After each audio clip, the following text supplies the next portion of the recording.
A Little Hatred by Joe Abercrombie. Read by Stephen Pacey. Part 1. The age is running mad after innovation, and all the business of the world is to be done in a new way. Dr. Johnson. Blessings and Curses. Rika! She prized one eye open, a slit of stabbing, sickening brightness. Come back! She pushed the spit-wet dowel out of her mouth with her tongue and croaked the one word she could think of. Fuck! There's my girl! Isern squatted beside her, necklace of runes and finger bones dangling, grinning that twisted grin that showed the hole in her teeth and offering no help at all. What did you see? Rika heaved one hand up to grip her head. Felt like if she didn't hold her skull together, it had burst.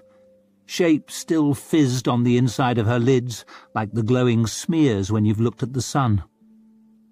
I saw folk falling from a high tower, dozens of them. She winced at the thought of them hitting the ground. I saw folk hanged, rows of them. Her gut cramped at the memory of swinging bodies, dangling feet. I saw a battle, maybe, below a red hill. Isern sniffed.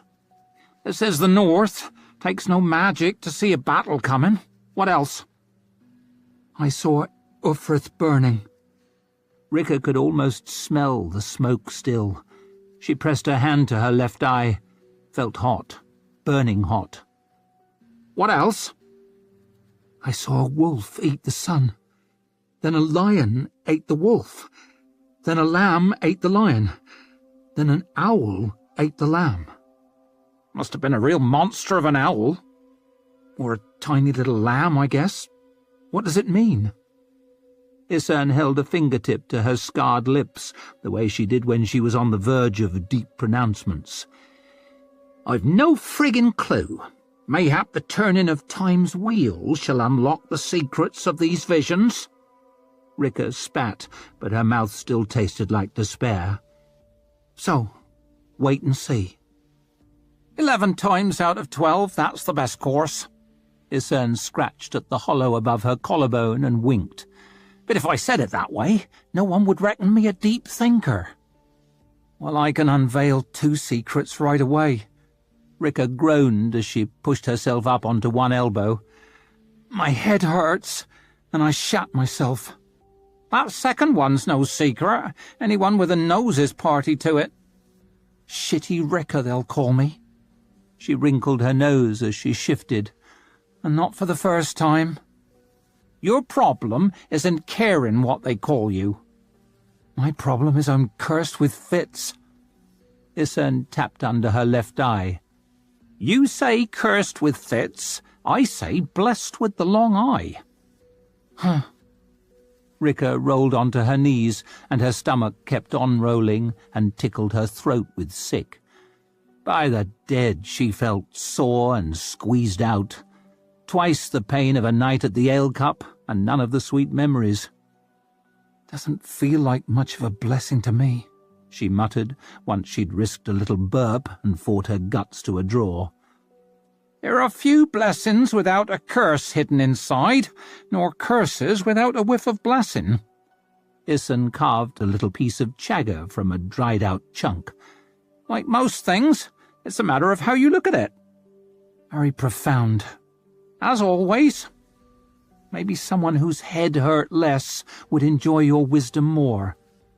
Isern licked her fingertips, rolled the chagger into a pellet, and offered it to Rika. I am a bottomless well of revelation, but cannot force the ignorant to drink. Now get your trousers off. She barked out that savage laugh of hers. Words many a man has longed to hear me say.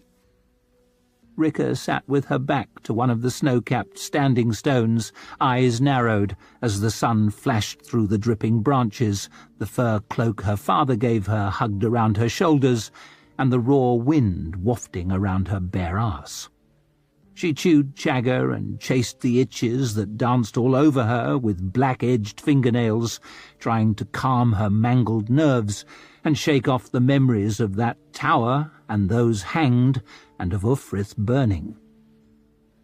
"Visions," she muttered. "A curse for sure." Isan squelched up the bank with Rika's dripping trousers. "Clean as new snow. Your only stench now shall be of youth and disappointment." "You're one to talk of stenches, Isern Fail." Isern raised her sinewy, tattooed arm, sniffed at her pit, and gave a satisfied sigh. "I've a goodly, earthy, womanly savour of a kind much loved by the moon. If you're rattled by an odour, you picked the wrong companion." Rika spat chagga juice, but messed it up and got most of it down her chin. "If you think I picked any part of this, you're mad." "They said the same thing about my da." "He was as mad as a sack of owls. You're always saying so." "Aye, well, one person's mad as another's remarkable. Need I observe you're a long leap from ordinary yourself? You kicked so hard this time you nearly kicked your boots off. Might have to rope you in future. Make sure you don't crack your nut and end up a drooler, like my brother Brait. At least he can keep his shit in, mind you." "My thanks for that." "No bother." Isern made a little diamond from her fingers and squinted through it at the sun. "Past time we were on our way. High deeds are being done today, or maybe low ones." And she dropped the trousers in Rika's lap. "Best dress yourself." "What, wet? They'll chafe." "Chafe?" Isern snorted. "That's the limit of your worries." "My head still aches so bad I can feel it in my teeth," Rika wanted to shout, but knew it had hurt too much, so she had to whine it soft instead. "I need no more small discomforts." "Life is small discomforts, girl. They're how you know you are alive." And Isern hacked that laugh out again, slapped happily at Rika's shoulder, and sent her stumbling sideways. "You can walk with your plump white ass hanging out if that's your pleasure, but you'll be walking one way or the other." "A curse," grumbled Rika as she wriggled into her clammy trousers. "Definitely a curse." "So, you really think I've got the long eye?" Isern strode on through the woods with that loping gait that, however fast Rika walked, always left her an uncomfortable half-step behind. "You really think I'd be pissing my efforts away on you otherwise?" Rika sighed. "Guess not. Just, in the songs, it's a thing witches and magi and deep wise folk use to see into the fog of what comes. Not a thing that makes idiots fall down and shit themselves. In case you never noticed, bards have a habit of dressing things up. There is a fine living, you see, in songs about deep wise witches, but in shitty idiots less." Rika sadly conceded the truth of that. "And proving you have the long eye is no simple matter. You cannot force it open, you must coax it." And Isern tickled Rika under the chin and made her jerk away. "Take it up to the sacred places where the old stones stand, so the moon might shine full upon it. But it'll see what it sees when it chooses, even so." "Ufrith on fire, though?" Rika was feeling a weight of worry now they were down from the high places and getting close to home. The dead knew she hadn't always been happy in Ufrith, but she'd no wish to see it in flames. "How's that meant to happen?" "Carelessness with a cook fire would do it." Isern's eyes slid sideways. "Though up here in the north, I'd say war's a more likely cause of cities aflame." "War?" "It's when a fight gets so big, almost no one comes out of it well. I know what it bloody is." Rika had a spot of fear growing at the nape of her neck, which she couldn't shrug off, however much she wriggled her shoulders. "But there's been peace in the north all my lifetime." "My da used to say, times of peace are when the wise prepare for violence." "Your da was mad as a bootful of dung." "And what does your da say? Few men so sane as the dogman." Rika wriggled her shoulders one more time, but nothing helped. He says, hope for the best and prepare for the worst. Sound advice, say I. But he lived through some black times, always fighting, against Bethod, against Black Dow. Things were different then. Isern snorted. No, they weren't. I was there when your father fought Bethod up in the high places with the bloody 9 beside him. Ricker blinked at her.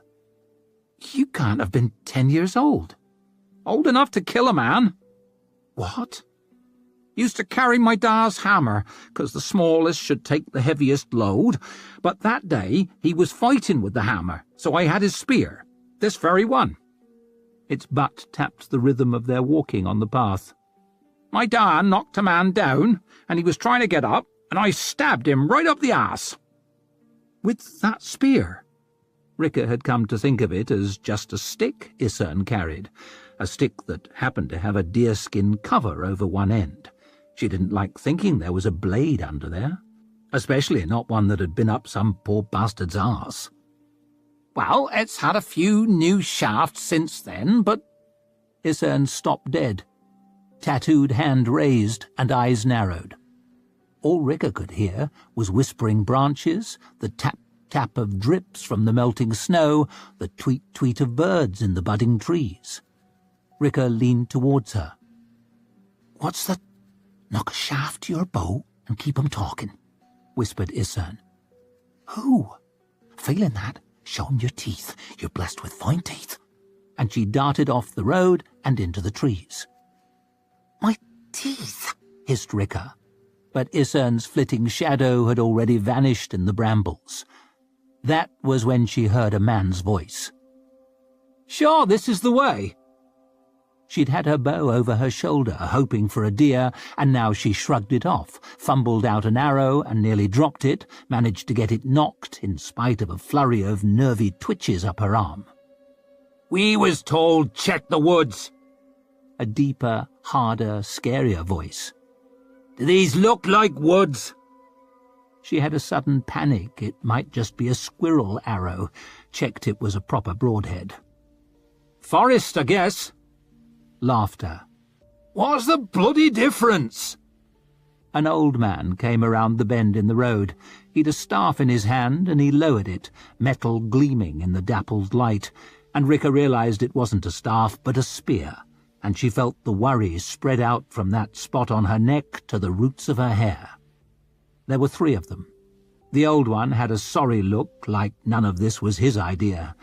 Next came a nervous lad with a shield and a short axe. Finally, there was a big man with a heavy beard and a heavier frown. Ricker didn't like the look of him at all.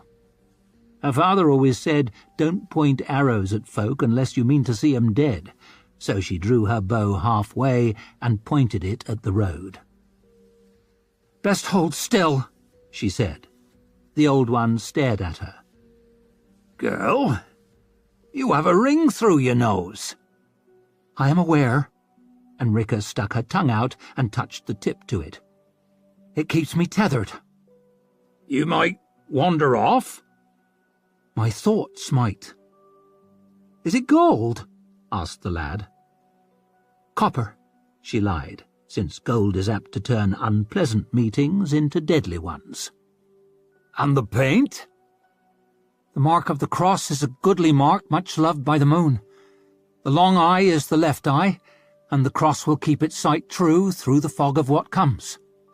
She turned her head and spat chagger juice without taking her eyes off them, then added, Maybe, since she wasn't sure the cross had done a thing but get smeared on her pillow when she forgot to wipe it off of an evening. She wasn't the only doubter. You mad? Growled the big man. Ricker sighed, far from the first time she'd fielded that question. One person's mad is another's remarkable. Be a fine thing if you were to put that bow down, said the old one. I like it where it is. Though she definitely didn't, it was getting all sticky in her hand, shoulder aching from the effort of holding it half-drawn, and a twitch in her neck starting up that she worried might jerk the string loose. Seemed the lad trusted her to hold it even less than she did, peering at her over the rim of his shield. It was only then she noticed what was painted on it. "You've a wolf on your shield," she said. "Stour Nightfall's mark," growled the big man with a hint of pride, and Ricker saw he had a wolf on his shield too, though his was scuffed almost back to the wood. "You're Nightfall's men?" The fear was spreading all the way into her guts now. "What you doing down here?" "Putting an end to the dogman and his arse-lickers, and bringing Ufrith back into the north where it belongs." Ricker's knuckles whitened around her bow, fear turning to anger. "You're fucking not!" "Already happening," the old man shrugged. "Only question for you is whether you'll be raised up with the winners or put in the mud with the losers." "Nightfall's the greatest warrior since the Bloody Nine," piped up the young one. "He's going to take back Angland and drive the Union out of the north." "The Union?" And Ricker looked down at the wolf's head badly daubed on his badly made shield. "A wolf ate the sun," she whispered. "She is bloody mad." The big one stepped forwards. "Now drop the—" And he made this long wheeze, and his shirt stuck out, a glint of metal showing. "Oh," he said, dropping to his knees. The lad turned around. Ricker's arrow stuck into his back, just under his shoulder blade. Her turn to say, "Oh," not sure whether she'd meant to let go the string or not. A flash of metal, and the old man's head jolted, the blade of Isern's spear catching him in the throat. He dropped his own spear, grabbed for her with clumsy fingers. "Shush!" Isern slapped his hand away and ripped the blade free in a black gout. He wriggled on the ground, fiddling with the great wound in his neck as if he might stop it splurting. He was trying to say something, but fast as he could spit the blood out, his mouth filled up again. Then he stopped moving. "You killed him." Ricker felt all hot. There were some red speckles on her hand. The big one was lying on his face, shirt soaked dark. "You killed this one," said Isern. The lad knelt there, making these squeaky little gasps as he tried to reach around his back to the arrow shaft, though what he'd do if he got his fingertips to it, Ricker had no idea. Probably he'd no idea either. Isern was the only one thinking clearly right then. She leaned down and calmly plucked the knife from the lad's belt. "Was hoping to set him a question or two, but he'll be giving no answers with that shaft in his lung." As if to prove the point, he coughed some blood into his hand and stared over it at Ricker. He looked a bit offended, like she'd said something hurtful. "Still, no one ever gets things all their own way."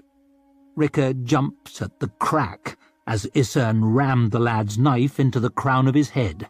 His eyes rolled up, and his leg kicked, and his back arched, just like hers did, maybe, when a fit came upon her. The hairs were standing on Ricker's arms as he slumped down limp. She never saw a man killed before. All happened so fast, she didn't know how she ought to feel about it. "They didn't seem so bad," she said. "For a girl struggling to penetrate the mists of the future, you don't half miss what's right in front of you." Isern was already rooting through the old man's pockets, point of her tongue wedged in the hole in her teeth. "If you wait till they seem bad, you've waited way too long." "Could have given him a chance." "To what? Put you in the mud? Or drag you off to Stour Nightfall?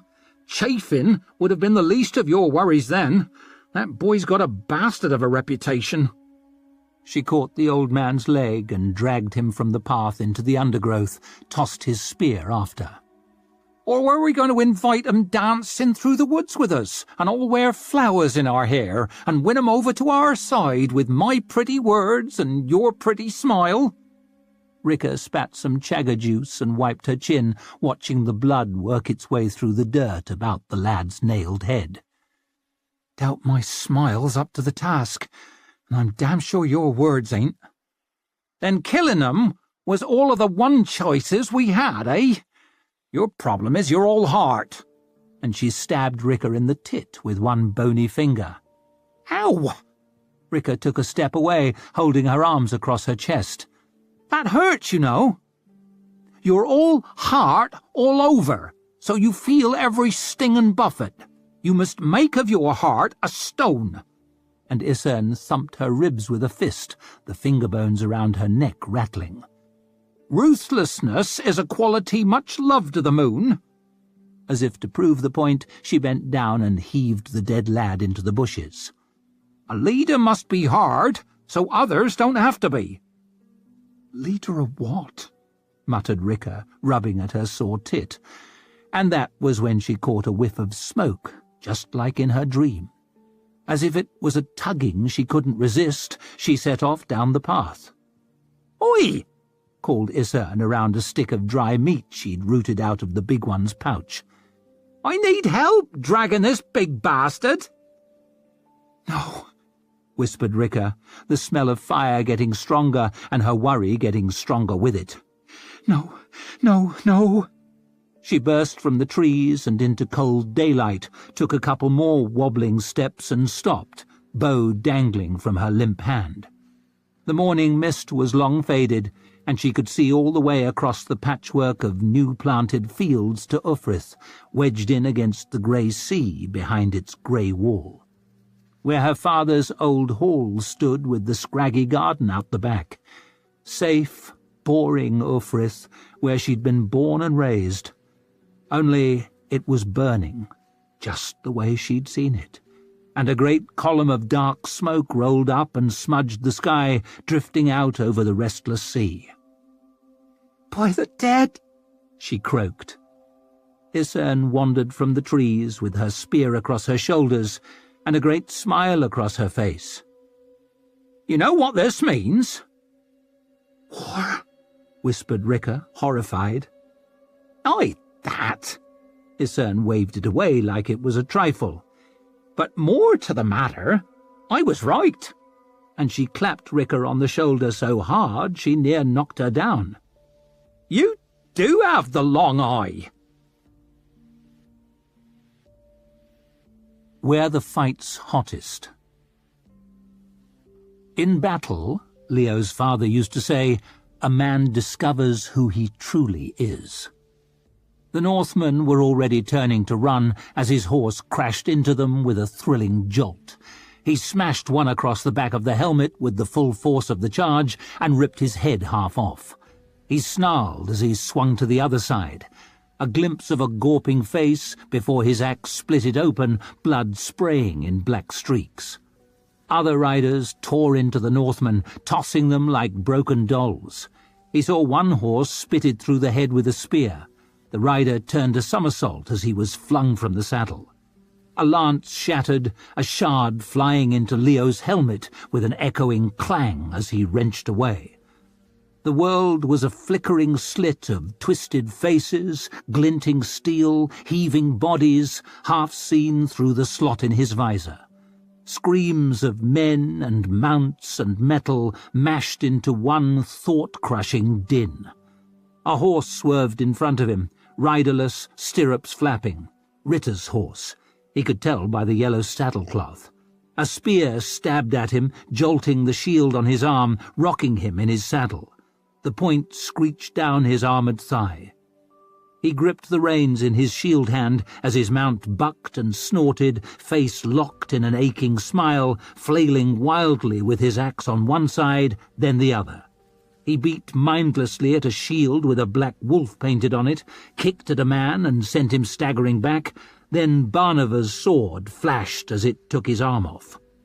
He saw Whitewater Gin swinging his mace, red hair tangled across gritted teeth. Just beyond him, Antaup was shrieking something as he tried to twist his spear free of bloody mail. Glarwood wrestled with a carle, both without weapons, all tangled with their reins. Leo hacked at the Northman and smashed his elbow back the wrong way, hacked again and sent him flopping into the mud. He pointed at Stour Nightfall's standard with his axe, black wolf streaming in the wind. He howled, roared, throat hoarse. No one could hear him with his visor down. No one could have heard him if it had been up. He hardly knew what he was saying. He flailed furiously at the milling bodies instead. Someone clutched at his leg. Curly hair, freckles. Looked bloody terrified. Everyone did. Didn't seem to have a weapon. Maybe surrendering? Leo smashed Freckles on the top of the head with the rim of his shield, gave his horse the spurs, and trampled him into the mud. This was no place for good intentions. No place for tedious subtleties or boring counter-arguments. None of his mother's carping on patience and caution. Everything was beautifully simple. In battle, a man discovers who he truly is. And Leo was the hero he'd always dreamed of being. He swung again, but his axe felt strange. The blade had flown off, left him holding a bloody stick. He dropped it, dragged out his battle steel, buzzing fingers clumsy in his gauntlet, hilt greasy from the thickening rain. He realized the man he'd been hitting was dead. He'd fallen against the fence, so it looked as if he was standing, but there was black pulp hanging out of his broken skull. So that was that. The Northmen were crumbling, running, squealing, being hacked down from behind, and Leo herded them towards their standard. 3 riders had a whole crowd of them hemmed into a gateway, Barnavor in their midst, scarred face flecked with blood as he chopped away with his heavy sword. The standard-bearer was a huge man with desperate eyes and blood in his beard, still holding high the flag of the Black Wolf. Leo spurred right at him, blocked axe with shield, caught him with a sword cut that screeched over his cheek guard, and opened a great gash across his face, carved half his nose off. He tottered back, and Whitewater Gin crushed the man's helmet with his mace, blood squirting from under the rim. Leo kicked him over, tearing the standard from his limp hand as he fell. He thrust it up, laughing, gurgling, half choking on his own spit, then laughing again, his axe's loop still stuck around his wrist so the broken haft clattered against his helmet. Had they won? He stared around for more enemies. A few ragged figures bounded through the crops towards the distant trees, running for their lives, weapons abandoned. That was all. Leo ached all over. Thighs from gripping his horse, shoulders from swinging his axe, hands from gripping the reins. The very soles of his feet throbbed from the effort. His chest heaved, breath booming in his helmet, damp and hot and tasting of salt. Might have bit his tongue somewhere. He fumbled with the buckle under his chin, finally tore the damn thing free. His skull burst with the noise, turned from fury to delight, the noise of victory. He almost fell from his horse, clambered up onto the wall. Something was soft under his gauntleted hand. A Northman's corpse, a broken spear sticking from his back. All he felt was giddy joy. No corpses, no glory, after all. Might as well regret the peelings from a carrot. Someone was helping him up, giving him a steadying hand. Durand, always there when he needed him. Leo stood tall, the joyful faces of his men all turned towards him. "The young lion!" roared Glaward, climbing up beside him and clapping a heavy hand on his shoulder, making him wobble. Durand stretched out his arms to catch him, but he didn't fall. "Leo Danbrock!" Soon they were all shouting his name, singing it like a prayer, chanting it like a magic word, stabbing their glittering weapons at the spitting sky. "Leo! Leo! Leo!" In battle, a man discovers who he truly is. He felt drunk. He felt on fire. He felt like a king. He felt like a god. This was what he was made for. "Victory!" he roared, shaking his bloody sword and the Northman's bloody standard. By the dead, could there be anything better than this? In the Lady Governor's tent, they were fighting a different kind of war. A war of patient study and careful calculation, of weighed odds and furrowed brows, of lines of supply and an awful lot of maps. A kind of war Leo frankly hadn't the patience for. The glow of victory had been dampened by the stiffening rain on the long trudge up from the valley, doused further by the niggling pain from a dozen cuts and bruises, and was almost entirely smothered by the cool stare his mother gave him as Leo pushed through the flap with Durand and whitewater gin at his back. She was in the midst of talking to a night herald. Ridiculously tall, he had to stoop respectfully to attend to her. "Please tell His Majesty we are doing everything to check the Northmen's advance, but Ufrith is lost and we are giving ground. They struck with overwhelming force at 3 points, and we are still gathering our troops. Ask him? No. Beg him to send reinforcements." "I will, my Lady Governor." The Knight Herald nodded to Leo as he passed. "My congratulations on your victory, Lord Brooke." "We don't need the King's bloody help," snapped Leo as soon as the flap dropped. "We can beat Black Calder's dogs." His voice sounded oddly weak in the tent, deadened by wet cloth. It didn't carry anywhere near so nicely as it had on the battlefield. His mother planted her fists on the table and frowned down at her maps. By the dead, sometimes he thought she loved those maps more than him. "If we are to fight the King's battles, we should expect the King's help. You should have seen them run." Damn it, but Leo had been so sure of himself a few moments ago. He could charge a line of carles and never falter. But a woman with a long neck and greying hair leached all the courage out of him. "They broke before we even got to them. We took a few dozen prisoners." He glanced towards Durand, but he was giving Leo that doubtful look now, the one he used when he didn't approve, the one he'd given him before the charge. "And the farm's back in our hands, and—" His mother let him stammer into silence before she glanced at his friends.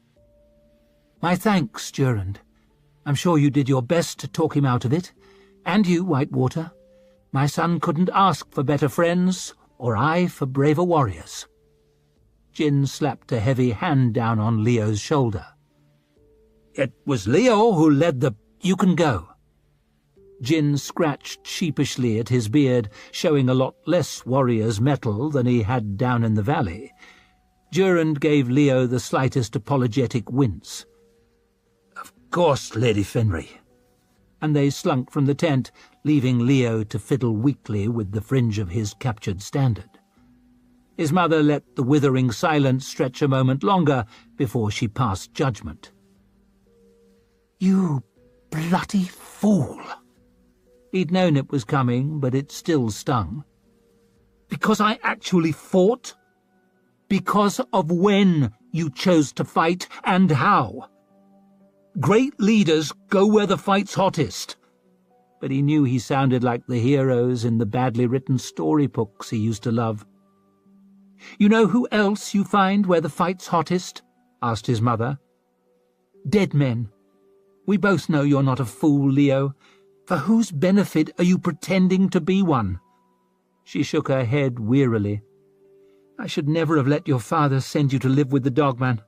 All you learned in Ufrith was rashness, bad songs, and a childish admiration for murderers. I should have sent you to Adua instead. I doubt your singing would be any better, but at least you might have learned some subtlety. There's a time for subtlety and a time for action. There is never a time for recklessness, Leo, or for vanity. We bloody won." "Won what? A worthless farm in a worthless valley? That was little more than a scouting party, and now the enemy will guess our strength." She gave a bitter snort as she turned back to her maps. "Or the lack of it. I captured a standard." It seemed a pitiful thing now he really looked at it, though, clumsily stitched, the pole closer to a branch than a flagstaff. How could he have thought Stour Nightfall himself might ride beneath it? "We have plenty of flags," said his mother. "It's men to follow them we're short of. Perhaps you could bring back a few regiments of those next time?" "Damn it, Mother, I don't know how to please you." "Listen to what you're told. Learn from those who know better. Be brave by all means, but don't be rash. Above all, don't get yourself bloody killed. You've always known exactly how to please me, Leo, but you choose to please yourself.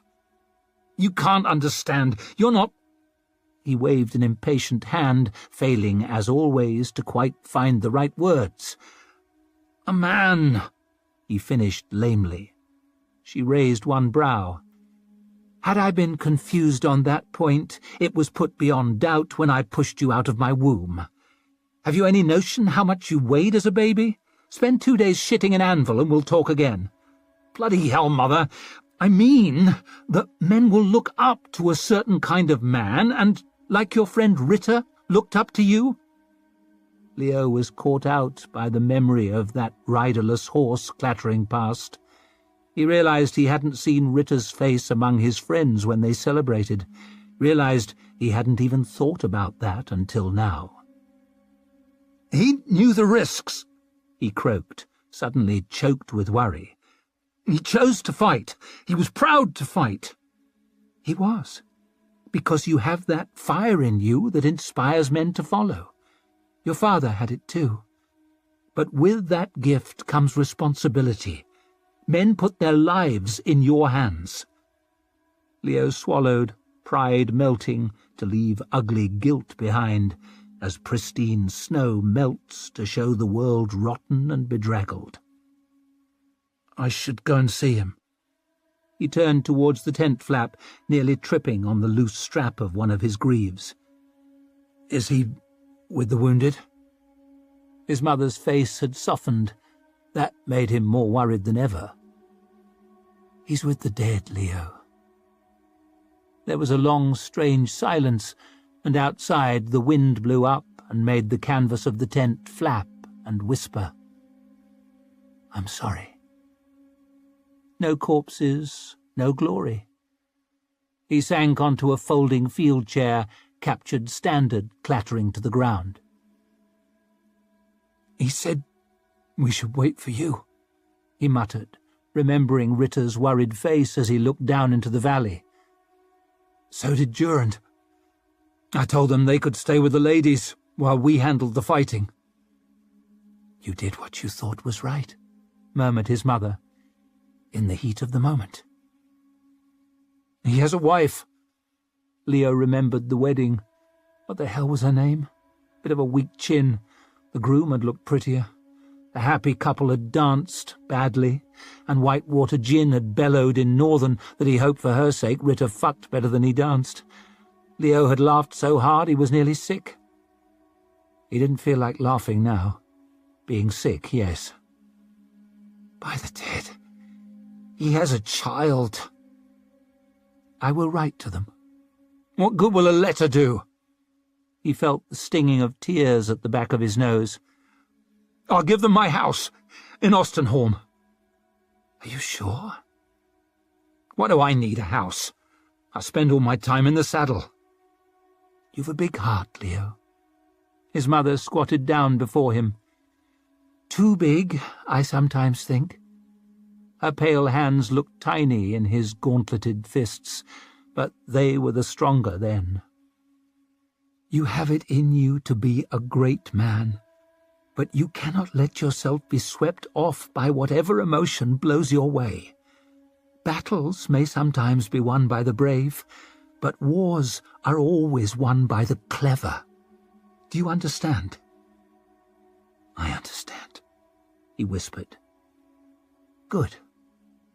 Give orders to leave the farm and pull back towards the west before Stour Nightfall arrives in force."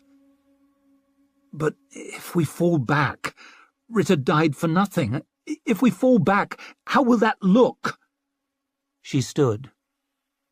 "Like womanly weakness and indecision, I hope.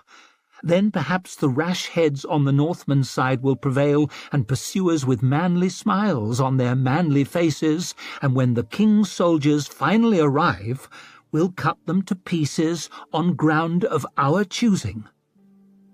Leo blinked at the floor and felt the tears on his cheeks. "I see." She had her soft voice now. "It was rash, it was reckless, but it was brave. And, for better or worse, men do look up to a certain kind of man.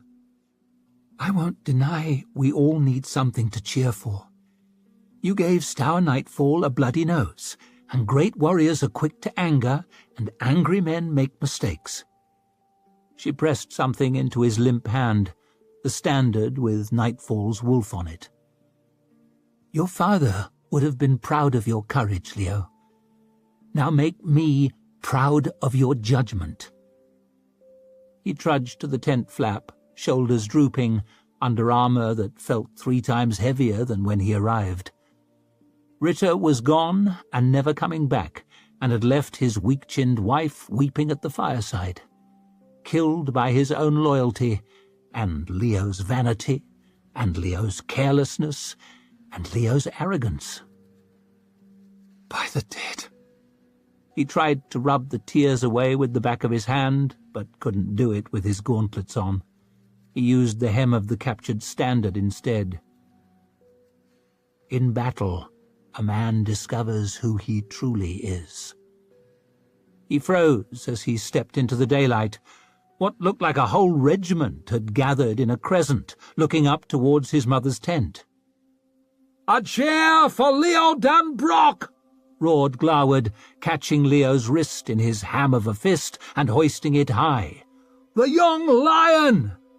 The young lion!" bellowed Barnava as a rousing cheer went up. "Leo Dunbrock!" "I tried to warn you." Durand leaned over to mutter in his ear. "She give you a roasting? Nothing I didn't deserve." But Leo managed to smile a little too, just for the sake of morale. No one could deny they all needed something to cheer for. It grew louder as he raised that rag of a standard, and Antaup swaggered forwards, throwing up his arms for more noise. One of the men, no doubt drunk already, dragged down his trousers and showed his bare ass to the north to widespread approval. Then he fell over to widespread laughter. Glawood and Barnava caught Leo and bundled him high into the air on their shoulders, while Durand planted his hands on his hips and rolled his eyes. The rain had slackened off, and the sun shone on polished armor and sharpened blades and smiling faces. It was hard not to feel much better. Guilt is a luxury. The snow had all melted and left the world cold and comfortless. The icy slop that stood for ground seeped into Rika's boots and spattered up her sodden trousers. Cold dew dripped endlessly from the black branches, through her sopping hair, onto her soggy cloak, and down her chafed back. The wet from above met the wet from below around her belt, which she'd been obliged to tighten on account of having hardly eaten anything in the 3 days since she killed a boy and watched her home burn. At least it couldn't get any worse, or so she told herself. "Would be a fine thing to be on a road," she grumbled as she tried to tear her foot free of a tangle of clutching bramble, and only succeeded in grazing herself worse. Isern had an unnatural trick of finding only the dry parts of a bog to put her feet on. Rika swore she could have danced across a pond on the lily pads and never got her feet wet. "Who else might be tiptoeing down the roads now, do we suppose?" "Stour Nightfall's men," said Rika sulkily. "Aye, and his uncle Scale Ironhands, and his father Black Calders. The thorns may scratch your downy soft skin, but a lot shallower than their swords would." Rika cursed as the clutching mud near sucked her boot right off. We could make for some high ground at least." Isern rubbed at the bridge of her nose, like she never heard such folly. "Who else is having a high time on the high ground now, do you imagine?" Rika pushed her chagger pellet sourly from her top lip to her bottom. "Stour Nightfall's scouts, and Scale Iron Hands, and Black Calders. And since they're there, swarming on the roads and the hills like lice on a log, where should we be?" Rika slapped an insect dead on the greasy back of her hand. "Down here in the valley bottom, with the brambles and the mud and the bloody shitty biters. It's almost like an unfriendly army swarming over your land is an inconvenience in all kinds of ways. You're used to reckoning the world your playground, beset by dangers now, girl. Time to act like it." Isern slipped on through the thicket, as quick and silent as a snake, leaving Rika to struggle after, pointlessly cursing. She liked to think of herself as quite the rugged outdoors woman, but in this company she was a towny oaf. Isern Ifale knew all the ways. That was the rumour. Even better'n her daddy had. Rika had learned more from watching her the last couple of weeks than she had from that fool union tutor in Ostenholm in a year. How to build a shelter from firms, how to set rabbit traps, even if they hadn't worked, how to reckon your course from the way the moss grew on the tree trunks, how to tell a man from an animal in the forest just by their footfalls. Some folk said Isern was a witch, and no doubt she'd a witchy look and a witchy's temper, but even she couldn't magic food out of rocks and bog water at the arse end of winter, sadly. As the sun sank behind the hills and left the valleys colder than ever, they wriggled like worms into a crack between boulders, pressed together for warmth, while outside the wind picked up and the slow drizzle turned to a stinging sleet. "Reckon you could find a stick in this whole valley dry enough to take a flame?" whispered Rika, rubbing her cold fish hands together in her smoking breath, then wedging them in her pits, where, rather than getting warmed themselves, they only served to chill her whole body. Isern hunched over the pack that held their dwindling supplies like a miser over his gold. "Even if I could, the smoke might bring hunters." "Guess we'll stay cold then," said Rika in a small voice. "That's the birth of spring for you, when your enemies have stole your daddy's hole, so you got no nice warm fire pit to curl up beside." Rika knew what folk said about her, and maybe her head didn't have the right parts in the right places, but she'd always had a sharp eye for things. So in spite of the gloom and Isern's nimble fingers, Rika saw the hill-woman only ate half as much as she handed over. She saw it, and was thankful for it, and wished she had the bones to insist on fair shares, but she was just so damn hungry. She stuffed her shred of dry meat down so quickly she swallowed her chagger pellet too without even noticing. While she licked the wondrous taste of stale bread from her teeth, she found she was thinking of that lad she shot, that bit of dyed cloth around his scrawny neck, like mothers give sons to keep the cold off. That hurt, confused look he'd had. The same look she used to have, maybe, when the other children laughed at her twitching. "I killed that lad." And she sniffed up a noseful of cold snot and spat it away. "Aye?" Isern trimmed off a chagger pellet and stuck it behind her lip. "You killed him all to bits, and robbed everyone who knew him, and cut all the good he might ever do out of the world." Rika blinked. "Well, you're the one split his skull." "That was a mercy. He'd have drowned on your arrow for sure." Rika found she was rubbing at her back, trying to get her thumb up to where that shaft had been, but she couldn't quite reach. No more than that boy had been able to. "Don't reckon he deserved it, really." "Deserving won't make much difference to an arrow.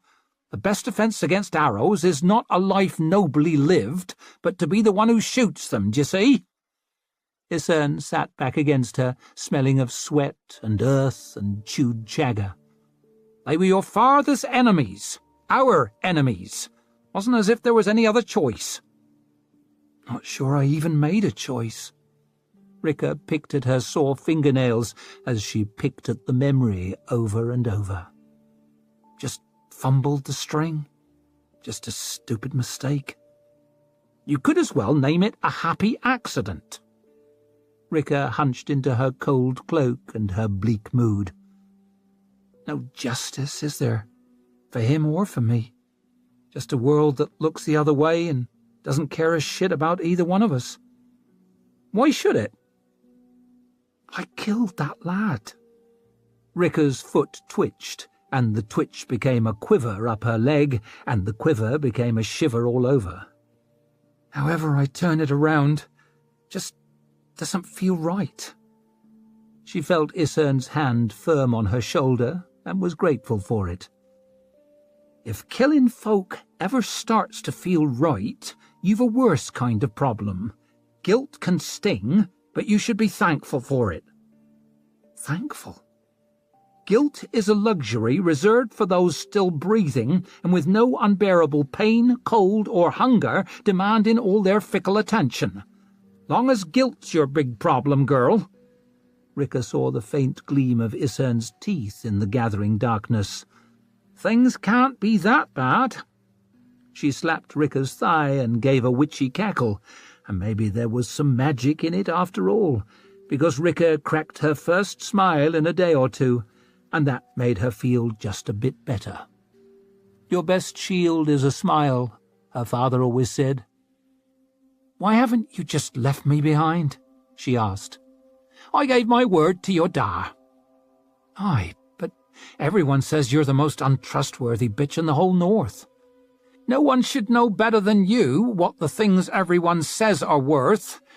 Truth is, I only care about keeping my word to folk I like. I seem untrustworthy because there are only 7 of those outside the hills. She made a fist of her tattooed hand, trembling tight. To those 7, I am a rock. Rika swallowed. You like me, then? Isern opened her blue fist and shook out the fingers with a clicking of knuckles. About you, I remain to be convinced, but I like your father, and I gave him my word that I'd try to put an end to your fits and coax your long eye open and bring you back to him still breathing. The small matter of an invasion may have nudged him out of her frith, but the commitment still stands, far as I'm concerned, wherever Stour Nightfall's bastards might have driven him off to. Her eyes flickered to Rika, cunning as a fox that sees the coop unguarded. But I'll admit I've a selfish reason too, which is a good thing for you, since selfish reasons are the only reasons you should trust. What reason? Isern opened her eyes very wide, so they bulged from her filthy face. Because I know there's a better North waiting. A North free of the grip of Scale Ironhand, and the one who pulls his strings, Black Calder, and the one who pulls his strings even. A North free for everyone to choose their own way. Isern leaned close in the darkness. And your long eye will pick out our path to it. Keeping score. Sparks showered into the night, the heat a constant pressure on Savine's smiling face. Beyond the yawning doorway, straining bodies and straining machinery were rendered devilish by the glow of molten metal. Hammers clattered, chains rattled, steam hissed, labourers cursed. The music of money being made. 1/6 of the Hill Street foundry, after all, belonged to her. One of the 6 great sheds was her property. 2 of the 12 looming chimneys. 1 in every 6 of the new machines spinning inside, of the coals in the great heaps shovelled in the yard, of the hundreds of twinkling panes of glass that faced the street, not to mention 1/6 part of the ever-increasing profits. a flood of silver to put His Majesty's mint to shame. "Best not to loiter, my lady," murmured Zuri, fires gleaming in her eyes as she glanced about the darkened street. She was right, as always. Most young ladies of Savine's acquaintance would have come over faint at the suggestion of visiting this part of Adua without a company of soldiers in attendance. But those who wish to occupy the heights of society must be willing to dredge the depths from time to time when they see opportunities glitter in the filth. "On we go," said Savine, boot heels squelching as she followed their link boys bobbing light into the maze of buildings. Narrow houses with whole families wedged into every room leaned together, a spider's web of flapping washing strung between, laden carts rumbling beneath and showering filth to the rooftops. Where whole blocks had not been cleared to make way for the new mills and manufactories, the crooked lanes reeked of coal smoke and wood smoke, blocked drains, and no drains at all. It was a borough heaving with humanity, seething with industry, and most importantly, boiling over with money to be made. Savine was by no means the only one who saw it. It was payday, and impromptu merchants swarmed about the warehouses and forges, hoping to lighten the labourers' purses as they spilled out after work, selling small pleasures and meagre necessities, selling themselves if they could only find a buyer. There were others hoping to lighten purses by more direct means, grubby little cut purses weaving through the crowds, footpads lurking in the darkness of the alleys, thugs slouching on the corners, keen to collect on behalf of the district's many moneylenders. Risks, perhaps, and dangers, but Savine had always loved the thrill of a gamble, especially when the game was rigged in her favour. She had long ago learned that at least half of everything is presentation. Seem a victim, soon become one. Seem in charge, people fall over themselves to obey. So she walked with a swagger, dressed in the dizzy height of fashion, lowering her eyes for no one. She walked painfully erect, although Zuri's earlier heaving on the laces of her corset gave her little choice. She walked as if it was her street, and indeed she did own 5 decaying houses further down, packed to their rotten rafters with Gurkish refugees paying twice the going rent. Zuri was a great reassurance on one side, Savine's beautifully wrought short steel a great reassurance on the other. Many young ladies had been affecting swords since Finrod and Brock caused a sensation by wearing one to court. Savine found that nothing lent one confidence like a length of sharpened metal close to hand. The link boy had stopped at a particularly wretched building, holding his torch up to the peeling sign above its lintel. "This really the place?" he asked. Savine gathered her skirt so she could squat beside him and look in his dirt-smeared face. She wondered if he sponged the muck on as artfully as her maids did her powder to arouse just the right amount of sympathy. Clean children need no charity, after all. "This is the place. Our heartfelt thanks for your guidance." And Zuri slipped a coin into Savine's gloved hand so she could hold it out. She was not at all above sentimental displays of generosity.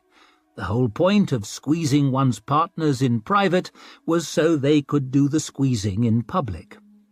Savine, meanwhile, could smile ever so sweetly and toss coins to an urchin or two and appear virtuous without the slightest damage to her bottom line.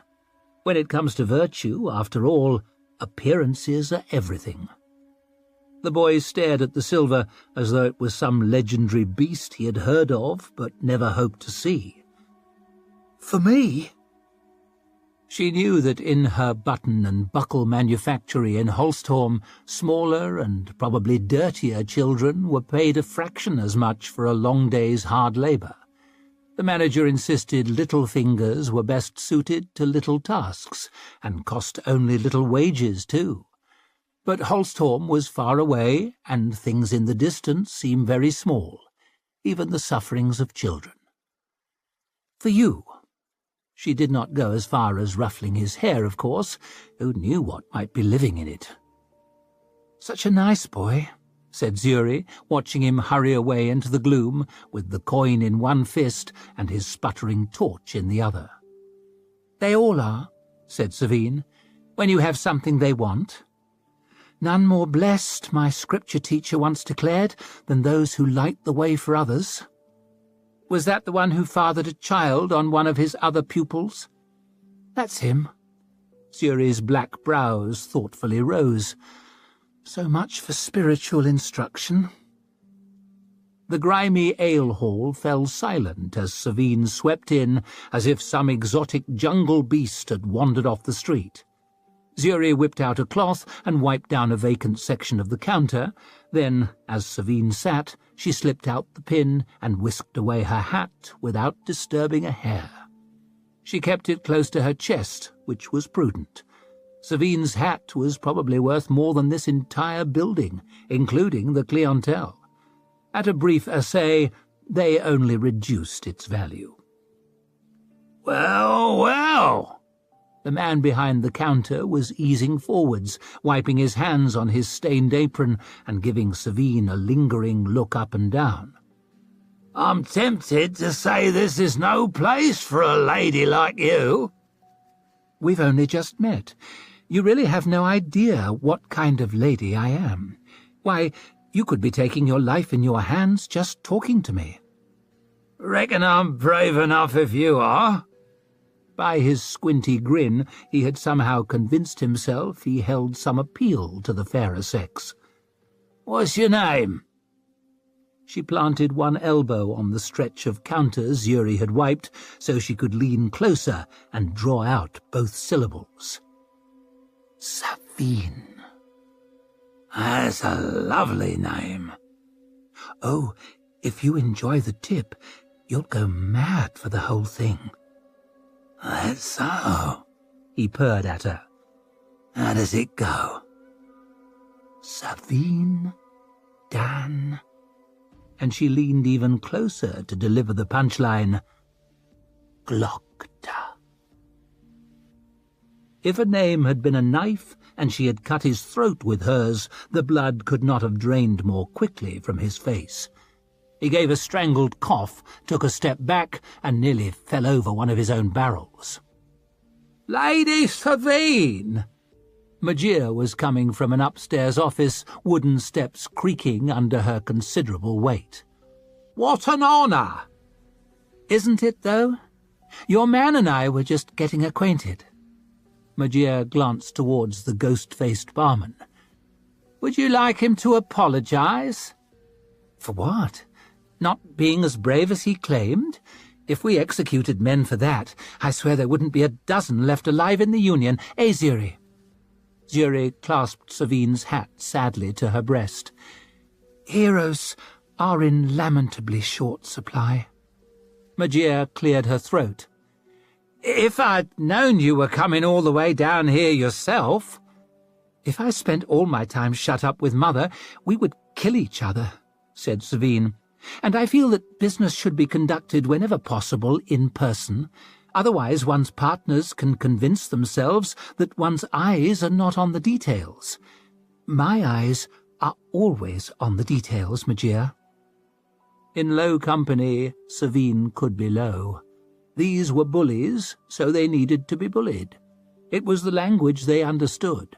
Magia's thick neck shifted as she swallowed. "Who would dare doubt it?" And she laid a flat leather pouch on the counter. "It's all there. A promissory note from the banking house of Valentin Bulk." "Really?"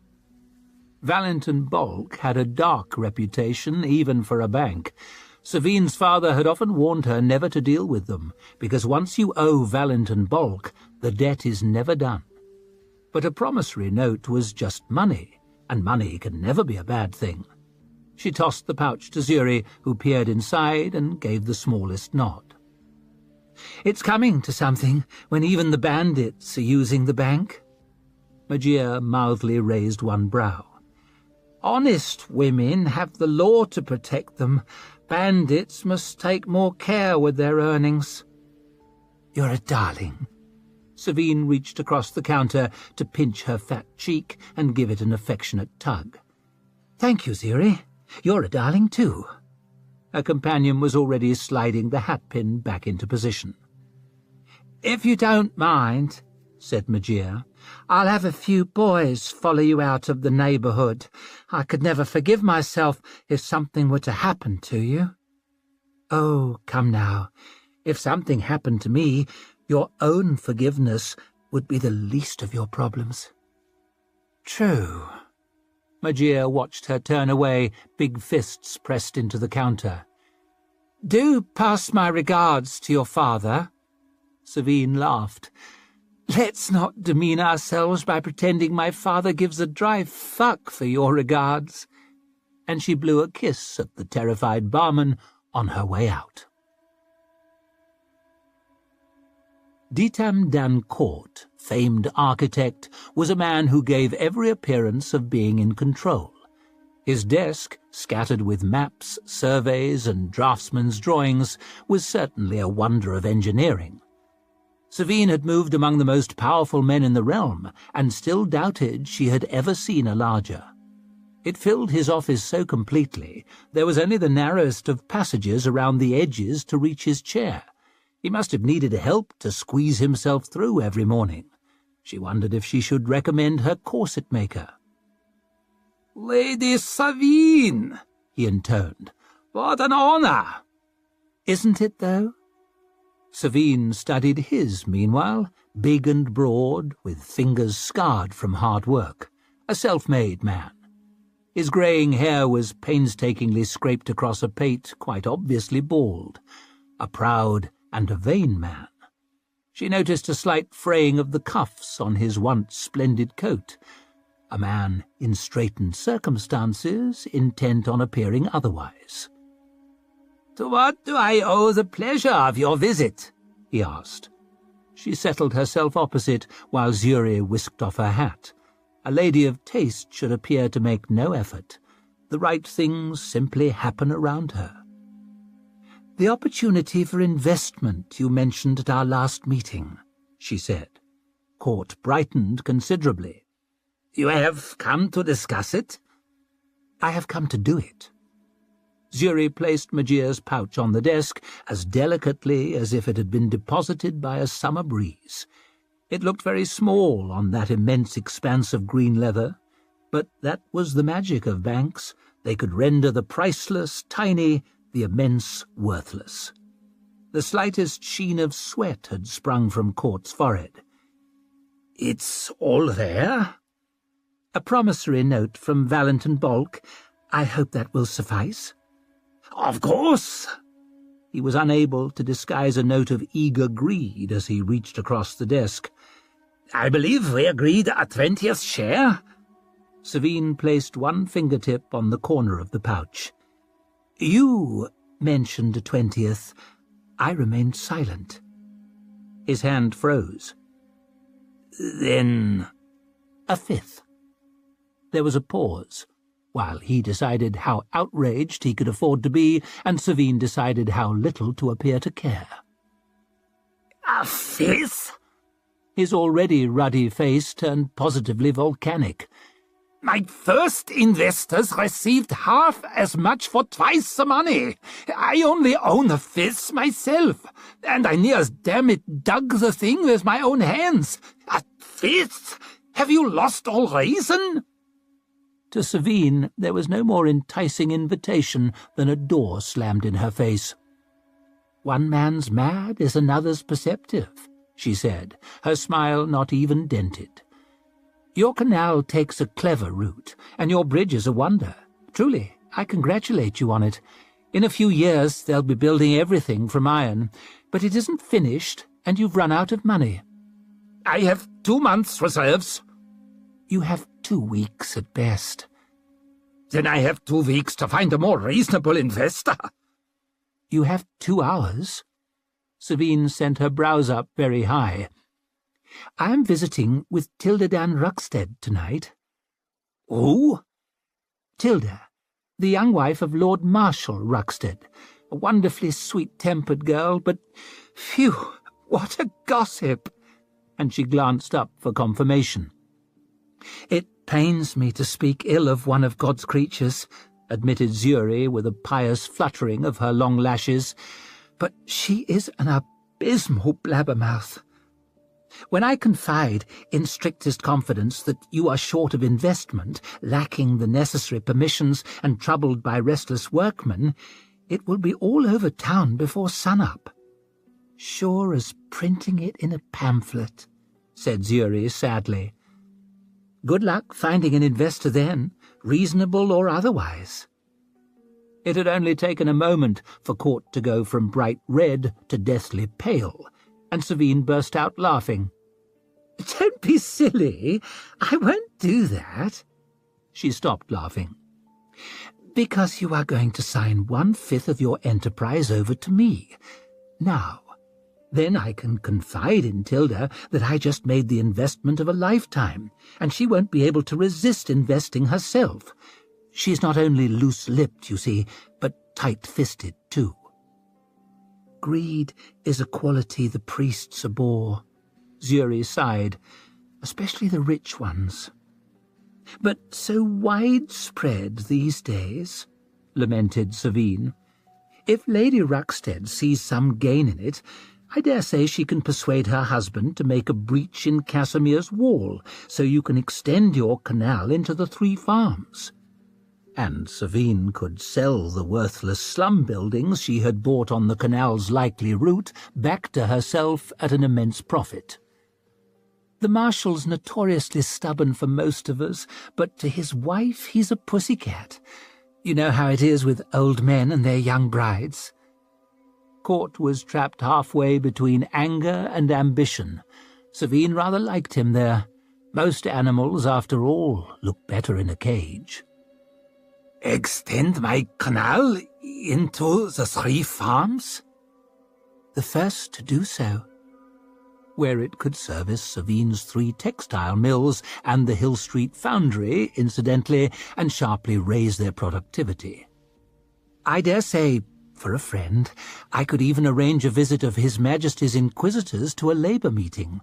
I imagine your troublesome workers will be far more pliable after a few stern examples are made." "Stern examples," threw in Zuri, "are something the priests are always in favour of." Court was almost drooling. Savine thought they had better stop before he needed a change of trousers. "A 10th part," he offered, in a voice rather hoarse. Pfft. Savine stood, and Zuri eased forward with her hat, spinning the pin in her long fingers with the delicacy of a magician. "You're an architect to rival Canadius himself, but you're entirely lost in the maze of Aduan society. You need a guide, and I'm the best there is. Be a darling and give the 5th before I take a quarter. You know I'd be a bargain at a 3rd. Court sagged, his chin settling into the roll of fat beneath it, his eyes fixed resentfully upon her. Clearly he was not a man who liked to lose, but where would be the fun in beating men who did? "Very well. 1/5. A notary from the firm of Temple and Cardier is already drawing up the papers. He will be in touch." She turned towards the door. "They've warned me," Court grunted as he slid Valentin Bulk's note from the pouch, "that you care about nothing but money." "Why, what a pompous crowd they are. Beyond a point I passed long ago, I don't even care about money." Savine flicked the brim of her hat in farewell. "But how else is one to keep score?" A little public hanging. "I hate bloody hangings," said Orso. One of the whores tittered as if he'd cracked quite the joke. It was the falsest laugh he had ever heard, and when it came to false laughter he was quite the connoisseur.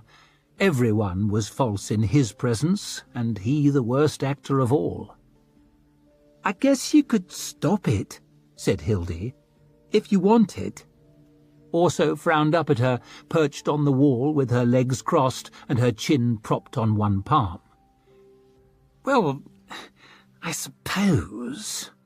Strange how the idea had never occurred to him before. He pictured himself springing onto the scaffold, insisting these poor people be pardoned, ushering them back to their miserable lives, to tearful thanks and rapturous applause. Then he sighed. But one really shouldn't interfere with the workings of the judiciary. Lies, like everything that left his mouth, engineered to make him appear just a touch less detestable. He wondered who he was trying to fool. Hildy undoubtedly saw straight through it. The truth was, when it came to stopping this, as with so much else, he simply couldn't be asked. He took another pinch of pearl dust, his heavy snorts ringing out as the inquisitor in charge stepped to the front of the scaffold and the crowd fell breathlessly silent. "These 3 people," and the inquisitor swept an arm towards the chained convicts, each held under the armpit by a hooded executioner, "are members of the outlawed group known as the Breakers, convicted of high treason against the Crown." "Treason!" someone screeched, then dissolved into coughing. It was a still day, so a bad one for the vapours. Not that there were many good days for the vapours lately, what with the new chimneys sprouting up all over Adua. People at the very back must have been struggling to see the scaffold through the murk. "They have been found guilty of setting fires and breaking machinery, of incitement to riot, and sheltering fugitives from the King's justice. Have you anything to say?" The first prisoner, a heavy-set fellow with a beard, evidently did. "We're faithful subjects of His Majesty," he bellowed in a hero's voice, all manly bass and quivering passion.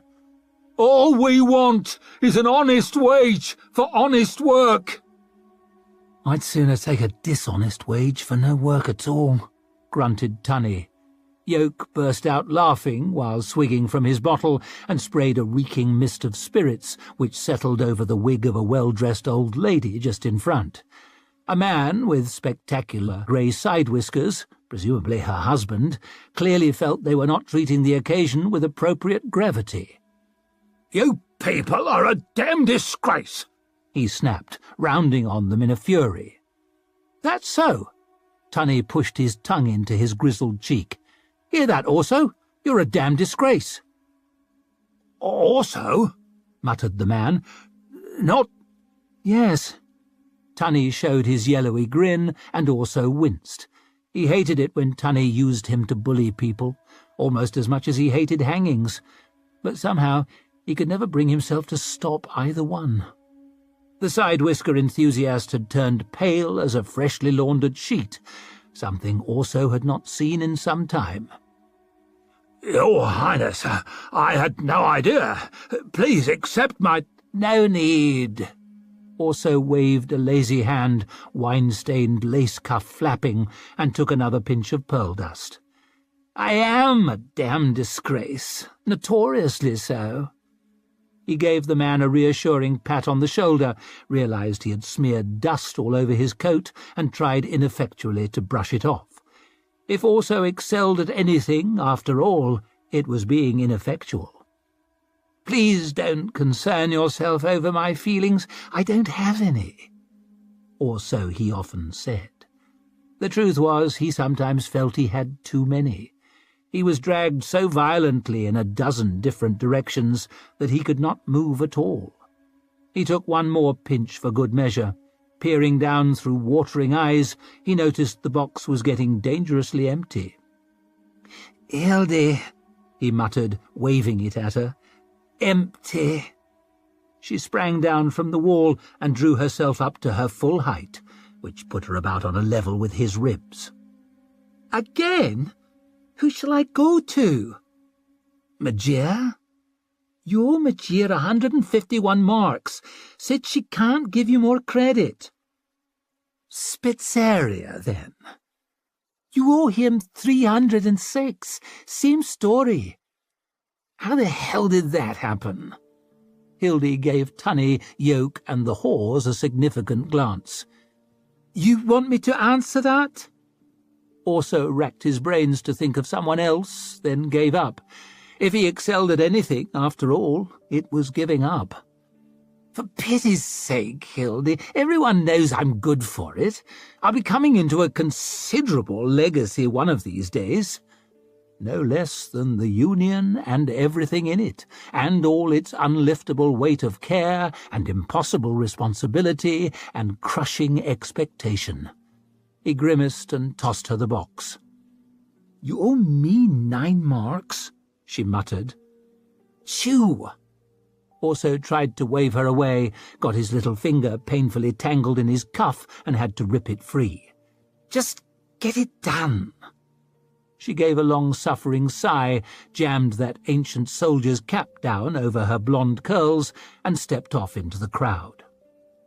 She's a funny little thing, your errand girl, warbled one of the whores, dragging too heavily on his arm.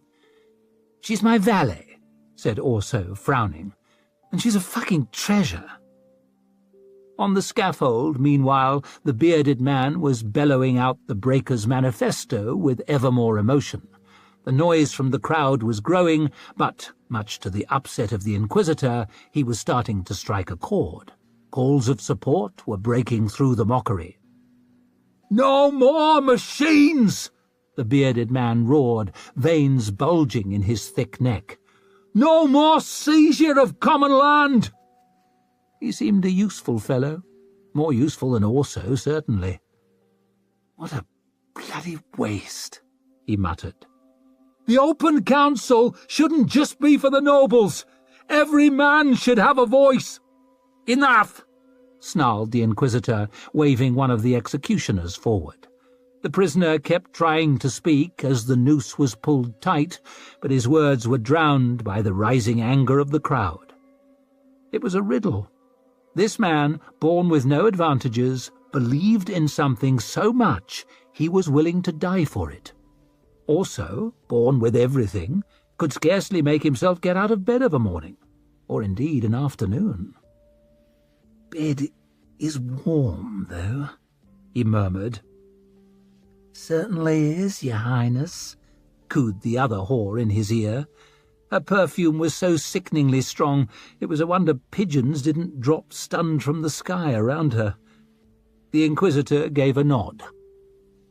Rather than needing strong men or horses to haul up the condemned, some enterprising fellow had devised a system whereby prisoners could be dropped through the scaffold floor at a touch upon a lever. There was an invention to make everything more efficient these days, after all. Why would killing people be an exception? A strange sound rose from the crowd as the rope snapped taut. Part cheer of joy, part hoot of derision, part groan of discomfort, but mostly gasps of relief. Relief that it wasn't them at the end of the rope. "Damn it," muttered Orso, working a finger into his collar. There was nothing even faintly satisfying in this. Even if these people really were enemies of the state, they hardly looked like very dangerous ones.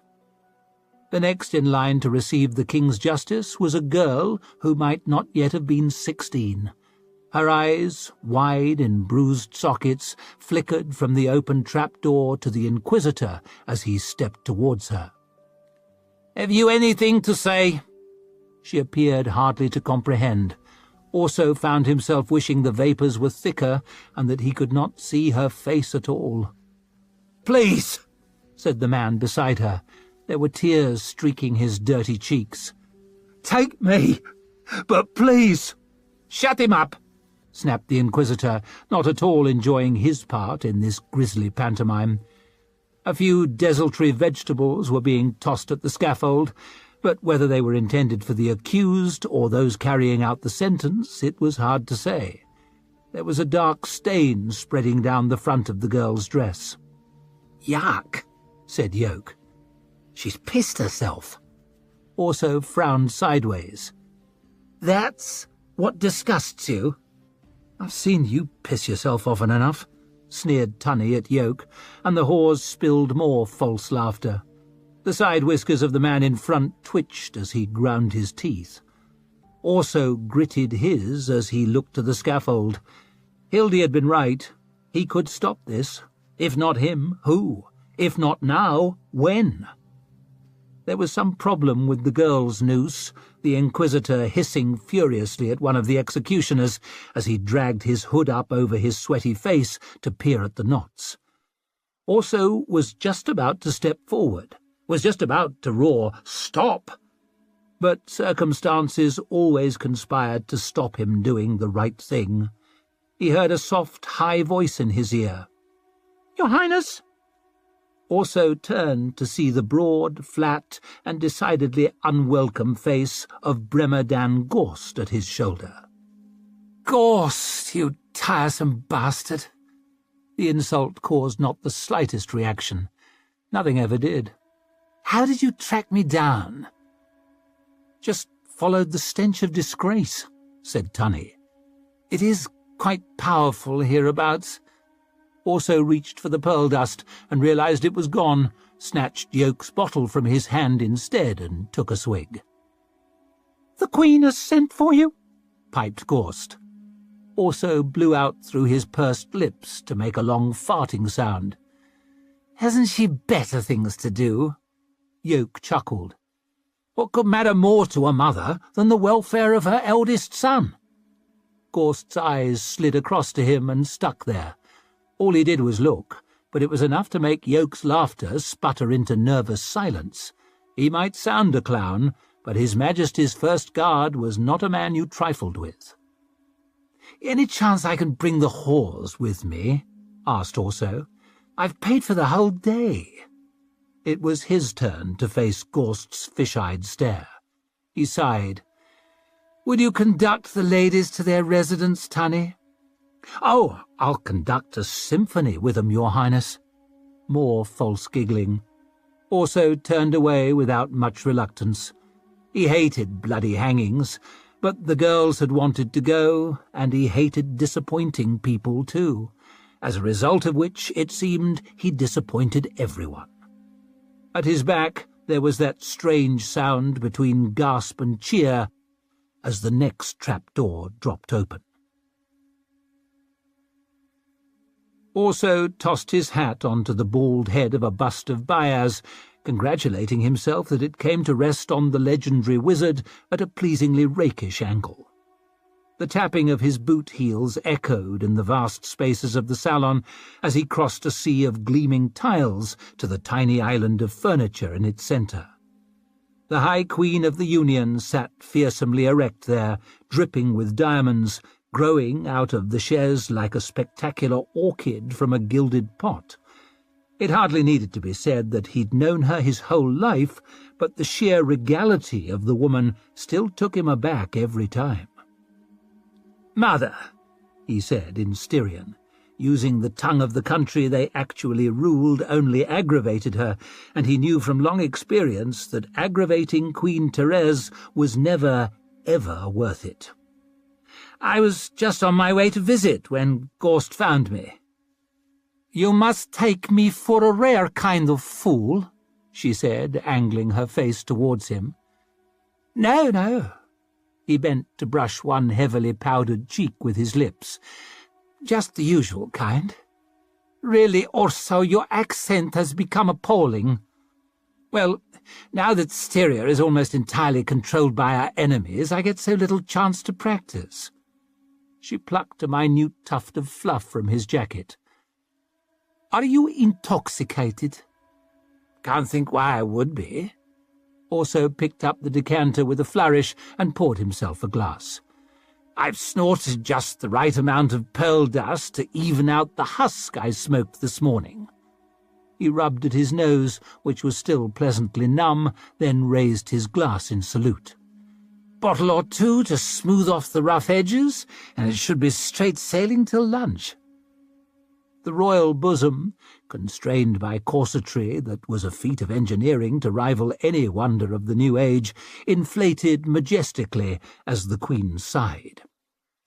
People expect a certain amount of indolence in a crown prince. It was quite winning when you were 17. At 22, it began to become tiresome. At 27, it looks positively desperate. You have no idea, Mother. Also dropped into a chair so savagely uncomfortable it was like being punched in the arse. I have long been thoroughly ashamed of myself. You could try doing something to be proud of. Have you considered that? I've spent whole days considering it. He frowned discerningly through the wine as he held it up to the light from the giant windows. But doing it really feels like such a lot of effort. Frankly, your father could use your support.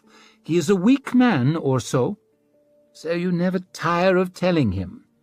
And these are difficult times. The last war did not end well. It ended pretty well if you're King Jappo of Styria. His mother pronounced each word with icy precision. Which you are not. Sadly, for all concerned.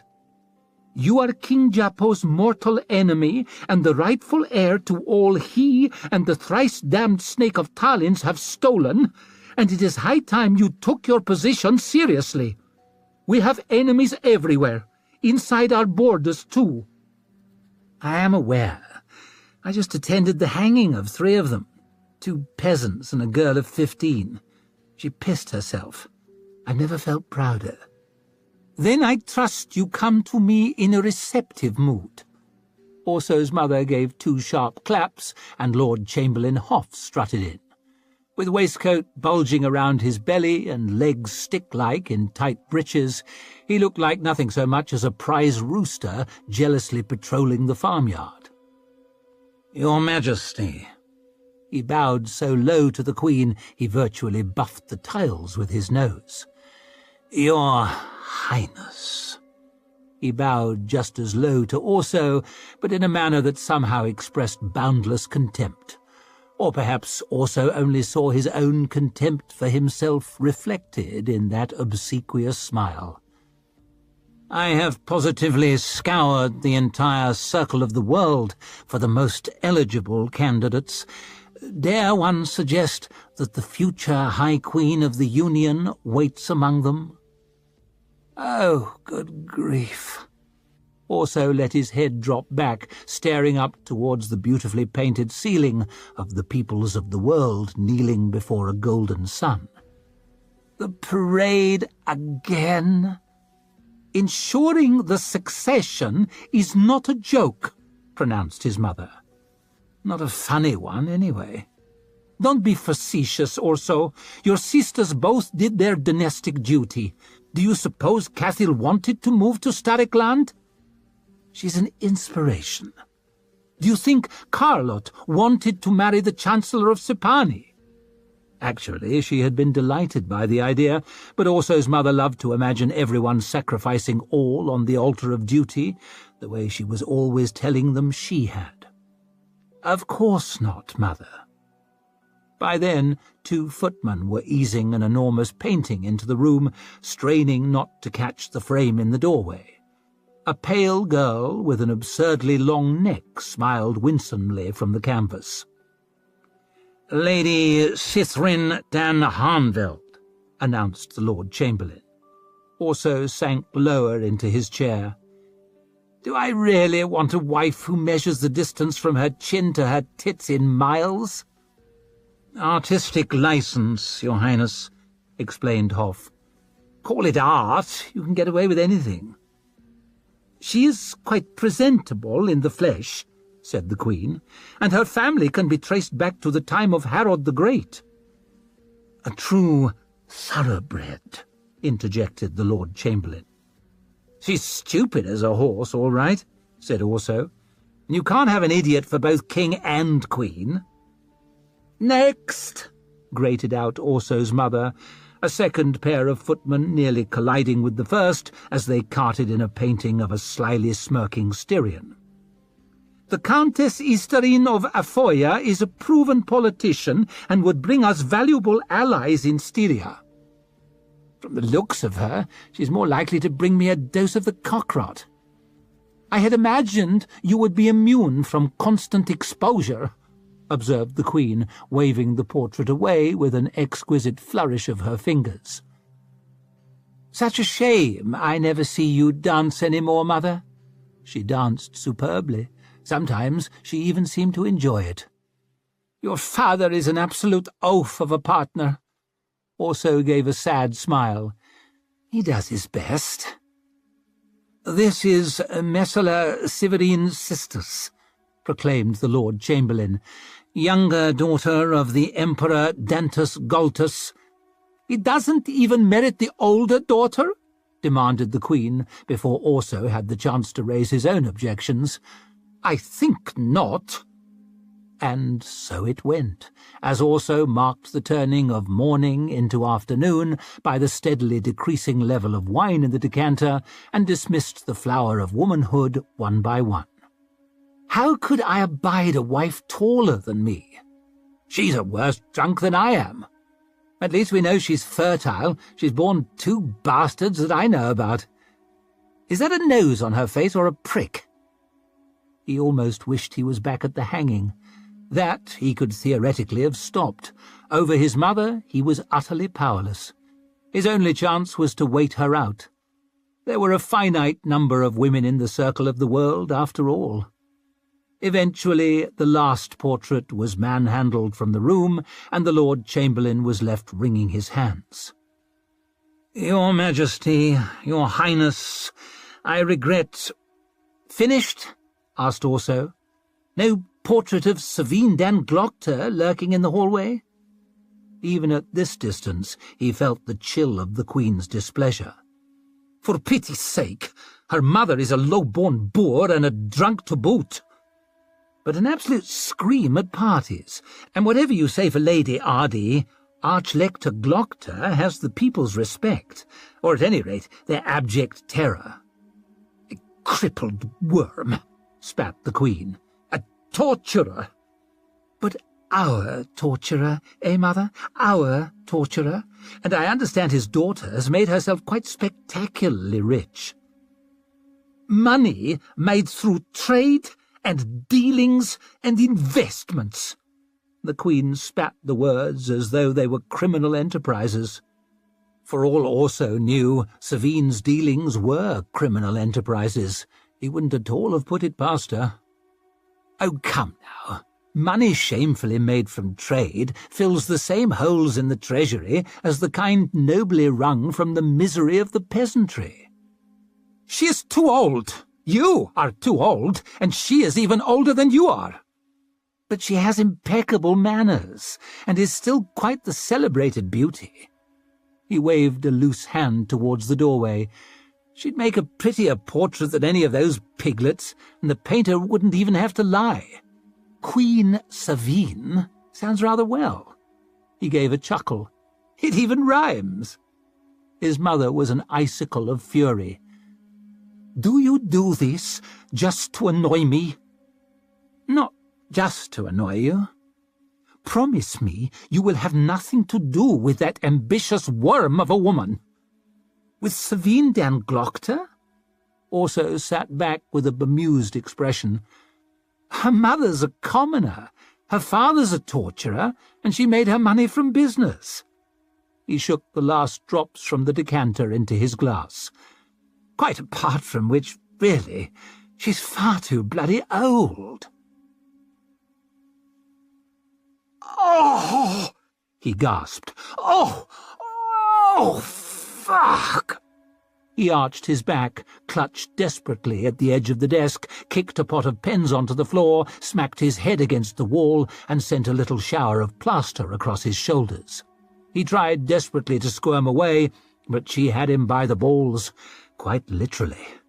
He crushed his face up, nearly swallowed his tongue, coughed, and hissed one more desperate "Fuck!"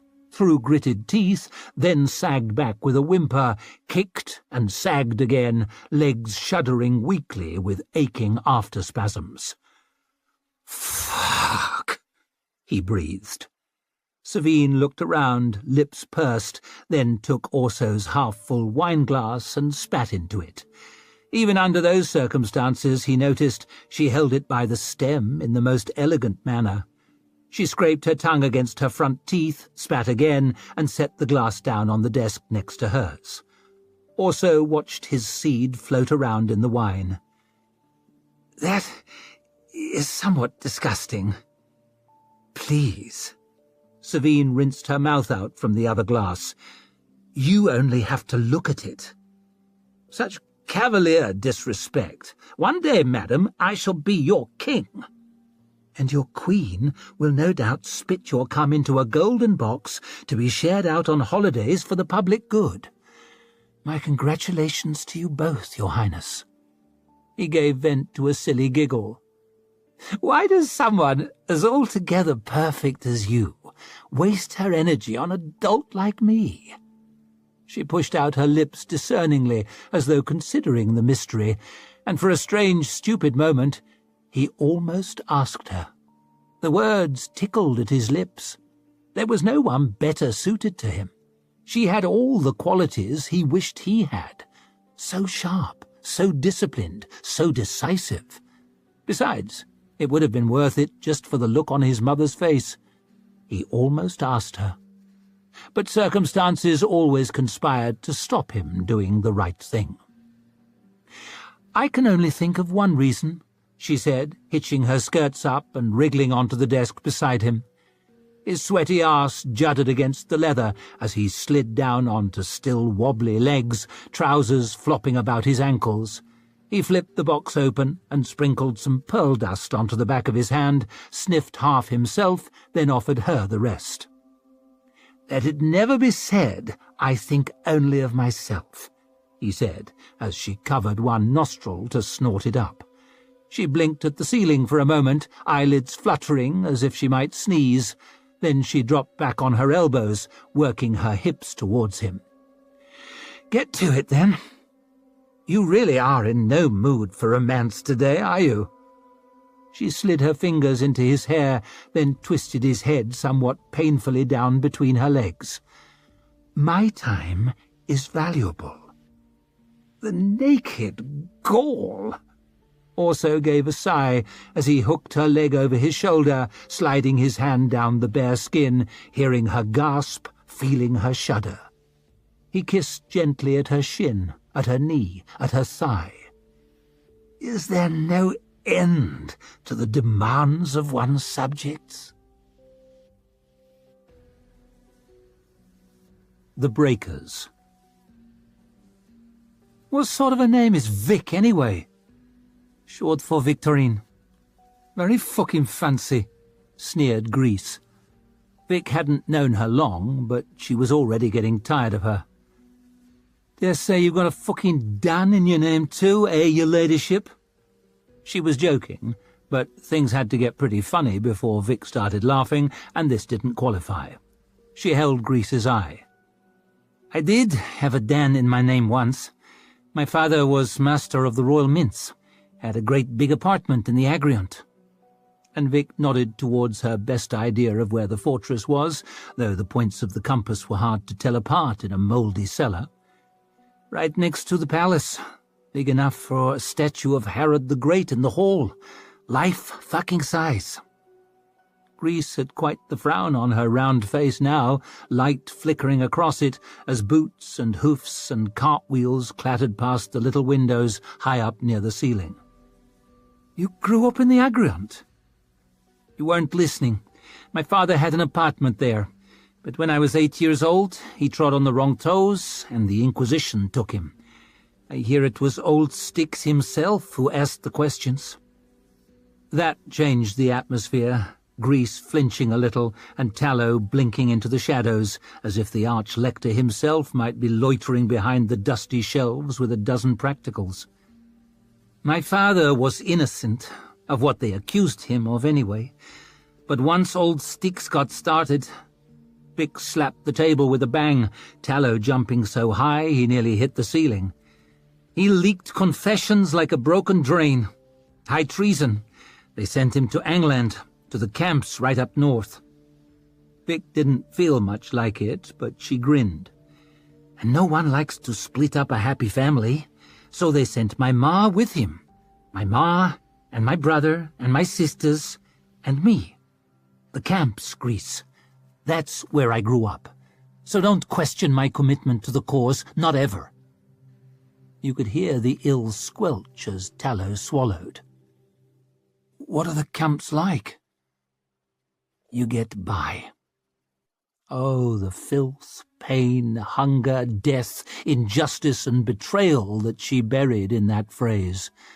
The black chill of the mines, the searing glow of the furnaces, the gnashing rage and sobbing desperation, the bodies in the snow. Vic forced her face to stay blank, pressed down the past like you might press down the lid on a box full of maggots. "You get by," she said, firmer. "When you tell a lie, you have to sound like you believe it. Goes double for the ones you tell yourself." Grease spun around as the door squealed open, but it was only Sybilt come at last, Moore, big and dour, at his shoulder. He planted his fists on the table and took a heavy breath, that noble face of his sadly sagging. "What is it?" asked Tallow in a tiny voice. "They hanged Reed," said Sybilt. "They hanged Cudber. They hanged his daughter." Grease stared at him. "She was 15. "What for?" asked Tallow. "Just for talking." Sybilt put his hand on the boy's thin shoulder and gave it a squeeze. "Just for organising. Just for trying to get workers to stand together and speak with one voice. That's treason now." "Then the time for talk's fucking past," snarled Grease. Vic was angry as anyone, but she'd learned in the camps that every feeling is a weakness. You have to lock your hurt away and think about what comes next. "Who did they know about?" she asked. "That all you can think of?" Grease stuck her fat fist in Vic's face and shook it. "Whether you're fucking safe." Vic looked from her fist to her eye. "Whatever names they knew, they'll have given up." "Not Cudber. He wouldn't." "Not even when they put the irons to his daughter?" Grease had nothing to say to that, shock gradually wiping the anger off her face. "Whatever names they knew, they'll have given up. Lots of other names, too, because once you run out of truth, you start spilling lies." Moore shook his big lump of a head. "Not Reed." "Yes, Reed, Cadber, his daughter, yes, you or me or anyone. The Inquisition'll come for whoever they knew about, and soon. So who did they know about?" "Just me." Sybilt looked at her, calm and level. "I made sure of it." "Then you have to get out of Adua. For your sake, for the sake of the cause." "Who the fuck are you to give orders?" Grease leaned down over her with a stabbing finger. "You're newest here." "So maybe I'm thinking most clearly." Vic let her hand lie on her belt buckle where her brass knuckles were hidden. She didn't rate Grease much of a threat for all her bulk. People who shout a lot tend to take a while working up to more. But Vic was ready to put her down if she had to, and when Vic put someone down, she made sure they went down hard. Lucky for Grease, Sybilt laid a gentle hand on her shoulder and eased her back. "Vic's right. I have to get out of Adua, just as soon as we strike our blow." And Moore slid out a dirty paper and unrolled it across the table. A map of the city. Sybilt tapped a spot in the 3 farms, not far from where they'd started building that new canal. "The Hill Street Foundry." "Oh, Hill Street's gone," said Moore in that plodding way he had, "since they pulled it down to build the foundry." "They're fitting new engines there," said Sybilt. Tallow nodded. "I passed 'em on the way. Engines that'll put 200 men and women out of work, I hear." "And what?" muttered Vic, frowning. "We're going to break 'em?" "We're going to blow the lot to hell," said Grease, "with Gurkish fire." Vic blinked at her. How much have you got? 3 barrels, said Sybil. That be enough, you think? In the right places, maybe. You know how to use it? Not really. Sybil grinned at her. But you do. Used it in the mines, didn't you? In England. I did. Vic narrowed her eyes at him. Where did you get it? What do you care? Snapped Grease. I care that your sauce is reliable. I care that it's going to work. I care that it's not going to pop too early and shower bits of us all over the 3 farms.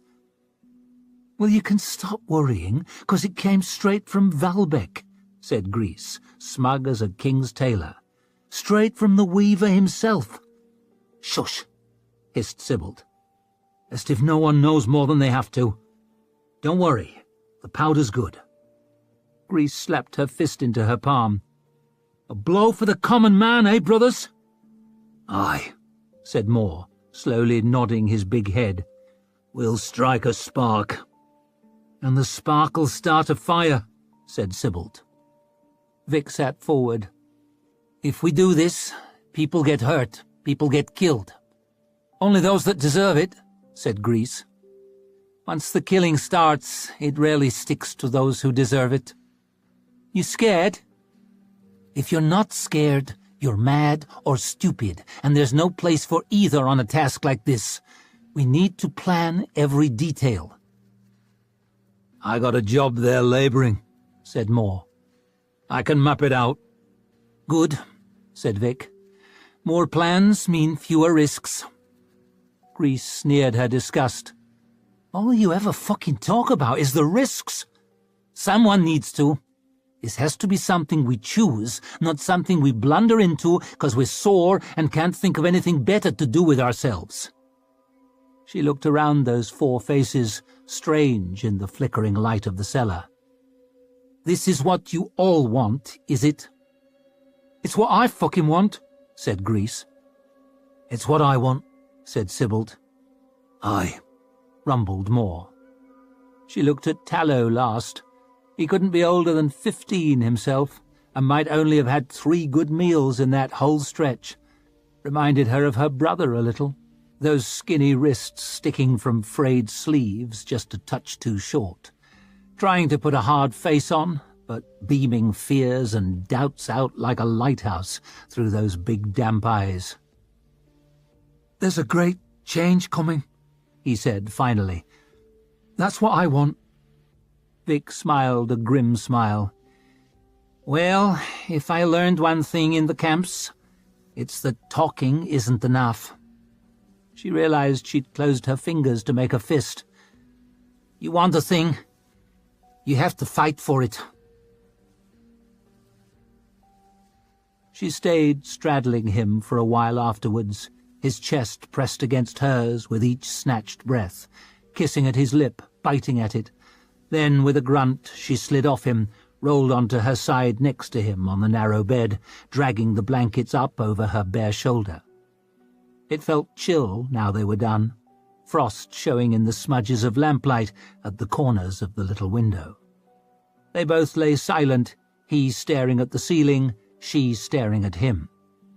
Outside, the carts clattered by, and the traders offered their wares, and that drunk on the corner roared his meaningless pain and fury at nothing and no one, at everything and everyone. Finally, he turned towards her. Sorry I couldn't step in with Grease. I can look after myself. Sybil snorted. No one better. I'm not sorry because I think you need my help. I'm sorry I can't give it. Better if they don't know we're... He slipped his hand up onto her ribs, rubbing at that old burn on her side with his thumb, trying to dig up the right word for what they were. Together. In here, we're together. She jerked her head towards the warped door in the warped frame. Out there, everyone stood on their own. He frowned at the little gap of coarse sheet between them, as if it was a great divide that could never be crossed. Sorry, I can't tell you where the Gurkish fire comes from. Best if no one knows more than they have to. It'll work. I believe you, she said. I trust you. Vic trusted no one. She'd learned that in the camps, along with how to lie. Learned to lie so well she could take one tiny sliver of truth and beat it out like the goldsmiths beating a nugget of gold into leaf till it could cover a whole field of lies.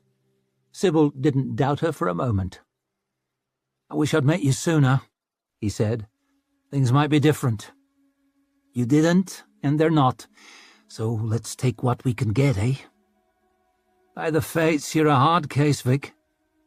We're none of us hard as we seem. She slipped her hand around the back of his head through the dark hair scattered with grey, held it firm, looked him in the eye, and asked one more time. You're sure, Colin? You're sure this is what you want? Don't really matter what we want, does it? Bigger things than our future to consider. We can strike a spark that'll set a fire burning. One day, there'll be a great change, Vic, and folk like you and me will get our say. A great change, she said, trying to sound like she believed it. When this is done, I'll have to get out of Adua. She kept silent. Best thing to do when you've nothing to say.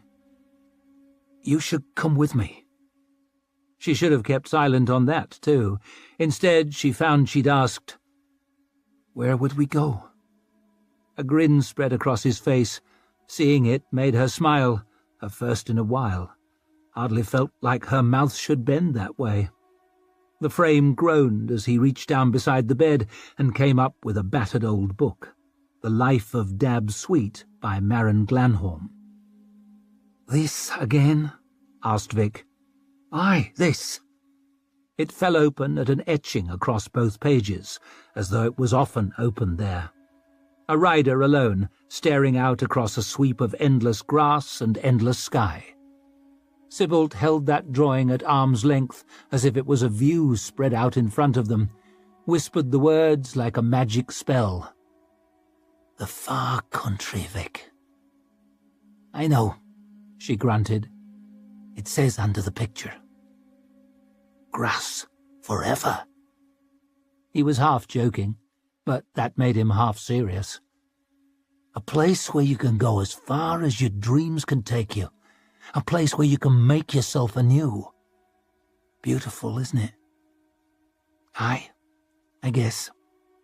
She realized she'd reached towards that drawing with one hand, as if she might touch anything there but paper, and snatched it back. But it's a made-up drawing in a book full of lies column. I know, he said with a sad smile, like thinking about it was a fun game to play, but just a game. He flipped the book shut and tossed it back down on the boards. Guess there comes a time you have to give up on what you want and make the best of what you're given. She rolled over, pressing her back into his belly. They both lay silent, warm under the blankets, while the world went on outside and the light of the furnaces across the street flickered orange beyond the misty window panes. When we strike that spark, he murmured, voice loud in her ear, it'll change everything. No doubt, said Vic. Another silence. It'll change everything between us. No doubt, said Vic, and she slipped her fingers through his and pressed his hand tight to her chest. So let's take what we can get. If I learned one thing in the camps, it's that you shouldn't look too far ahead. Chances are you'll see nothing good there. The answer to your tears. Sometimes you wake from a nightmare and there's a wonderful wash of relief as you realize the horrors you saw were just ghosts and you're safe in your own warm bed. For Rika, it happened the other way around. She'd been dreaming of something happy, somewhere happy, burrowing into feathers with a smile on her face. Then she felt the cold creeping into her heart, however tight she huddled. Then the aching in her sore legs as she shifted on the pitiless ground. Then the hunger nagging at her gut, and it came back in a rush where she was, and she woke with a groan. It was with great reluctance she opened her eyes, saw the cold grey sky through branches creaking with the wind, and something swinging. "Shit!" she squawked, scrambling from her clammy cloak. A man had been hanged from the tree right above where she'd been sleeping. If she'd stood up tall, she could have touched his dangling feet. When she lay down, it had been too dark to see her own hands, let alone a corpse hung overhead, but there was no missing him now. "There's a dead man!" Rika squeaked, pointing a trembling finger. Isern barely spared him a glance. "On balance, I'd rather be surprised by dead men than living. Here." She pressed something into Rika's cold hand, a soggy heel of loaf and a handful of those horrible bitter berries that left your teeth purple. "Breakfast. Savour it, for that is all the food it has pleased the moon to give us." She cupped her blue hand and her white and blew into them ever so gently, like even breath was a resource to be rationed. "My da used to say, you can see all the beauty in the world in the way a hanged man swings." Rika bit off damp bread, chewed it in her sore mouth, eyes creeping back to that slowly turning body. "Can't say I'm seeing it." "Nor me, I will admit." "Should we cut him down?" "Doubt he'll thank us." "Who is he?" "Honestly, he's not had much to say for himself. Could be one of your father's men, hanged by Stour Nightfalls.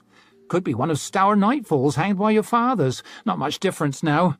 The dead fight for no one." One of her father's men? Had Rika known him then? How many folk she knew were killed these last few days? She felt the ache of tears at the back of her nose, sniffed it up hard. "How much more of this can we take?" And she knew her voice was getting shrill and cracked, but couldn't stop herself. "Can I take?" asked Isern. "I was 6 when my da first sent me to cut arrows from the dead. I can take as much as there is. Can you take? If you fall down and can't get up, we'll have riddled out your limit. Until then—" She looked off through the trees, picking at her berry-stained teeth with a fingernail. "We can't sit still, nor make it up into the hills to my people, so we must find the Union, or your father's men, and they're all backing off towards the White Flow, quick as goats before a wolf. We have to move faster than they are, and the enemy are between us and them, so the further we go, the more dangerous it gets. We'll be marching for days still, weeks even." Weeks of marching through bog and bramble, dodging bitter enemies, eating worms, and sleeping under hanged men. Rika felt her shoulders slump. She thought of her father's hall in Ufrith, the faces carved in the rafters, and the meat dripping gravy into the fire-pit. The hounds begging with their sad eyes and their chins on her knee. The songs sung of high deeds done in the sunny valleys of the past. Her father getting dewy-eyed at every mention of Three Trees and Thunderhead and Black Dow, even raising his cup when a voice rumbled out the name of the Bloody Nine. She thought of the named men ranged along both sides of the fire-pit, all smiling at some joke of hers, some song of hers. That Rika, she's a funny one. You wouldn't want your own daughter wrong in the head, but she's funny. She thought of wandering comfortably drunk into her room, and her own warm cot with the blanket her mother made, and the pretty things she'd found placed nicely on the shelf, and the pretty clothes all dry and beautiful in the chest. She thought of the steep streets of Ufrith, cobbles shining from the rain, and the boats on the grey harbour, and the people gabbling in the market, and the fish sliding glistening from the nets as the catch came in. She knew she'd been unhappy there. She'd said it so often, even she was tired of her moaning. Now she rubbed at the torn and stinking fur on her cloak and wondered how she could have been so hurt by cold words and sharp looks. Seemed foolish and childish and weak. But that's what growing up is, maybe, realizing what a fucking arse you've been. By the dead, she wanted to go back to the safe and warm, and instead of being hunted, just be scorned. But Ricka had seen Ufrith burn. It might be that the long eye can peek into the past, but of one thing there's no doubt: you can never go there. The world she'd known was gone and wasn't coming back, any more than that dead man dangling. And the world she was left with was bitter chill, and a mean bully besides. She couldn't help herself. So hungry and cold and sore and scared, and with more of the same, the best she could hope for. She stood with her numb hands dangling and her shoulders shaking, and the tears silently trickled down her face and dripped from her nose and brought the faint taste of salt to her waggling lower lip. She felt Isern step close, put a gentle hand on her shoulder, take her chin and tip it up, and speak in a softer voice than she'd ever heard her use before. "Do you know what my da would say whenever I cried?" "No," warbled Ricka, slobbery with snot. With a sharp and shocking smack, Isern slapped her across the face. Ricka blinked, jaw hanging open, putting one hand to her burning cheek. "What the— That's what he would say!" Isern shook her hard. "And when that is the answer to your tears, you soon learn to stop mewling and attend to what has to be done." "Ow," muttered Ricka, her whole face throbbing. "Yes, you've had hardships, the sickness and the fits and the being thought mad and blah, blah, blah.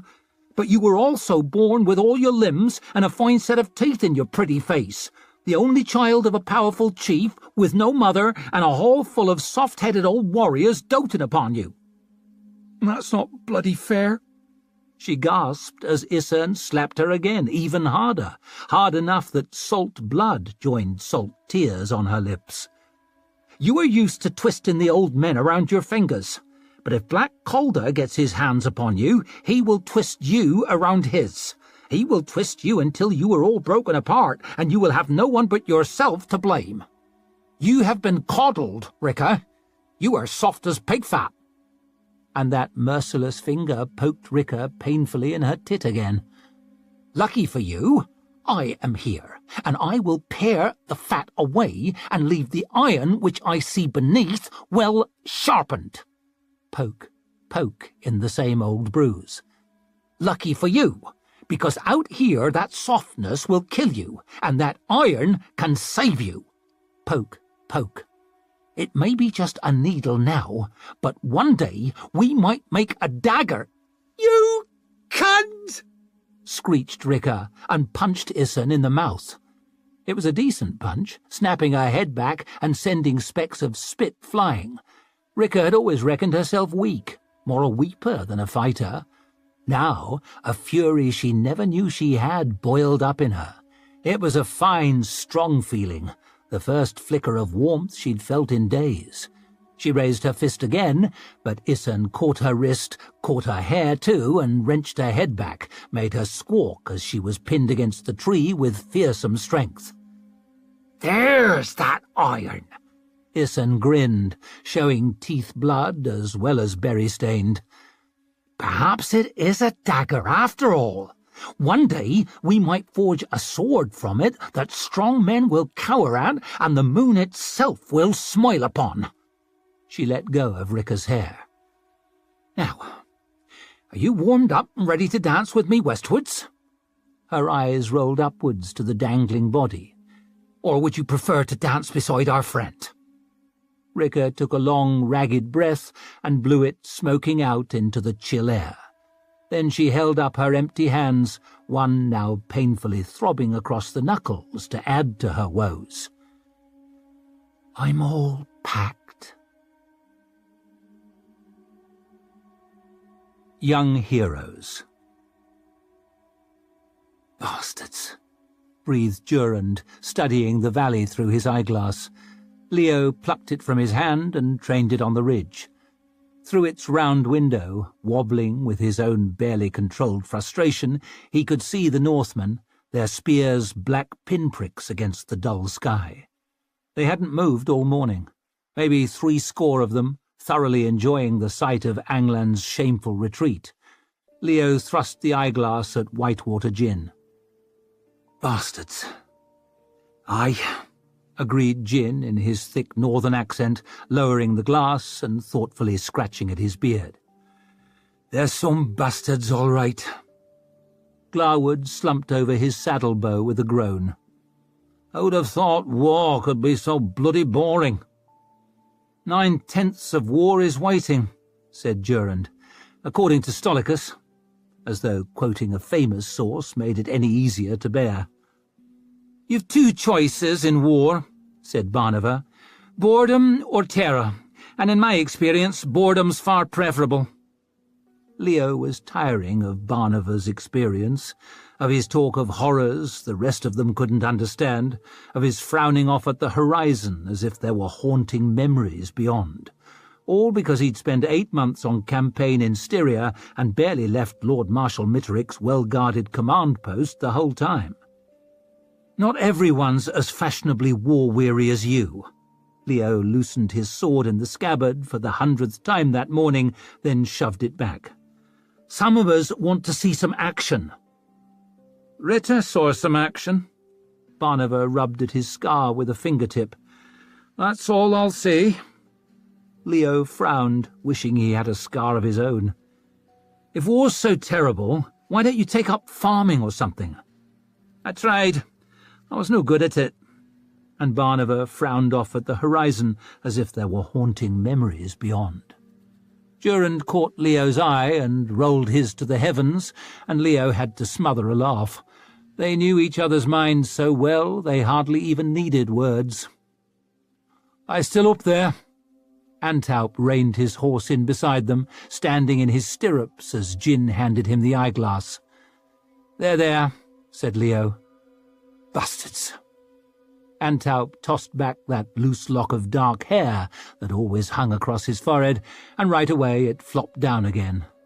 He was the one the girls couldn't leave alone, slick and quick and well-groomed as a winning racehorse, but all of Leo's friends were fine-looking men in their own ways.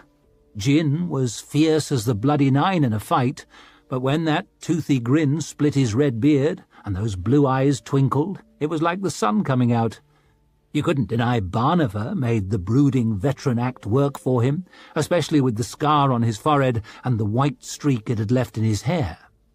Then Glarwood was a slab of good-humoured manliness, with the height and the shoulders and the stubble already thick an hour after he shaved. As handsome a crowd of young heroes as you could hope to find. What a painting they'd make! Maybe Leo would get one commissioned. Who'd know an artist? He found himself glancing sideways. The ladies in Ostenhorn might not see it, but Durand was the best-looking of the pack. They might have called his features soft, beside Glarwood's cleft chin or Antaup's sharp cheekbones, but Leo thought of them more as delicate, subtle, the slightest bit vulnerable, even. But you'd find no one tougher than Durand in defence of his friends. The expressiveness he could pack into a glance, the little frown as he thought something through, the twitch at the corner of his lips as he leaned close to say it, and always something worth hearing, something nobody else would have. Durand glanced sideways, and Leo looked quickly away, back up towards those Northmen on the ridge. "Bastards," he said, a little hoarse. "And all we can do is sit here," grumbled Antaup, having a little rummage to unstick his balls. "Like caged lions." "Like leashed puppies." Glarwood wrestled the eyeglass from Antaup's hand. "Where the hell have you been, anyway?" "Just checking on the baggage." Gin snorted. "With a woman?" "Not necessarily." Antaup's grin seemed to have twice as many teeth as a regulation mouth. "Could have been several. A man has to find something to stave off the despair. Who'd have thought war could be so bloody boring?" Barnava looked up. "You've two choices in—" "Finish that sentence and I'll stab you," said Leo. "Looks like we could all use a boost to morale." Glarwood nodded towards a column of much less fine-looking men slogging along the valley bottom, clutching torn coats, tattered cloaks, threadbare blankets, spears drooping on hunched shoulders at every angle but straight. Leo could usually rely on some cheering when the common soldiers saw him, a few shouts of "the young lion," so he could shake a fist and slap a back and bellow some nonsense about the king. Now the men struggled past in silence, with their eyes on the mud, and with no help yet from Midderland. Even Leo was a lot less inspired by royalty than he used to be. It seemed the days of warrior kings like Herod the Great and Casimir the Steadfast were far in the past, and supplies of patriotic bluster were running dangerously short. "I'd never argue with your mother on strategy," grunted Antaup, "but constant retreat is no good for men's spirits." "Taste of victory would soon perk 'em up," said Whitewater. "Perk us up, too." Glarwood nudged his horse closer to Leo, dropping his voice. "Be easy to teach those bastards a lesson," and he bunched one big veiny fist and punched at the air with it. "Like we did at that farm." Leo fiddled with the pommel of his sword, loosening it in the scabbard again. He could remember every detail of the charge, ripping wind and thundering hooves, the axe haft jolting in his hand, the fear-stricken faces of the enemy, the giddy joy as they broke and ran. Durand had that little crease of worry between his brows. "We've no idea what's behind that ridge." Leo thought of Ritter's funeral, the words by the grave, the weak-chinned wife weeping by the fireside. Men's lives were in his hands, these men's lives who'd ride through fire for him, his friends, his brothers. He couldn't stand to lose another. "Durand's right." He slapped his sword back, forced his hand away from the hilt. "We don't know what's behind that ridge, and Mother would kill me." "Ride up there. You'll save me the trouble." Leo winced at that odd mixture of reassurance and resentment that always came with his mother's voice, though every time the reassurance was less and the resentment more. "My Lady Governor." Durand pulled his horse sideways to let her ride through next to Leo, her crowd of officers loitering on the slope. "We did all right against Stour Nightfall's men last week," grumbled Leo. "Nightfall is over on our right just now." She swished her baton towards the south, making him wince again. There was just something off about a woman waving a baton around, even if she was in command, for now. "Those are Black Calder's men, and Calder is not a warrior like his son." She raised one brow at Leo. "Or mine. Calder is a thinker like me. You see those woods over to the right? He has horsemen there waiting for us to make a fool's mistake." Durand whisked his eyeglass out of Glarwood's fist. "Metal," he murmured, "in the trees." Leo should have been pleased at his own good judgment. Instead, he felt angry at missing the obvious. "So we just sit here and let them laugh at us?" "I wouldn't want them to miss the show." His mother nodded towards the straggling column, thrown into even more disarray by a puddle in the track. "I put our shabbiest men in this valley with orders to march as badly as they could." "You did what?"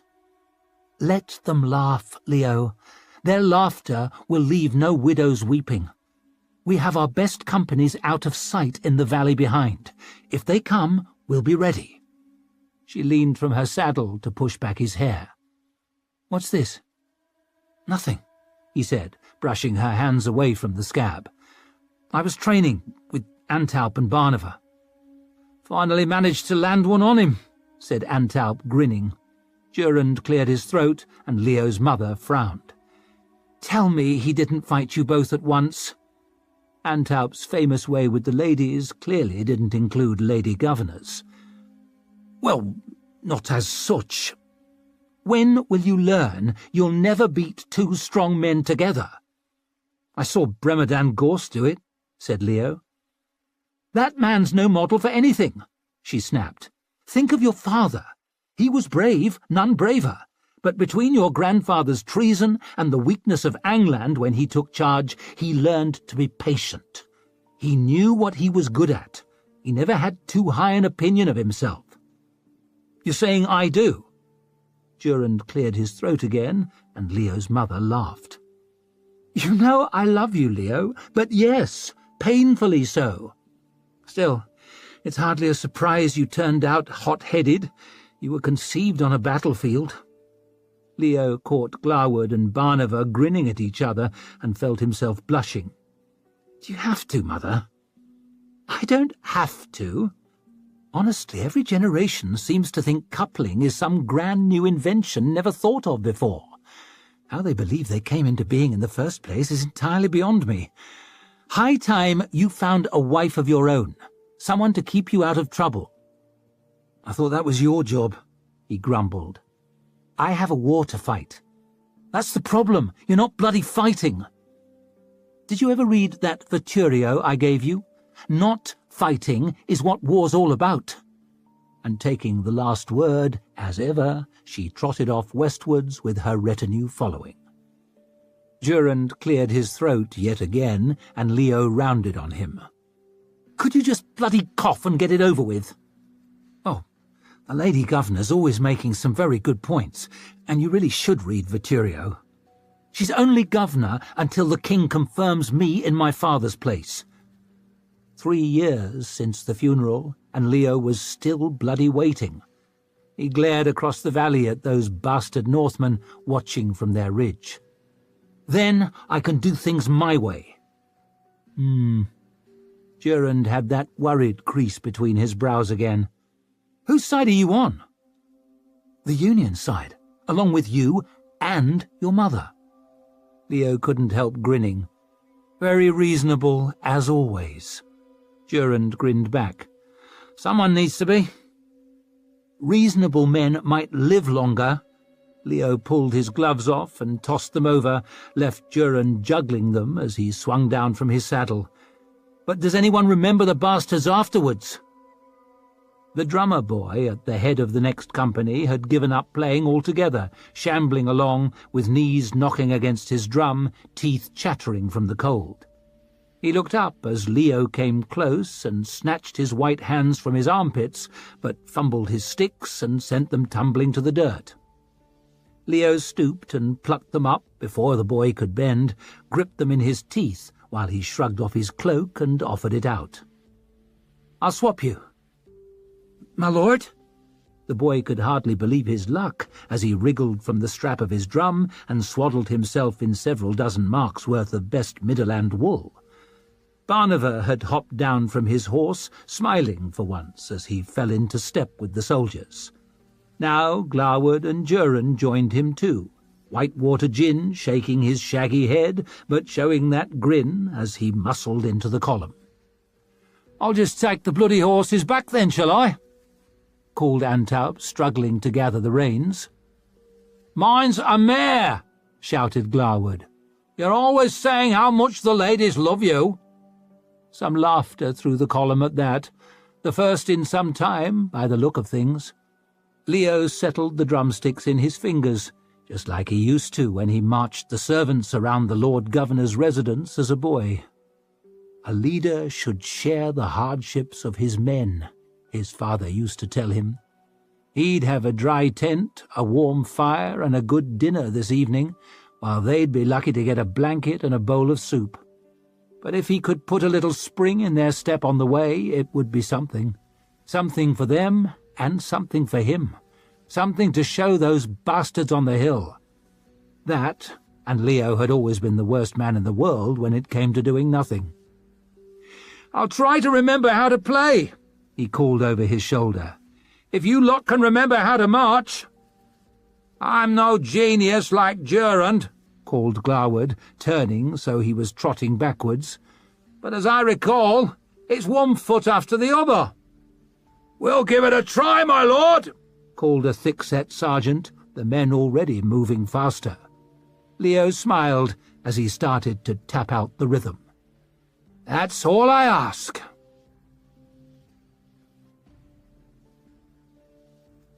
The moment. "You asleep?" "No," grunted Clover, only sort of a lie, since he had in fact just woken up. "Shut my eyes is all." "Why?" He opened one and peered up at the boy. Hard to say which he was, with the sun flickering through the branches, especially since Clover had forgotten their names again. "So I don't have to see the injury you two are doing to the noble art of swordsmanship." "Doing the best we can," grumbled the other boy, whichever one he was. "That'll be a comfort to your mothers when you're killed for not attending to my wisdom." Clover let his hand hover over the basket of apples, then plucked out one he liked the look of. Nice blush to it. He took a bite and sucked out the juice. "Tart," he said, baring his teeth, "but tolerable. Like life, eh, lads? Like life." They stared at him blankly. He heaved a weary sigh. "Back to it, then." They shambled unhappily out into the sun and turned to face each other. "Yeah!" The dark one dashed in, swinging his stick. "Ah!" The blonde one parried, stumbling back. Clack, clack, as the sticks knocked together. "Cuckoo," went a cuckoo in the trees behind. Somewhere men were arguing over something, but so far off their voices were no more than a comforting burble. Clover wedged one hand behind his neck and wriggled back against the tree. Sometimes it could feel like life wasn't so bad. Then he gave an unhappy grunt, then a twitch, then a grimace. Problem was, these students of his were about the most terrible swordsmen he ever saw. The blonde one swung, teeth clenched, while the dark one snarled and burbled, more running away than defending, both already out of breath. "Stop!" He sat up, tossing his half-eaten apple away. "For the dead sake, stop!" The boys stuttered to a halt, sticks wobbling down. "No, lads, no!" Clover shook his head. "Very much no. You're going at each other like a dog at a bitch, wild and wayward. You've got to put more thought into this moment than any other. All your thought and all your effort, because everything you'll ever have is apt to be snatched away in the next breath. Your lives are hanging in the balance." "They're just sticks," said the blonde one. Clover rubbed at his temples. "But we're pretending they're swords, you half-head. I'm not a bloody stick teacher, am I?" The dark-haired boy opened his mouth, and Clover held up a silencing hand. "Don't answer that. Just take some time. Dinner ain't getting cold, is it?" "You said strike fast." "Aye, once you strike like lightning. But think before you strike, eh?" "Why don't you come and show us?" asked the dark one. "Out there in the sun?" Clover chuckled to himself. "I didn't become a bloody teacher so I could get up and do it me bloody self." "But—" The blonde boy shaded his eyes with his hand. If Clover had been the dark one, he'd have smashed him right then when he wasn't looking. But the dark boy just stood there picking his nose. No initiative, these little bastards. "Aren't you going to show us some, technique?" "Technique?" Clover laughed. "Technique is what we come to last. So far, you two are only just holding the sword by the right end." "It's a stick," said the blonde one, frowning at his stick. "The ends are the same." Clover ignored him. "It's a mindset I'm trying to teach you, a winning way of looking at the world." The dark boy was so baffled he looked almost in pain. "It's about hitting him with a sword, ain't it?" Clover took a slow breath in and slowly blew it out. "First of all, it's about deciding when to and when not to. In the end, the only thing a man can really do is pick his moment. Watch for the opening and recognize it when it comes and seize it." And Clover snatched at a handful of nothing and shook his fist. "Picking your moment, that's the secret. You understand?"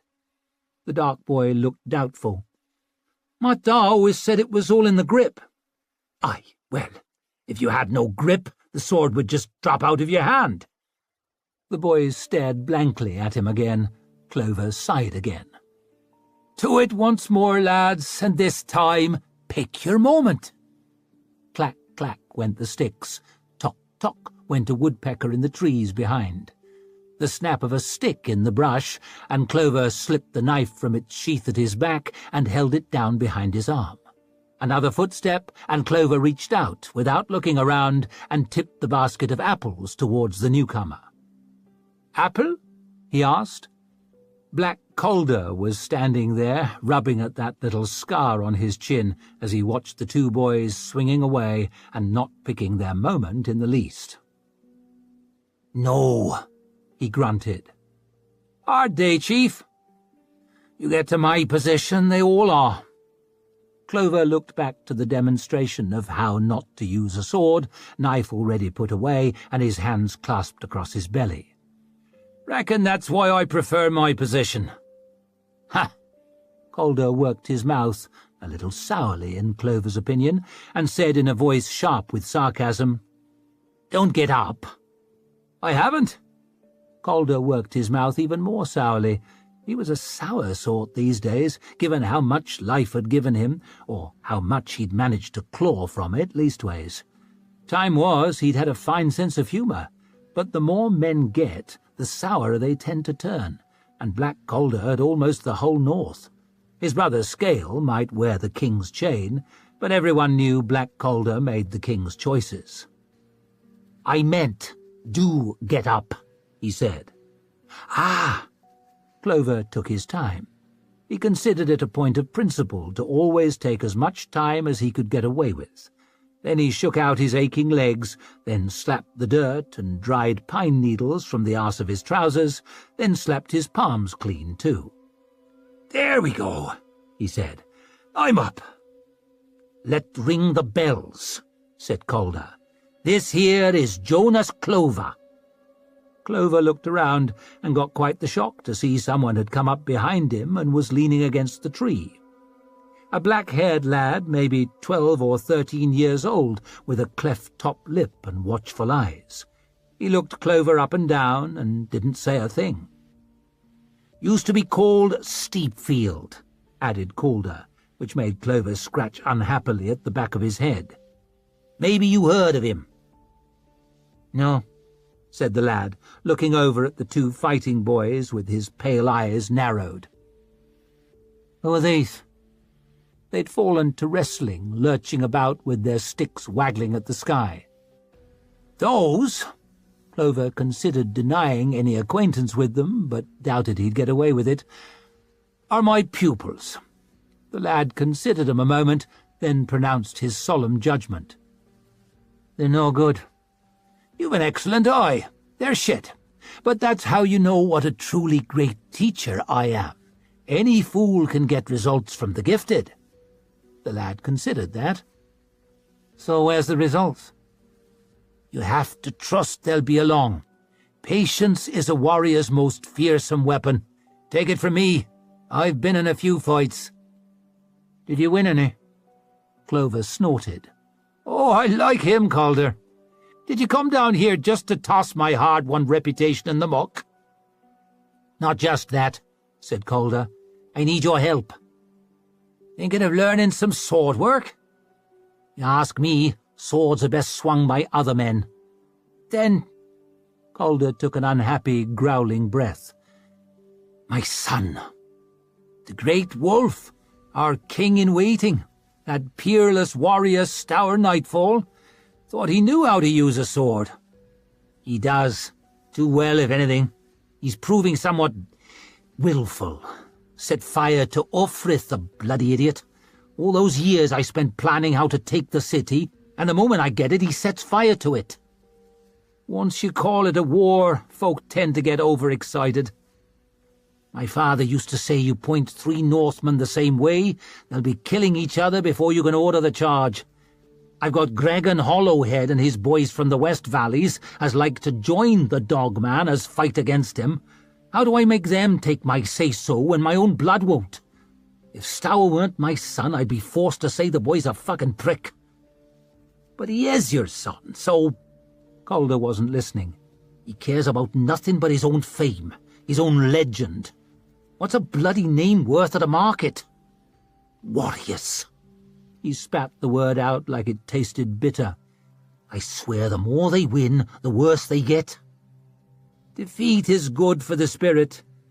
Clover scratched gently at his own scar with the little fingernail he left long for the purpose. Learned that the hard way. He thinks he's bloody invincible. And his name draws fools like a turd draws flies, and they give him fool advice. I sent Wonderful over to be his second, try to teach the great wolf some caution. Good choice, good woman, good judgment. Stour's got her tearing her bloody hair out. Clover frowned. Wonderful's got hair now? It's a figure of speech. I want you to help her out. Keep Stour on the right path. I'm supposed to know where the right path is? A damn sight better than my prick of a son. Maybe you can nudge him off a couple of wrong ones anyway. Clover scratched his beard and watched the boys flounder in the meadow, and Calder's lad shaking his head in disgust, and he took a slow breath in and slowly breathed it out. All right, then. He'd been around long enough to know when there was no squirreling out of a thing. He grunted as he bent down and fished up his sword. Slowly, because why not? I'll do what I can. Reckon that's all any of us can do in the end. You're a straight edge, Clover. You've always been loyal. Doubtless. I was loyal to Bethard, then to Glamour Golden, then to Kerm Ironhead, now to you. Well, you were loyal to them till they put themselves on the losing side. That sounds almost exactly like disloyalty. Calder shrugged. A man has to bend with the breeze. If I've got one talent, it's bending with the breeze. You keep the apples. And Clover nudged the basket towards the scar-lipped lad with his boot. They make my tummy hurt. And all my dreams came true, said Clover, ambling up with his sword over one shoulder. Wonderful turned her head, showing the white scar through the black and silver stubble on her scalp, and hacked out a laugh without much joy in it. Look who it is, she said. He glanced down at himself. I recognize those boots. Jonas Clover has arrived, and all wrongs shall be set right. He winked at her, but she was not much charmed. Must be your lucky day. I'm fucking due one. And she slapped her hand in his and pulled him close by it, and they clapped each other around the back for good measure. You been eating well? He asked, looking her up and down. You're like hugging a bundle of spears. Always been lean. Oh, me too. And he patted his belly. The body of a hero lies just below this carefully nurtured layer of fat. She raised a brow. Clover loved to see things done well, and she'd a hell of a brow raise, did Wonderful. And what could possibly drag your fat this close to the fighting? Black Calder, he tells me you need help. That I'll not deny. When does it get here? You dare trifle with me, woman? I'm supposed to mind the future of the North, the king-in-waiting, the great wolf, Stour Nightfall. Both her brows went up now. You? I'm to keep him on the right path, Calder's words. Good luck with that. She beckoned him close and lowered her voice. Not sure I ever met a bigger prick than that boy, and I stood second to Black Dow. Clover snorted. For a day you did. A day was plenty. I do hear tell the great wolf can be somewhat prickish. Wonderful jerked her head towards a column of smoke rising above the trees. He's even now burning a village we just captured over yonder. He was going house to house when I left him, making sure the flames got the lot. Clover thought he'd caught that old burning building whiff on the breeze. Why fight for something if all you do is burn it? Maybe the great wolf could tell you, for damn sure I can't. Well, Clover pushed his chin forward and scratched at the stubble on his stretched-out neck. "Luckily, I'm a man of heroic patience." "You'll need to be." Wonderful nodded sideways. "Here comes the future." And Stour came swaggering down the track. He'd been given the name Nightfall as a babe on account of being born during an eclipse. It had been an hour before, in fact, but no one dared say so now. All part of the ever-inflating legend of the great wolf. He'd long, dark hair and fine clothes buckled and riveted with gold, and these grey-blue eyes that looked always a little wet, as if he was about to cry. Tears of acid contempt, maybe, for the world and everything in it. He was no giant, but there was a quick strength to the way he moved, a dancer's grace, and sneering confidence in crazed abundance. A surfeit of self-belief can get you killed, but Clover had seen it carry men through fire before as well. The old iron skin of arrogance. Here was a fellow who knew how to pick his moment and to cut what he wanted from it with no hesitation and even less regret. He had that crowd of cunts with him, that famous fighters tend to gather, many of them proudly sporting the sign of the wolf on their shields. Men with no name of their own, drawn to the big name like moths to a bonfire. Clover had seen the wretched pattern a dozen times before. Glamour Golden had a crew very similar, and the Bloody Nine too, and more than likely Scarling Hoodless had a glowering gaggle, however many 100 years before. Times change, but that crowd of cunts stays much the same. Stour Nightfall fixed Clover with that wet, cold, hollow stare, quick hand sitting loose on the pommel of his sword, and his grin was full of good teeth and bad threats. "Jonas Clover," he said, "what the fuck are you doing here?" "Your father sent me, Black Calder." "I know who my father is." "He knows who his father is," sneered one of the sneerers. A heavy-muscled young bastard, with a whole armoury strapped about him, made a sound on the move like a knife-seller carting too much stock. Stour scowled sideways. "Shut your mouth, Maguire." Maguire bristled to be slapped down, a wearisome pattern of manly goings-on, in which Clover, to his shame, had once been a keen participant. "What I want to know is, why did he send you?" "To keep you on the right path." Clover gave a helpless little shrug. "His words, you understand. And you can tell the right path from a midden, can you?"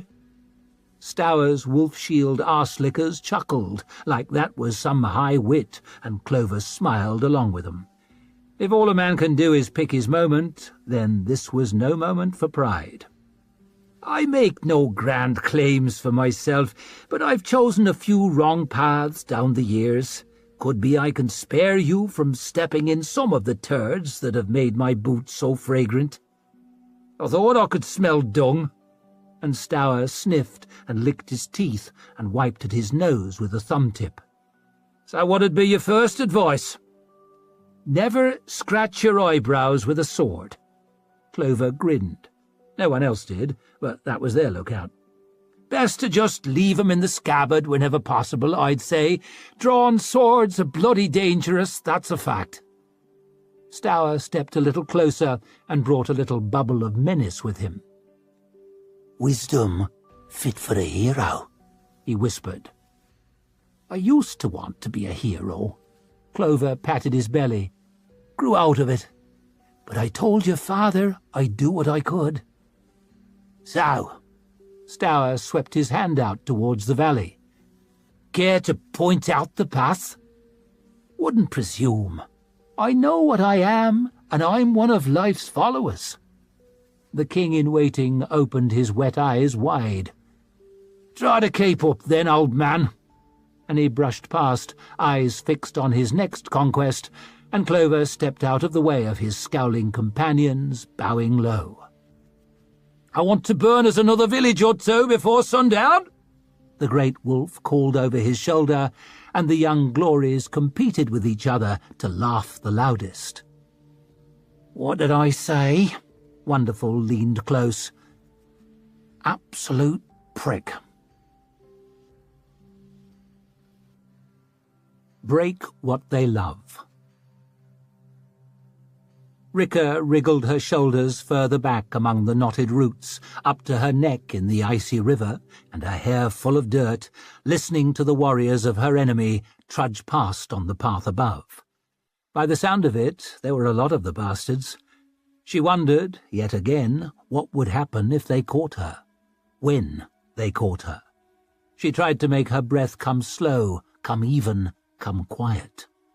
What with the grinding fear for herself, and the chafing worry for everyone she knew, and the niggling pain of 100 little knocks and scratches, and the gnawing hunger and gripping cold, it all added up to quite the shittest afternoon she'd ever had, and that with some recent savage competition. She felt a fingertip under her jaw, pushing her mouth closed, and realized her teeth had started chattering. Isern was pressed against the bank beside her, river to her sharp chin, and hair plastered to her frowning face, still as the earth, patient as the trees, hard as the stones. Her eyes rolled up from Rika's to the root-riddled overhang above, and she quietly slipped one finger from the water and over her scarred lips for quiet. "Shit!" came a voice, so loud it seemed in Rika's ear, and she startled, might have splashed from the bank on an instinct if Isern's hand hadn't clamped tight about her numb arm under the water. "Shit, and—" a man's voice, getting on in years, but soft and slow, like he was in no hurry. "There we go." A satisfied grunt, and a stream of faintly steaming piss came spattering into the water, not a stride from Rika's face. Sad thing was, she was tempted to stick her head under it just for the warmth. "There's all kinds of pleasures in life," came the voice, "but I've come to think there's little better than a piss when you really need one." A woman's voice this time, picking each word careful as a smith picks the nails for a rich man's horseshoes. "Not sure whether I've more respect for you or less following that little revelation. It's getting to the point," the stream stopped, then started up again, "where I sometimes hold on to it, so when I do go," a few more little squirts, "it feels better than ever. How goes the noble clash of arms? Union are pulling back as fast as they can. Some skirmishes, but there's no real fight in 'em. No sign of the Dogman's boys. Run in, I reckon." "Suits me well enough," said the man. "Any luck, they'll run all the way back to Angland, and we can all have a lie down." Rika glanced over at Isern. She'd been right. She always was bloody right, especially when it came to disheartening predictions. That morning they'd come upon a clearing full of corpses, a dozen or more. Men from both sides, all on the same side now. They say the great leveller settles all differences. Rika had stared at those bodies, her wrist against her mouth, her breath crawling. Then she'd seen Isern squatting over the dead like a corpse-eater from the songs, plucking at torn clothes, fiddling with buckles. "What are you doing?" "Looking for anything we can eat." And Rika had set to searching herself, trying not to look at their faces as she rooted through pockets with numb fingers. Isern had been right about that too. Your fear, your guilt, your disgust, they all vanish once you get hungry enough. The thing that really upset her as they crept away from the dead was that they hadn't found anything. "Chief!" someone roared up on the road. "Nightfall! The king in waiting!" And there was an approving clatter of weapons on shields. Rika stiffened under the water, stiffened far as she could, given she was near enough a block of ice already, and Isern pressed against her and whispered, hardly more than a breath, "Shh." "By the dead," she heard the woman mutter above, and then with forced good cheer, "Chief, how's the day?" "Bloodless so far, but it's still early." The voice of Stour Nightfall himself then. A whining sort of voice for a famous warrior, sounded like a boy on the edge of a tantrum. "They're thin sauce, these Southerners, always trickling away.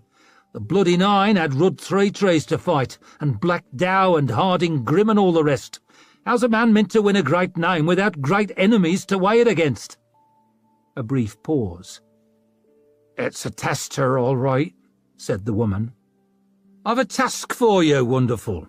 There's a girl out in these woods."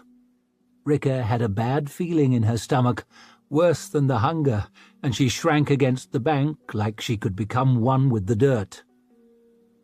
"I want her." A snorting chuckle from the enthusiastic pisser. "Well, who wouldn't want a girl out in the woods?" There was a silence, like the jest had miscarried. Certainly Rika wasn't fucking laughing. "How do we tell this girl from another?" "I say she's got a twitchy way. She'll have a gold ring through her nose, maybe a cross painted over her eye."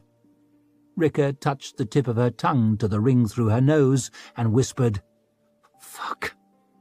"She might have some witch of a hill woman with her that you can kill, but the girl we need alive." "Must be important," said the woman called Wonderful. Nightfall gave a little hooting giggle. "Well, there's the thing. She's the Dogman's daughter." "Double fuck," mouthed Rika. "Shh," hissed Isern. "What happens if we catch her?" An unhappy grunt. "Well, if my father gets her, I dare say he'll ransom her back, dangle her as bait, use her to get his way when it comes to talking peace." And Nightfall spat out the word like it tasted bad. "You know my father, plans within plans."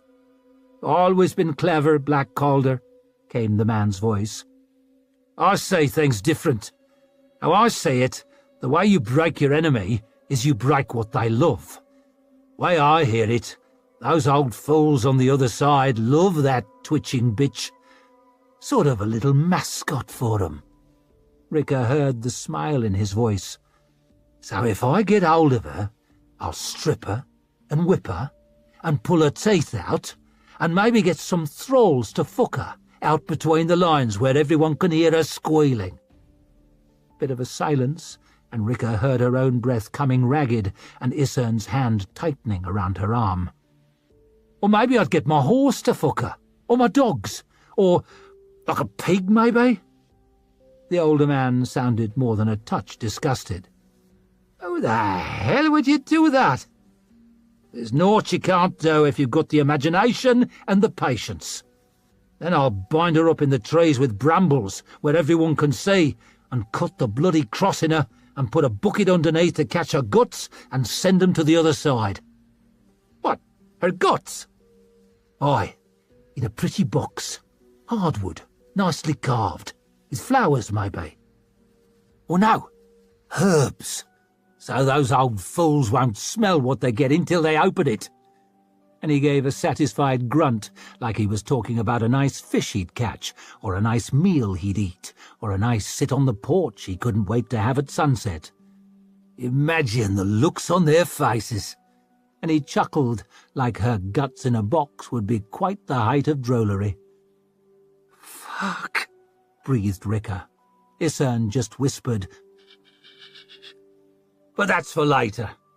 And Nightfall gave a disappointed sigh. "Can't cook what you haven't caught, can you?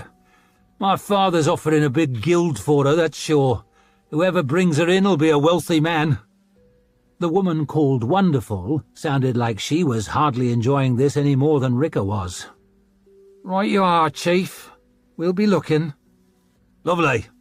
You can get back to your pissing now, Clover." "That's all right. Won't need another for a while, I reckon." Rika heard soft footfalls moving away.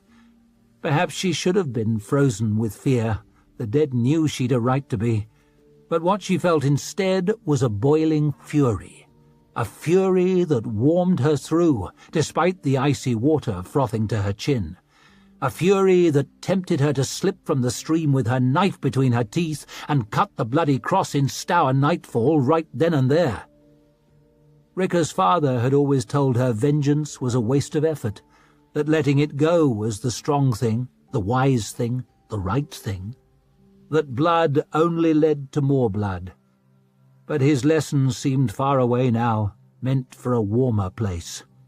She clenched her jaw and narrowed her eyes and swore to herself that if she lived out the week, she'd make it her business to see Stour Nightfall fucked by a pig. "I'll be honest, Wonderful," came the man's voice, the one called Clover, speaking soft like he was sharing a secret. "I'm finding that bastard increasingly troubling." I know. Took it for an act at first, but I'm starting to think he's everything he pretends to be." I know. "Guts in a box? With herbs?" I know. "He'll be king one of these days, with guts in a box over yonder. King of the Northmen, him!" A long pause, then a weary grunt. "That's a thing no right-thinking person could look forward to." Rika could only agree. She thought she saw a hint of their reflections dancing among the black branches in the water. "You see something down there?" She stiffened, numb fingers curling tight around the grip of her knife. She saw the jaw muscles clench on the side of Isern's face, blade of her spear sliding from the water, smeared with pitch so it wouldn't catch the light. "What? Fish?" "Aye. Worth getting my rod, do you think?" The sound of Wonderful hawking up, then a glob of phlegm came spinning over from above and plopped into the water. "Nothing in this stream worth catching, I reckon." It was bad. The sun was setting when he came home, just a pink glimmer over black hills. The valley was in darkness, but Broad could have walked the way blindfold, knew every rut in the track, every stone in the tumble-down wall beside it. All so familiar, but all so strange. After 2 years away, you'd think a man would run headlong towards a place he loved, the people he loved, with the biggest smile his cheeks could hold. But Broad trudged slow as the condemned to the scaffold, and smiled about as much too. The man who left had feared nothing. The one coming back was scared all the time. He hardly even knew what of. Himself, maybe. When he saw the house, huddled among those bare trees, lamplight showing around the shutters, he had this strange urge to walk on, this strange thought he didn't belong there any more. Not with what he'd seen, not with what he'd done. What if he trod it in with him? But the path leading past was a coward's path. He clenched his aching fists. Gunner Broad was no coward. Ask anyone. Took all the courage he had to knock on that door, though. More than it had to climb the ladders at Borletta, or lead the charge into those pikes at Massalia, or even carry those men dying of the grip in the long winter after. But he knocked. "Who is it?" Her voice beyond the door, and it made him wince worse than the points of those pikes had. Till that moment he'd been afraid she wouldn't be there, that she'd have moved on, forgotten him, or maybe he'd been hoping she would have. He could hardly find any voice at all. "It's me, Liddy. It's Gunner." The door rattled open, and there she stood. She'd changed, not near as much as he had, but she'd changed. Leaner, maybe, harder, maybe. But when she smiled, it still lit the gloomy world the way it always had. "What are you doing knocking at your own door, you big fool?" And he just started crying. A jolting sob first that came all the way from his stomach. Then there was no stopping it. He fumbled his eye lenses off with a trembling hand, and all the tears he hadn't shed in Styria, on account of Gunner Broad being no coward, came burning down his crushed-up face. Liddy stepped forward, and he shrank away, hunched and hurting, arms up as if to fend her off, like she was made of glass and might shatter in his hands. She caught him even so. Thin arms, but a hold he couldn't break, and though she was a head shorter than him, she held his face against her chest and kissed his head and whispered, "Shh now, shh." After a while, when his sobs started to calm, she put her hands on his cheeks and lifted his head so she was looking straight up at him, calm and serious. "It was bad, then, was it?" she asked him. "Aye," he croaked out. "It was bad."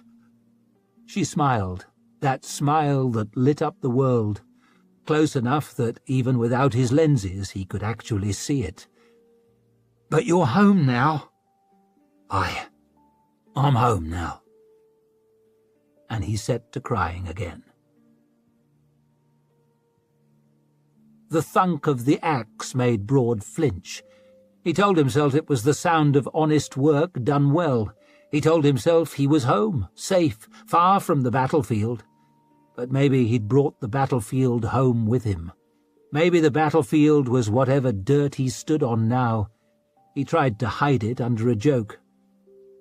"I still say chopping wood is man's work." May set another log on the block and hefted the axe. "When the men sod off to Styria, it all becomes women's work." When he left, she'd been boyish, quiet, awkward, as if her skin didn't fit her. She was bony still, but there was a quick strength in the way she moved. She'd grown up fast. She'd had to. Another thunk, and 2 more neat pieces of wood went tumbling. "I should have stayed here and sent you off to fight," said Broad. "Maybe we'd have won." May smiled at him, and he smiled that he could make her smile, and wondered that someone who'd done all the bad he'd done could have had a hand in making something as good as she was. "Where'd you get the lenses?" she asked. Broad touched a finger to them. Sometimes forgot they were even on his face, till he took 'em off, and everything behind arm's reach became a smudge. "I saved a man, Lord Marshal Mitterick." "Sounds fancy." "Commander of the army, no less. There was an ambush, and I happened to be there, and, well..." He realized he'd bunched his fists, trembling tight again, and forced them open. "He thought I'd saved him, but I had to admit I'd no clue who he was, till after the business was done, since I couldn't see further than 5 strides. So he got me these as a gift." He took the lenses off and breathed on them, and wiped them carefully with the hem of his shirt. "Probably cost 6 months of a soldier's pay. Miracle of the modern age." And he hooked them back over his ears and into the familiar groove across the bridge of his nose. "But I'm grateful, 'cause now I can appreciate my daughter's beauty even halfway across the yard." "Beauty!" And she gave a scornful snort, but looked just a bit pleased at the same time.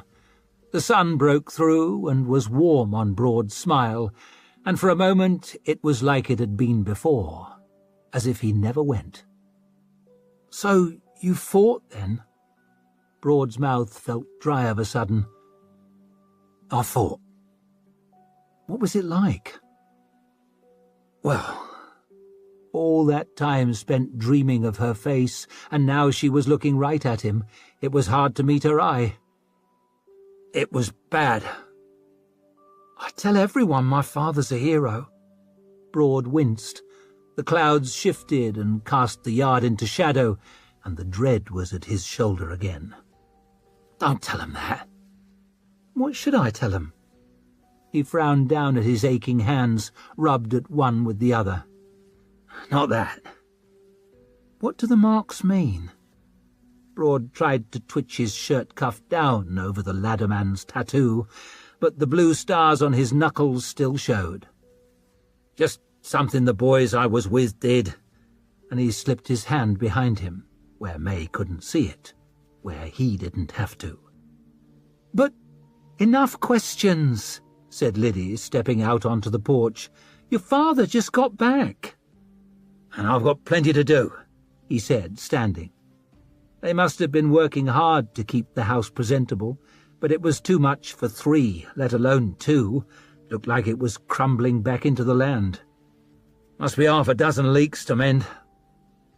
Be careful. Put your weight on the roof. I've a feeling the whole house might fall down." "Wouldn't be surprised. I'll check on our flock first, though. I hear the price for wool's never better, what with all these new mills. They up the valley."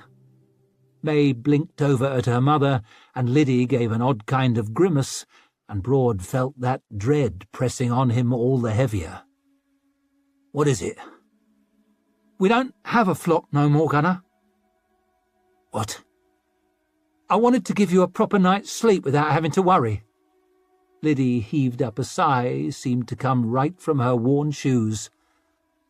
"Lord Isha fenced the valley in, said we couldn't graze there any more." Broad hardly understood what she was saying. "The valley's common land, it always has been." "Not any more. King's edict. It's happening all over. Next valley too. We had to sell the flock to him." "We had to sell him our sheep so he could graze them on our land?" "He gave us a good price. Some lords didn't give their tenants that much." "So I get fucked when I go to war, and I get fucked when I come back?" he snarled. The voice hardly sounded like his. "You didn't do anything?" Liddy's eyes were hard. "I couldn't think of anything to do. Maybe you could have, but you weren't here." "None of this works without a flock." His father had raised sheep, and his grandfather, and his grandfather's grandfather. Felt like the whole world had come unravelled. "What'll we do?" He found he'd clenched his fists again. He was shouting, but he couldn't stop. "What'll we do?" And he saw May's lip trembling like she was about to cry, and Liddy put an arm around her, and all the anger drained out of him and left him cold and desperate. "I'm sorry." He'd sworn never to lose his temper again, sworn he'd live for the two of them, give them a good life, and he'd fucked it up a few hours through the door. "I'm sorry." He took a step towards them, lifting a hand, then saw the tattoos on the knuckles and jerked it back. Liddy spoke soft and steady, looking him in the eye. "We've no choice, Gunner. Isha offered to buy us out, and we've got to go. Valbeck, I was thinking. There's work in Valbeck, in the new mills." Broad could only stare at her, and in the silence he heard the sound of horses and turned towards the track. There were 3 men coming up it, coming slow like they had all day to get there. 1 on a big chestnut, 2 on a wagon with a creaky wheel. Gunner recognized the driver, Leonard Seldom, the miller's younger brother. Broad had always reckoned him a coward, and there was nothing in his shifty squint now to change his opinion. "It's Leonard Seldom," he muttered. "It is," said Liddy. "May, get inside." "But, Mark, inside." The other 2 Broad didn't know. A long, lean one sat by Seldom, swaying with the jolting of the cart, a big flatbow across his knees. Wasn't loaded, which was a good thing, as they'd a habit of going off at the worst times, but Broad couldn't see any reason for him to have it even so. A weapon for killing men, or at least for threatening to. He liked the look of the last rider even less, big and bearded, with a fancy cavalry sword hanging low at his side, and a fancy 3-cornered hat on his head, and a fancy way of sitting his saddle and looking around like this was his land. He reined his horse in closer to the house than was polite, twisted his hat off, scrubbing at his flattened hair with his nails, considering Broad in thoughtful silence. Seldom brought the wagon to a halt behind him. Between the 2 big lichen-spattered gateposts, Gunner's grandfather had carved on the boundary. "Gunner," he said, shifty eyes flicking to Liddy and back. "Seldom." Liddy tidied a stray strand of hair behind her ear, and the wind took it right away and set it flicking about her worried face again. "You're back, then?" If Seldom was trying to sound happy about it, he fell well short. "Where'd you get the lenses?" "In Styria." "How was it?" Bad, said Broad. Looks like you lost weight. The one with the flat bow flashed a crooked grin. How big did he used to be? Even bigger, said the bearded one, barely giving Broad a glance as he settled his hat back on. Evidently. Too little food and too much shitting, I guess, said Broad. The soldier's curse, said the bearded one. Name's Marsh. He bit the words off short like he didn't care for talking and wanted to spend as little time at it as he could. I'm Abel, said the thin one. We work for Lord Isher. What kind of work? Asked Broad, though it was plain from the weapons. This and that. Buying up property, mostly. This is Isher's Valley. This bit of it ain't, said Broad. Marsh gave an unhappy grunt, stretched his chin forward to scratch at his beard. You can't make a living here, Gunner. Seldom gave a wheedling little chuckle. You know that. Not now there's no grazing. To be fair to Isher, the king's hiked up his taxes neck-high to pay for his bloody wars. There's land getting fenced in all over. Work with machines. Efficiency, grunted Marsh, not even looking round. His not caring a shit made Broad care all the more. My father died on this land, he said, struggling to keep his voice down. Fighting the Gurkish. I know. Mine too. Seldom shrugged. But what can I do? You just do what you're told, eh? If I don't, someone else will. Progress, grunted Marsh. Is it? Broad frowned up the valley towards the other houses, all sitting quiet. He'd thought it was strange that there was no smoke from the chimneys. Turned all these others out already, did you? Lant and his daughters, and the Barrows, and old Nyman. Nyman died, but the rest sold up. We made 'em see the sense in it, said Abel, shifting that flatbow in his lap. So why's my wife still here? Seldom sneaked another shifty glance at Liddy. Just wanted to give her some more time, 'cause we all know each other, and you always liked her. I understand. I like her myself. That's why I married her. Liddy had a worried warning note in her voice. Gunner, why she married me, I couldn't say, but she did. Seldom gave a watery effort at a smile. Look, friend, I wasn't your friend before I left. Felt suddenly like it was someone else speaking, and Broad was just watching. I'm even less your friend now. That's enough. Marsh nudged his horse forward with his heels, nudged her between Broad and the chopping block where the axe was. A good horseman, he sat high on his saddle with the sky bright behind, so Broad had to squint up at him.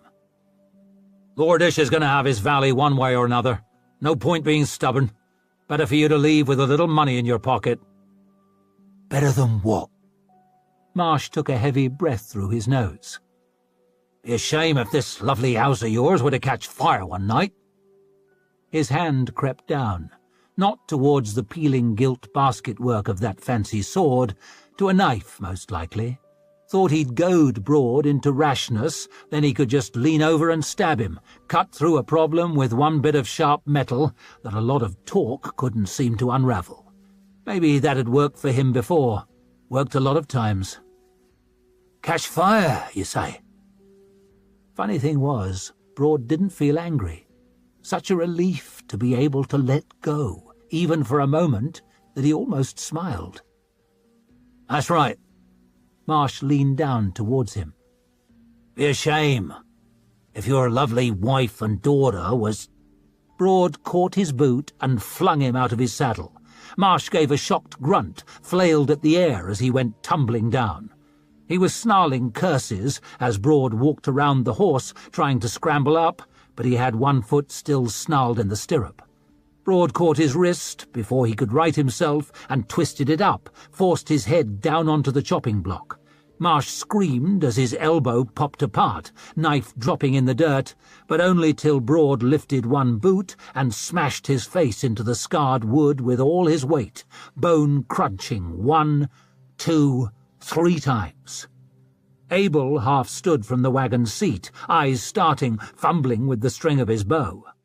Most men need time to act. Broad had the opposite problem. He was always loaded. Always. Abel had no time to draw the string as Broad strode to the wagon, no time to reach for a bolt even. He managed to swing the bow, but Broad brushed it away with his forearm, caught Abel by the front of his jacket. He gave a little hoot as Broad jerked him into the air and rammed him head first into the old gatepost, blood speckling the side of the wagon. He flopped down, with one arm wedged through that creaky wheel, smashed skull bent all the way backwards. Broad hopped up onto the seat, while Seldom stared, reins still in his limp hands. "Gunner!" He tried to get up, but Broad shoved him back down with his knee.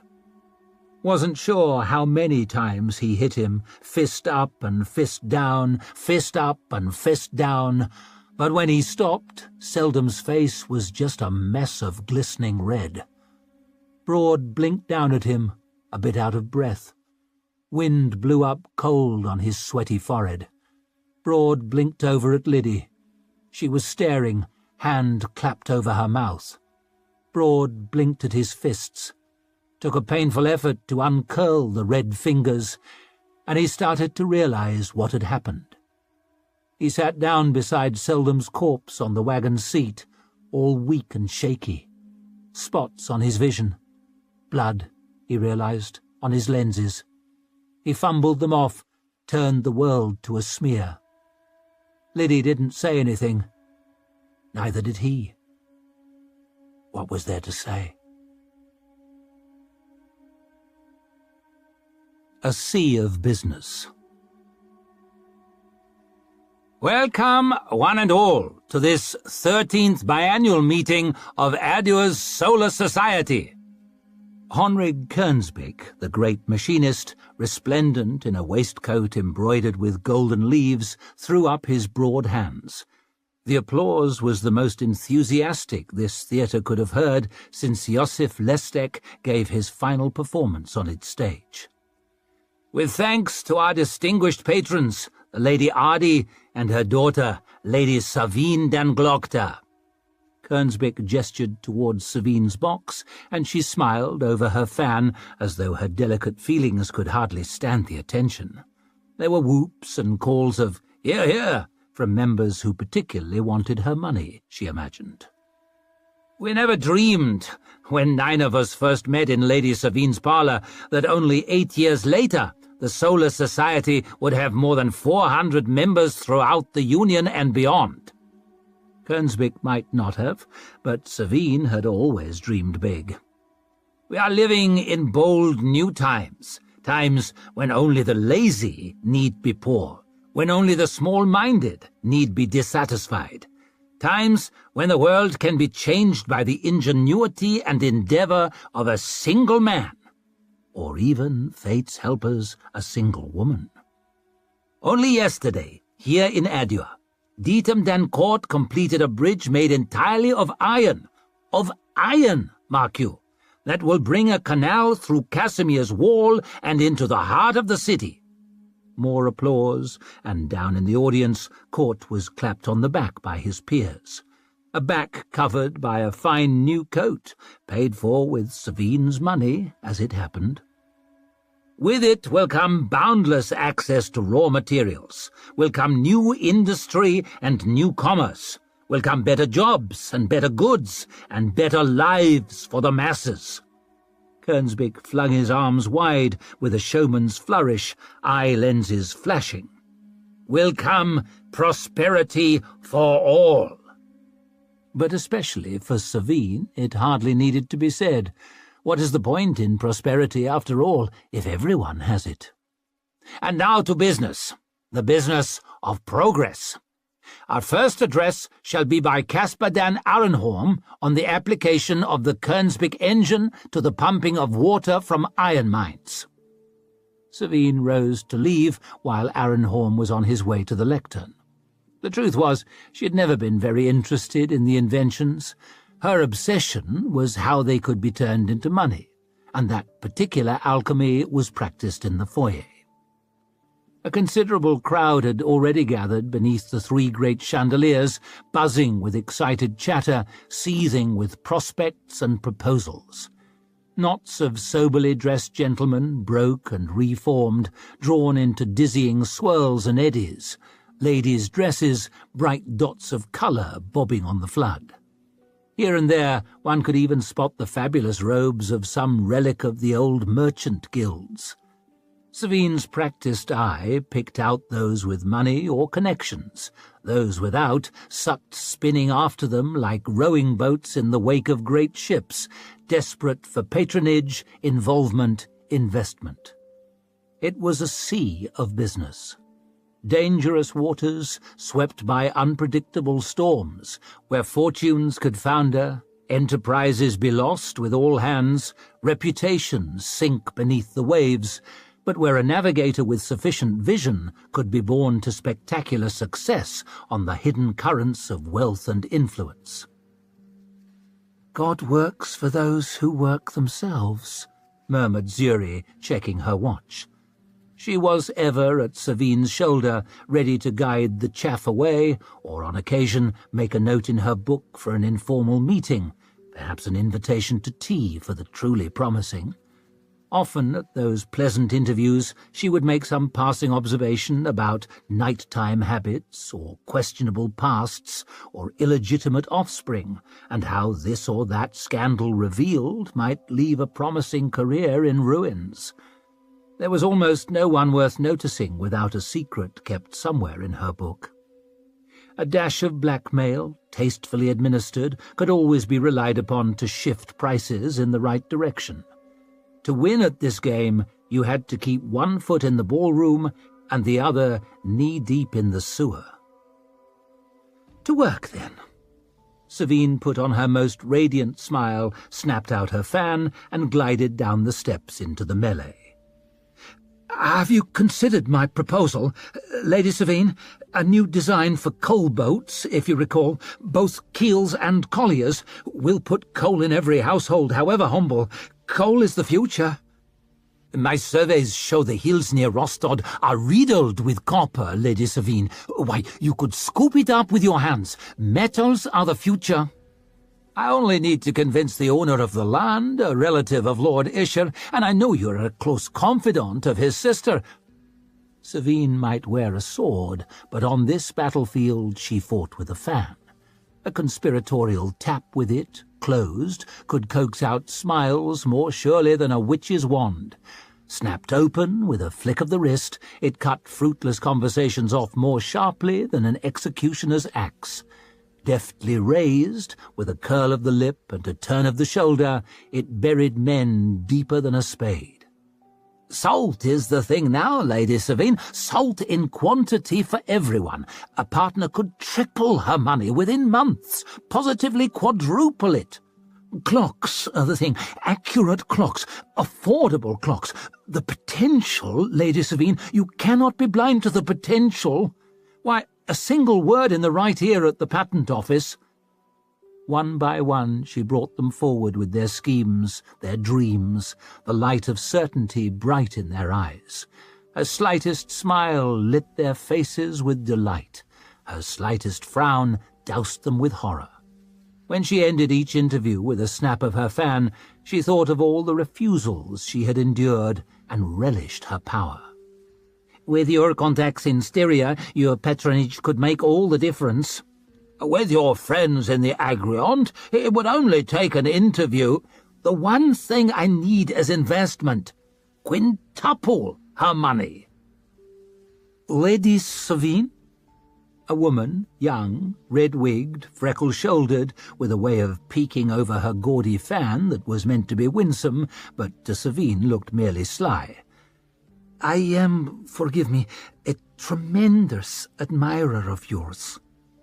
Savine had a whole queue of tremendous admirers, and no idea what gave this girl the right to jump it. "How charming. My name is Celeste Dan Huygen. Boris Dan Huygen's cousin. Self-important oaf that he was, it appeared to run in the family. Only my second cousin, simpered Celeste. I fear I'm nothing but a tiny twig at the furthest reaches of the family tree. A prize bud just blooming, I'm sure. Celeste blushed in the manner of an innocent country girl out of her depth in the big city. It made Savine think of a bad actress in a bad play. I knew you would be beautiful, but never dreamed you might be so kind. My father left me some money, and I intend to invest it. Might I ask whether you have any advice? Buy things that go up in value, said Savine, turning away. Lady Savine dan Glockter, a small man with curly hair and clothes that advertised both money and tasteful restraint. I had been hoping to make your acquaintance. I believe you have the advantage of me. Certainly not in beauty. He was unremarkable, it was true, apart from his bright eyes. They were different colors, one blue, one green. My name is Yoru Sulfur. It was rare indeed for Savine to hear a name she had not heard before, and it always made her curious. New names meant new opportunities, after all. And what is your business, Master Sulfur? I am a member of the Order of Magi. Savine was not easily surprised, but she could not stop her brows lifting at that. Zuri usually shepherded the cranks away, but she seemed for once to be elsewhere. A wizard at a meeting of investors and inventors? Are you scouting the enemy? Say rather that I am seeking new friends. His smile was full of clean, sharp, shiny teeth. We Magi have always been interested in changing the world. How admirable, said Savine, though in her experience, when men spoke of changing the world, they always meant to suit their own interests. There was a time in the days of Eos and his sons when magic was the best way to do it, but that time is long past. These days, and Sulfur glanced about the heaving foyer and leaned close as if to share a secret, I begin to think this is better. You go where the power is, murmured Savine, touching him gently on the wrist with her fan. I am just the same. Oh, you should meet my master. I have a feeling the two of you would have a great deal in common. He is used to dealing with your father, of course, but no one lasts forever. Savine frowned. Whatever can you... Lady Savine! Kernsbeck was advancing on her, arms spread wide in a gesture of great affection. When the hell are you going to marry me? A few days after never. Besides, I swear I was at your wedding to someone else. He folded her hand in his and kissed it. Say the word, and I'll throttle her myself. But she's such a lovely woman. I couldn't have that on my conscience. Don't pretend you have a conscience. Oh, I have one, but muzzled and kept well away from my business affairs. This is... She turned to introduce Sulfur, but he had already vanished into the crowd. Kernsbeck, you old dog. It was Arenholm, the deliverer of the first address, blundering into their conversation like a hog into a rose garden. Arenholm, my friend. Kernsbeck slapped him heartily on the shoulder. He was a genius where machines were concerned, but prone to give people far too much credit. Might I introduce Savine dan Glockter? Ah, yes. Arenholm offered her a particularly mirthless smile, one of those insufferable men who thought everyone existed to service his needs. I understand you have invested in several iron mines in England. Indeed, I understand you are perhaps the largest single owner in the entire province. Savine did not like her affairs being discussed before an audience. Winning made people friendly. Winning too much made them nervous. I believe I have some interests there. You should have heard my address. The main challenge to the efficiency of mines is how quickly water can be pumped from their depths. There are limits to what can be achieved by hand or horse, but with my adaptation of Master Kernsbeck's engine, one can pump at 10 times the speed, and therefore dig further and deeper. There was sense in what he said, but Savine detested the way he said it. My thanks, but it is not iron that interests me at the moment, but soap. Pardon me? Soap, glass, crockery. Things which were once luxuries for the noble have become essentials for the wealthy and will soon be a staple for everyone. Clean bodies and glazed windows and crockery. Find a way to pump dinnerware out of the ground, and I would be delighted to discuss it. You must be joking. I save my jokes for those with a sense of humour. You understand, I have to be careful in my choice of partners. You're making a mistake. It would hardly be my first. I struggle on regardless. One should never allow feelings to get in the way of profit, he snapped, slightly blotchy with anger about the collar. Zuri had slipped from the crowd now and was doing her best to ease him away, but he refused to be moved. This only strengthens my conviction that there really is no place in business for women. And yet, here I am, said Savine, smiling all the wider.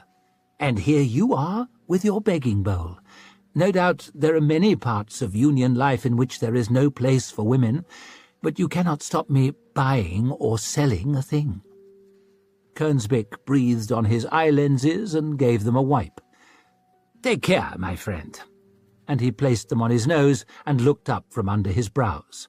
Before Lady Savine chooses to buy and sell you. No need to worry. Savine flicked out her fan with a snap. I only buy things with some profit in them. Master Arenholm looks rather angry, murmured Kernsbeck as they moved away through the crowd. You might find in the long run that a little generosity can repay itself fivefold. Goodwill can be the best of investments. She dismissed his nonsense with a fond pat of his hand. Generosity and goodwill sit well on you, but they simply do not go with my complexion at all. A certain number of bitter enemies are an essential accessory for a lady of fashion. And it may be that he has procured an investor after all. Damn it. He was already deep in conversation with Celeste Danhuygen. Is she picking through my offcuts? Do you know, I think she might be.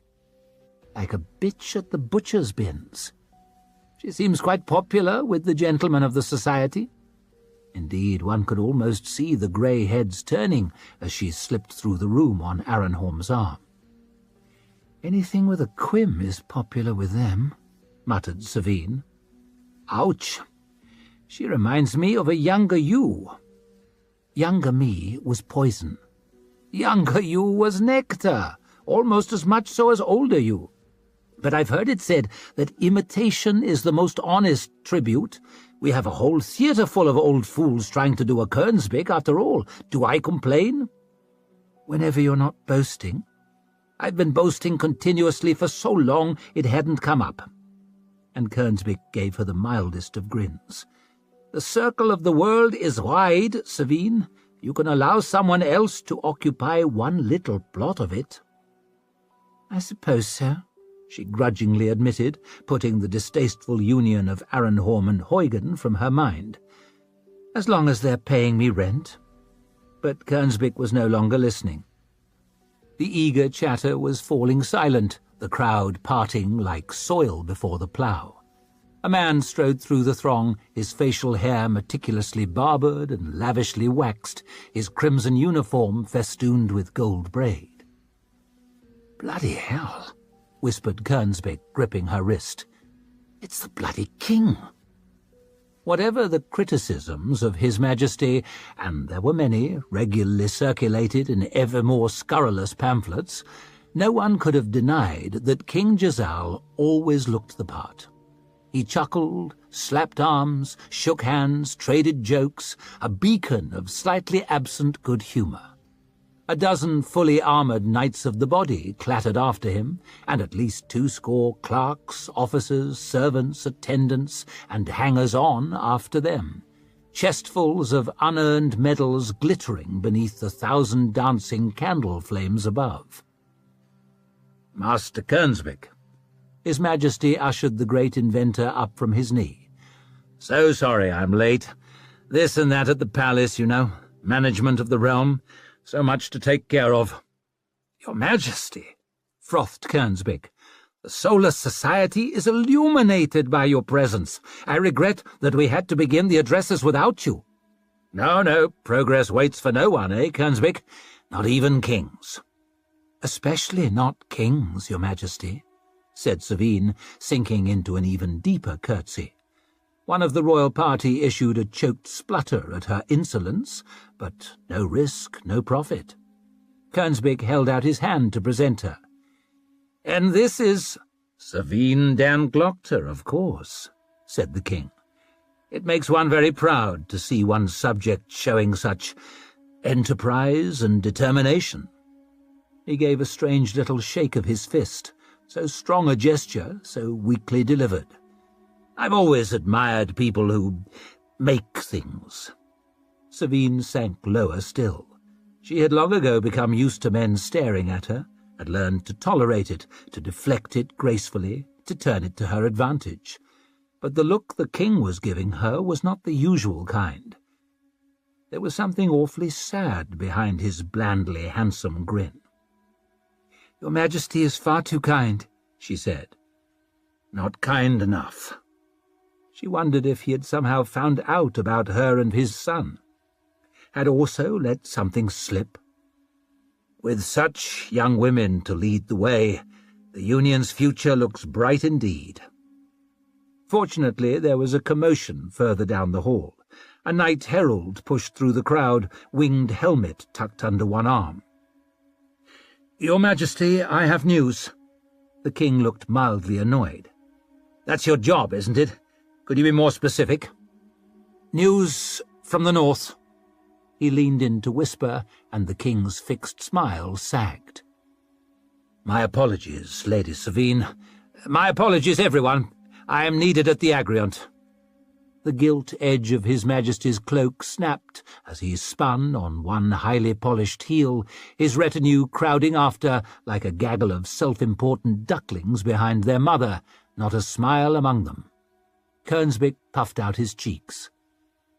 "Do you think we could call ourselves endorsed by His Majesty after a visit of half a minute?" "A visit's a visit," muttered Savine. The chatter was already louder than ever, people flocking towards the doors, jostling one another in their haste to be first to learn the news, and to profit by it. "Find out what that Knight Herald had to say," she murmured to Zuri. "Oh, and make a note. I would like Caspar Dan Arenholm to have troubles with his business in Angland." Zuri slipped her pencil from behind her ear. "Rumours, regulations, or just no one answering his letters? Let's start with a bit of each and see how we go." Savine had not made society a snake pit. She was simply determined to slither to the top of it and stay there. If that meant being the most venomous reptile in Adua, so be it. Fencing with Father. "Wake up, Your Highness." And there was the hideous scraping of curtains being flung wide. Also forced one eye open a slit, holding up a hand to block the savage glare. "I thought I said you shouldn't call me that." He lifted his head, but it began to throb in a most unpleasing manner, so he let it drop. "And how dare you presume to wake the heir to the throne?" "I thought you said I shouldn't call you that." "I'm being inconsistent. The Crown Prince of the Union, and Tarlin's, theoretically, can be as inconsistent as he damn well pleases." Orso's fumbling hand closed about the handle of a jug, and he lifted it and took a swig, realized too late there was stale ale in it rather than water, and spat it over the wall in a mist. "Your Highness will have to be inconsistent while dressing," said Tunny. "There's news." Orso looked for water, couldn't see any, and swigged down the dregs of the ale after all. "Don't tell me that blonde from yesterday was carrying the cock-rot." He tossed the jug rolling across the floor and sagged back into bed. "The last thing I need is another dose." "Scale Ironhand and his Northmen have invaded the Protectorate. They've burned Ufrith." Pfft. Also thought about grabbing a shoe and throwing it at Tunny, but decided he couldn't be asked, so he rolled over and cuddled up to that girl. What's her name? Pressing his half-hard cock into the small of her back where it was warm and making her give a semi-conscious mew of upset. "That isn't funny." "You're damn right it isn't.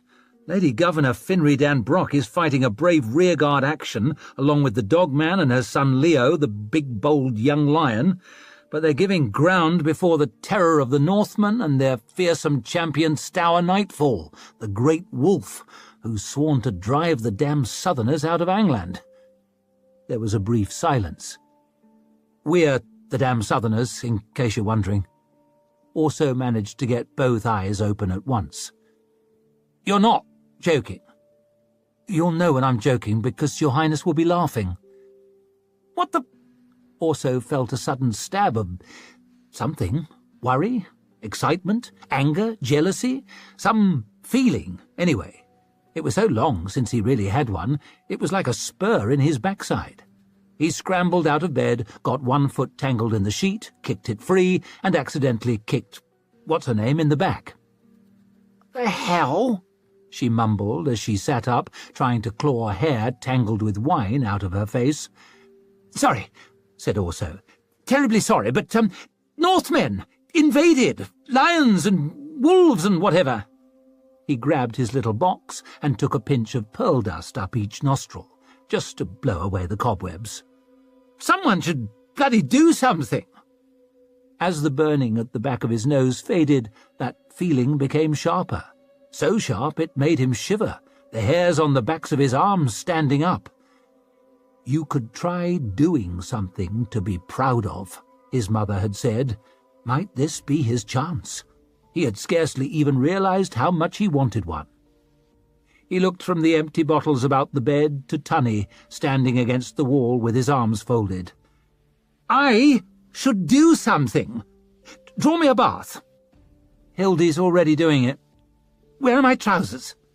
Tunny tossed them over and also snatched them from the air. "I have to see my father right away. Is it Monday?" "Tuesday," said Tunny as he swaggered from the room. "He'll be fencing." "Then see if you can find my steels as well," bellowed Orso as the door swung shut. "For pity's sake, shut up," moaned What's-Her-Face, pulling the covers over her head. "One touch apiece." The king grinned hugely as he offered his hand. "Well fought, Your Majesty." Orso let his father pull him to his feet, rubbing at his bruised ribs as he stooped to retrieve his fallen steel. He had to admit he was feeling the pace. His padded jacket seemed rather more padded than the last time he wore it. Perhaps his mother was right, and he had passed the age where he could get away with anything. One sober day a week might be a good idea from now on. A morning a week, at any rate. But circumstances always conspired to stop him doing the right thing. By then, one of the servants was floating across the perfectly manicured lawn with 2 glasses on his polished tray. The king wedged his long steel under his arm to sweep one up. "A little refreshment?" "You know I never drink before lunch," said Orso. They looked at each other for a moment, then both burst out laughing. "You've a hell of a sense of humour," said Orso's father, raising his glass in a little toast. "No one could ever deny that." "To the best of my knowledge, they never have. It's every other good quality they accuse me of lacking." He took a swig, swilled it about his mouth, and swallowed. Ah, rich and red and full of sunshine. Osprian, no doubt, which made him wish, if only briefly, that they'd conquered Styria after all. "I'd forgotten what excellent wine you have."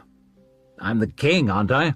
If my wine's poor, there's something seriously wrong with the world." "There are several things seriously wrong with the world, Father." "Doubtless.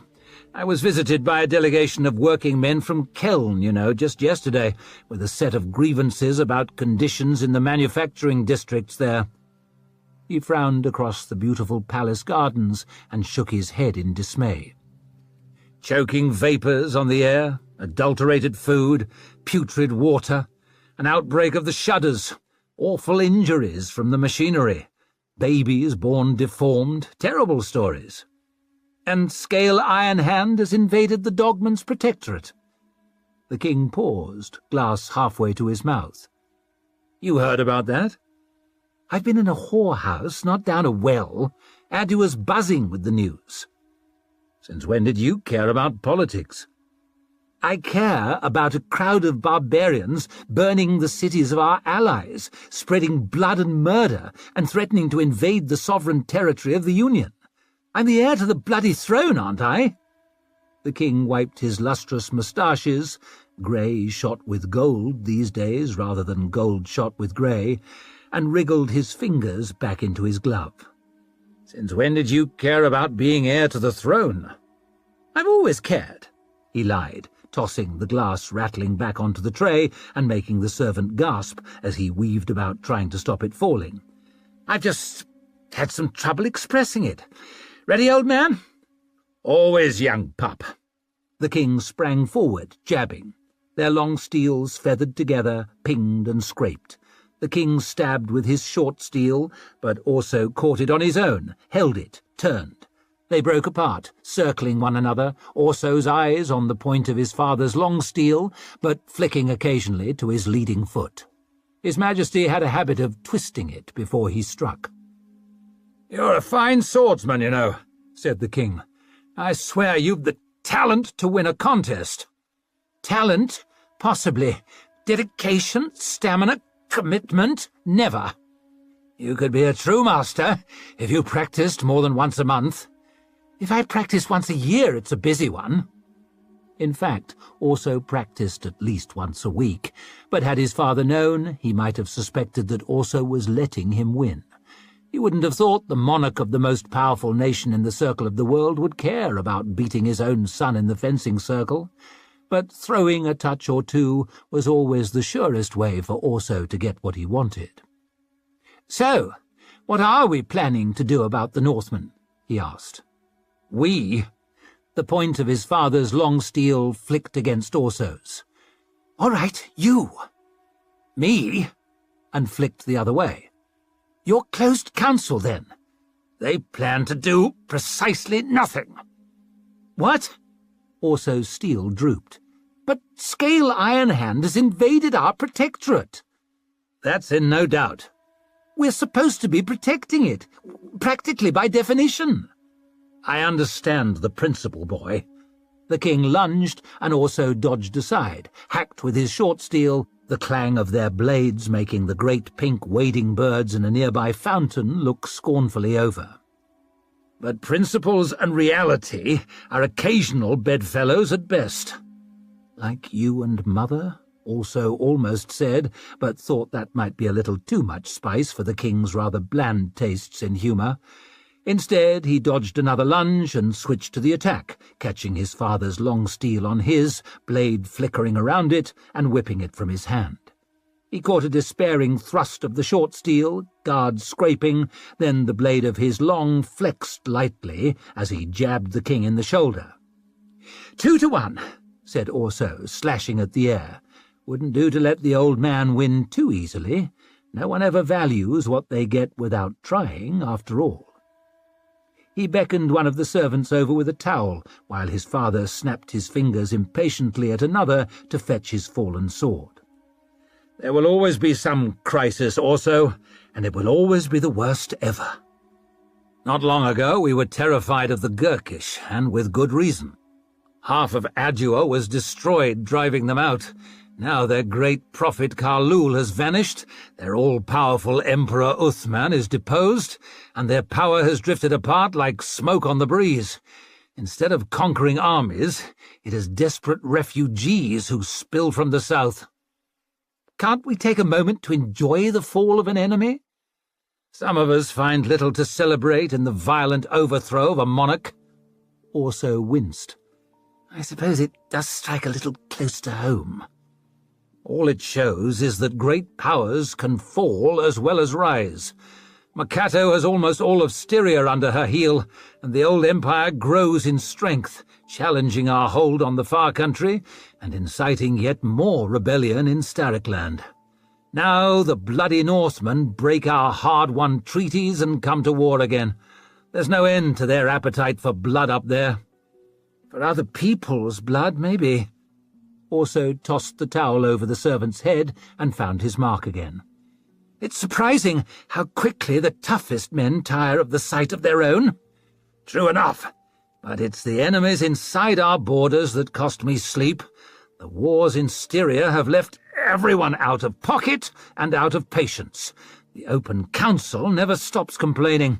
If the nobles didn't hate each other even more than me, I swear they'd already be in open rebellion. The peasants may have quieter voices, but they're every bit as dissatisfied. I've faced disloyalty everywhere. Then we must teach a sharp lesson, Your Majesty. Orso cut, thrust, and the king turned the cuts aside, sidestepped the thrust, blundered into a bush, clipped to look like a storybook Magus's tower, and danced back into space. A lesson delivered to the Northmen, but witnessed by your faithless subjects, too. Show our allies we can be relied upon, and our enemies that we won't be trifled with. A clutch of victories, a couple of parades, and a dash of patriotic fervour, the very thing to bring the nation together. You're giving me the same arguments I gave to my own closed council, but the coffers are quite simply empty. They're beyond empty, in fact. You could fill the moat of the Agriant with the money I owe and still have debts left over. There's nothing I can do. But you're the High King of the Union. Orso's father gave a sad smile. One day, my son, you'll understand. The more powerful you are, the less you can really do about anything. The points of his steels appeared to wilt as he spoke, but it was quite clearly a ruse. Orso could tell he was ready by the way he held his back leg. Still, the king was so pleased with his trap, it would have been rude not to blunder into it. Orso dived forward with a bark of triumph, then a highly convincing gurgle of shock at the parry he had known was coming. He suppressed his instinct to block the king's short steel, let it slip past his guard, and groaned as it thudded into his training jacket. 2 each, cackled Orso's father. Nothing like a bit of self-pity to bring the hothead rushing in. Richly done, father. Life in the old dog yet, eh? Fortunately, I think we can both agree I'm not quite ready to take the throne. No one ever is, my boy. Why are you so interested in a northern expedition, anyway? Orso took a deep breath and held his father's eye. I want to lead it. You want to what? I want to, contribute to something other than horse purses. His father gave a snort of laughter. The last body of soldiers you led was that toy regiment the governor of Starrickland sent you when you were 5 years old. Then it's high time I gained some experience. I'm the heir to the throne, aren't I? So your mother tells me, and I try never to disagree with her. I have to mend my reputation at some point. Orso stepped to his mark for their deciding touch, hacking a muddy divot out of the perfect lawn with his heel. Poor thing's in a wretched state. Worried this young lion will steal all the glory, eh? Orso had heard that name too often for comfort lately. I dare say he could spare a few shreds for his king-to-be. But fighting? Orso's father worked his mouth unhappily, and the old scar through his beard twisted. The Northmen don't fool about when it comes to bloodshed. I could tell you some stories about my old friend Logan Ninefingers. You have, father, 100 times. Well, they're bloody good stories. The king straightened a moment, lowering his steels and giving Orso a quizzical little frown. You really want this, don't you? We have to do something. I suppose we do. At that! The king sprang forward, but also was ready. Parried, twisted away, parried again. All right, how about this? Cut, cut, jab, and also retreated, watching. I'll give you Gorst, 20 knights of the body, and a battalion of the king's own. That's nowhere near enough. Also switched to the offensive, almost caught his father with a jab and made him hop back. I agree. The king paced sideways, point of his long steel describing glittering little circles in the air. The rest you'll have to find yourself. Show me you can raise 5,000 more, then you can rush to the rescue. Also blinked. Raising 5,000 troops sounded worryingly like work. But there was an unfamiliar energy spreading through him at the thought of having something meaningful to do. Then I bloody well will. He'd got all he'd get by losing. He felt like winning for once. Defend yourself, your majesty! And steel scraped on steel as he sprang forward. Fencing with father. Jab, jab, Thaveen, said her father, craning forward from his chair to follow her movements. Jab, jab. Her shoulder was on fire, the pain spreading down her arm to her fingertips, but she forced herself on, struggling to make every jab sharp, tight, perfect.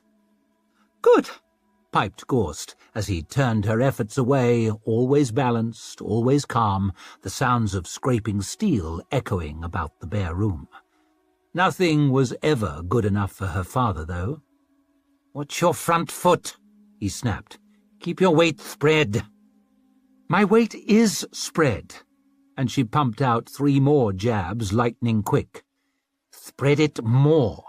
I know how much you hate to do anything badly. Almost as much as you hate to see me do anything badly. Spread your weight, then. We'll both be happier. She widened her stance and let go some more jabs, her steel scraping against Gorst's. Better? Asked her father. It clearly was, but they both knew she would never concede defeat by admitting it. We'll see. How are things in the north? A procession of disappointments, like most of life. The Northmen advance, the Englanders fall back. People say we can expect no better with a woman leading our troops. Sabine lunged, steel clashing, as Gorst caught her sword on his own and steered it wide. We both know what utter fools people are. Her father sneered the word, as though the very thought of humans disgusted him. Since the death of her father, I dare say Finrey Dan Brock is the Union's most competent general. You know her, don't you, Gorst? The king's hulking bodyguard, normally beyond expressionless, winced. A little, Your Eminence. I wish I could have given her the command in Styria, said Savine's father. We might have been counting our victories now, rather than our dead. Jab, then. Brock against Marcato? That would have been something, Savine hissed as she snapped out another flurry.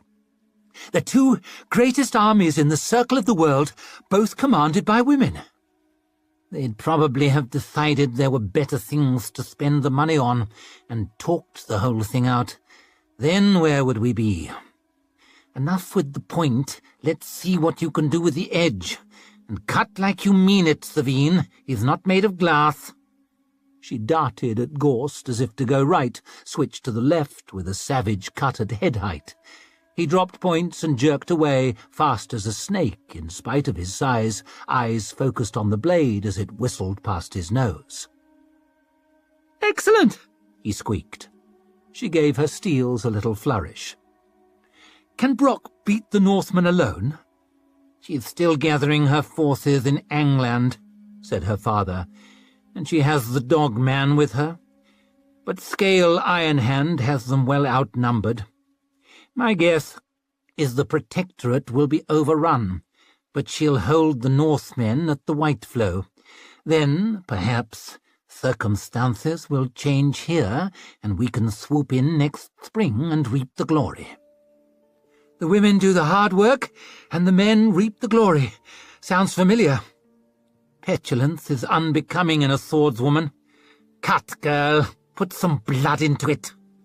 Savine darted around Gorst, shoes squeaking on the wooden floor, slashing away from every angle. For all he scarcely seemed to move, his steels were always in the right place to parry.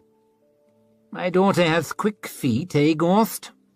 Very quick, Your Eminence. That'll be your mother's dancing lessons. Sad to say, I don't dance much myself these days. A shame, said Savine, as she circled, looking for an opening, sweat tickling at her stubbled scalp. I imagine the closed council could use some clever footwork. If Brock loses, you'll look like cowards and fools. Even bigger cowards and fools than we do already. If she wins, she'll gild her own reputation and her son's. Leonold, den Brock, her father sneered, showing his empty gums again. The young lion. Who comes up with these ridiculous names? Writers, I dare say. I saw lions when I was on campaign in Gurkel. Stupid beasts, especially the males. That's enough. Break. Savine took a hard breath, pulling her padded tunic open to let some air in. She had sweated clean through her shirt. She wondered, as she scrubbed her shaved head with a towel, whether the fine gentlemen of the Solar Society would recognize her now, without powder, jewels, dress, wig. More than likely they would smell money through the sweat and swarm around her just the same. We could adjust your grip a little. Her father leaned forwards, bones shifting under the pale skin of his hand as he gripped his cane to rise. No. She stepped over to put a gentle hand on his shoulder. You're not hurting yourself just to show me how to grip a sword. She took the blanket from the arm of his chair and draped it over his legs, tucked it in carefully around him. By the fates, he felt thin. It would have been unfair to call him skin and bone. There was scarcely any skin on him. "How are you?" she asked. His left eye twitched. "Have you noticed the nation falling?" "Not this morning." "Then I suppose I'm still alive today. You might want to check again tomorrow, though. I've enemies everywhere. In the palace, on the closed council, on the open council, in the fields and the factories. The Englanders were furious with me before the war. They're downright incandescent now. I'm hated everywhere." "Not here," she said, as close to a declaration of affection as she was ever likely to utter. "That's more than enough for me." He gently touched her face, fingertips cold on her sweaty cheek. "And far, far more than I deserve. I suppose a few enemies are the price of one of the big chairs." Her father gave a snort of disgust, bitter even for him. "The moment your ass hits the wood, you realize what they're worth. You think the closed council really rule? Or the king and queen? We're all no more than dancing puppets, there to draw the eye, to take the blame." Savine frowned. "Then who pulls the strings?" Her father's eyes met hers, bright and hard. "I have been asking questions all my life. I learned that some are better left unanswered." He let his hand drop and clapped it on top of hers, the one that held her steels. "Time to work on your defense." "3 strikes?" asked Gorst. Savine tossed her short steel up with her right hand and snatched it out of the air with her left. "Whatever you say." He shuffled at her, jabbed and cut with no real venom.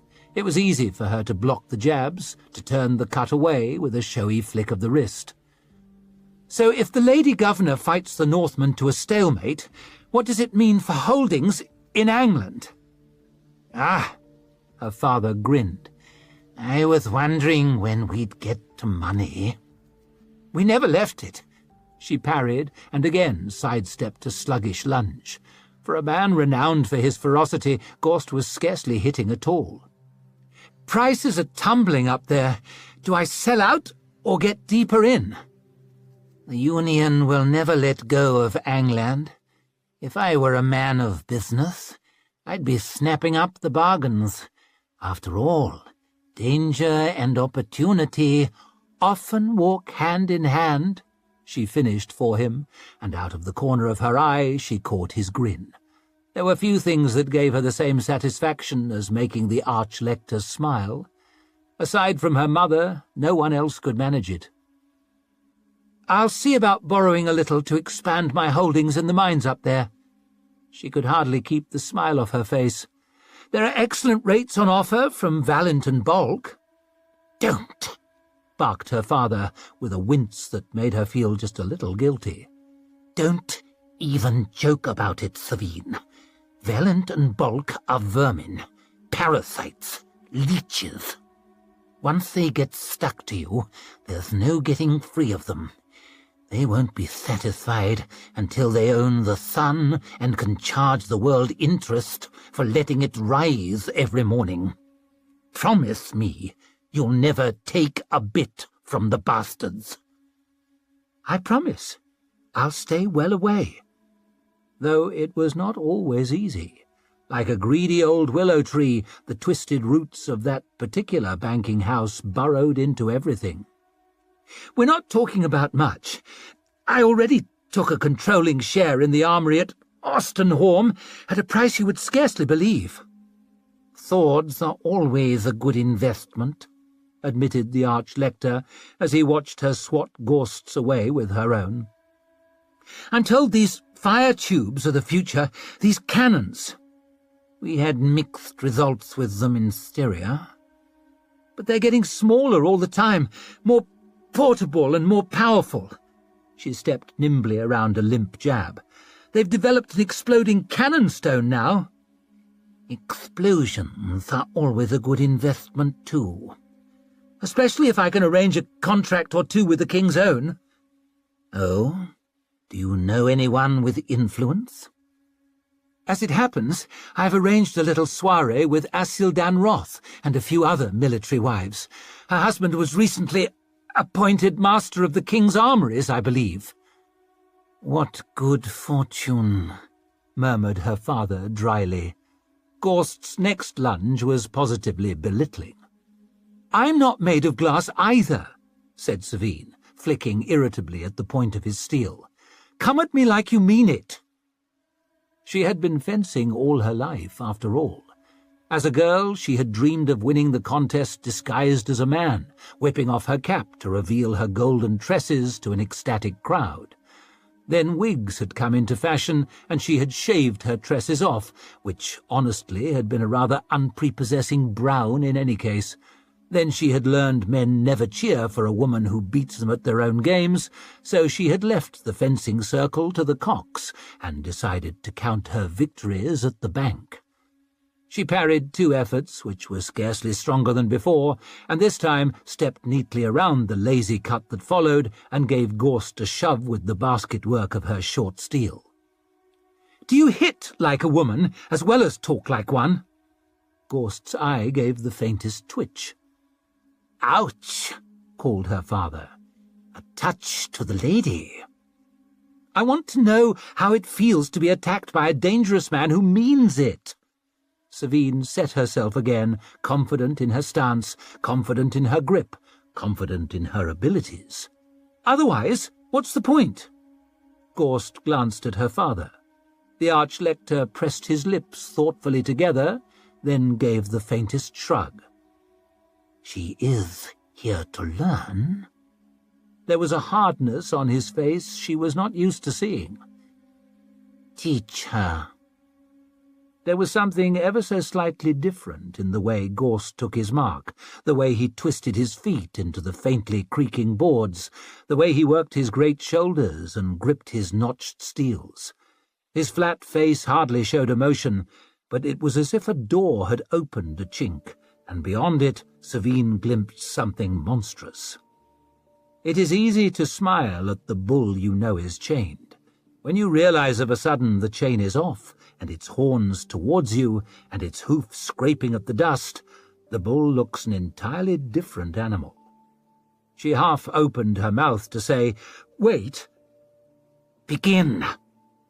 She had been ready for his strength. It was his speed that shocked her. He was on her before she could draw a breath. Her eyes went wide as his long steel whipped down, and she had just the presence of mind to sidestep, bringing up her short steel to parry. She had not been ready for his strength, after all.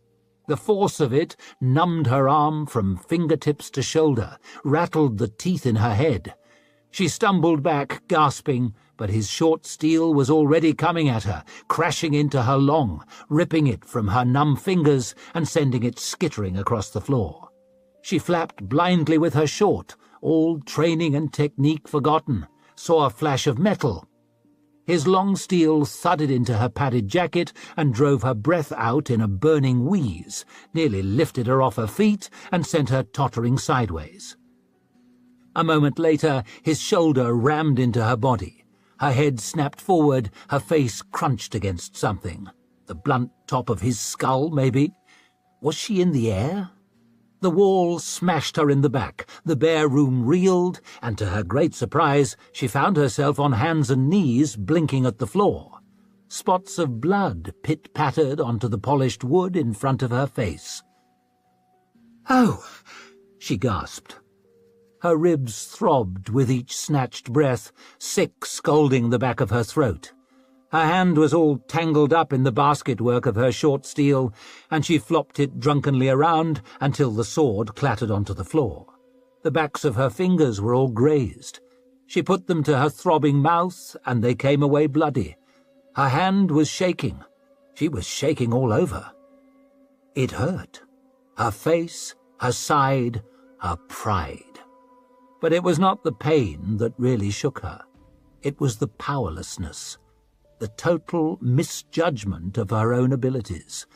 The curtain had been twitched aside, and she saw just how fragile she was, how fragile anyone was compared to a sword swung in anger. The world was a different place than it had been a few moments before, and not a better one. Gorst squatted before her, notched steels in one hand. "I should warn you that I was still holding back." She managed to nod. "I see." There was no trace of guilt on her father's face. Constant pain, as he always liked to say, had cured him of that. "Fencing is one thing," he said. "Actual violence quite another. Few of us are made for it. It is healthy to be disabused of our self-deceptions every now and then, even if it hurts." He smiled while she wiped the blood from her nose. Savine had given up trying to understand him. Most of the time she was the one thing he loved in a world he despised. Then, on occasion, he treated her like a rival to be crushed. "If you are attacked by a dangerous man who means it, my advice is to run away." Gorst stood, offering his broad hand. "I expect he will destroy himself before too long." When he pulled her up, her legs were jelly. "Thank you, Colonel Gorst. That was a very useful lesson." She wanted to cry, or her body did at least. She would not let it. She set her aching jaw and stuck her chin up at him. "Same time next week?" Her father barked out a laugh and slapped the arm of his chair. "That's my girl." Promises. Broad lay awake, staring at the ceiling. There was a crack next to a yellowed blister on the limewash. Felt like he'd been staring at it all night, staring at it as the sun crawled up over the narrow buildings, through the washing strung between them and into the narrow street, through the narrow window and into the one-room cellar they were living in. Felt like he'd been staring at that crack for weeks, turning things over in his mind, fretting at them as if they were big choices he had to make. But they were big choices he'd already made, and he'd made the wrong ones, and now there was no changing them. He took a heavy breath, felt it catch at the back of his throat, that oily scratch on the Valbec air, that smell of shit and onions the cellar always had, no matter how Liddy scrubbed it. It was in the walls, it was in his skin. Folk were setting off to work outside, boots tramping through the muck beyond the tiny window near the ceiling, shadows of their passing flickering on the mould-speckled wall. "How are your hands?" murmured Liddy, twisting towards him on the narrow bed. He winced as he worked the fingers. "Always sore in the mornings."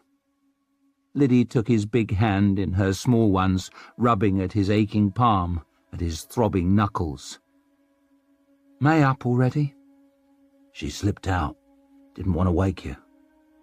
They lay there, she looking at him, he not daring to look at her, not wanting to see the disappointment in her eyes, the worry, the fear, even if it was only his own disappointment and worry and fear reflected back like in a mirror. "It's not fair on her," he whispered at that crack in the ceiling. "She should be having a life, dancing, courting, not waiting on some rich bastard." "She doesn't mind doing it. She wants to help. She's a good girl." "She's the best thing I've done. She's the only good thing I've done." "You've done good, Gunner.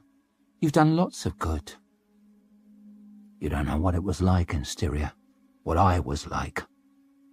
"Then do good now."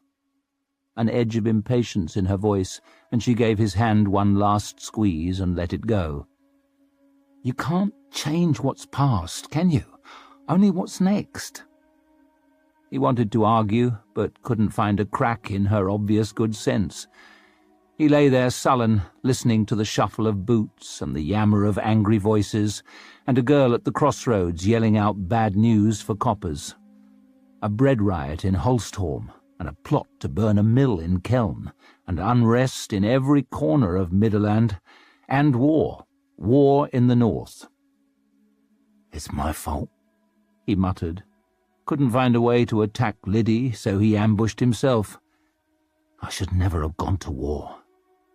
"I let you go. I let the farm go." "The farm was done anyway.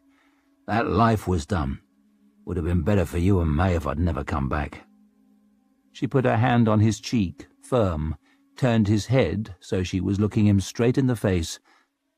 "Don't ever say that, Gunner. Don't ever say that." "I killed him, Liddy," he whispered. "I killed him." She said nothing. What could she say? "I fucked it all," he said, in one moment. "Is there a thing I can't ruin?" "There's nothing can't be ruined in a moment," said Liddy. "It all hangs by a thread all the time. We've got to look forward now. That's what you do. You move on." "I'll put it right," he said. "I'll find work here." "I know you will." She forced out a smile. Looked like it took a lot of effort, but she forced it out. "You're a good man, Gunner." He winced at that, felt the pain of tears at the back of his nose. "No more violence," he said, voice thick and throaty. "I promise, Liddy." He realized he'd clenched his fists, forced them to open. "From now on, I'll stay out of trouble."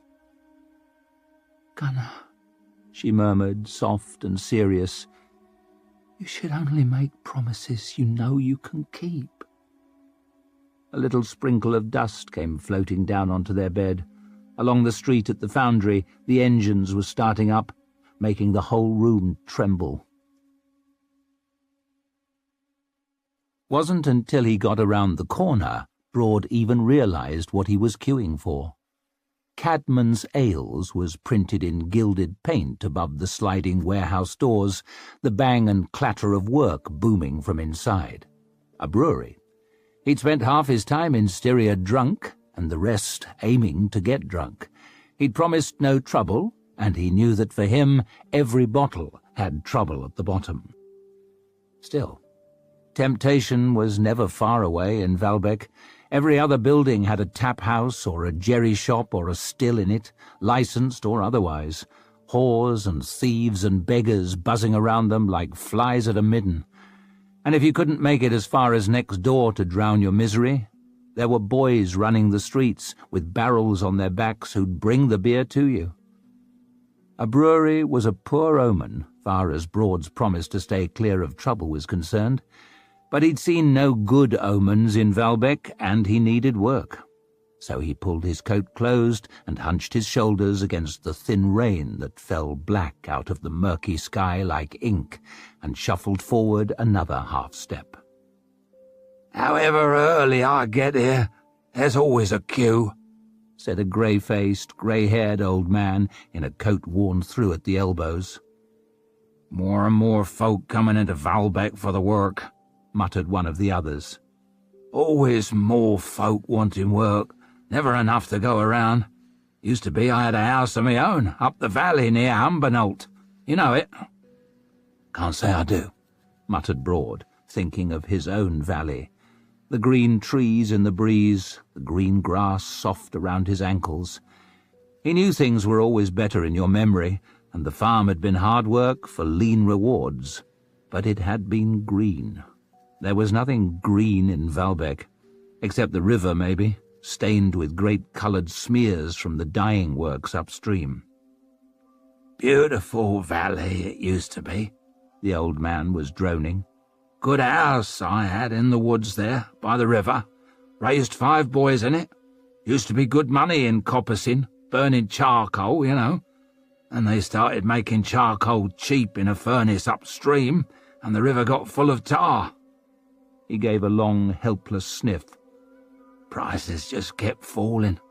Then Lord bloody Barrazing cleared the forest for more grazing land anyway." A big wagon clattered past, rattling wheels, ripping muck out of the road and showering it across the queue, and men grumbled and shouted abuse at the driver, and the driver grumbled and shouted abuse at the men, and they all shuffled forwards another half-step. "My boys went off to other things. One died in Styria, one got married down near Keln, I heard. I had to borrow, and I lost the house. Beautiful valley it used to be." "Aye, well," muttered Broad, feeling too sorry for himself to much enjoy anyone else doing the same. "Used to be gets you nowhere." "True enough," said the old man, right away making Broad wish he'd never spoken. "Why, I remember back when I was a lad—" "Shut your fucking hole, you old dunce!" snapped the man in front of Broad. He was a big bastard with a star-shaped scar on his cheek and a piece out of his ear, a veteran, no doubt. The anger in his voice set Broad's heart thumping, a tickle of excitement. The old man stared. "I'm not wanting to cause no offence. That's why you should shut your fucking hole." Just stay silent, just stay out of it. He should have learned that lesson, shouldn't he? Learned it a dozen times and more. He'd promised Liddy, just hours since he promised her, no more trouble. "Leave him be," growled Broad. "What you say?" Broad took his lenses off and slipped them into his coat pocket. The queue behind the man's frowning face made a blur. "I get it," said Broad. "You're disappointed. Don't reckon any man here had life turn out just the way he hoped, do you?" "What do you know about my hopes?" Took everything he had not to smash this bastard's skull, but he'd promised Liddy. So Broad just took a step forwards, so the spit from his bared teeth flecked the man's scarred cheek. "I know you'll find none of 'em facing this way." He lifted his fist, turned his finger. "Now turn around, for I put your fucking head through the wall." The man's scarred cheek twitched, and just for a moment Broad thought he might fight. For one beautiful moment he thought he could stop clinging on and let go. The first time he'd felt free since he came back from Styria. Well, apart from when he smashed Lennart Seldom's face in. Then the man's bloodshot eyes found Broad's fist, the tattoo on the back of it. He grumbled something and turned around. He stood, shifting his weight from one foot to the other. Then he pulled his shabby collar up and cut out of the line and stalked away. "Thanks for that," said the old man, knob on the front of his scrawny throat bobbing. "Ain't many folk left will do the decent thing." The decent thing. Broad winced as he worked his fingers open. Seemed the only time they didn't hurt was when his fists were clenched. Don't even know what that is anymore. He'd seen a lot of different men at the end of these queues, choosing who got work and who got nothing. Most had developed a liking for watching folk squirm. It had been the same with the officers in Styria. It's a rare man who's made better by a bit of power. The foreman at the door of Cadman's Ales looked like one of the better ones, though, sat under a little awning with a big ledger in front of him. Grey-haired and solid, every movement slow and precise, like he'd taken his time and thought out just the right way to do it. "My name's Gunner Bull," lied Broad. He was a bad liar, and got the feeling this man saw straight through him. "I'm Malma." He gave Broad a careful look up and down. "Got any experience with breweries?" "Guess I've drunk a fair bit of their output down the years." Broad tried a grin, but Malma didn't look like joining him. "But no experience with making it, no." Malma just gave a slow nod, like he was used to disappointment. "I'll work hard, though." He'd had but 2 hours' work that week, raking out stables. This was his third stop today, and he couldn't go home empty-handed. "I'll shovel coal, or I'll sweep floors, or, well, whatever you want. I'll work hard, I promise you that." Malma gave a sad little smile. "Promises are cheap, friend." "Shitting hell! Is that Sergeant Broad?"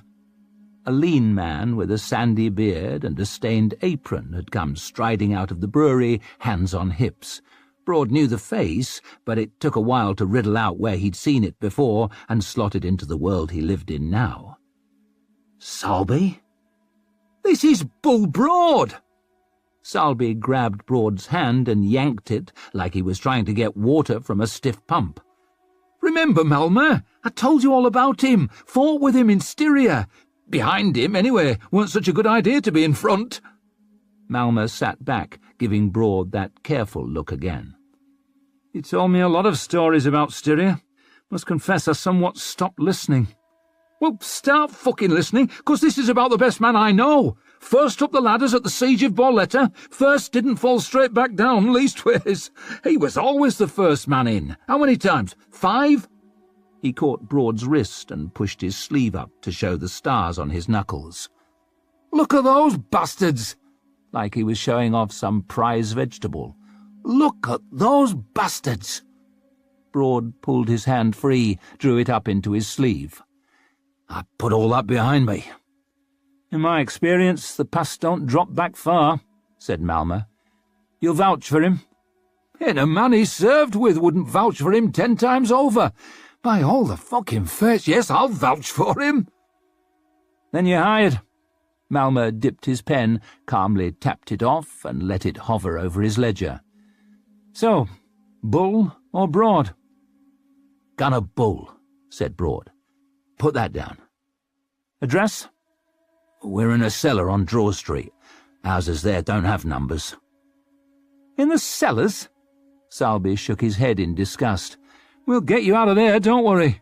And he hooked a friendly arm around Broad's shoulders and led him through into the noisy, smelly warmth of the brewery. "What the hell are you doing here, anyway? Thought you had a farm somewhere." "Had to sell it," muttered Broad, stumbling on the lie. Selby just grinned. "Trouble, eh?" "Aye," croaked Broad. "A little." "Want a nip?" he asked, holding out a flask.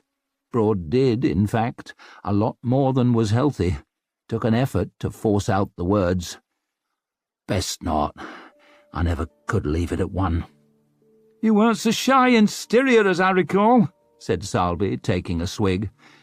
"I'm trying not to make the same mistakes twice." "That's all I ever bloody seem to do. What do you make of Valbeck?" "It's all right, I guess."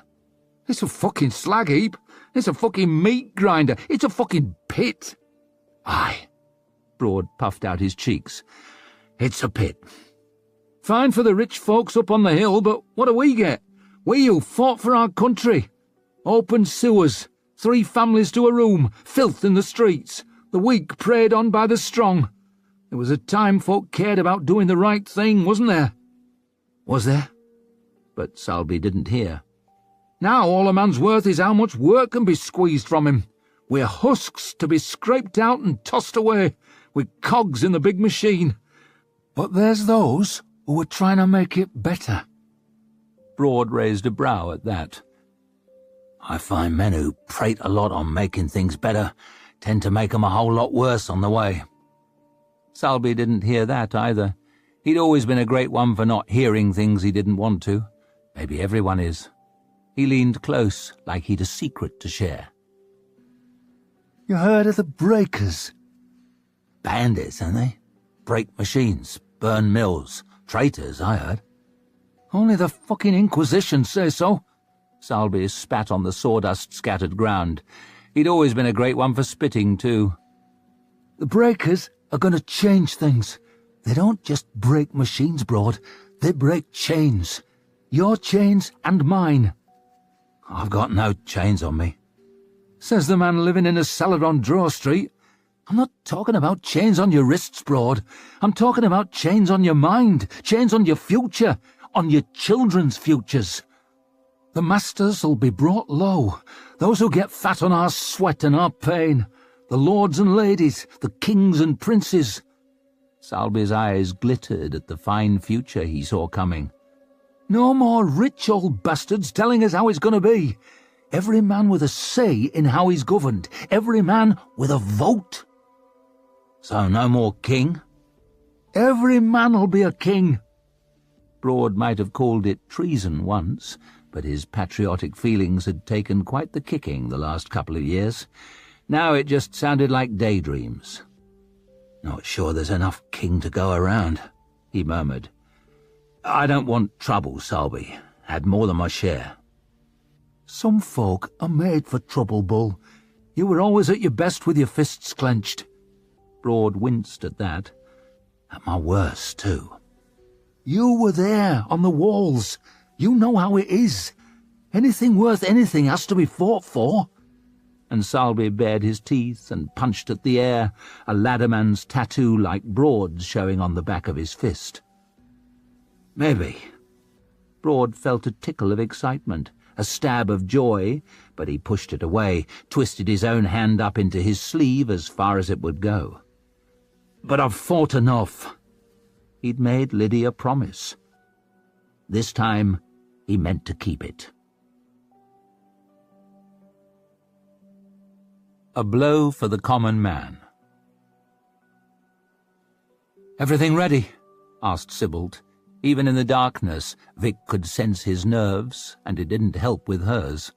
She glanced up at Moore, a big outline on the wagon seat, reins in his hands. She glanced at Tallow, perched beside him, rain beaded on his oversized oilskin. She almost asked again if they were sure they wanted to do this. But there's a time when doubts might do some good, a time to chew over the risks and the consequences. Then a moment passes, a moment you might not even notice. Then it's too late, and you've got to commit and give it everything with no backward glances. "It's ready," she said. "Let's go." Grease caught her arm in the darkness. "What about them?" And she jerked her head towards the 2 bedraggled night watchmen either side of the foundry's gate, faces pinched in the light of their own lanterns. "They're paid." "You paid the fuckers?" "It's easier to shift a man with gold than steel, and it almost always ends up cheaper." and before Grease had the chance to answer, Vic struck out across the street, head down, collar up. She glanced each way, but the drizzle was on their side, the lane almost empty. The blood thudded in her head as she walked to the gate, fear creeping up her throat and making her want to rush, want to shout.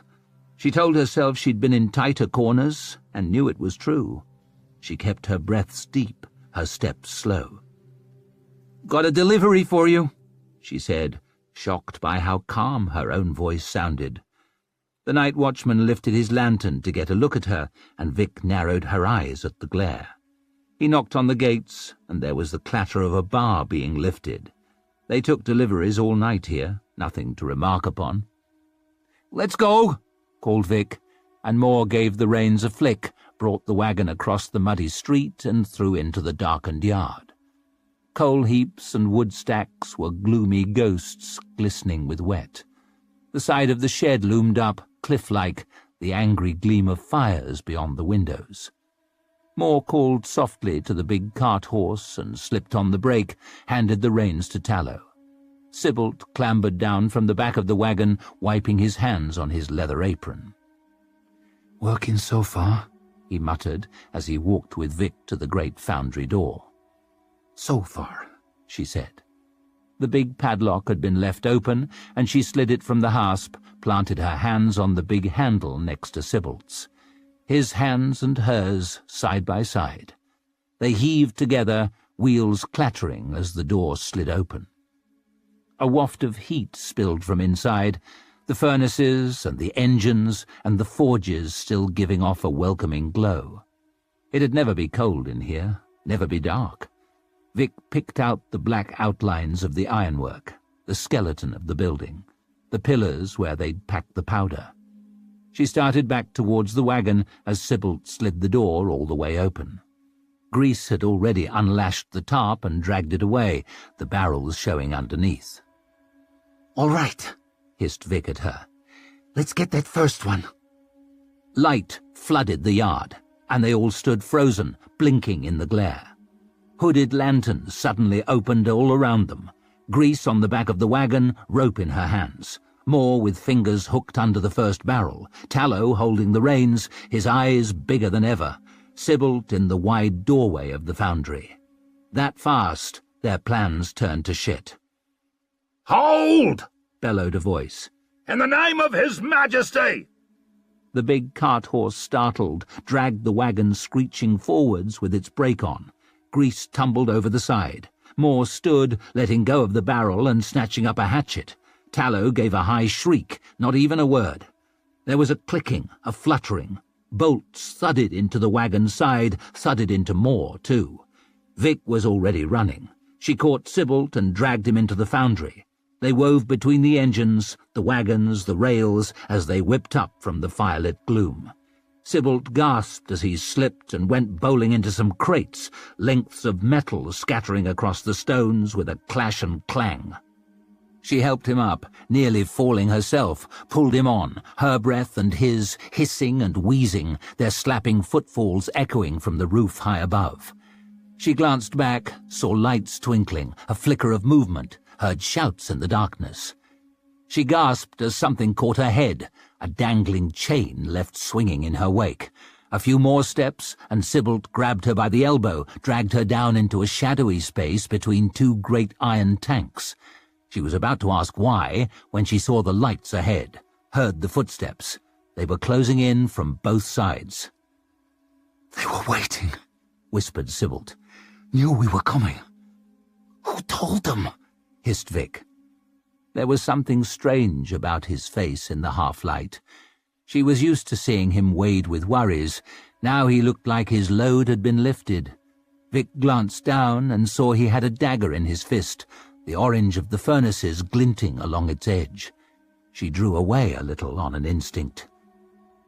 "You don't think it was me?"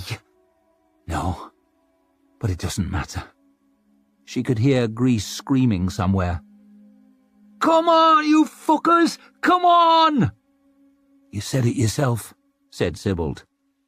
"Once they get you, everyone talks. Sorry to leave you in the lurch like this."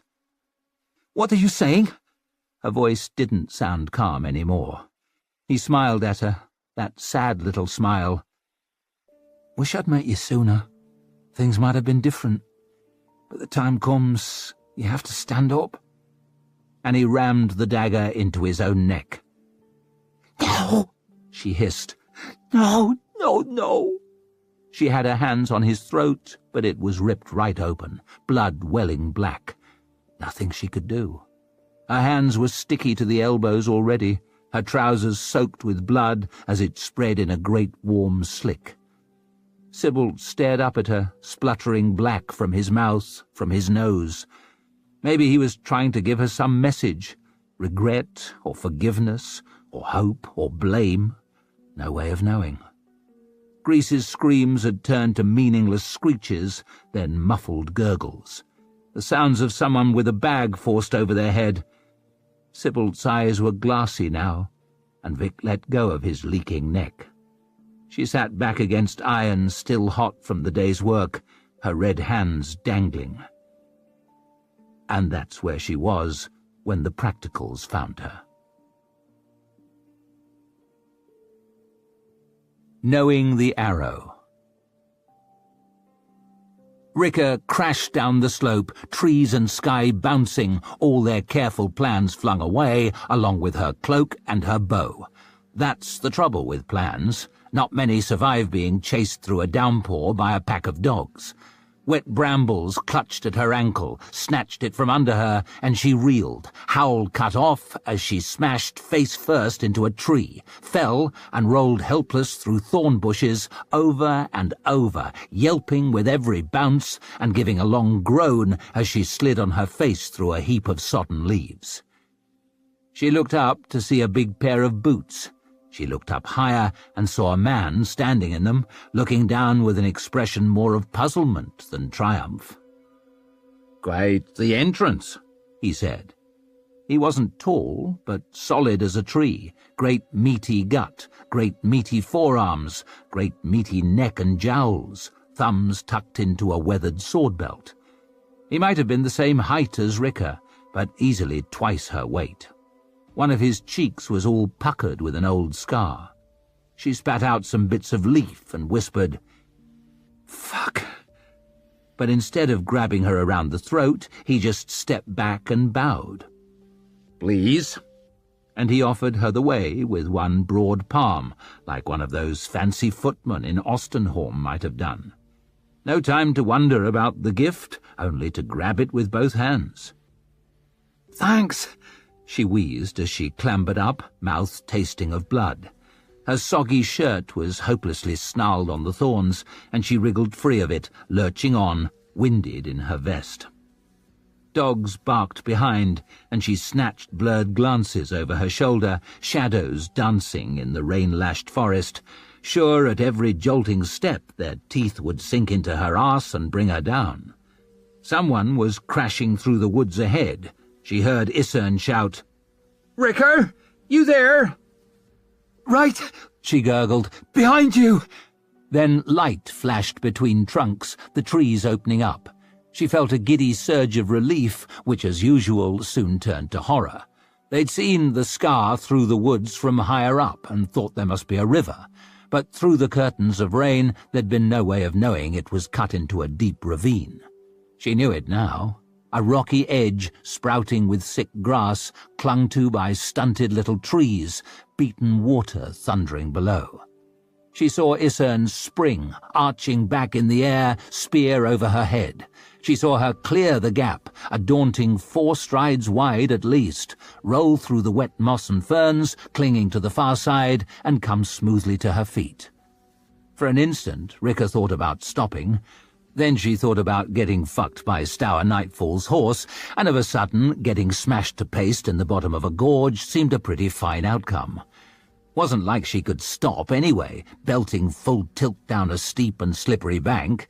She pushed herself faster, chest heaving, teeth rattling, and trusted to luck, however bad her luck had been lately. The ravine yawned wide as she burst from the trees, a glimpse of jagged rock dropping away to white water.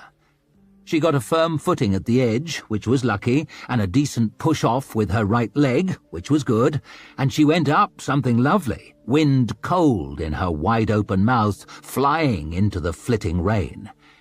It was just that she started coming down too soon. Maybe if she'd eaten something that day, there'd have been more spring in her. But she hadn't. She clawed at the air, like she might be able to drag herself closer, but she was dropping fast now and didn't need the long eye to see she'd fall short. The terrible justice of the ground. Sooner or later, everyone who jumps must meet it. The slick rocks came hurtling at her. "Oh, fuck!" Earth thudded into her stomach and drove all her wind out in a great spitty wheeze. She clutched desperately at wet leaves, wet roots, wet grass. No strength, no breath, dirt sprinkling in her eyes as she started sliding over the edge, fingernails uselessly scrabbling.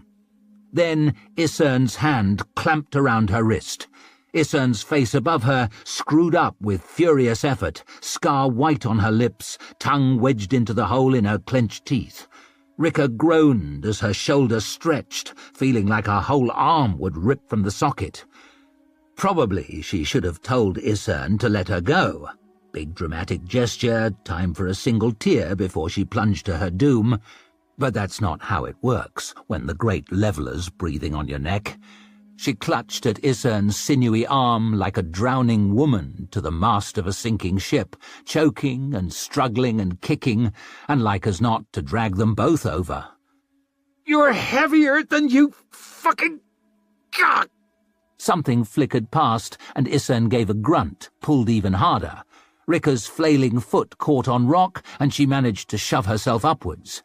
Finally heaved a breath into her aching chest, growled as she pushed again, and Isern went over backwards, dragging Rika on top of her, the two of them rolling together into the soaking bracken.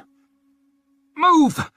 Isern staggered up, fell, crawled on, dragging her spear along with a handful of torn grass.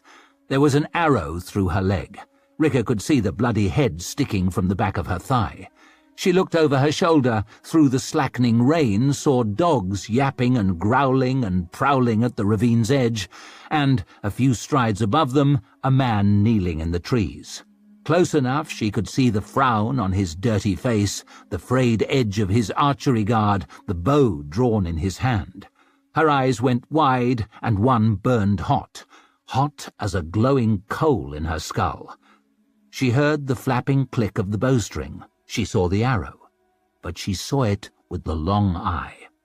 And for an instant, like the dawn sun blazing into her room as the shutters were flung wide, the absolute knowing of that arrow burst upon her. She saw where it was, all it was, where it had been and would be. She saw its making, Smith with teeth clenched as he hammered out the head, Fletcher with tongue wedged in his cheek as he trimmed the flights. She saw its ending, shaft rotted and head flaked away to rust among the brambles. She saw it in the quiver, hooked over the foot of the archer's bed as he kissed his wife Riam goodbye and hoped that her broken toe mended. She saw its bright point cut through a falling raindrop and scatter it into glittering mist. She knew with utter certainty where that arrow would be always. So she flicked her hand out, and when it came to meet her, as she knew it must, it was the easiest thing to push it, just to nudge it with her finger, so it missed Isern as she limped away and spun off harmless into the trees, bouncing once and coming to rest in the undergrowth in its right place, in the only place it could be, where she'd seen it rot away among the brambles. "By the dead," breathed Rika, staring at her hand. There was a bead of blood on the tip of her forefinger. Arrowhead must have grazed it, and a quivering shiver went all the way through her. She hadn't really believed it till this moment, not even when she saw Ufrith burning, just like in her dream.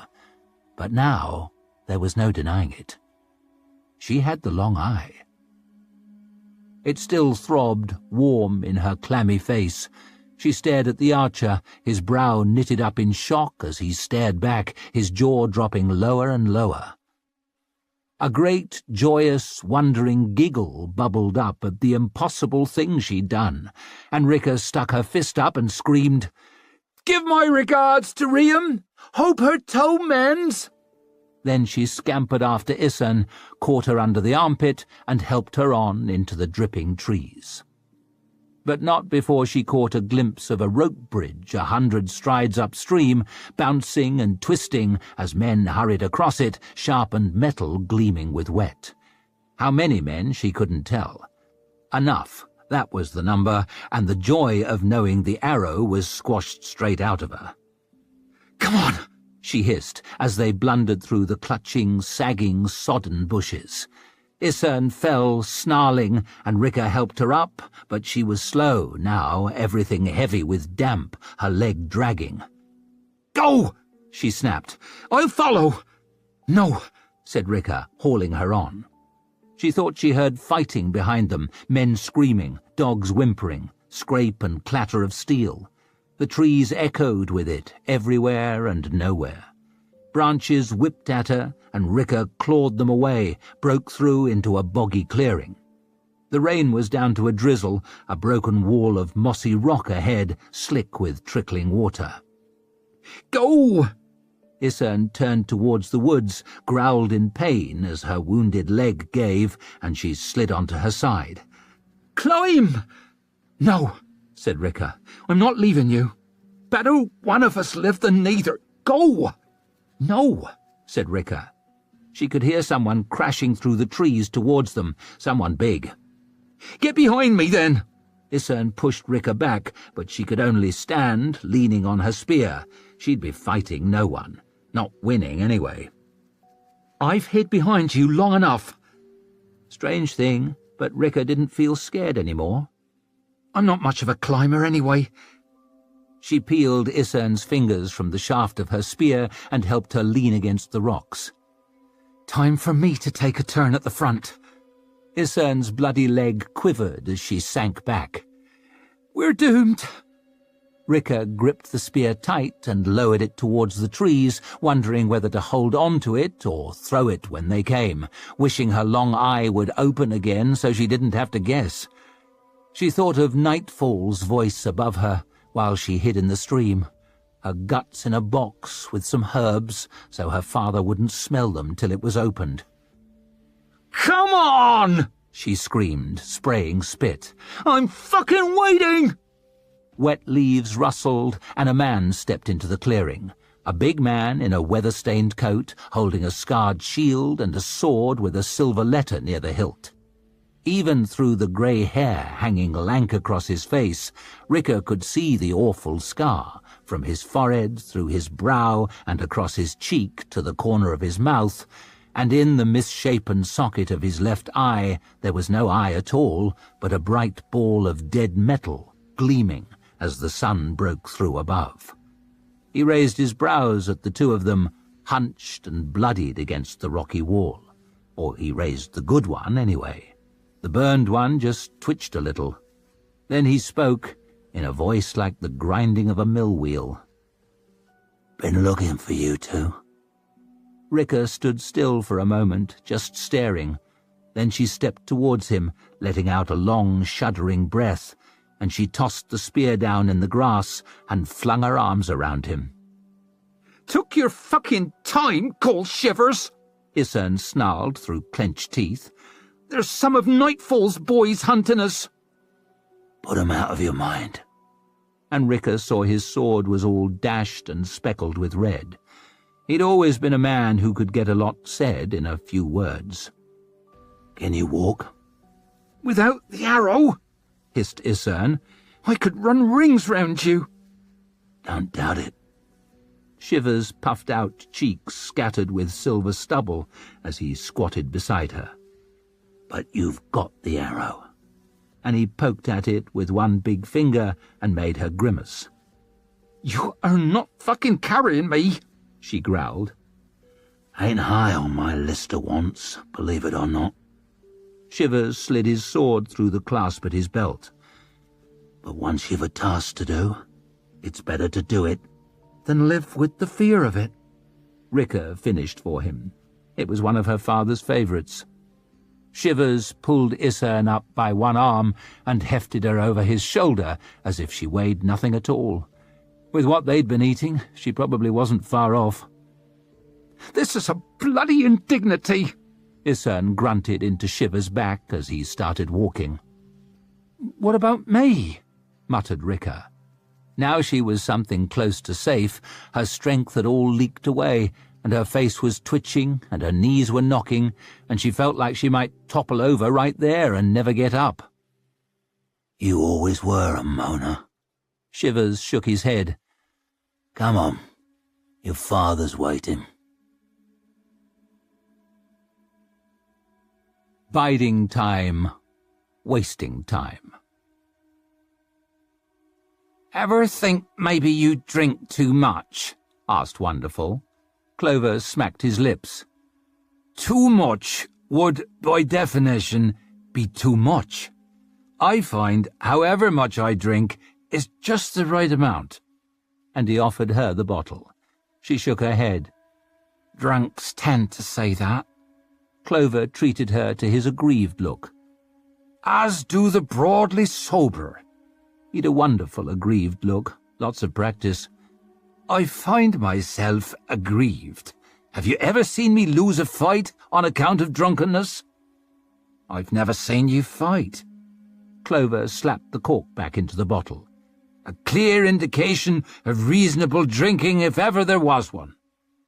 "Well, if I was you, I'd at least look sober." Wonderful pointed one of her brows off down the track. "The great wolf approaches." And approach he did with high drama, storming and swaggering at once, with his brow well creased and his brooding young stags at his back, making thralls scatter from their path like chickens in a farmyard. Given all the damp still in the air, it was a wonder they weren't steaming.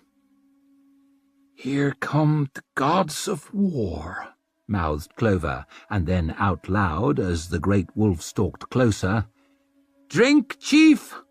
Stour slapped the bottle from his hand, and it bounced away into the bushes. Clover looked sadly after it. "I'll take that as a no." "She got away!" snarled the king-in-waiting, in quite the fury even for him. "Fucking little bitch got away!" We're all distraught. "She came through right where you were supposed to be," snapped a bastard of Stour's called Greenway. If legends were built on sneering, he'd have had quite a place in the songs. "Did you see her?" "Saw her shirt," said Clover, tossing the torn thing over. "At least, I'm guessing it was hers. Doubt it'll fit you, though. Bit tight under the arms, I expect." Greenway flung it angrily on the ground. "Did you see her?" "If I had, I'd have caught her." "You'd have had to fucking get up to do that," snarled Maguire, aiming for the same caged wolf act as Stour, but only managing a fraction of the menace. "I'd have sung out anyway," said Clover. "That I can do sitting down." He wondered why he hadn't sung out. She'd just looked like such a desperate, ragged little scrap to have all these bastards chasing her, and when the hunt was on, he'd always secretly rooted for the fox. If you can't find a way to win that doesn't involve torturing some half-mad girl, then maybe you don't deserve to win at all. Or maybe that was all shit, and it was just 'cause she was pretty. The sad truth is that pretty people can slide through all kinds of scrapes that'd end very badly for the ugly. Clover looked from Greenway to Maguire and shrugged. "Seems hunting girls just ain't my sport." Stour stepped closer, staring at Clover with those ever-wet eyes of his. "Your sport is whatever I say it is." Clover shrugged it off. "I'm eager to serve, great prince, but I can't just turn into a butterfly. Your father sent me for my cunning, not my running. Why, you might as well order the river to blow and the wind to flow." "You're loyal, ain't you, Clover?" Maguire said it softly, like it was some brilliant trap of words. "Reasonably so, I like to think. A man has to bend with the breeze." You turned on Glamour Golden, I heard, said Greenway, climbing to new heights of sneer. Came Ironhead too. I was loyal to both, said Clover. I was just more loyal to me. Truth is, men love to blab about loyalty till it might trap 'em on the losing side. Then there's a chorus of silence on the issue. So I consider reasonably loyal to be a bit more loyal than most and a lot more honest than most. It's a fool who makes folk choose too often between loyalty and good sense. How'd you get loose anyway? Cole Shivers was waiting on the other side of the river, hissed Stour, clenching his fists. Killed 4 of my men. Shivers! Maguire was clenching his fists just the same way. Wish I'd run into that old fucker. Wonderful and Clover burst out laughing at the exact same time. He leaned forward, hands on his knees, and she leaned back, fist on his shoulder, and no doubt they made quite a picture chortling away, but they really couldn't help themselves. Good one, said Clover with a sigh. Good one. What's so fucking funny? Wonderful waved a finger at Maguire's collection of weapons. My friend, if you'd run into Cole Shivers, you'd be wearing all those axes up your ass. You should take care charging at fights. Sooner or later you'll trip over a bigger one than you wanted. There's no fight too big for me, he growled back. Really? Asked Wonderful. What if it's just you and 19 of them? Maguire opened his mouth, strained, but couldn't find a reply. He was a child's notion of what a warrior should be, all scowl and muscle and carrying half a blacksmith's shop around. Clover gave a sigh. You need to calm down, my friend. Or else what, old man? Or else you'll make yourself sad. And ain't the world a grim enough place without another frown? Everyone's stomping around like the bloody 9, like they'd murder the whole world if they got the chance. Stour narrowed his eyes. The bloody 9 was the greatest warrior the North ever saw. I know, said Clover.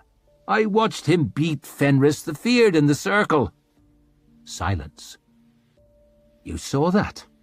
A hint of respect suddenly crept into Stour's whining voice. Wonderful laughed again and thumped that fist down on Clover's shoulder. He held a shield. You held a shield? When the bloody 9 fought the Feared? On behalf of your grandfather, Bethod, said Clover. 18 years old and knowing half of nothing, and thinking myself quite the hard bastard. Everyone says that was a great duel, breathed Stour, a faraway look in his wet eyes. It was a bloody one. Sadly, I walked away with the wrong lessons. Enough that I ended up taking a challenge or two myself. Clover found he was scratching at his scar and made himself leave it alone. If you want my advice, stay out of the circle. The circle is where names are made, barked Stour, thumping his chest with a fist. I beat stranger come knocking there, carved him all to hell. And from what I heard, it was a fight for the songs. Though what Clover actually heard was that Stranger Come Knocking got old and slow and lived past his reputation, a tragedy that befalls every great fighter not killed in his prime. But each time you step into the circle, you balance your life on a sword's edge. Sooner or later it won't fall your way. Stour's young warriors scoffed, like they never heard aught so contemptible as this eminent good sense. Did Black Dow fear the circle? Sneered Greenway. Or Wirren of Bly, or Shamer Heartless, or Rudd Three Trees? Asked Maguire. Wonderful rolled her eyes. No doubt she was about to point out that all 4 of those heroes died bloody deaths, and half of them in the circle too. Stour got in first, though. The bloody 9 fought 11 duels, and won 'em all. He beat the odds, that's true, said Clover, for a time. He beat the Feared, and he stole your grandfather's chain. But what did it get him? He lost everything, made nothing, and time'll just hand that chain to you. Who'd want to be like that bastard? Stour opened his arms wide, opened his eyes wide, put on the big act. The only chain I want is a chain of blood. Made not the slightest sense. How could you make a chain out of blood anyway? Terrible metaphor. But Maguire and Greenway and the rest of the arse-lickers gave a chorus of warlike growls and shaken fists. I don't want to be like the Bloody Nine. I want to be the Bloody Nine. Stour hitched his crazed smile a little wider in a reasonable impression of the Bloody Nine in his worst moments. No man more famed, no man more feared. He wants to be the Bloody Nine, said Wonderful, deadpan, as the great wolf stalked off out of earshot, always hurrying to nowhere. To have women spit at the mention of your name, to sow death for years and reap naught but hate at the end, to walk all your days in a circle of blood. Clover could only shake his head. I never will unpick the riddle of why men want what they want. You gonna let that fool Maguire talk to you that way? Asked Wonderful. Clover looked at her. Was it to you how he talks? Confirms these young idiots in their opinion they know best. We can't correct the misapprehensions of every idiot any more than we can correct the tide. Clover frowned off into the damp undergrowth where Stour had slapped that bottle, wondering if there was enough left in it to justify the search. He decided most likely not, strolled to the nearest tree instead, and slowly lowered himself beside it. Words leave no wounds, and I've run at feuds enough. I try to run the other way these days. Very wise, but like you said, you ain't much of a runner. True. If someone's fixed on feuding, I've come to realize there's only two realistic options.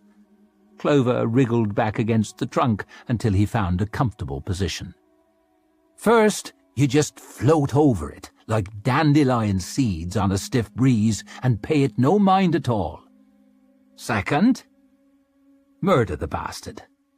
Clover grinned up at the blue sky, where the sun was starting to finally show some warmth. But I wouldn't want to spoil such a wonderful afternoon with murder, would you? It'd be a shame, I'll admit. Wonderful watched Clover as he stretched out and crossed his legs. What are you doing? What we should all be doing. Clover closed his eyes. Biding my time. What's the difference between biding it and wasting it? Clover saw no need to open his eyes. Results, woman. Results. The bigger they are. Glawood peeled his shirt off and tossed it over to Barnava, then growled as he brought his fists together, woody muscle flexing in his outsized chest. An appreciative mutter rose from the onlookers gathered at the fence, a few numbers tossed out. Leo's steadily lengthening odds, no doubt. I swear he's got bigger, murmured Durand, eyes wide. So have I, growled Leo, trying to sound as big as he could. No doubt. Your legs are nearly as thick as his arms now. I can beat him. Easily, with a sword, so why fight him with your hands? Leo started unbuttoning his own shirt. When I lived in Ufrith, the dogman used to tell me stories about the Bloody Nine, the jewels he won in the circle. I loved those stories. Used to dance around the garden behind his hall with a stick, pretending I was Nine Fingers, and the laundry post was Rudd Three Trees, or Black Dow, or Fenris the Feared. There was still a thrill in saying the names like they were magic words. Durand watched Glawood loose a few brutal practice punches. The laundry post won't knock your teeth out. Leo tossed his shirt over Durand's head. A champion never knows what he'll have to fight with. That's why I always let you bastards pick the weapons." It was a cold morning, so he started bouncing on his toes to get the blood moving. "That's why I beat Barnava with a heavy sword and Antaup with a spear. Why I beat Whitewater Gin with a mace and you with long and short steels. That's why I test my archery against Ritter. Used to, that is. The poor dead fool. But I never yet beat Glarwood with my bare hands." "Well, no," said Durand, that worried crease between his brows. "He's built like a barn. The bigger they are, the harder they hit." "Your defeats teach you more than your victories," muttered Leo, trying to slap some warmth into his muscles. "They hurt more, too." Durand dropped his voice a little. "At least tell me you'll fight dirty." "With honour or not at all," grunted Leo. He thought Casimir the Steadfast might have said it in a storybook once. "Whose side are you on, anyway?" "Yours." Durand looked a little hurt by the question. "Always. We all are. That's why I won't enjoy seeing him choke you unconscious." Leo narrowed his eyes. "What I need from my second is belief." Sinew popped from Glarwood's arms as he raised his fists. Leo couldn't deny it was a majestic sight, like some piece of exaggerated statuary. Even his teeth looked muscular. "I'm going to squeeze you out like a lemon," he growled. "The young lemon!" barked Barnava, to much merriment from the onlookers. Durand leaned close. "If you die, can I have your horse?" "Belief," growled Leo, and dashed forward. Attack, always attack, especially when the odds are against you. He caught Glarwood off guard, ducked under a wild fist, the wind of it catching his hair, and gave the big man the heaviest punches to the body he could. No doubt Glarwood was carrying a little fat, but any hope he was soft underneath was long gone. Leo felt as if he'd punched a tree. "Shit!" he hissed through his fixed smile, shaking out his throbbing fingers. "I'm gonna make you eat this hillside," growled Glarwood, and the growing audience whooped and laughed. The dead knew Leo needed to watch Glarwood's fists, but his eye kept being drawn to two of the oddest-looking women among the spectators. The older had a sharp, expressionless face, mouth twisted by a scar, trouser legs slit open, showing bandages underneath. The younger had a wide, almost over-expressive face, a thick gold ring through her broad freckled nose, and a tangle of red-brown hair so wild those behind had to lean around it to see. "This is manly," she said, propping a muddy boot on the rail of the fence, its tongue flopping from bodged laces. "Do they charge for the spectacle?" "Far as I can tell," mused the old one, "they take their clothes off for free." The young one spread her arms and gave a huge smile. "What a public-spirited thing to do." Glarwood was in no mood to give anything away. He kept pressing forward, one big fist flicking out in lethal-looking jabs. Leo dodged one and another, but the third glanced his cheek and sent him staggering. He slipped on the wet grass, luckily, since Glarwood's other fist lashed the air where his head had just been. He slid around the big man, gave him a petulant tap in the ribs as he passed, to no effect at all. Glarwood gave a scornful snort. "Are we fighting or dancing?" Over his heavy shoulder, Leo caught sight of the girl again, staring cross-eyed at a strand of hair in her face. She stuck her bottom lip out to blow it away, and it flopped straight back in her eyes, along with 3 others. There was something familiar about her, like a name on the tip of his tongue. "We're fighting!" he snarled, and ducked in with a flurry of punches, teeth bared and spit flying. "That's it!" he heard Durand shout. "Give him hell!" But Leo's best effort slapped harmlessly against Glarwood's big arms, scuffed the top of his head, bounced from his sides.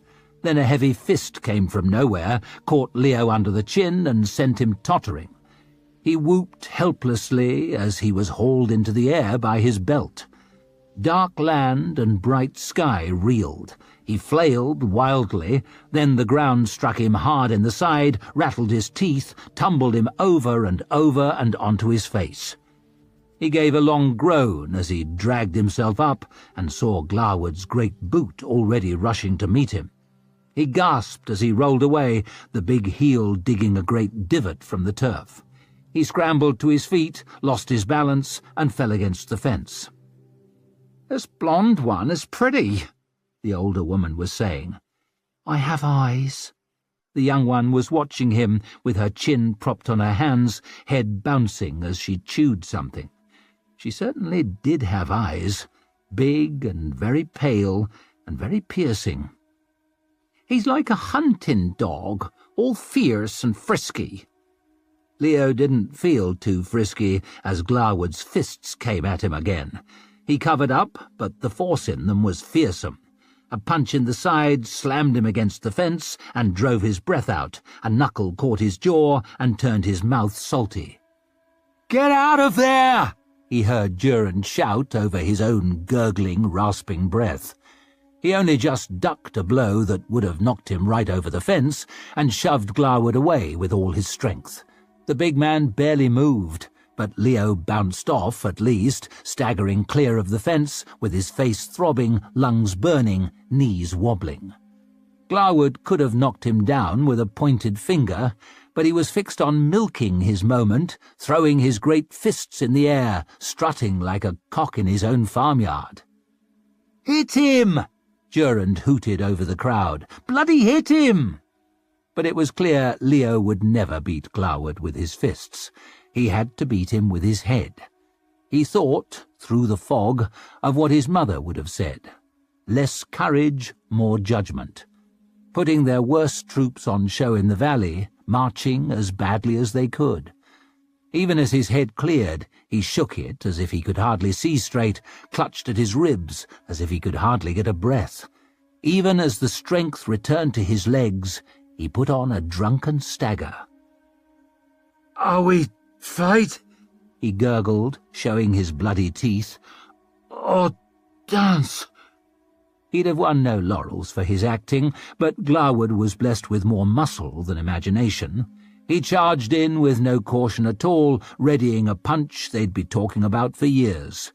But Leo had his wits back. He dropped under it, rolled smoothly, caught Glawood's big calf on the way past, and sprang up, pulling the leg with him. Glawood grunted with surprise, hopped once, waving his arms for balance, then his other foot slid from under him, and he came crashing down on his face. "Now who's eating the hillside?" crowed Leo. Glawood clawed helplessly at the turf, snapping and snarling, but Leo had Glawood's huge boot in a lock against his chest and wasn't letting go. "How does it taste?" Leo twisted harder, and the big man slapped at the ground. "All right, I'm done." Leo let the boot fall and tottered back. He felt Durand catch his wrist and lift his arm high. "A victory for reasonably sized men everywhere!" he shouted, draping Leo's shirt over his shoulder. "Don't get dressed on our account," called the older woman, and the younger threw her head back and gave a gurgling laugh. "Leo!" someone shouted. One of the few optimistic enough to bet on him, probably. He tried to grin through the considerable pain. Was one of his teeth loose? "The young lion!" The girl was frowning straight at him. "You're Leo Danbrock." "None other," said Durand, clapping him proudly on the shoulder. "Huh!" She sprang down from the fence and strutted towards him with a huge grin. "It's little Leo!" Durand raised his brows. "Little Leo?" She looked him up and down. "Well, he has grown." And much to his surprise, she threw her arms around him, gripped him behind the head, and pressed his face into her shoulder.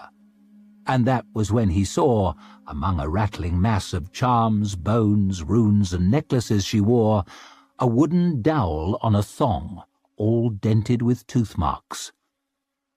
Rika?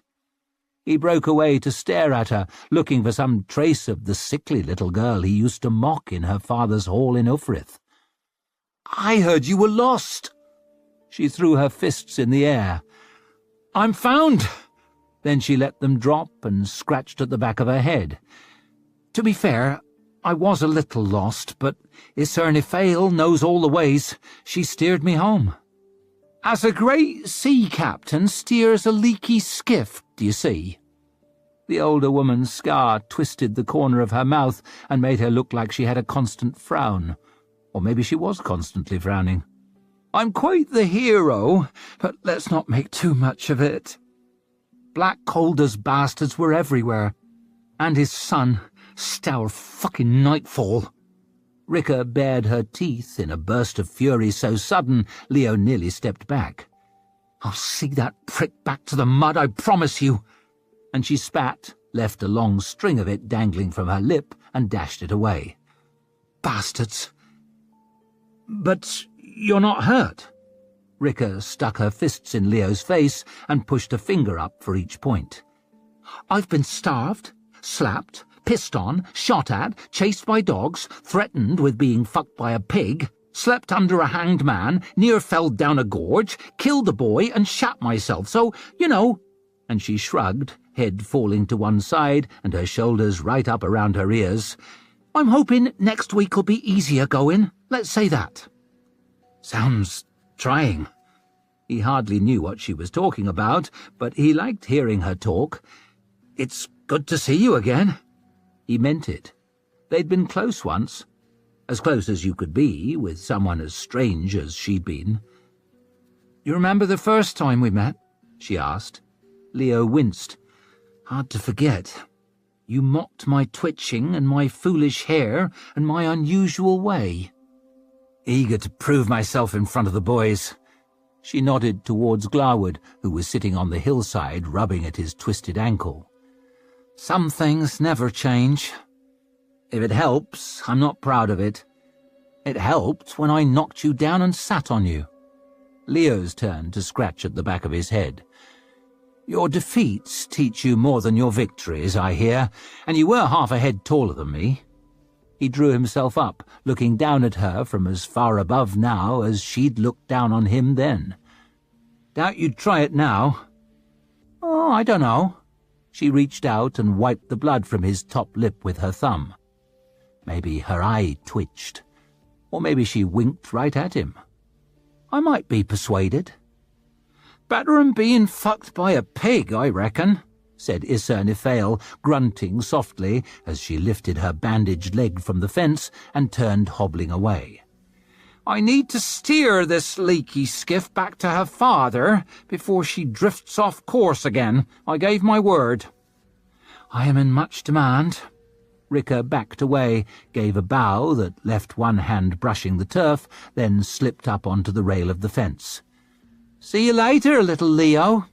And she swung her boots over it and swaggered off, leaving Leo staring after her. My. Antaup had appeared, as he often did when women were around, sucking air through pursed lips as he watched Rika go. Who's the beauty with the ring through her nose? 3 mice, murmured Duran dryly. Virtually a proposal of marriage. That, said Leo, was Rika, the dogman's missing daughter. We used to be close when I was in Ufrith. She's grown. In all the right places, said Antaup. Those eyes, though. Don't they say she can see the future? Asked Durand, looking less than convinced. Barnava's whisper was full of laughter in Leo's ear. I've a suspicion she sees your cock in it. Durand turned away, shaking his head. For pity's sake. He was a great friend and damn clever, but he could be a hell of a prude. Careful. Leo threw his arm around Barnava's neck and pulled him into a headlock. I might have to make you eat the hillside next. Well, if you'd rather wrestle. Antaup licked his finger and thumb and gave that loose curl at the front of his hair a little tweak. It'd be a shame to leave such a promising field unploughed. It was then Leo made up his mind that he was interested. Antaup knew all about women. If he was impressed, everyone would be. "Keep your plough to yourself." He caught Antaup with his free arm and dragged him into the good-natured tussle, giving Ricker's backside the same sort of hungry grin his friends were giving it. "And stay off my land." Questions. She thought Tallow was in the room on her left. She'd recognized his voice burbling through the wall, and even if she couldn't hear the words, she could hear the fear. Grease was on her right. Vic had heard her screaming insults, then just screaming. No questions yet, though, softening her up. Vic wondered how soft she was now. Strange how quick you lose track of time when you can't see the sky. Just the windowless white room, too brightly lit, and the table with 2 chairs and 3 bloodstains, and the door. Was it hours since they were caught, or days? She might have dozed a while, jerked awake with the sweat cold on her bare skin to hear someone begging in the corridor outside, but the door had stayed closed. They'd stripped her and chained her to the chair and left her there, gradually aching more and more to piss. She was wondering whether she should just piss where she sat, when the door opened. A man came in, or was brought in. He sat in a strange chair on wheels, pushed by a practical of monstrous size. He was silver-haired, his skin almost as pale as his spotless white coat, and deeply lined, as if stretched too tight over the bones. His face was twisted, left eye twitchily narrowed. On his little finger he wore a ring of office with a great purple stone, but even without it there was no mistaking him. Old Styx, the cripple, the king's skinner, the axle around which the closed council turned. His Eminence Arch-Lector Glockter. "I like your chair," said Vic, as it squeaked to a halt on the other side of the table. The Arch-Lector raised one brow. "I don't, but walking pains me more every year, and my daughter tells me there is no nobility in suffering. She prevailed upon her friend Master Kernsbick to make it for me. The great machinist himself. I hear he is a genius." Glockter glanced up at the vast practical looming over him, the chair's handles lost in his immensity of fist.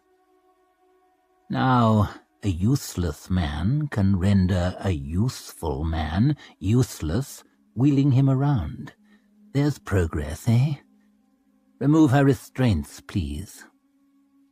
"Your Eminence?" came muffled from behind the practical's mask. Come, we are not animals." The practical took a little wedge from his pocket, knelt, and slipped it under one of the chair's wheels with surprising daintiness. Then he lumbered around the table, manacles digging into Vic's skin as he unlocked them. Her wrists were chafed raw, but she made sure not to rub them, made sure not to wince or flinch or stretch or groan. Not even when she put her hands on the table and saw Sybil's blood still crusted under the nails. Show hurt, you're asking to be hurt. She'd learned that lesson in the camps, learned it hard. Arch-Lector Glockter watched her, the trace of a smile on his twisted face, as though he guessed her every thought. "And the clothes, please." The practical unhappily placed a neatly folded shirt and pair of trousers on the table and twitched one corner of the fabric like a fussy valet. "You can leave us, Dole." "Your Eminence?" The practical's voice went squeaky with dismay. "I have better things to do than repeat myself." The practical gave Vic one last frown, back to the door, stooped beneath the lintel, and pulled it shut. The latch dropped with a final sounding click, leaving her alone in that bare white room with the most feared man in the Union. "So, He showed the yawning gap in his front teeth as he smiled. "It seems congratulations are in order again, Inquisitor Teufel. Ever so neatly done. I knew my confidence in you was not misplaced." "Thank you, Your Eminence." "Shall I turn my back while you dress?" He squinted down at the wheels of his chair. "I'm afraid it can take a while, nowhere near so nimble as in my youth. I won the contest without conceding a touch, you know." She made her own chair squeal as she stood, ignoring the ache in her stiff hip. "Don't worry," and she shook the shirt out and started pulling it on. You strip a prisoner to make them feel vulnerable, make them feel they've nowhere they can hide a secret, but it only works if you let it. Vic made sure she dressed just the way she would have if she was alone. When you grow up in the camps, sleeping beside strangers, sharing their warmth, their stink, their lice, hosed down in a cringing pack by the guards when the sickness comes through, modesty is a luxury you soon learn to live without. "I can only apologize that it took me so long to reach you," said His Eminence, as unmoved by her nakedness as she was. "The government is in uproar over this fighting in the north. Did we get them all?" "All except Sybil. He—" Vic kept her face carefully expressionless as she thought of him ramming the blade into his neck. "He killed himself rather than be captured." "Unfortunate. I know the two of you had become involved." The Archlector found out everything, of course, but it was as if his saying it, his knowing it, made it real. The feeling took her by surprise. She had to stop buttoning her shirt, look at the floor with her teeth gritted, stay silent in case her voice gave her away. Just for a moment. Then she carried on fastening the buttons with her blood-crusted fingers, mask back on. "Is that a problem, Your Eminence?" "Not for me. We all yearn for a simple world, but people are imperfect, unpredictable, contradictory beasts with sympathies and needs and feelings. Even people like us." "Feelings didn't come into it," said Vic, pulling on the trousers. She had a sense he saw through her. "If they did not, you have demonstrated your commitment. If they did, you have gone one better and demonstrated your loyalty." "I know what I owe you. I don't forget." "I try never to blame a person for what they think, only for what they do. And you have done all I could have asked." Vic sat back in the chair, facing him. "Sybilt was the leader. I doubt any of the others know much." "We will soon see." Vic looked him in his eyes, those deep-set, fever-bright eyes. "They're not bad people. They just want a little more." "I thought feelings did not come into it." The Archlector's left eye had started to weep, and he pulled out a white handkerchief and gently dabbed it. "You grew up in the camps, Inquisitor Teufel." "You know I did, Your Eminence." "You have seen humanity in the raw." "About as raw as it gets, Your Eminence." "So tell me, these good people, if they get a little more, what will they want then?" Vic paused a moment, but there was nothing else to say. "A little more."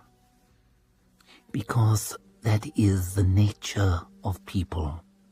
And their little more must be taken from someone else, and that someone else will be less than delighted.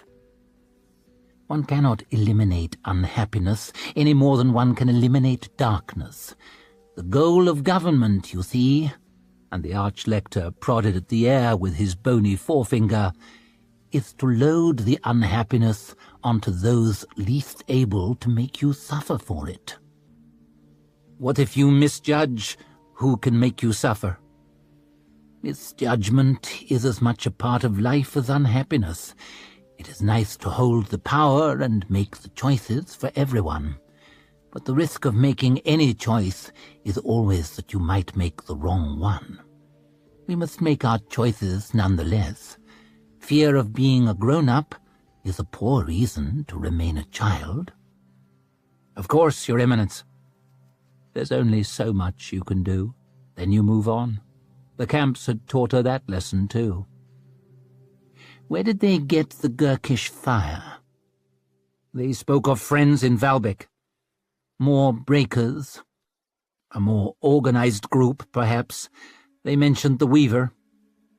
Glockter gave no reaction to the name, but then he buried his feelings even more deeply than Vic did, if he still had any. However hard the camps, they were soft beside the place where he learned his lessons. Valbeck is a large city, he said, and growing every day. New mills, new slums. But it is somewhere to start. I shall ask your friends about their friends in Valbeck and see if we can learn any more about this Weaver. Just one more try, maybe? Vic sat forward, clasping her hands. With your permission, I think the boy Tallow might be turned. You can ensure his loyalty? He has a sister, with her in custody. The Arch-Lector flashed that toothless smile. Very well. You can go next door and deliver him from his chains. I am glad someone will get good news tonight. No doubt you will want to be on your way to Valbeck to rip this conspiracy up by the roots. I am eager to begin, Your Eminence. Don't work too hard. Practical Dole. The door flew open, the hulking Practical almost filling the frame. Wheel me out, would you? Dole fished up the wedge, wheels squeaking as he pulled the chair away, but Glockter stopped him in the doorway with a raised finger and looked back. You did the right thing. I know, Your Eminence, she said, meeting his sunken eyes. I've no doubts. When you tell a lie, you have to sound like you believe it. Goes double for the ones you tell yourself. Tallow stared at her with those big eyes, manacled hands on the table, and his scrawny shoulders hunched around his ears. He really did look like her brother. There were no marks on him yet. That was something, she supposed. "Did you escape from them?" he whispered. Vic gave a sad smile as she sat down opposite him in the chair for the one who asks the questions. No one escapes from them. Then I am them. He looked at her for a long moment, and she wondered if he might scream insults at her, if he might kick and scratch and go wild, but he was too clever or too scared. He just looked down at the stained tabletop and said, "Oh." "Do you know who I was just talking to next door?" Tallow slowly shook his head. "His Eminence, the Arch-Lector." Those eyes went even bigger. "Here." "In his crippled person. You're a lucky boy. You've never seen him work. I have." And she gave a long, soft whistle. "Old Sticks, well, he'll be winning no foot races, but when it comes to making folk talk, believe me, there's no one faster. My guess is your friend Grease will already be telling him everything she knows about everything." "She's strong," he said. "No, she's not. But it doesn't matter. Once you're stripped and alone and he starts cutting, there's no strong that's strong enough." Tallow blinked, tears glistening in his eyes. "But she's put her out of your mind. She's already hanged. Moore's dead, and Sybilt." Her throat was tight of a sudden. "Sybilt?" "He's dead, too." "You say it like you're proud." "I'm not. But I'm not ashamed, either. They made their choice. You heard me ask them, just like I asked you." Tallow paused a moment, licking his lips. No fool, this lad. Greece is hanged, but not me. You catch on fast. For you, there's a door still open. For you and your sister. He blinked at that. Poor little bastard would have been the worst card player in the Union. It was as if his every feeling were written on his pinched-in face. I told His Eminence maybe you could be saved. Maybe you could be of service to the king. What kind of service? Whatever kind I pick. He looked down at the table. Betraying my brothers? I expect so. What choices do I have? Just this one, and you're damned lucky to be getting it. Now he looked up, a little unexpected hardness in his eyes. Then why even ask? So you understand what you owe me. She got up, slipping the key out, and unlocked his chains. Then she tossed him his clothes. Get dressed, and get some sleep. We'll be leaving for Valbeck in the morning. Need to know where those dullards got 3 barrels of Gurkish fire. Tallow just sat there, skinny wrists still in the open manacles. Was any of it true? Any of what? What you told us. She narrowed her eyes at him. A good liar lies as little as possible. So, you really did grow up in the camps? 12 years, girl and woman. My parents and my sisters died there. She swallowed. My brother, too. He looked at her as if he didn't understand. You've lost as much as anyone. More than most. Then how can you... Because if I learned one thing in the camps... She leaned down over him, baring her teeth, making him shrink back into his chair. It's that you stand with the winners. The Machinery of State. Lord Marshal Brint, said Orso, thank you for seeing me at such short notice. I know you must be a very busy man. Of course, Your Highness. The Lord Marshal had one arm and no imagination, everything from his highly polished cavalry boots to his highly waxed moustache, stiff, starched, and according to regulation. Your father is an old friend. Not to mention the High King of the Union. The Marshal's smile slipped just a fraction. Not to mention that. How can I help? I wish to speak to you concerning our response to the attack by Scale Ironhand and his Northmen. Brint gave a bitter snort. I only wish there'd be one. Those money-grubbing swindlers on the closed council refused to release the funds. Can you believe it?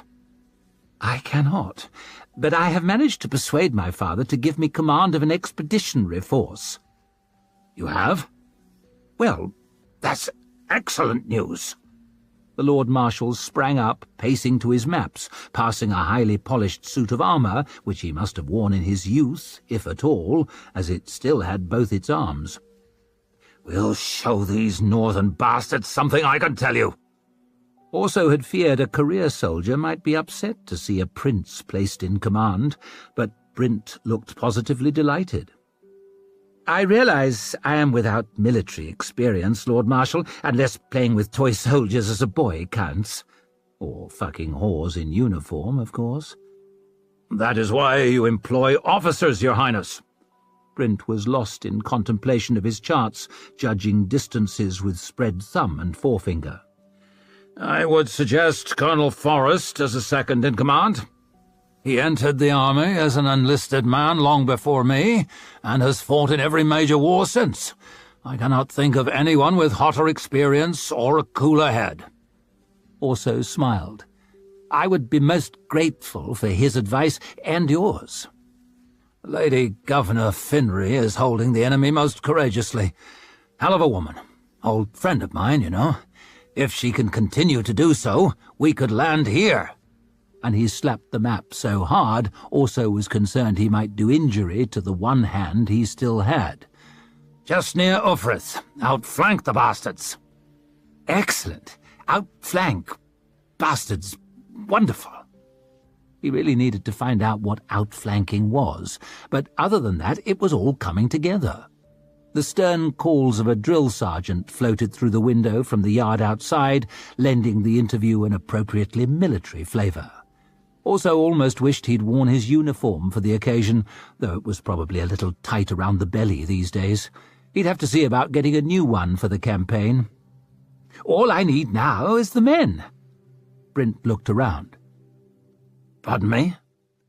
My father has promised me a battalion of the King's Own, as well as his first guard, Bremer Dan Gorst, who I understand is worth a company himself.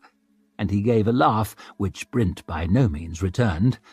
But I do require somewhere in the region of, 5,000 more. Silence stretched out.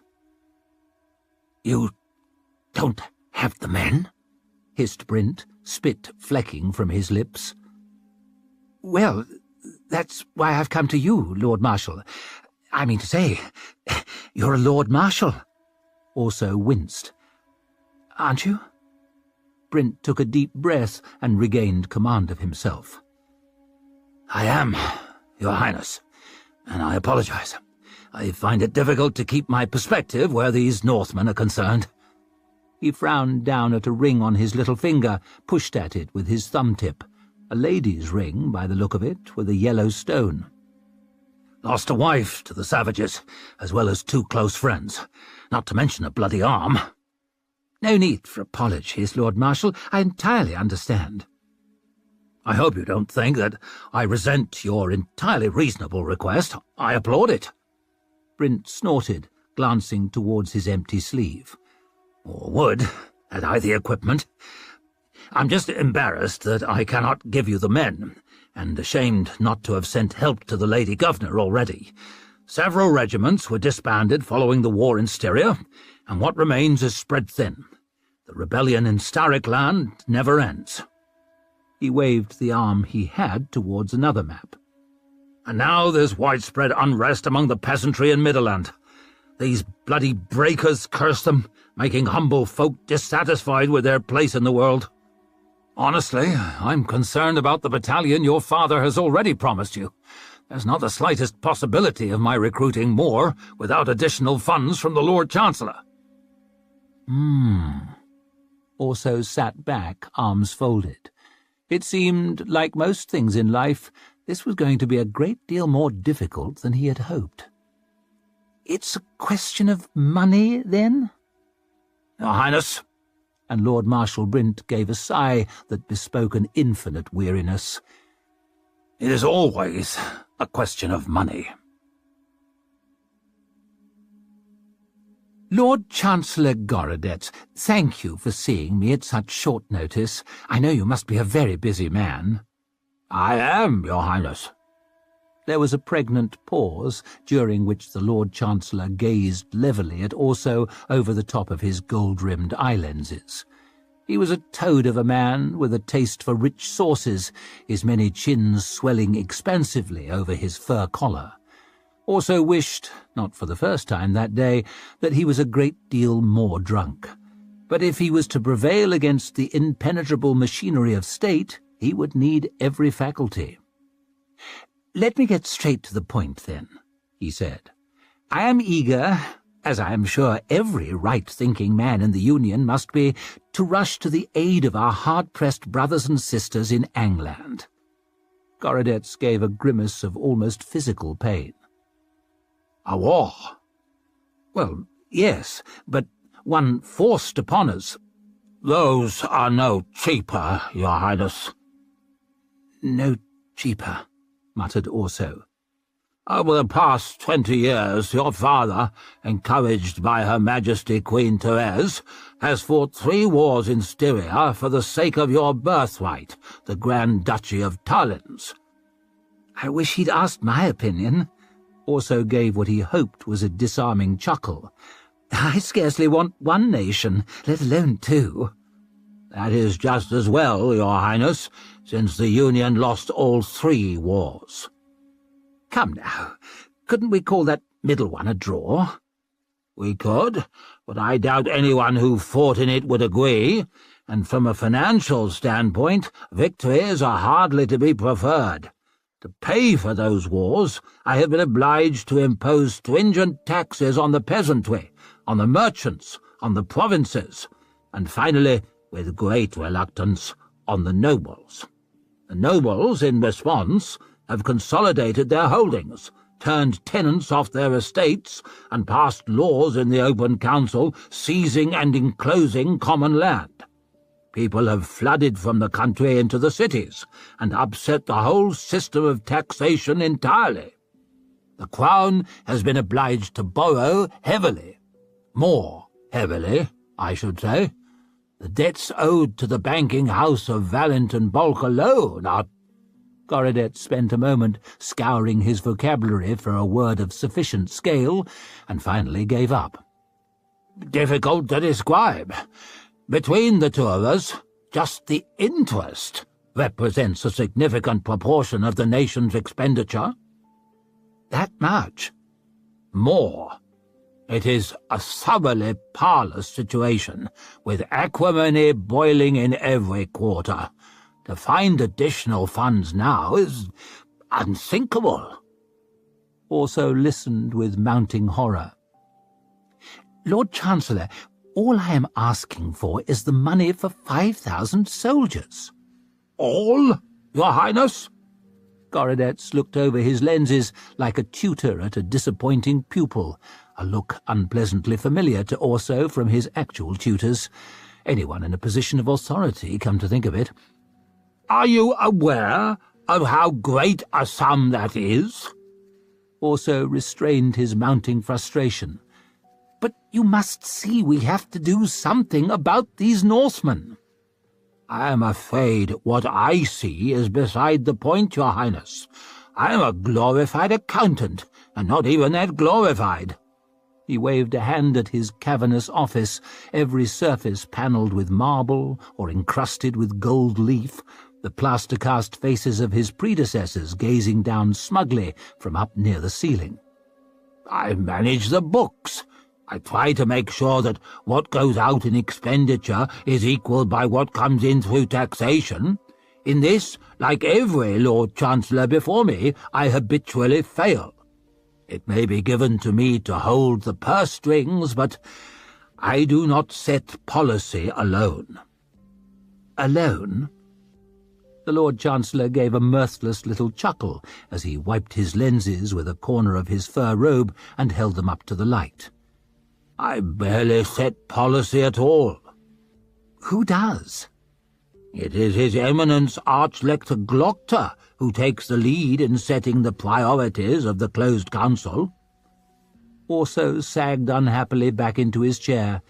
He remembered now why he had abandoned government and channeled his energies into women and wine. It's a question of priorities, then? Your Highness, and the Lord Chancellor perched his lenses back on his nose. It is always a question of priorities. Your Eminence, said Orso, thank you so much for seeing me at such short notice. I know you must be a very busy man. To you, Your Highness, my door stands always open. Must cause a hell of a draught. Archlector Glockter produced a false smile, displaying that hideous gap in his teeth. Also wondered yet again how this monstrous remnant of a man could have had a hand in producing something so altogether magnificent as his daughter. I wish to talk to you about the unfortunate situation in the north. I would not call it unfortunate. You wouldn't? Scale Ironhand, his brother Black Calder, and his son Stour Nightfall have invaded our protectorate and burned the capital of our long-standing ally. That is not misfortune. That is a calculated act of war. That's worse. Far worse. We should chastise these invaders, then, said Orso, whacking his fist into his open palm. We should, though something in the way the Archlector said should suggested he didn't think they would. Also paused, wondering how to frame it, but straightforward was usually best. "I wish to lead the expedition against them." "Then I applaud your patriotic sentiments, Your Highness." To give Glockter his due, he showed not the slightest trace of mockery. "But this is a military matter. Perhaps you should raise it with Lord Marshal Brent." "I did. He led me by a roundabout route to Lord Chancellor Gorodet's, who led me by a roundabout route to you. I followed the power, you might say, to your door." And he grinned. "Which stands always open to me." The Archlector's narrow left eye twitched and also inwardly cursed. These flourishes of cleverness never did him the slightest good. He would get further with powerful men if they thought they were indulging an idiot. They probably were, after all. "My father has given me leave to go," he went on. "Lord Marshal Brent can supply the officers. What I am lacking are the men, or, more precisely, the money to pay and outfit them. 5,000 of the blighters, to be precise." His Eminence sat back and regarded Orso with those sunken, feverishly bright eyes. Not a pleasant gaze to endure by any means. Orso was glad he had only to endure it here, on the ground floor of the House of Questions, and not below. "Do you know my daughter, Your Highness?" A chilly breeze drifted through the Archlector's stark, hard office then, making the great heaps of papers on the tables shift and crackle like restless spirits. For a moment, Orso found himself wondering how many of them were the confessions of guilty traitors, or innocent ones.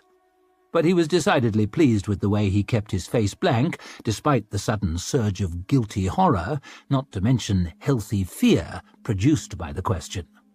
Orso might not have excelled in all the areas his mother would have liked, but at feigning ignorance he was a master, perhaps because he had so much real ignorance to draw on. "Your daughter, Serene, is it?" "Savine. Savine, of course. I believe we've met somewhere." Indeed, his tongue had met her quim and her mouth his cock not long ago, and they had all got on bloody famously. He cleared his throat, aware of a swelling in his trousers, by no means appropriate during a meeting with the most feared man in the Union. "Charming girl, as I recall." "Do you know what she does?" "Does?" Orso was starting to wonder if His Eminence had found out all about their little arrangement, in spite of the exhaustive precautions Savine insisted on. He was a man whose job it was to find things out, after all, and he was very, very good at his job. And that was not the sum of his job. Orso was confident the heir to the throne would not be bobbing to the surface of a canal any time soon, bloated by sea-water and horribly mutilated, but the Archlector would be a bad man to upset. The worst. "Young ladies do a lot of sewing, I understand?" "She is an investor," said Glockter. Orso played the dunce, waving one hand so his lace cuff flapped about the fingers. "A kind of merchant?" "A merchant in inventions. Machines, manufactories, better ways of doing things. She buys ideas and makes them real." Orso could not in fact have been more awed and mystified by what Savine did if she had been a magus practising high art, but he thought it might suit the role better if he barked out a mildly contemptuous laugh. "How thoroughly modern." "Thoroughly modern. In my youth, for someone to make a considerable fortune in that way, let alone a woman, would have been unthinkable. Savine may be a pioneer, but there are others following. We are entering a new age, Your Highness." "We are?" "My daughter recently helped finance the building of a large mill near Keln." And His Eminence pointed with one pale, knobbly finger across the map of the Union carved into the tabletop between them, towards what looked like nothing so much as an old stained nail mark. In that mill is a machine operated by one man and powered by a water wheel that can card as much wool in a day as 9 men could the old way. I suppose that's a fine thing for the wool trade? Offered Orso, baffled. It is. A fine thing for my daughter and her partners, too. But it is not so fine a thing for those other 8 men who used to card wool and are now looking for a new way to feed their families. I suppose not. And the very clever man who came up with that machine, a Gurkish refugee by the name of Masrood, has just come up with another that spins the carded wool into thread. Each one of those puts 6 women out of work, and they're not happy about it. Archlector, fascinated though I am by your daughter's exploits, and he bloody was, he was having to cross his legs at the thought of her to prevent embarrassment, I'm not sure how they relate to our northern troubles. Change, Your Highness, at a pace and of a kind that has never been seen before. An order that has stood for centuries buckles and twists. Traditional barriers, however we might try to shore them up, collapse like sand castles before the tide. Men fear to lose what they have, covet what they do not. It is a time of chaos, of fear. The Archlector shrugged tentatively, as though even that gave him pain. A time of opportunity, if you are as clever as my daughter, but a time of great danger, too. Not long ago, the Inquisition rooted out a scheme devised by a group of disaffected labourers to burn down that mill I told you of and raise the workers against your father's government. Ah. Every day, threats are sent to the owners of manufactories. Every night, workers with soot-smeared faces cause wanton damage to machinery. In Hoxted yesterday morning, the funeral of an agitator devolved into a full-scale riot. Ah. Below us, in the cells, are members of the group called the Breakers, apprehended only last night in the act of blowing up a foundry not 2 miles from where we sit. We are even now persuading them to help us uproot a conspiracy that spans the breadth of the nation. Orso's eyes rolled down towards the floor. That sounds bad. He wasn't sure whether he was thinking of the plot or the fate of the plotters. Perhaps both. There is disloyalty everywhere, treason everywhere. People love to say that things have never been so bad. Orso smiled. They do. But things really have never been so bad. Orso's smile vanished. Ah, I wish we were free to do what we thought right. I truly do. The Archlector glanced up at a huge dark portrait on the wall. Some fearsome bald bureaucrat of the past glowering down watchfully upon the little people. Zola, maybe.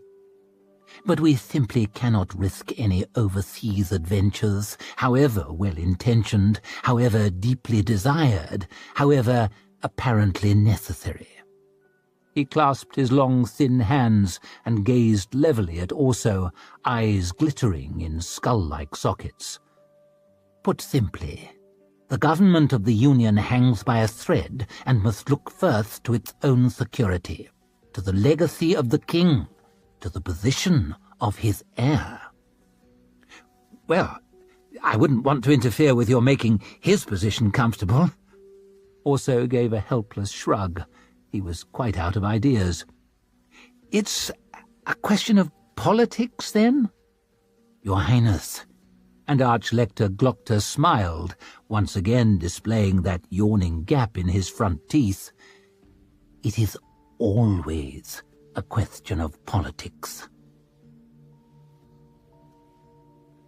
Orso shuffled through his hand again, but it was as awful as it had been when it was dealt. I fold. he grunted, tossing his cards down in disgust. "What a pig of a day! Makes you wonder how anything gets done." "Or realise why nothing does," said Tunny as he raked in the pot. "It gives me scant enthusiasm for the job of being king, that's sure. Not that you had much in the first place." "No, one begins to understand why my father is how he is." "Ineffectual, you mean?" Yoke chuckled. "He must be the most Also grabbed a fistful of his shirt and dragged him half out of his chair. "I get to mock him," he snarled in Yoke's shocked face. "You fucking don't."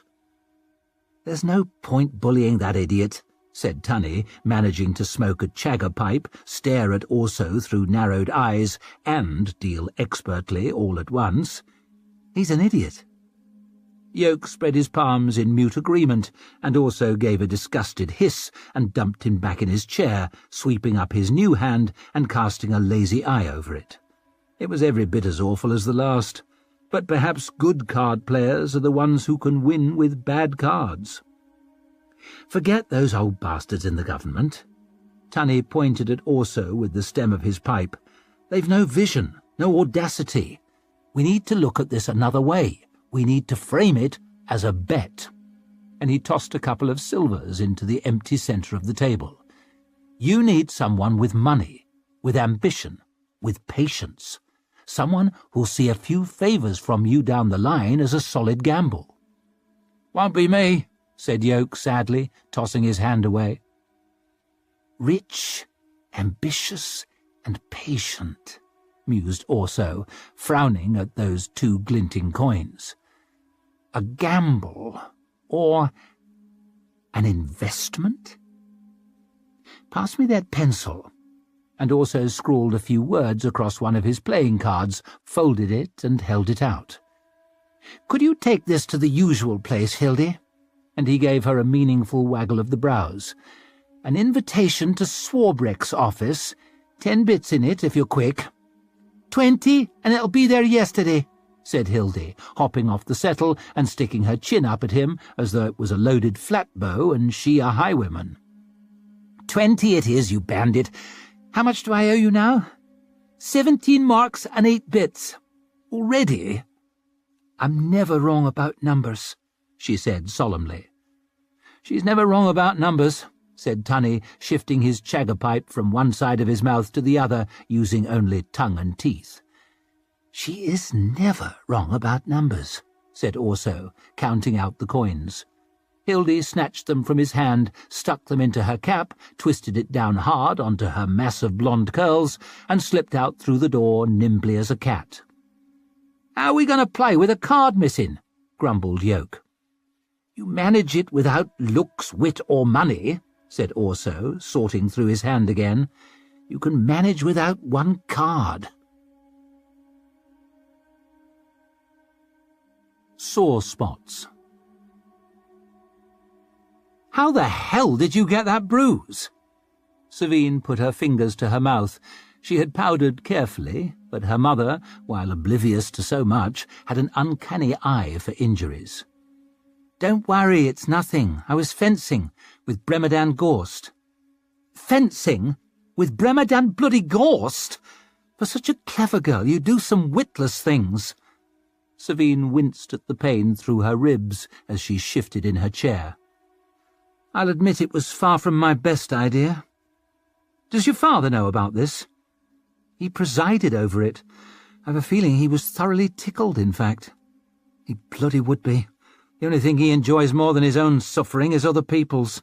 Why you play with swords is quite beyond me. It's fine exercise, keeps me strong, keeps me focused. What you need is less focus and more fun." Her mother drained her glass with a practised toss of her head. "You should get married." "So I can be ordered around by some idiot? Thank you, no." "Then don't marry an idiot. Marry a rich man who likes men. At least you'll have that in common." She peered thoughtfully up at the ceiling. "Or at least marry a pretty idiot. Then you've something nice to look at while you regret it." "That was your plan, was it?" asked Savine, sipping her own drink. Actually, yes. But when I got to the counter, all they had left was the crippled mastermind. Sabine laughed so suddenly she blew wine out of her nose, had to jerk from her chair so she didn't spatter it down her dress, and ended up flicking it on the carpet in a most unladylike manner. Her mother chuckled at her discomfort, then sighed. "And do you know," she gave the monstrous diamond on her wedding band a lopsided grin, "I haven't regretted a day of it." There was a sharp knock at the door, and Zuri slipped through, with the book under one arm, leaning close to murmur in Savine's ear, "A few decisions to be made, my lady, then dinner with the loose-tongued but tight-fisted Tilda Dan Ruckstead and her husband, an opportunity to discuss their investment in Master Court's canal." Savine's turn to sigh. Another of the Lord Marshal's tales of derring-do on the frontier, and she might be obliged to drown herself in the canal rather than extend it. But business was business. Sabine's mother was pouring herself another glass of wine. "What is it, darling?" "I have to dress for dinner." "Now?" She stuck her lip out in a needy pout. "How bloody tiresome. I was hoping we could talk tonight." "We just did." "Not like we used to, Savine. I've 100 cutting comments, just as funny as the last one." Savine set down her glass and followed Zuri to the door. "Keep them dry for next time, Mother. It's business." "Business." Her mother wiped the drip from the side of the decanter and sucked her finger. "These days, you're all business." "Tighter!" hissed Savine through gritted teeth, fists clenched on her dressing table, and she heard Fried hiss with effort as she hauled on the laces. It was an informal event, so it only took 4 of them to dress her. Fried was handling the wardrobe on her own. Lisbeth was face-made on paint, powder, and perfume. Mettello, a hatchet-featured Styrian, who had once been chief dresser to the Duchess of Afoya, barely spoke a word of common, but expressed herself with unmatched eloquence through the medium of wigs. Zuri, meanwhile, attended to book and jewels and ensured that the others did not make a mess of anything all at once. "Master Tadish writes to say the foundry cannot be competitive without another 5,000 marks for new machinery," she said, meeting Savine's eye in the mirror. Savine frowned. "I did not care for the way he spoke to me last time he visited. Great tall fellow declaiming from on high." She lifted her chin so Lisbeth could lean in, different shades of powder smeared on the back of her hand like an easel, and set to work on her eyelids with the tip of a little finger. "Let him know I am selling my share. If he comes grovelling, I might reconsider." She gasped as Fried gave another tug at her corset and near dragged her off her feet. "Some men just look better on their knees. Tighter, Fried." "Everyone looks better on their knees. It was my favourite thing about attending temple." Zuri set the book down to step in, winding the laces tight around her hands and pushing one knee into Savine's back. "Breathe out." Savine's lungs were emptied in a faint groan as Zuri pulled. She might have been slender as a willow switch, but by the fates she was strong as a docker. The feeling of constriction was for a moment quite terrifying, but great results require great pains. People like to think of beauty as some natural gift, but Savine firmly believed that just about anyone could be beautiful if they worked hard at it and spent enough money. It was merely a question of emphasizing the good, disguising the bad, and painfully squeezing the average into the most impressive configuration. Very much like business, really. "That's it, Zuri," croaked Savine, shifting her shoulders back and letting everything settle. "Unless you feel like it's cutting you in half, it isn't doing the job. Knots, Fried, before they loosen." "Master Hisselring called." Zuri took up the book again. "He asked for another extension on his loan." Savine would have raised her brows had Lisbeth not been in the midst of shaping them. "Poor old Hisselring. It would be a shame to see him lose his house. The scriptures hold much praise for charity, but they also say only the thrifty will enter heaven. A cynic might observe that the scriptures can be used to support both sides of every argument. Zuri had the tiniest smile at the corner of her mouth. A cynic might say that is the point of them. When Sabine felt herself softening, even for a moment, she found it effective to taunt herself with the things other people had that she did not. At that moment, the fine rosy blush to Lisbeth's cheek was in her eyeline. It made the girl look like a peasant, but it was fashionable.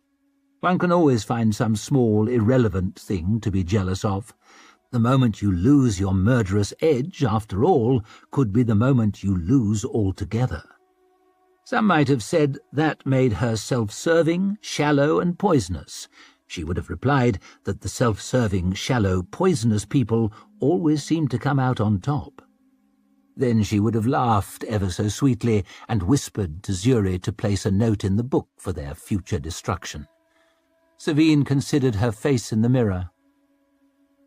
A touch more blush, and I think I have given Hisselring quite long enough. Call in the debt. My lady. Then there is Colonel Valamir and the mill in Valbeck. Sabine gave the loudest groan of frustration she could while pushing her lips out for Lisbeth's brush. Still making a loss? Quite the reverse. He reports a large profit this month. Sabine could not help glancing sharply around, causing Lisbeth to cluck with annoyance as she smudged, then lean in so close to correct it with a fingertip that Sabine could smell her oversweet breath. Blessed are the thrifty. Does Valamir explain his sudden success? He does not, said Zuri, slipping a necklace around Savine's neck so gently she barely felt it. The new emeralds from her man in Austria, just the one Savine would have picked. Suspicious? It is. We should pay him a visit. Make sure our partners realize that our eyes are always on the details. And we have plenty of other interests in Valbeck. There never was a city so ill-conceived, ill-built, and ill-tempered, but there really is a great deal of money to be made there. Zuri, clear a few days somewhere in the next month so you and I can— I am afraid I will not be able to accompany you. Zuri said it as she did everything, gently, gracefully, but very firmly. Savine stared at her in the mirror, momentarily lost for words. Lisbeth swallowed. Metello glanced up from the wig on its stand, comb frozen in her hand. Things in the south are worse than ever, said Zuri, eyes to the floor. Some say the prophet was killed by a demon. Some say he overcame her and is recovering from the battle.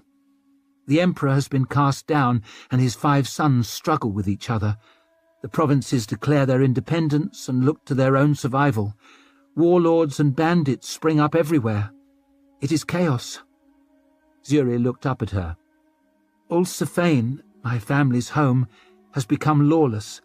My brothers are in danger. I have to help them get out. Savine blinked. But, Zuri, you're my rock. And she was.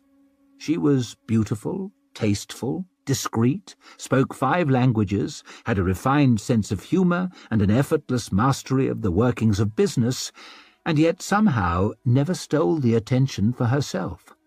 She would no doubt have held as high a place in Gurkish society as Savine did in the unions, had Gurkish society not crumbled into madness, causing refugees to flood across the Circle Sea, and dark-skinned ladies' companions to become so terribly fashionable in Adua. Since Savine's father first introduced her, a friendless exile in desperate need of a position, Zuri had made herself indispensable in a dozen ways. But it was more than that. Savine's acquaintance was immense, a great web of favours, partnerships, and obligations that stretched across the Union and beyond. But the truth was, she had no friends at all, apart from the one she paid. "You'll be back soon?" she found she had asked. "As soon as I can. Should I send some men with you? I will be safer alone." Savine caught a glimpse of herself in the mirror and realized, even with the elaborate powdering, she looked quite crushed.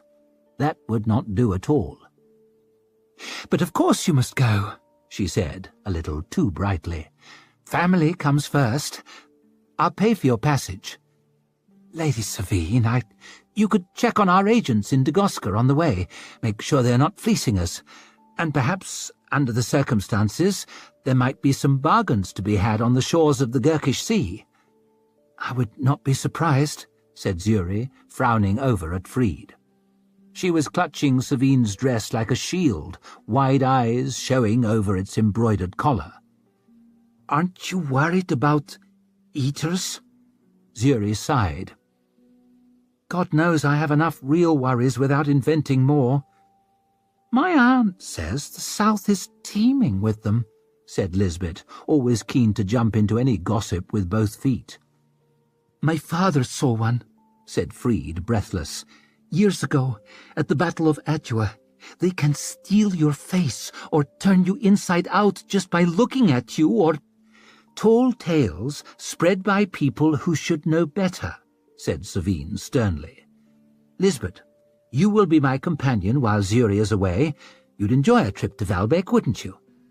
Lisbeth's rosy cheeks went even rosier. "I'd be honoured, my lady." As though her honour was Savine's concern.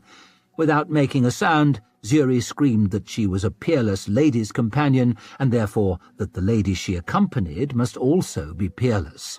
Lisbeth sent no such message. She was pretty enough, but she would be worse than worthless with the book, and she had no taste at all. Still, we must work with the tools we have, as Savine's father was forever saying. She smothered her disappointment with a smile. "And of course, if any of your family need work or a place to stay, they will always be welcome with me." "You are too generous," said Zuri, "as always." "I dare say Master Hisselring would not agree. If your brothers are half as useful as you, it will be the best investment I ever make." There was a knock at the door, and Lisbeth opened it a crack. A moment later leaned close, while Fried and Zuri were easing Savine's dress on. "That girl's here, my lady." Her lip wrinkled with distaste. "With a message from Spillian Swarbrick." Savine felt that familiar flutter in her stomach, that familiar heat in her face. "When am I due at the Rucksteads?" Zuri consulted the watch. 2 hours and 10 minutes. Savine thought about that, but not for long. "Please send Tilda my deepest regrets, but I cannot attend. I have a headache. Show Swarbrick's girl in." She was, of course, not Swarbrick's girl at all, but Prince Orso's. Most princes would have employed some lord's son as a valet, but he, with characteristic disregard for the rules, had a 13-year-old waif whose last job had been laundering soiled sheets in a brothel. Also did love to surround himself with curiosities, probably to distract as much attention from his being the heir to the throne as possible.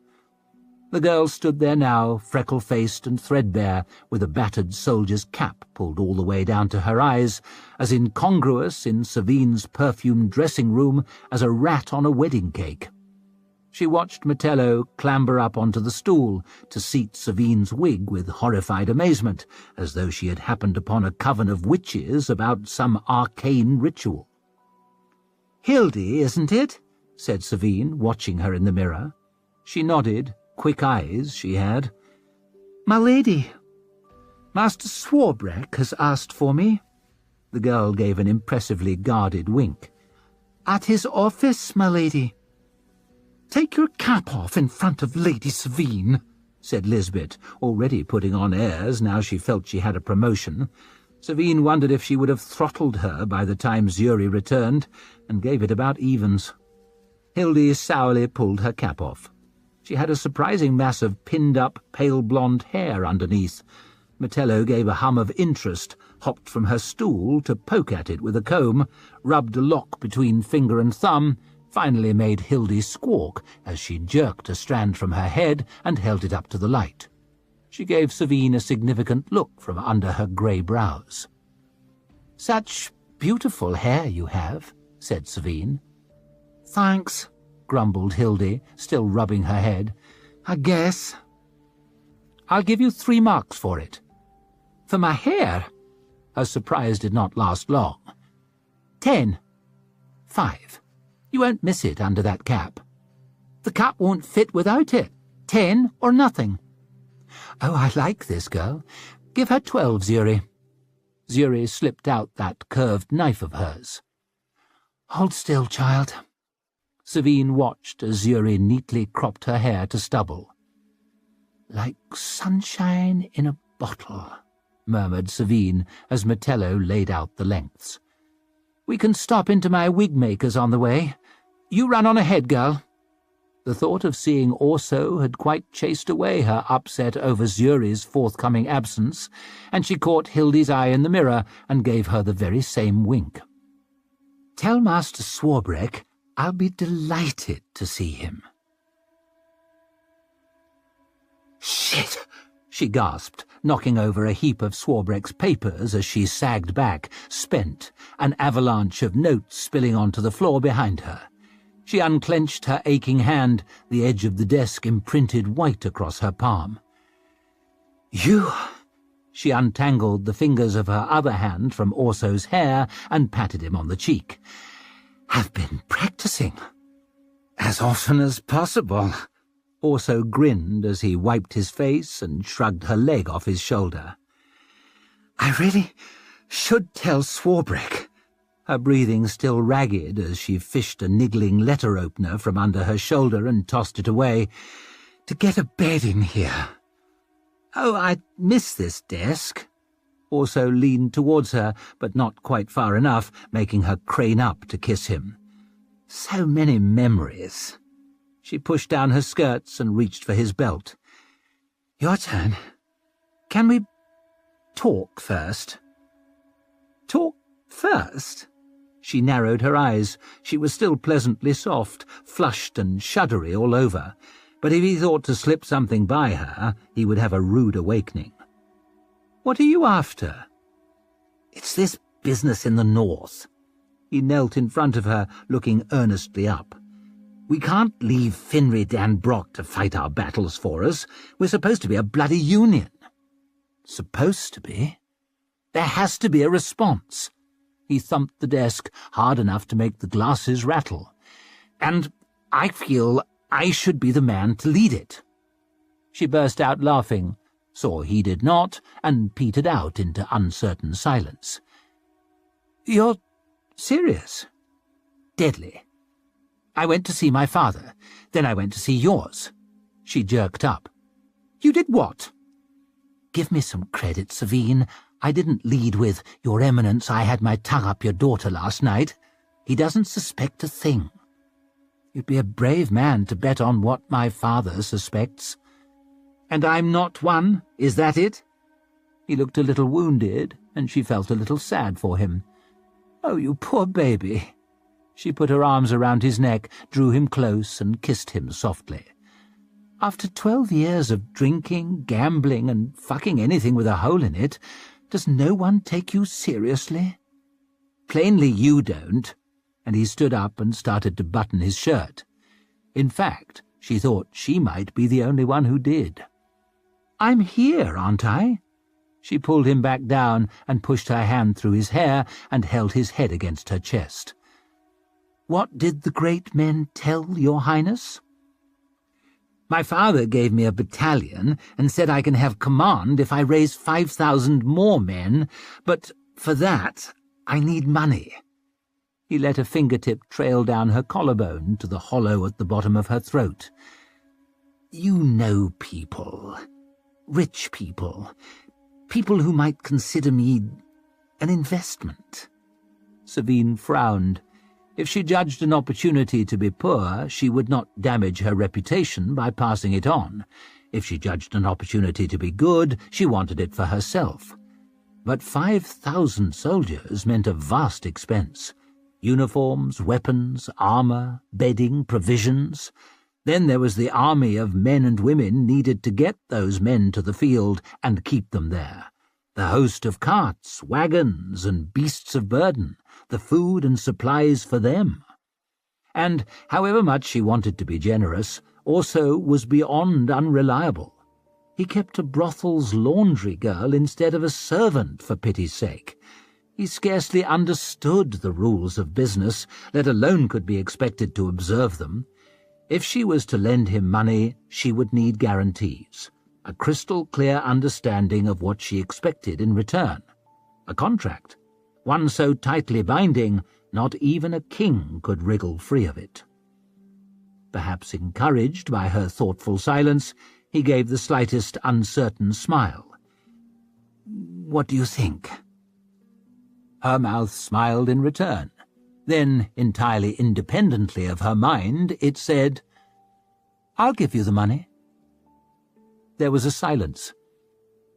As the expression gradually formed on his face, he looked more suspicious than grateful, and who could blame him? What the hell was she doing? "Just like that? All of it?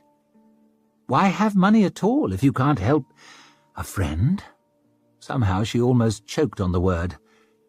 "No repayment planned? No favours in kind? No speak to this fellow about that piece of business?" It's all in a good cause, isn't it? Patriotic. Good causes, patriotism. It was as if some other person was speaking with her voice. He reached up and gently stroked her cheek. He could be so delicate when he wanted. "Just when I think my opinion of you can't get any higher, you surprise me. I have to go. There's so much to organize." It wasn't until he whisked his hand away that she realized she'd been pressing her face against it. She still felt the heat in her cheek. She was blushing like a child and turned away, embarrassed, furious with herself, in fact. "Of course." She smoothed her dress, fiddled with her necklace, adjusted her wig. "I've a dinner to attend myself, with Marshal Ruckstead and his wife. Sounds an absolute riot. Now, you're sure about this?" He slipped an arm around her waist from behind, held her tight against him. "You're absolutely sure?" "I always say what I mean." And she did. Except now, for some reason. "I'll be in touch," he whispered in her ear, making her neck tingle. "Or Swarbrick will, at least." And the door clattered shut behind him. Sabine stood there in silence, in Swarbrick's cramped office, trying to understand what she had done. She loved to gamble, but she always knew the game. This was reckless. This broke all her rules.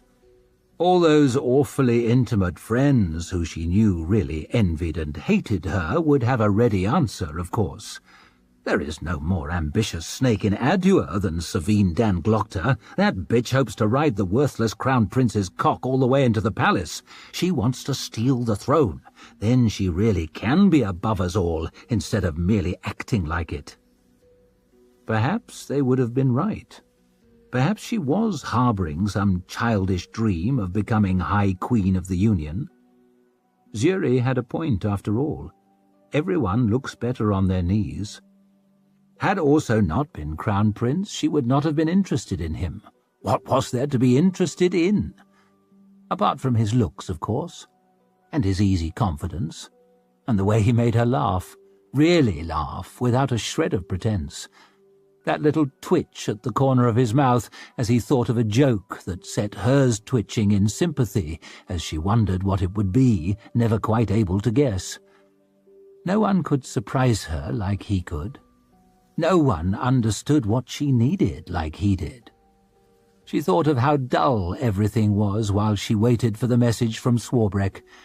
The dressing, the dinners, the teas, the profits, the dressing, the gossip, the strategizing, the marks in the book. Then how everything exploded with colour when the message arrived. As if she was in prison when she was not with him. As if she was buried and only came to life when... "Shit," she breathed. She felt suddenly as weak at the knees as she had when Bremerdan Gorst rammed her into the wall. She had to slump back on Swarbrick's desk, staring down at her discarded drawers rumpled on the floor. Everyone knew he was a vain, lazy, useless waste of flesh, a man she should not want, a man she could never have. And she was totally in love with him.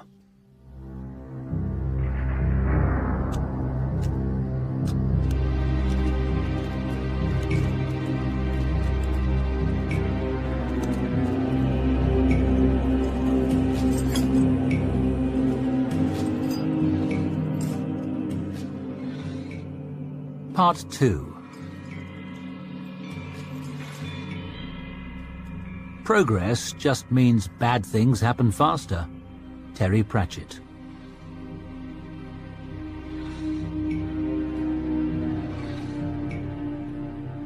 Full of sad stories. "Be sure to sweep the chimneys on the east side first," said Salby, leaning on his broom. "These ones only just got doused, still hot as the Maker's Forge." The sweep was a quivery old drunk with a squinty eye and a stink halfway between a tap house and a mass grave. Two smells Broad knew better than he'd like. "I know my business," he grunted, not even looking up as he led his boys past. 4 of them, soot-smudged and hungry-looking, loaded with brushes and rods. The littlest whistled as he went, gave Broad a grin with a couple of teeth missing. Broad tried to grin back, but he didn't have much of a grin in him. "I swear that fucker's more drunk every time I see him," muttered Salby, frowning after the sorry little procession. "If I hadn't sworn off drink already, the sight of him would be a winning argument for temperance," said Broad. "It's a damn shame. Lads that age sent down chimneys. How old was the youngest one, you reckon?" Broad kept sweeping. He'd learned in Styria there's a lot of things that are better just not thought about. Couldn't be a coincidence that the happiest men Broad ever knew were generally the stupidest. "They buy 'em, from the pauper houses. Lads with no kin and no hopes. They're hardly better than slaves." Salby wiped his forehead and leaned down close. "They scrub their knees with brine, elbows too, scrub 'em raw morning and night, toughen 'em up like boot leather so they can stand those hot chimneys." "It's a damn shame." Broad lifted his lenses to rub at the sweaty bridge of his nose, then settled them back. Summer outside, and the kettles cooking all day inside, and the brewhouse was hot as an oven. "But the world's full of sad stories." "No doubt." Salby gave a joyless little chuckle. "I know one poor arsehole lives in a cellar by the river over on Meadow Street. Leaks so bad he has to bail it out every morning, like his home was a sinking skiff. Where's your family now?" "Malma found us a set of rooms halfway up the hill." "Oh, my Lord." Salby stuck his nose in the air and put on his idea of a nobleman's voice. "A whole set?" "If you can call 2 a set. They cost, but my daughter's got work as a maid, and my wife's bringing some money in stitching. Funeral clothes, mostly." "All the best clothes around here are funeral clothes." "Aye." Broad gave a sigh. "Always been good with a needle, Liddy. Good at whatever she turns her hand to. She's the one with the talent." Salby grinned. "Not to mention the looks, the brains, the sense of humour. What is it you bring to the marriage again?" "Honestly, I've no bloody idea." "Well, good for you, and good for your family. Things aren't so bad halfway up the hill, where the vapours are a little thinner. Someone's got to come out on top, I guess. Someone's got to do well, while others suffer." Broad gave Salby a look over his lenses. "Will you ever stop pricking at me?" "It's your conscience doing that." "Oh, aye. You just hand it the ammunition." "You get tired of the stabbing feeling, you know what you can do." Salby put a hand on Broad's shoulder, murmured in his ear. "The breakers are gathering, brother. More of us every day. There's going to be a great change. Just a matter of when." Maybe it was the breath on his neck, or the sense of a secret shared, or the risk of what they were discussing, or just the sticky heat, but something gave Broad a shiver. He'd wanted to change things once, before he went to Styria and learned things don't change easy. "Course," he grunted, "and they'll give every man his own dragon to ride and a candy castle to live in. Then when we get hungry, we can just eat the walls." "I'm no fool, Bull.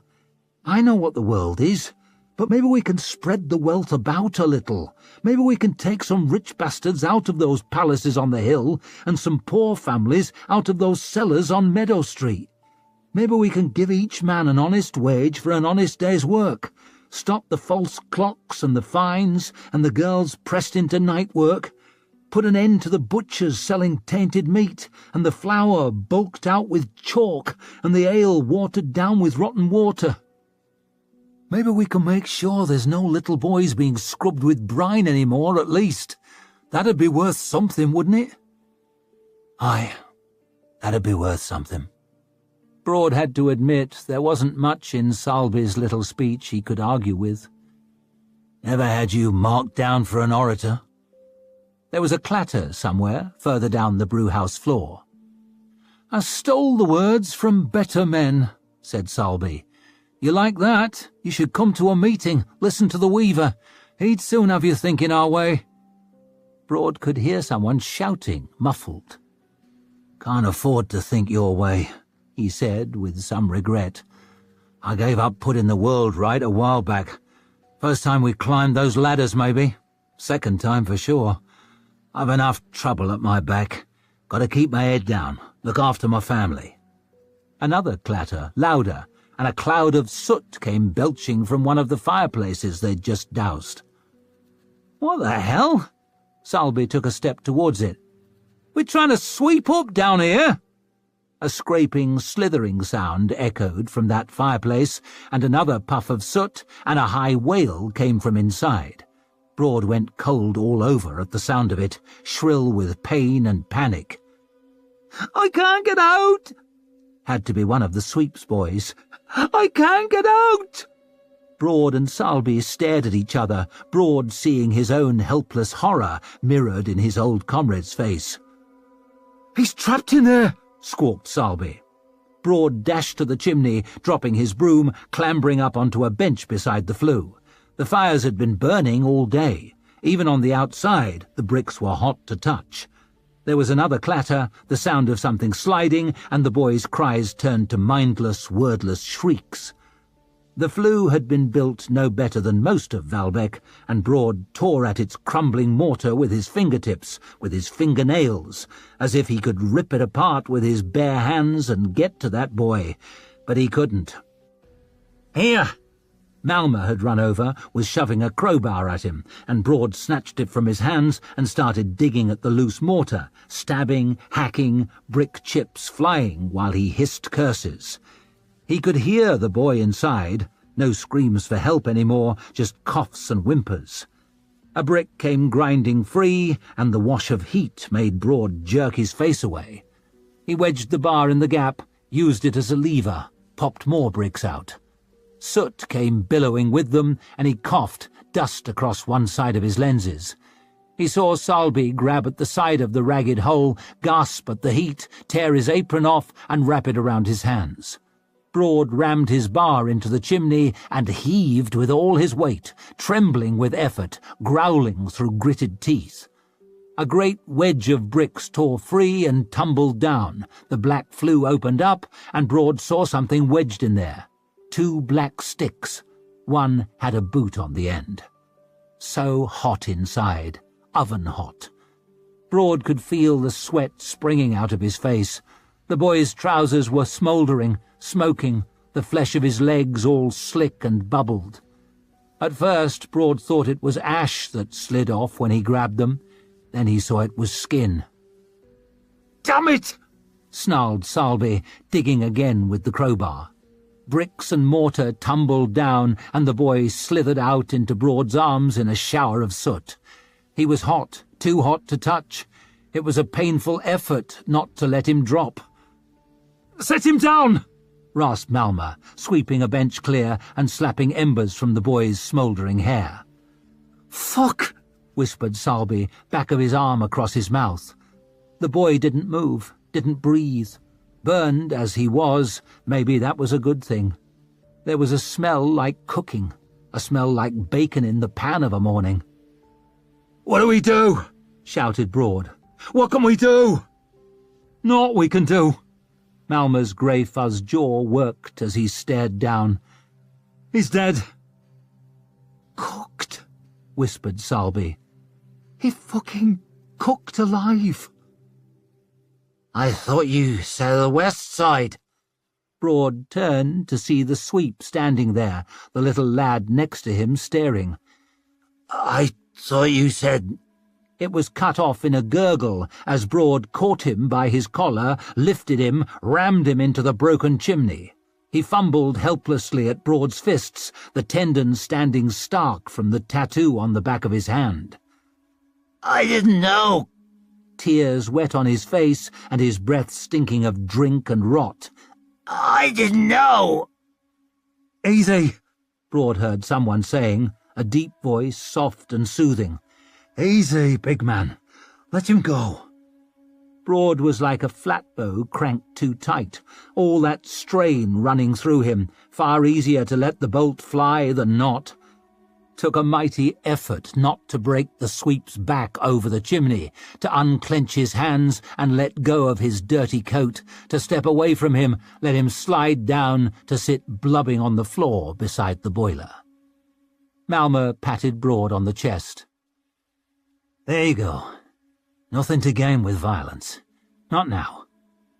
Not ever." Broad knew that. He'd known that for years. But what he knew and what he did had never had much to do with each other. He looked back at the boy, lying there all blackened, all reddened. He made his aching fists unclench. He fumbled off his dirty lenses and stood breathing. He looked up at Salby and Malma, two blurs now in the lamplight. "Where are these meetings?" Surprises. Rika flopped down, misjudged it, and sat so hard she bit her tongue and gave her backside quite the bruising. Isern had to shoot out a quick hand to stop her chair going over backwards. "You're drunk," she said. "I am drunk," said Rika proudly. She'd hit the chagga pipe as well, and everything had a lovely glow. Faces all shiny and smeary and happy in the candlelight. "You're proper shitted," said Isern. "But people are forgiven of you because you're young, foolish, and strangely lovable." "I am lovable." Rika took another drink, which met just a smidge of burp-sick coming up the other way and made her half choke and splutter ale everywhere. Would have felt extremely undignified if she'd been less drunk. As it was, she just laughed. "And being drunk, well, that's the point of a feast." Isern's eyes slipped slowly towards her over the rim of her cup. "The word is feast." "That's what I said," said Rika. "Feast." Bloody word, she couldn't quite get her numb teeth all the way around it. The hall, or the barn, in fact, because they had to use what they could get these days, was falling quiet. Rika's father was getting up to give a speech. "Shh!" hissed Rika. "Shh!" "I didn't speak," said Isern. "I said shush!" Her cracked voice rang out across the now silent barn, and her father cleared his throat, and Rika felt all eyes on her, and her face burned, and she squashed herself down as low as she could go and took a stealthy slurp from her cup. "Might be Calder and Scale and their bastards have us on the run," called Rika's father. "So far." "So far, the bastards!" someone bellowed, and others seized the chance to growl insults of one kind or another at the enemy, and Rika curled her lip and spat onto the straw. "Might be my garden's been trampled to muck." "Was naught but brambles anyway," someone called from the back. "Might be I'm giving a speech in some fool's barn round in my hall in Uffrith." "That hall smelled a dog," came a voice, and there was a scattering of laughter from the 100 or more named men wedged around tables made from old doors. Ricker's father looked grave, though, and they soon shut up. "Lost a lot of things in my life," he said. "Lost 'em, or had 'em taken. Lot of good folk gone back to the mud these past few weeks. Lot of empty spaces here now, where friends should be sitting. Spaces that can't ever be filled." And he raised his cup, and so did everyone else, and a solemn murmur went around the barn. "To the dead," growled Shivers. "To the dead," echoed Ricker, sniffing back a sudden wave of sadness and anger mixed. "But I've been blessed with loyal allies." Ricker's father nodded towards Lady Finri, doing her best to look comfortable, bless her. "And now my daughter's come back to me." He grinned down at Ricker. "So in spite of some sorrows, I count myself lucky." And he hugged her tight and kissed her head, and while the barn rang to its ancient rafters with cheers and whoops, muttered softly, "Luckier than I deserve, I reckon." "I'd like to raise a cup myself." Ricker clambered onto the table with a hand on her father's shoulder and held her cup over her head. Ale slopped out and spattered on the wood, though it was already so ale-spattered no one could have noticed the difference. "To all of you sorry bastards who was so hopelessly lost, but thanks to the tender guidance of Isser and Fail, were able to find your way back to me."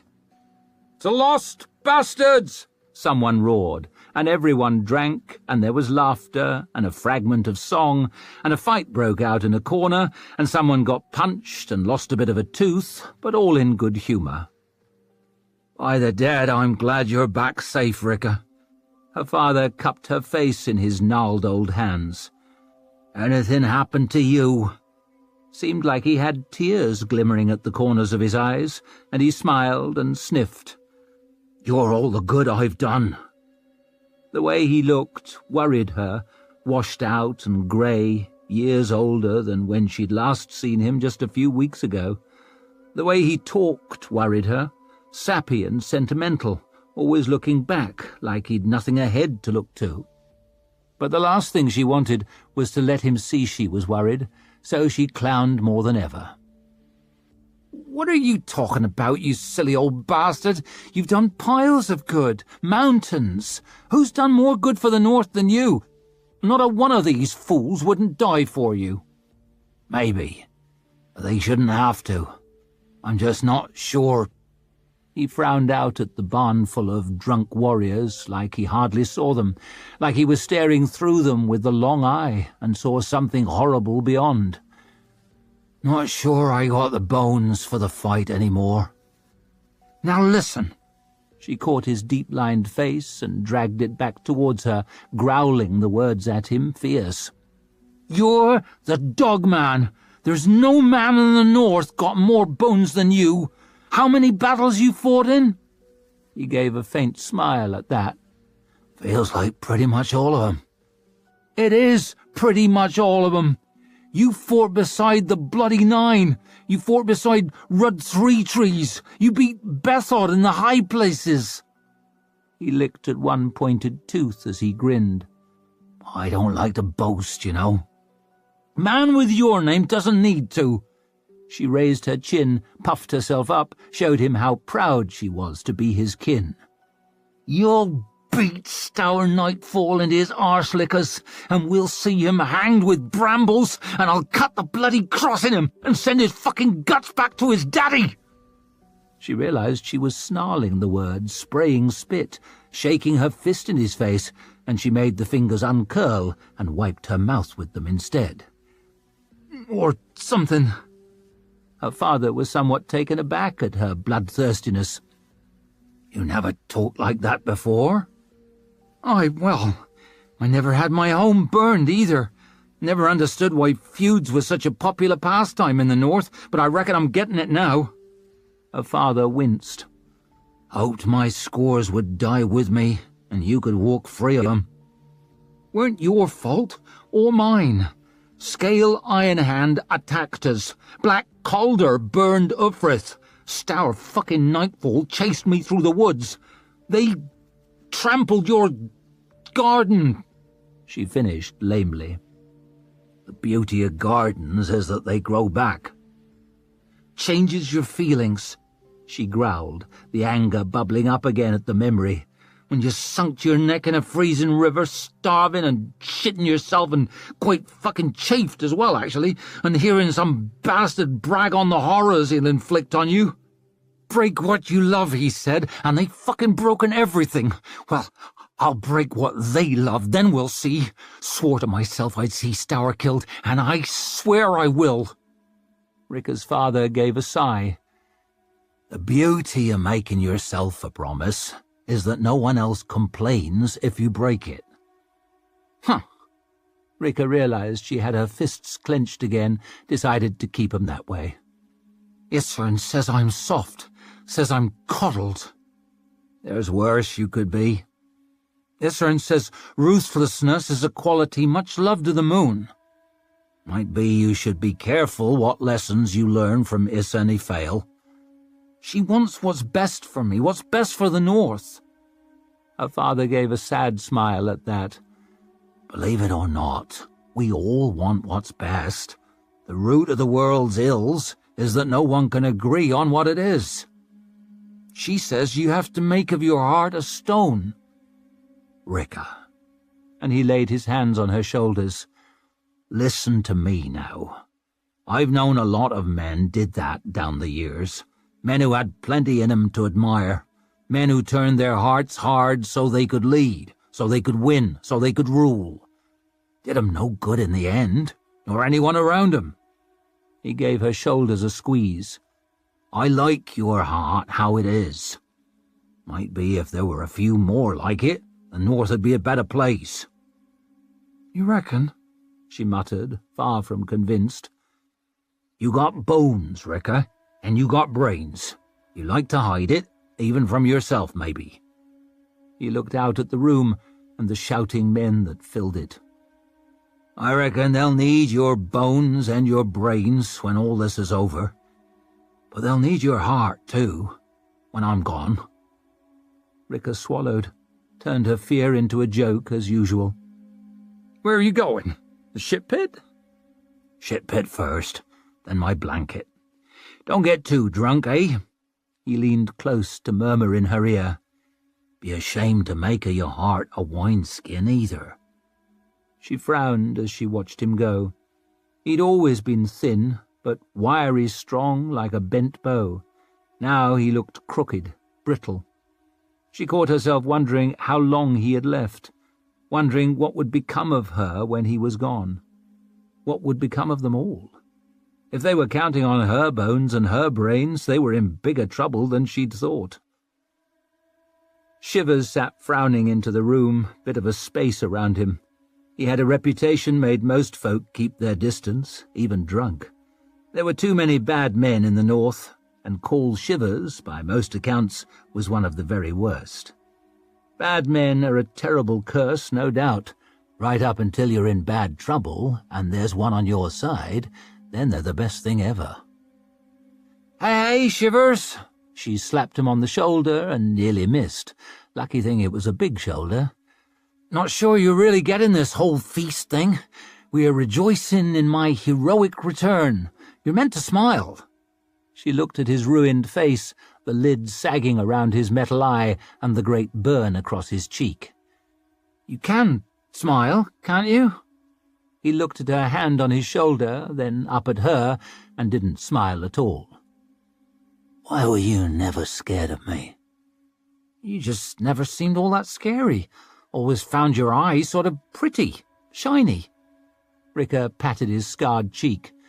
"You always just seemed lost, like you lost yourself and didn't know where to look." She put her hand on his chest. "But you're in there still. You're in there." He looked as shocked as if she'd slapped him, and there was a gleam of damp in his real eye, or maybe it was just her own sight that was smeary, as Call Shivers wasn't really known as a big weeper, except when his bad eye dribbled, which was a different thing. "Lot of teary old men about today," she muttered, pushing herself away from the table. "I need another drink." Probably another drink wasn't a good idea, but for some reason she'd always found bad ideas the more appealing kind. She was sloshing ale into her cup, tongue pressed into the dent in her lip, where the chagger usually sat, with the effort of not spilling, when she caught sight of Leo Danbrock. He usually had a few of his friends with him, and the one with all the teeth wasn't far away, grinning at a serving woman like his smile was a gift she was lucky to get, but it looked like the rest had been scared off by his mother. To be fair, Lady Finry was a pretty fearsome woman, and she was delivering a pretty fearsome lecture to her son, if her wagging finger and his screwed-up face were a guide. "But I shan't cramp you any longer," Ricker heard her say as she came closer. "Someone has to manage this retreat after all." Leo glared daggers at his mother as she strode away, then tossed his head back and drained his cup, then threw the cup across the rubbish-strewn table and started drinking straight from the jug, little rivulets running down his hard-working throat. "I sometimes think more ale gets spilled than drunk at these things," said Ricker in the Union tongue, both hands on the table beside him with her shoulders up around her ears. He lowered the jug and peered at her over the rim, answered in Northern. "If it isn't the dogman's missing daughter. Glad to be back." "I'd prefer to be back in Ufrith, but Ufrith's burned, and the people scattered. The lucky ones, anyway. Always thought I hated the place, but now it's gone, I miss it." She had to swallow another lump of sadness. "Still, this is an awful lot better than being hunted through a freezing forest by a crowd of horrible cunts, so there's that. A lot of bastards in the north, but that Stour Nightfall," and she bared her teeth at a sudden stab of hate. "By the dead, he's a bastard for the songs. You Northmen love to make songs about bastards." "I'm a North woman," she said, poking at her chest with a thumb.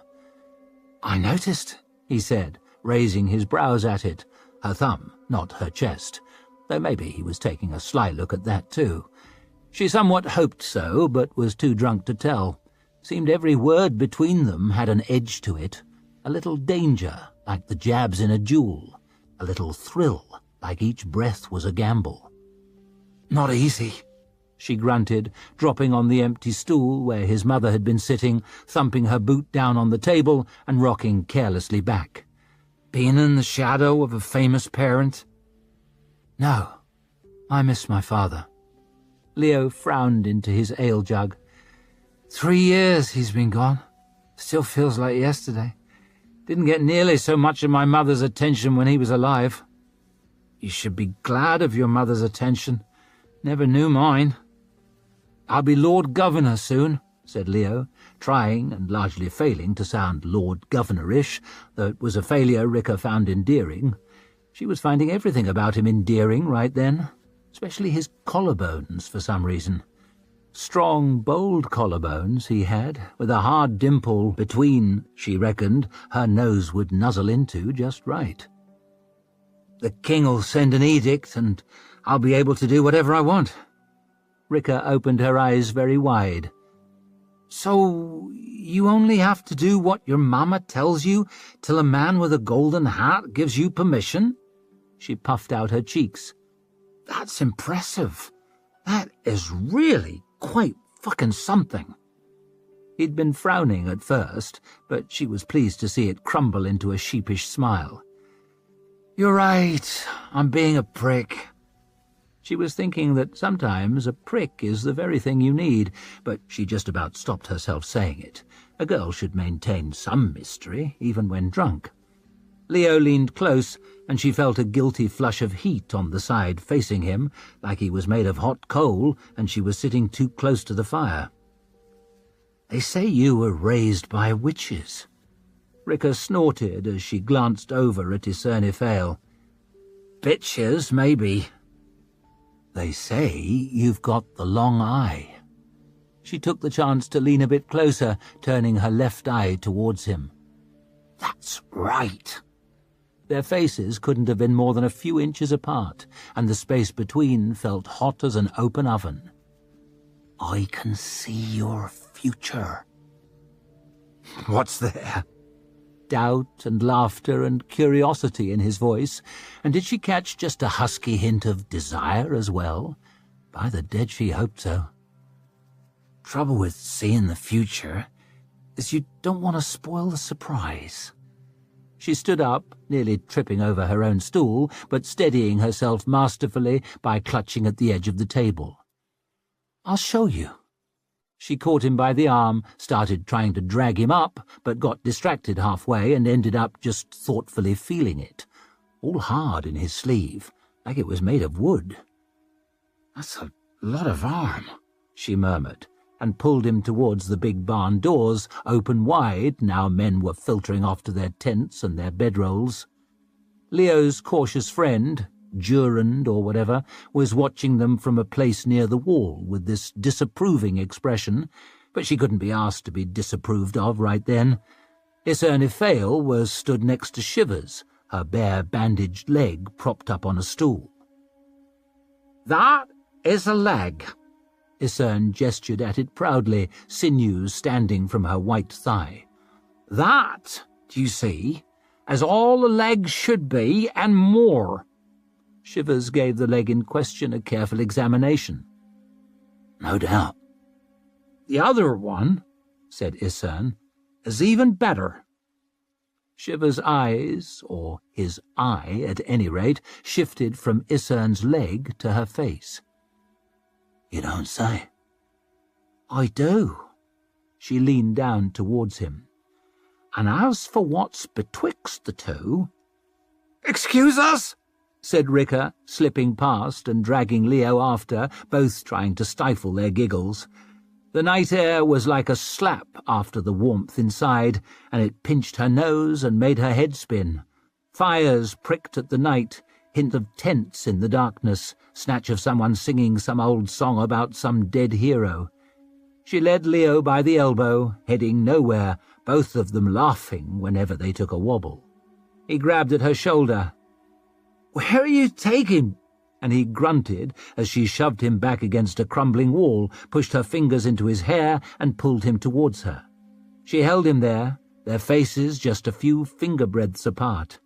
She dragged the moment out, his hot, eager, ale-smelling breath tickling at her cheek. She dragged the moment out, distant firelight gleaming in the corners of his eyes.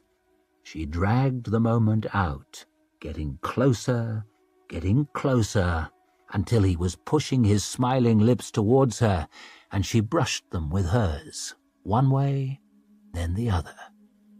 Then they were kissing, hungry, messy, lips sucking and teeth scraping and tongues lapping, and Ricker reflected that she was quite an excellent kisser, even if she did say so herself, and he wasn't at all bad either. No point pecking away like a sparrow at the seed, you've got to get stuck in.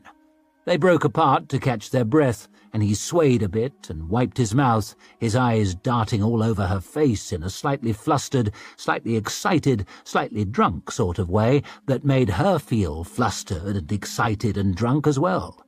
Then he took a long breath and blew it out. "So, where's this surprise, then?" She grinned. "You bastard." A rickety door stood with a crack of darkness showing, and she shouldered it wobbling open and bundled him through. He tripped over his own feet and went tottering, a thud as he fell, then silence. "Leo?" she hissed, shuffling forward. It was close to pitch black, her hand out and feeling for him. Then she felt her wrist caught, and she yelped as she was dragged down, fell into something soft, a heap of straw, smelling of earth and animals and rot, but Ricker had never been all that picky, and she was feeling even less picky than usual right then. Picky Ricker. She gave a little snort of laughter as Leo slid on top of her, kissing her again, making eager little grunts in his throat that made her grunt back, his mouth hot in the darkness. One of his hands slipped under her shirt, up her waist, up her ribs, and she grabbed his wrist. "Wait!" she hissed. He froze. "What?" Silence, and she could hear his quick breath over the sound of her own thudding heartbeat. "You all right? Shouldn't we get your mother's permission first?" She saw the faint gleam of his teeth as he smiled. "You bastard. Or maybe His Majesty's. A royal edict probably overrules a lady governor." "You're right," he said, propping himself up. "I'll send a message to Adua. They'll want to discuss it in the closed council. But we should get a night herald back with an answer before—" "Not sure I'll be this drunk by then," she said, already wriggling out of her trousers. Before she got them past her hips, her hand slipped and she flopped over and got a mouthful of straw, hissed and spat, giggled and burped, and they were kissing again, both her hands on his face, his jaw sharp and the stubbled skin rough under her fingertips. His hand slipped down between her thighs, and she tried to open her legs, but was all tangled with her belt, straw prickling her arse as she pushed herself against him, rubbing, her tongue in his mouth and his breath fast and sounding like he was smiling. She was smiling too, smiling right to the corners of her face, and this surely beat being chased through the woods when it came to entertainment. Didn't need the long eye to see where things were going now. Nothing like being wanted, is there? Wanted by someone you want always seems like magic, that something can feel so good but cost nothing. She rolled over on top of him, partly thinking she'd take charge, partly quite annoyed by the straw in her arse, managed to work her trousers down around her ankles so she was straddling him, started wrestling with his belt, but couldn't see a thing, and the darkness was all spinning, and she'd half a thought she might fall over even though she was only kneeling up, and in hay too, and her fingers were all clumsy, and it was like trying to unpick stitching with gloves on. "Fuck!" she hissed. "Your mother put a lock on this? Where's the buckle?" "Usual place," he whispered, and his hot breath tickled her ear and gave her a funny shudder. "Where else would it be?" And there was a faint jingle as he eased it open, and she pushed her hand down inside. "Oh," she said stupidly. They always surprised her somehow, cocks. Strange bloody piece of anatomy. Still, she knew her way around one, even if she did say so herself. No point flicking away like you're scared of it. You got to get stuck in. "Ah!" And he jerked up from the straw. "Gently. Sorry." Maybe she was a little rusty after all, and the shed surely felt like it was spinning now, spinning like a boat going down a whirlpool, but a decidedly pleasant whirlpool, warm and sticky and smelling of animals, and his hand was busy between her spread legs, not quite in the right spot, but close enough, and she shifted her hips until it was in the right spot and started grunting in his ear, rocking back and forth, back and forth, back and forth. "Shit," he whispered in the blackness, fumbling at her, voice on the edge of laughter. "Where's your usual place?" she hissed back at him, spitting in her hand, catching hold of his cock and wriggling closer. "Where else would it be?" The Lion and the Wolf. If anyone asked, he'd always say he loved the ladies, the chase, the conquest, the bawdy jokes. But the truth was, Leo had never been comfortable around women. Men made sense, slapped backs and firm shakes and blunt talk and wrestling. But women were a bloody mystery. He never quite knew what to make of their chatter and their feelings and their strange soft bodies. Tits. Men talked a lot about tits, so Leo did too. Nudge in the ribs, look at the cargo she's carrying. But if he was entirely honest, he didn't really understand the appeal. To Leo, tits were just there. He'd get the job done in bed, of course. He'd lead the bloody charge, no problems in that department.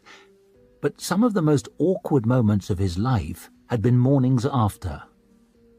He reached for his trousers, picked some straw out of them, painstakingly pulled them on, wincing as his belt buckle clinked.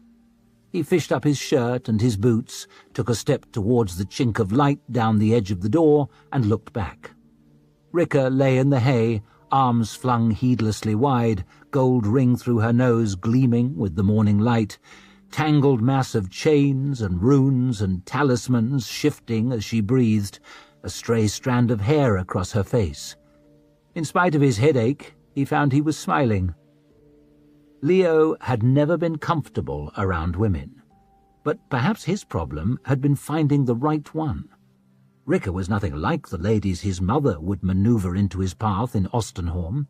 They always seemed to say one thing but mean another, like talking was a game you won by making the other player totally confused. Rika had known him for years. There was no need for fumbling small talk, and every moment with her felt like an adventure. She could kidnap a conversation and in a breath carry it off into strange territory. You never knew where you'd end up, but it was always honest. He tossed his boots away and slipped down beside her again. He lifted his hand, paused a moment then, grinning all the while, gently pushed that strand of hair off her face. Her eyes didn't open, but her mouth curled into a smile. Decided not to slink away after all. Realized there's nowhere I'd rather be. It gave him an odd little shiver when she opened those big grey eyes and looked at him. Fancy another go around, eh? And she stretched out, arms over her head, wriggling back into the straw. No word from the king yet, he said, leaning close to kiss her. She pulled her chin away from him. And the lady governor? Nothing in writing, he murmured. So I'm taking it they approve. Her breath was sour, her lips scummy at the corners, and he didn't care. She slid a hand into his hair, gripped him hard, and kissed him deep. Hungry, tonguey kisses that left nothing to the imagination. She rolled him over, getting up onto one elbow, biting at her lip as she started undoing his belt, and he squirmed back into the hay, breath coming fast again, headache forgotten. She stopped, frowning, pushed herself up to sitting, wrinkling her nose. Can you smell that? They keep animals in here.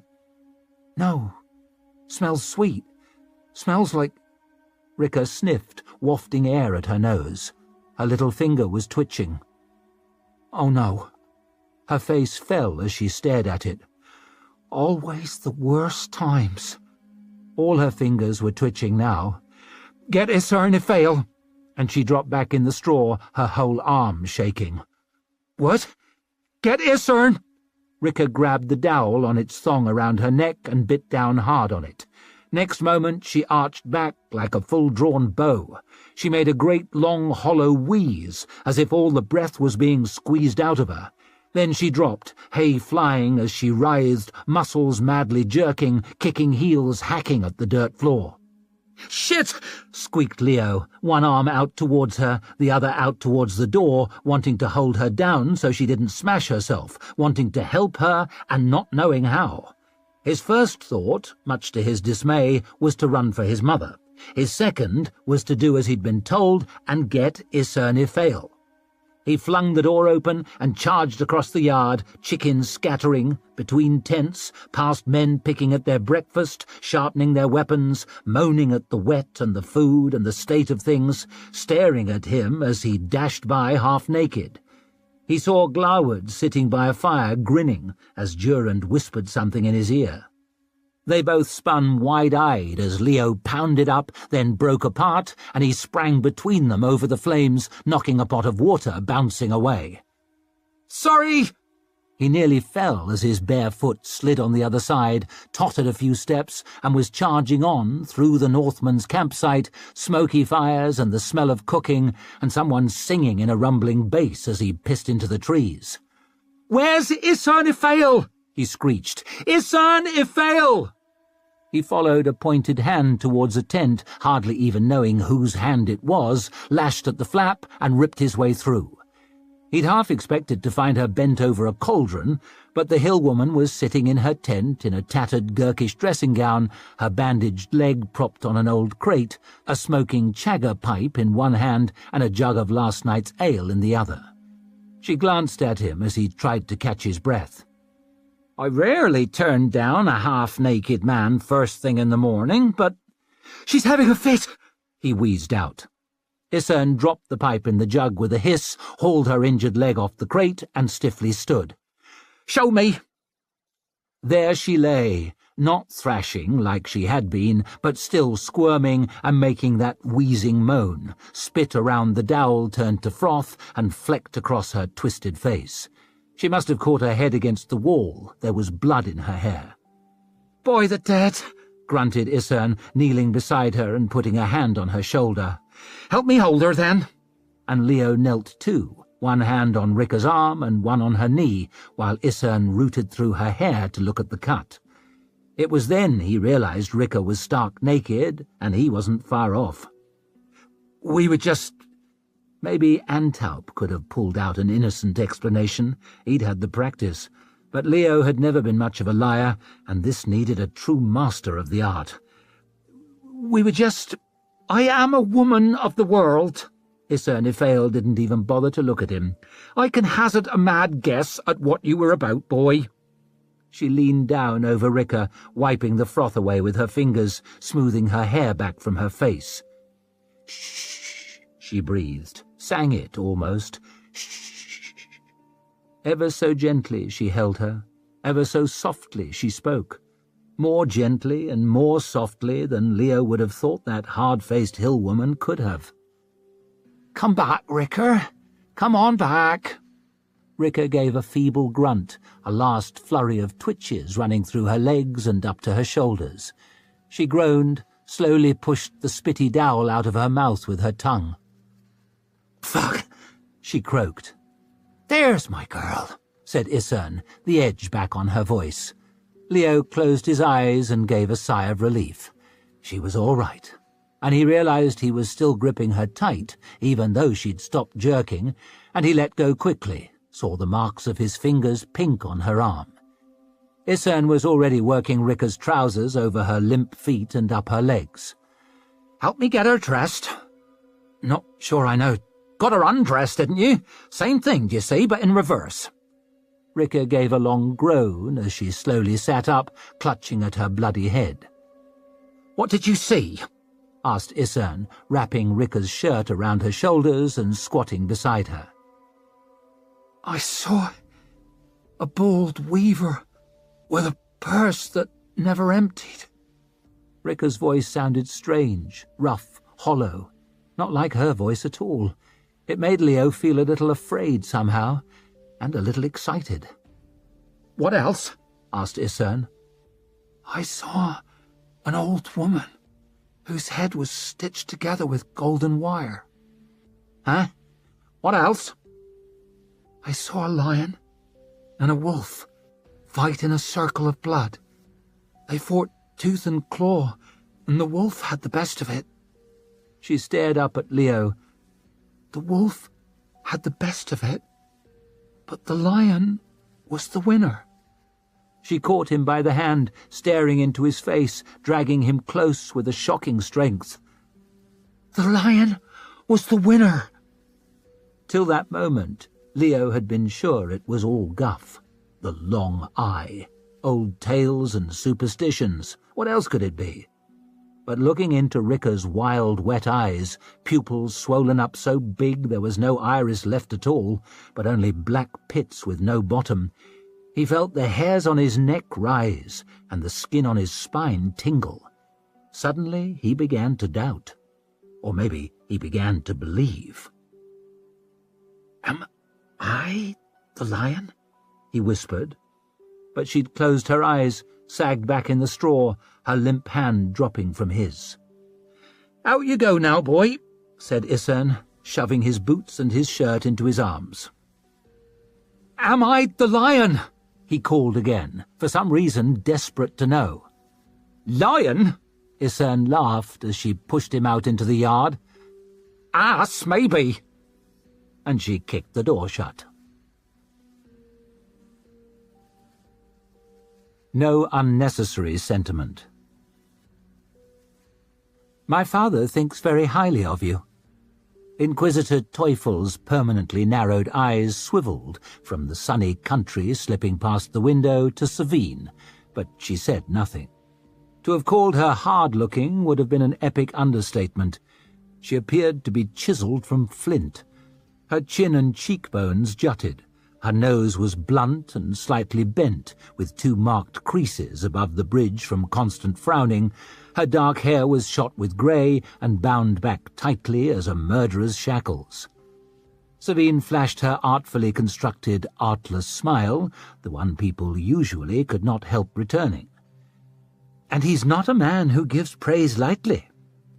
Teufel acknowledged that with the faintest nod, but kept her silence. Compliments can coax more from some people than torture, and Sabine had found compliments relayed from some respected third party most effective of all. But Teufel's locks were not so easily picked. She swayed faintly with the jolting of the carriage, face as guarded as a bank vault. Sabine could not help shifting at a sudden pang. With impeccable timing, her menses were starting early, the familiar dull ache through her belly and down the backs of her thighs, with an occasional sharp twinge into her arse by way of light relief. As usual, she struggled with every muscle to look perfectly relaxed, and forced her grimace into an ever-brighter smile. "He tells me you were raised in England," she said, trying a different tack. Finally, Teufel spoke, but only the minimum. "I was, my lady." She reminded Sabine of one of Kernsbick's engines, stripped back, angular and unapologetic. No unnecessary flesh, no unnecessary ornament, and for damn sure, no unnecessary sentiment. "You worked in a coal mine?" "I did," and had not changed her clothes since, by the look of it. A worn shirt with sleeves rolled up to the elbows, and those leather braces workmen wear. Coarse trousers tucked into tightly laced work boots, one of which was thrust defiantly out into the centre of the carriage floor, as if staking a claim to the territory. Scarcely a gesture towards femininity anywhere. Had there ever been a woman who took less care over her appearance? Sabine subtly shifted her new dress in a vain attempt to move a chafing seam away from her damp armpit. She would never have admitted it, but hell, how she envied her, especially in this heat. "Coal is changing the world," she observed, nudging the window down to get a little more air in and swishing her fan a touch faster. "I heard." "Is it changing for the better, though?" muttered the boy wistfully. "That's the question." He glanced up, and a flush spread across his pale cheeks, and his big, sad, frog-like eyes flickered over to Teufel. She gave him the same calm, critical stare she gave Sabine, a look that let him judge for himself whether he should have opened his mouth. The lad looked at the floor and folded his arms even tighter about himself. They certainly made an odd couple, the woman of flint and the boy of wax, she not showing a hint of feeling, he with every emotion written right across his face. They seemed the very last people one would suspect of being agents of the Inquisition, but Sabine supposed that was rather the point. "Are you expecting trouble in Valbec?" she asked. "If I was," said Vic, "I imagine your father would have told you not to come." "He did. I ignored him. And I hardly think he would be sending you if there was not at least a little trouble there. Am I right?" Vic did not even blink. There really was no rattling the woman. "Are you expecting trouble?" she asked, answering a question with another. "I find it's always wise to expect it. I own a share in a textile mill in the city. Among other things. Among other things. I have a partner there, one Colonel Valamir. Once commander of the King's Own 1st Regiment, too inflexible to work under Mittrik. Is he flexible enough to work under you?" Apparently, Vic not only knew her own business, but everybody else's. "Where would be the fun in bending flexible people to your whims?" asked Sabine. "And partners are useful. Someone to oversee operations, someone to share the risks, someone to take the blame. You should go into business." "Not sure I'm ruthless enough. I'll stick with the Inquisition." Sabine rewarded that with her exhaustively practiced spontaneous laugh. The mill was losing money. Troubles with the workers, I expect. I always used to say that textiles are for wearing, not investing in. She flicked an infinitesimal speck of dust from the embroidered cuff of her travelling jacket. There are lots of ex-soldiers among the weavers, violent men prone to grudges. When the guilds were broken up, they were left rudderless, injured in their pockets and their pride. What changed your mind? The usual. I realized how much money was to be made, and now, of a sudden, I find my mill is in profit. Which is a wonderful thing, of course, said Lisbeth, who had never had anything worth saying, but could never stop saying it anyway, and to make matters worse, was saying it in an ever more affected accent since she was made temporary companion.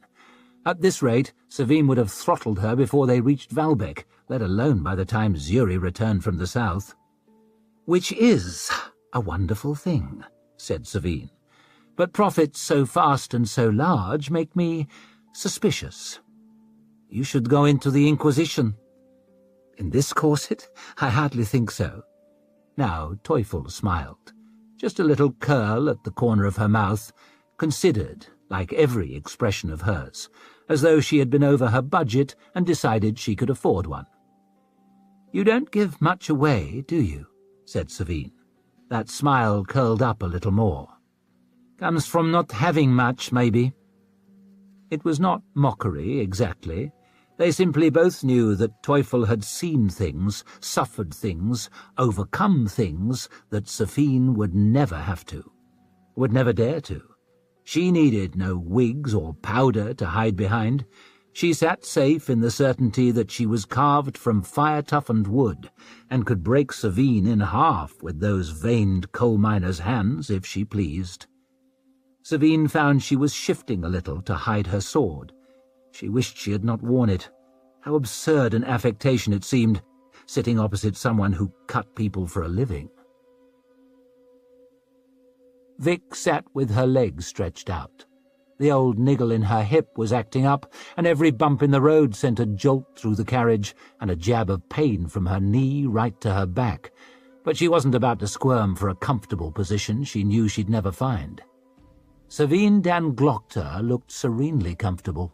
One leg carelessly crossed over the other, the shiny toe of one immaculate boot showing beneath the embroidered hem of a dress that probably cost more than the carriage, and the carriage was an expensive one.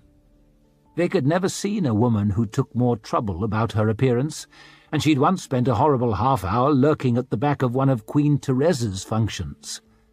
Not a hair of Savine's eyebrows, not a thread of her clothes, not a speck of her powder was out of place, even in the heat. All so porcelain perfect, it was a surprise whenever she moved, talked, breathed like ordinary humans. She wore a ridiculous little sword with jewels on the hilt. She wore a tiny, pointless hat fastened with a crystal pin. She fluttered a fan made from fillets of iridescent seashell gracefully back and forth, back and forth. She had a nest of golden braids, which only a dunce could have imagined was her real hair, or anyone's real hair. Had there been any justice in the world, she would have looked absurd. But Vic knew well there was no justice, and she looked spectacular. Might Vic have looked like that herself, if her father hadn't been taken by the Inquisition, if her family hadn't been sent to England along with him? Might she have been sitting there in a wig that took a month to weave, tapping the toe of those wonderful, horrible boots, as smugly satisfied with herself as a cat by the kitchen fire? Vic learned long ago that might have is a game with no winners. Few games do have winners in the end. "Do you have those sweets, Lisbeth?" asked Savine. Lisbeth, who was only slightly less well-groomed than her mistress, slipped a polished box from her travelling bag. Perfume wafted out as she revealed no more than a dozen little sugared fruits nestling in crushed paper. Vic's mouth flooded with spit. When you've starved, food comes to touch a special place, and you can never quite go back. "Can I tempt you?" murmured Savine. Vic glanced from her overpriced sweets to her overpriced smile. In the camps, everything had a cost, and usually with painful interest too. Looking into Savine Dan Glochter's eyes, hard and shiny as the eyes of an expensive doll, Vic doubted you could find a more merciless creditor if you scoured the whole of England. Owing one Glochter was far too many. "Not for me. I entirely understand. Can't eat them myself." Savine sighed as she arched her back, pushing one hand into her impossibly slender side. "I'm like a weight of sausage meat squeezed into a half-weight skin already." It wasn't mockery, exactly. They just both knew that Savine had more manners, money, and beauty in one quim hair than Vic could have dug from her whole acquaintance. She sat safe on invisible cushions of power and privilege, knowing she could buy and sell Vic on a whim. Savine offered the box to Tallow. "How about you, young man?" A blotchy flush spread across his cheeks, as if a goddess had floated from the heavens to offer him eternal life. He glanced at Vic. "Can I take one?" "If Lady Savine says you can take one, you can take one." Savine smiled wider than ever. "You can take one." He reached out with a trembling hand, prized one from the fancy paper, then sat staring at it. "That sweet probably cost more than your shoes," said Vic. Tallow lifted up one dirty boot, its creased tongue hanging out like a thirsty dog's. "They were free. Got 'em off a dead man," and he stuffed the sweet in his mouth. "Oh." His eyes went even wider. "Oh." He closed them and chewed and melted into his seat. "Good?" asked Lisbeth. "Like sunshine," he mumbled. "You really should say thank you." "Don't worry." Savine hid it well, but Vic noticed the twitch of annoyance on her face. She offered the box again. "You're sure?" "Not for me," said Vic, "but you're very kind. I doubt everyone would agree. If everyone agreed, I'd be out of a job." Vic forced herself not to wince as she drew in her outstretched leg and slid the window all the way down. "Pull up," she called to the driver. "We'll go on foot from here." It's true one must be careful who one is seen with. Savine opened her eyes very wide as the carriage rattled to a halt. "My mother likes to tell me a lady's reputation is all she has. Ironic, really. Her reputation is dismal. Sometimes you don't value a thing till you've thrown it away," muttered Vic.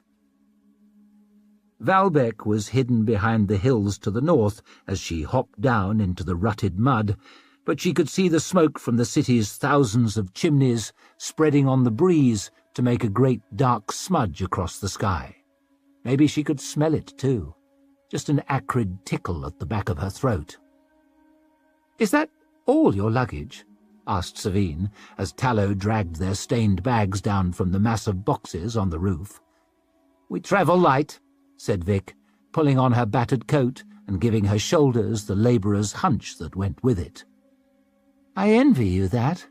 It sometimes seems I can't leave the house without a dozen trunks and a hat stand. Wealth can be quite a burden, eh?"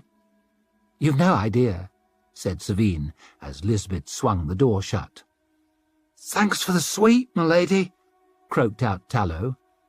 "Such wonderful manners deserve a reward," and Savine tossed the box through the window. Tallow gave a little gasp as he caught it, fumbled it, managed to stop it falling, and finally clasped it tight to his chest. "Don't know what to say," he breathed. Savine smiled, open and easy and full of opulently polished pearly teeth. "Then silence is probably your best option." It nearly always was, in Vic's opinion. Savine touched her fan to the brim of her perfect little hat. "Happy hunting!"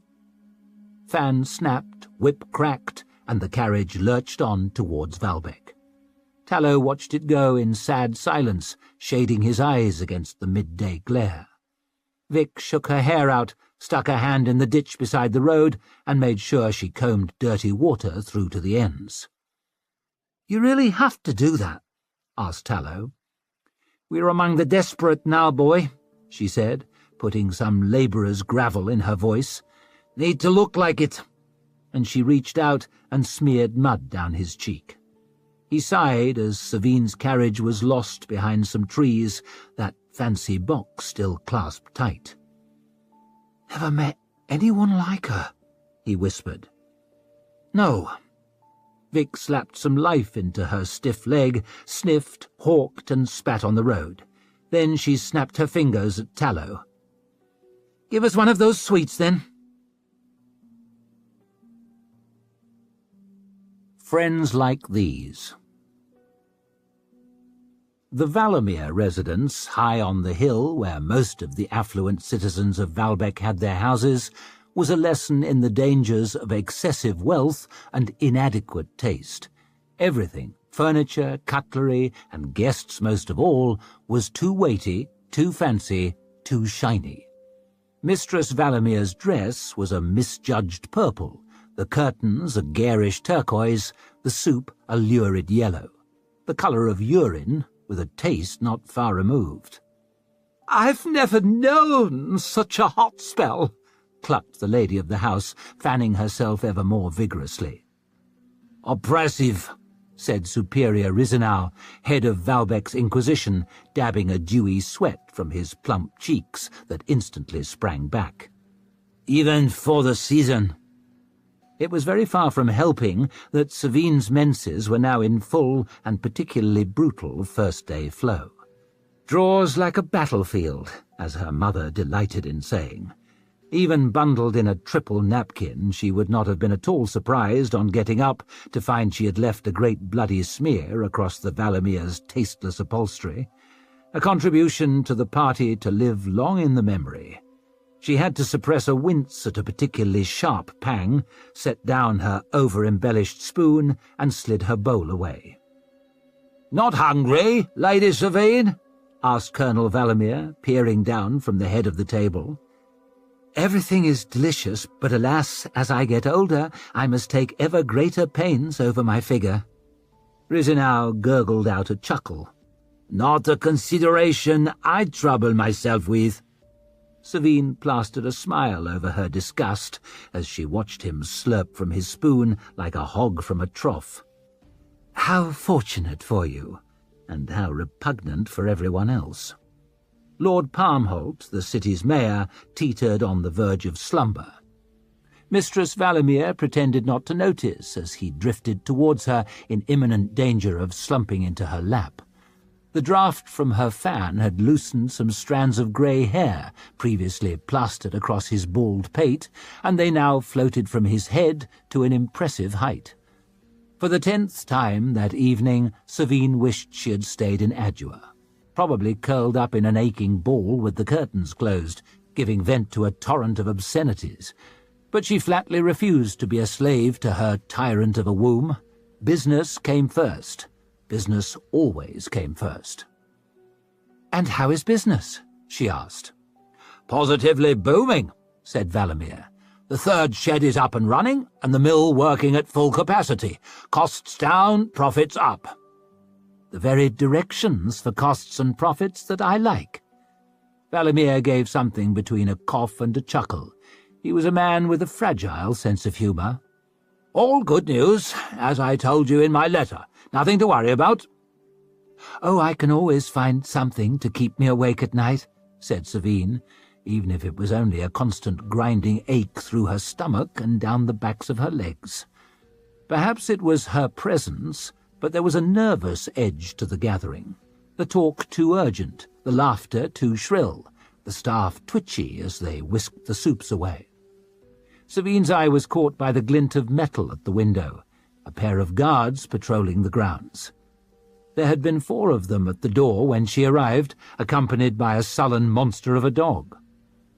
"Are all the armed men really necessary?" she asked. She was gratified to note the twitch of dismay on Valamere's face, as if he had sat on a pin. Given your position in society, given the envy that might be directed towards you, given who your father is, I thought we could not be too careful." "One can never be too careful," echoed Superior Rizinau, leaning close to touch Savine's shoulder with entirely too much familiarity. "But you need have no fear, Lady Savine." "Oh, I am not easily intimidated. I receive at least a dozen threats a day, the most vivid fantasies of my degradation and violent murder. Angry competitors, jealous rivals, disgruntled workers, scorned business partners, disappointed suitors. If there was money in threats, I would be—" She paused a moment to consider it. "Even richer, I suppose. I swear I receive more venom even than my father. It has made me realize there is only one thing men hate more than other men." There was an expectant pause. "Which is?" asked Mistress Valamir. "Women," said Savine, shifting in her uncomfortable chair. If a man was struck in the balls during a fencing match, he would be expected to howl and weep and roll around, while his opponent gave him all the time he needed, and the crowd murmured their sympathy. If, during days of monthly agonies, a woman once let her smile sour, it would be considered a disgrace. She forced her own smile wider, while the sweat sprang out of her. "I suppose the bars on the windows were installed for my benefit too." "Here on the hill," Mistress Valamir leaned around the nodding mare, picking her words as carefully as mossy stepping-stones on the way across a river, "we're all obliged to take great care over our security." 3 weeks ago, squeaked Condine Dansirisk, mousy wife of a mill owner kept away by business, "a factory owner was killed, murdered in his own house." "A robbery." Rizinau licked his lips as little purple jellies began to be delivered to the far end of the table. "A botched burglary, plain and simple." He leaned across to give Savine a reassuring pat on the forearm, enveloping her in his rose-water and sour sweat scent. "We'll ferret out the perpetrators, don't worry about that." "So, there are no breakers in Valbec?" Every face turned towards Savine, then silence, the only movement the wobbling of those horrible little jellies. "Only a few weeks ago, a plot was foiled in Adua to blow up a foundry using Gurkish fire," she went on. Mistress Sirisk pressed a hand to her chest and gasped. Less fear at the news, by the look of things, than near sexual delight at the prospect of sharing it with her entire social circle by noon tomorrow. Savine gave her a conspiratorial wink. "I have some contacts in the Inquisition." "Well," grumbled Valamir, looking rather put out. He appeared to be one of those men who was put out whenever a woman opened her mouth. "we have no troubles of that kind here in Valbec." "None," frothed Rizinau, dabbing a new sheen of sweat from his forehead. He was quite obviously hiding something. "There are no breakers, no burners." "Burners?" asked Savine. Valamir and his wife exchanged a worried glance. "Worse scum even than the breakers," said the master of the house reluctantly. "Madmen and fanatics delighting in destruction. The breakers desire," and he wrinkled his lip with disgust, "to reorder the Union. The burners desire to destroy it." "Even if you believe such monsters exist, you will find none here," said Rizinau. "The workers of Valbec are without grievances." "In my experience, workers can weave a grievance from the most unpromising thread," said Savine. "And you have a vast number of workers here. Can a city grow so fast without troubles?" Lord Palmholt jolted awake, possibly as a result of Mistress Valamir's carefully applied elbow.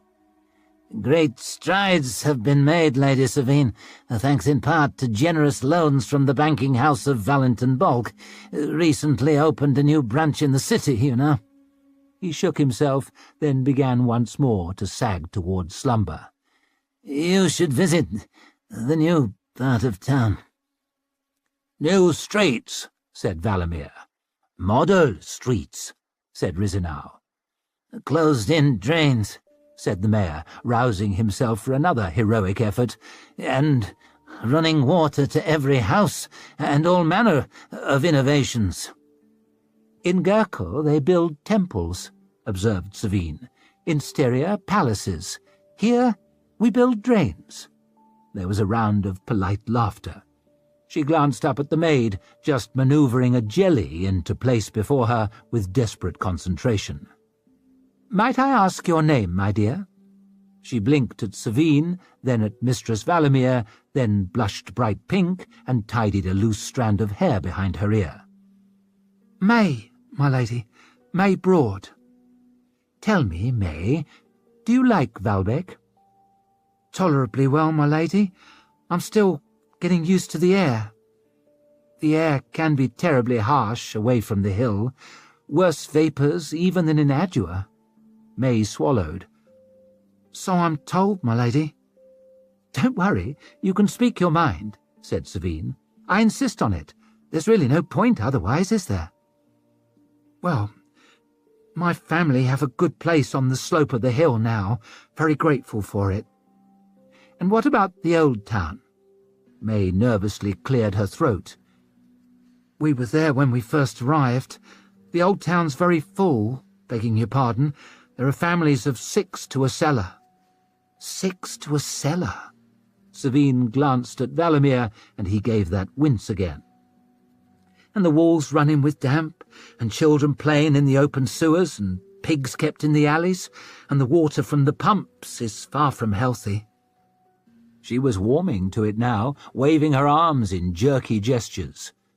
"More people come in every day, and there isn't work for all of them, and prices for everything are high." Her hand caught Savine's glass, sent it teetering. She shot her hand out as though jabbing with a short steel, and caught it before it fell. The maid stared down in horror. I'm so sorry." "No harm done. Thank you so much. You can go." "Foolish, wayward girl," snapped Mistress Valamir the moment she had pulled the over-polished door shut, her fanning turned positively savage. "Nonsense," said Savine. "It was entirely my fault." "Loose hands and a looser tongue. I will let her go in the morning." Savine's voice had a sudden sharpness. "I would rather you did not." Mistress Valamir bristled. "Pardon me, Lady Savine, but in my own house—" "A beautiful house in which I am honoured to be a guest. But I asked for honesty. I will not see her punished for it." The pain had quite ground away Savine's patience. She set her smile aside for once and made sure she held Valamir's eye. "Please don't make me insist. Not when we are having such a lovely evening. If I had been punished every time I spoke truth to an investor, why, I would never have been able to make you so rich." There was a long silence, then Risenau leaned close to Savine and put his fat, moist hand on hers. It was like having one's fingers smothered in old dough. "Lady Savine, I give you my personal guarantee. The workers are content, and there is nothing to worry about." It was his bad luck that this patronizing reassurance coincided with a particularly savage cramp, as if there was a fist clenching around her guts. Savine leaned towards him, cupping her mouth to keep anyone else from hearing, and whispered in his ear, "Touch me again, and I will stab you with my fork, in your fat fucking neck. Do you understand?" The superior swallowed and carefully peeled his hand from hers. Savine looked back to Valamir. "You said business is good at the mill." "It is." "Then I would very much like to look at the books. I so enjoy the successful ones." Valamir gave that twitch again. "I will have them brought to you." "Better if I go to them. Having come all this way, I must see the improvements you have made first-hand." "A visit in person," ventured Valamir, wincing. Risenau took up the challenge. "It might not be the best." "You'll hardly know I'm there." and their wanting her to stay away meant she absolutely had to go. I find, when it comes to business, there is nothing like the personal touch. She took up the absurdly long spoon, delved deep into the jelly, and slurped it through pursed lips with great relish. "My compliments, Mistress Valamir. Such a delicious jelly." It was a vile jelly, perhaps the worst Savine had ever had the misfortune to consume. She weathered another stab in her belly and presented the gathering with her most glittering smile. "You simply must give my maid the recipe." Sinking ships. They ate in an overpriced chop house where the windows were thick with sooty grime and the plates hardly cleaner. Tallow wolfed his meat and gravy down, then watched as Vic ate hers, only just short of drooling like a hungry dog. She didn't like eating with those big sad eyes on her, but she took time cleaning her plate even so. Another habit from the camps, a habit from never having enough. Relish every mouthful, it feels like it goes further. They waited for dusk, though with the smoke over Valbec it wasn't much darker than day and felt even hotter, the sunset an angry molten metal smear behind the great chimneys they were building in the west. Then they worked their way into the teeming, steaming back streets like rats into a dung heap, asking roundabout questions, trying to winkle out hints of where the breakers might be. Vic had picked over her story 100 times, picked over Tallow's too, until the lies were like a second skin, more familiar than the truth. She had an answer for every question, a story for every suspicion, a set of excuses that left her looking good, but not too good. The one thing she hadn't been prepared for was the one thing she found. "The breakers," said a boy whore, not even bothering to lower his voice. "Expect you'll find 'em meeting on that little alley off Ramnard Street." He called out to a girl whore, busy arranging the straps of her dress over a bare shoulder dotted with poxmarks. "What's the name of that alley where the breakers meet?" "Don't know that it's got a name," and she went back to smiling for the passing trade. All careless, as if the breakers were a sewing circle rather than a mob of renegades ripping up the fabric of society. Old Styx had called Superior Rizenau a fat man prone to folly, with no imagination but plenty of loyalty. From the careless way folk spoke of treason here, he'd let things get far out of hand in Valbec. The whores nodded them towards a smirking pimp. After a little bargaining, the pimp pointed out a beggar with one arm. For a few bits, the beggar sent them to an out-of-work smith selling matches from a stall on wheels. The smith nodded them down an alleyway towards an old warehouse. A big man stood outside its door, light from an upstairs window reflected in a pair of round eye lenses that looked tiny on his broad skull. Vic knew right off he could be trouble. The size of him, yes, almost a head taller than her, and his threadbare jacket stretched tight over great brawny shoulders. But it was more the look he had when he saw her coming, apologetic almost. None of that peacock strut men who think themselves hard put on, that hint of guilt the really dangerous ones tend to have. She knew it from the mirror on her bad days. And if she'd had any doubts, there was the tattoo on his fist before he'd twisted it up into his sleeve. Axe and lightning crossed over a shattered gatehouse, blue stars on the knuckles, on all the knuckles. So he'd been a ladderman. First up the walls in a siege, front of the storming party. He'd done it 5 times and lived to tell the tales, or, more likely, to never speak of it again. It was a habit from the camps to think about how she'd bring a man down. This one you'd make sure was on your side, or run away from him fast as you could. Whole thing felt like a trap to Vic, but then everything did, and she told herself that was a good thing. It's the moment you feel safe that you make your last mistake. "My name's Vic. This is Tallow." The breakers kept to first names in the main. The big man looked them over, those guilty eyes made small by his lenses. "I'm Gunner." "We've come from Adua." She leaned close to murmur, "We were friends of Colum Sibbald." "All right." He looked more puzzled than suspicious, as if it wasn't really his business. "Good for you." "Aren't you guarding the door?" "Just came out for some air. Getting too hot for me in there." And he tugged at his collar. "That judge woman makes me—" He paused, mouth open, like he couldn't quite work out what this judge woman made him. "Well, can't say I like the way things are. Wouldn't be here otherwise. But I can't see her making them better." Vic leaned close to him, dropping her voice. "Aren't you worried about the Inquisition?" "Must admit I am, but no one else seems to be." And he nudged the door open with his tattooed hand and offered them the way. Vic didn't speak much, but that was a choice. Actually being lost for words was rare with her. All she could manage as she stepped over the threshold of that warehouse, though, was, "Shit." "Aye." Tallow's eyes had gone wider than ever. "Shit." Must have been 500 people crowded close in there. It was hot as an oven and noisy as a slaughterhouse, and it smelled of old tar, unwashed bodies, and rage.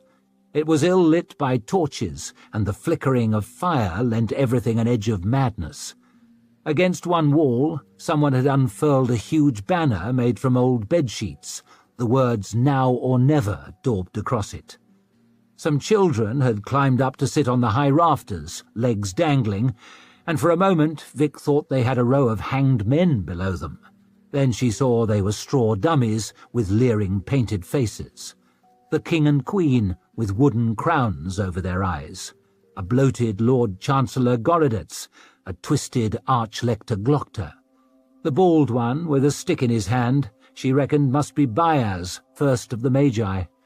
The great and good of government mocked in the open. They'd drawn up an old wagon to serve as a stage, and a woman stood there now, giving as wild a performance as any actress, one thin hand clutching at the rail while she tore at the air with the other. Judge, Vic reckoned, and she had a sense for theatre. She wore an old scarred breastplate, rusty at the rivets, over a ragged red dress that might once have been some noblewoman's wedding gown. She had a mass of flame-red hair, all braided and coiled and pinned into a mad tangle. Her eyes bulged, huge in her bony, blotchy face, black and empty, catching the torch flames, so it looked as if she had fire in her skull. Maybe she did at that. "The time for talk's long past," she screamed in a wild, piercing voice that made Vic wince. "Nothing was ever got with talk." Judge let it hang there a moment, head cocked to one side, a brittle smile quivering on her lips. "That couldn't be got with fire." "Burn 'em!" someone shouted. "Burn the mills!" "Burn the owners!" "Burn it all!" squealed one of the children from the rafters, so excited she nearly fell, and others took up the chant. "Burn it! Burn it! Burn it!" Fists punched at the air, tattooed writing on bared forearms, like the rebels in Starrickland used to have. Treasonous slogans proudly on display. Weapons, too, thrust up from the crowd in time with the chanting, and not just workmen's tools sharpened for a show, polearms, swords, at least one flatbow, soldiers' weapons made for killing. "What did I tell you?" The man called Gunner was standing next to her, shaking his head as he watched Judge prowl the stage, urging the crowd louder. "If I'd known it was fancy dress," murmured Vic, "I'd have made more effort." She could dig out a smart comment when she had to, but in truth she was way off balance. She'd been expecting the breakers in Valbec to be a dozen blowhard fools like Grease, hiding in a cellar and arguing over what colour to paint a fine new world that had never come. Instead, she found them armed and organised in numbers, preaching open rebellion. She was off balance, and she wasn't used to it, and her mind raced to catch up. "Hold up now!" And an old man hauled himself onto the wagon beside Judge. "Hold up! "That's Malma," said Gunnar, leaning down towards Vic's ear. "He's a good man." He was Judge's opposite, big and solid and dressed in plain work clothes, face lined from years of labour, and his balding hair iron grey, all ice-water calm to her burning fury.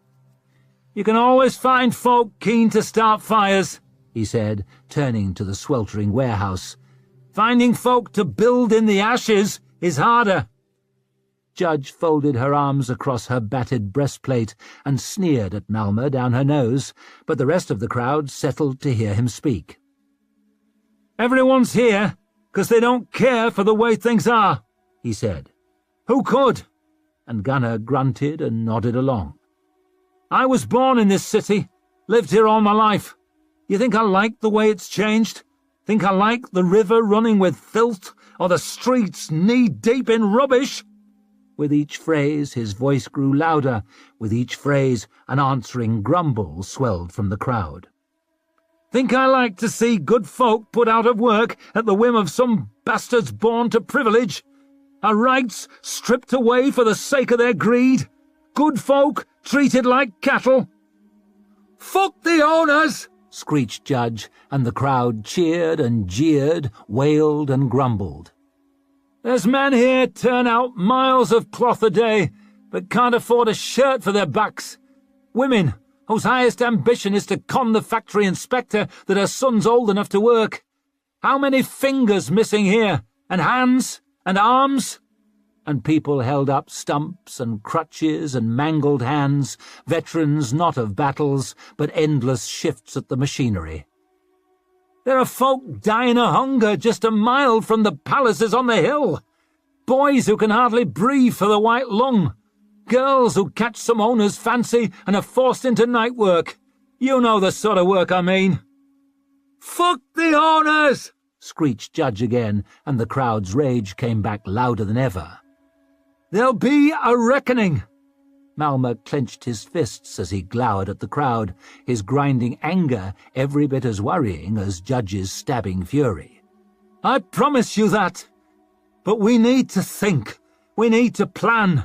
When we spill our blood, and blood'll be spilled, depend on that, we need to make sure it buys us something." "And we will. No less than everything."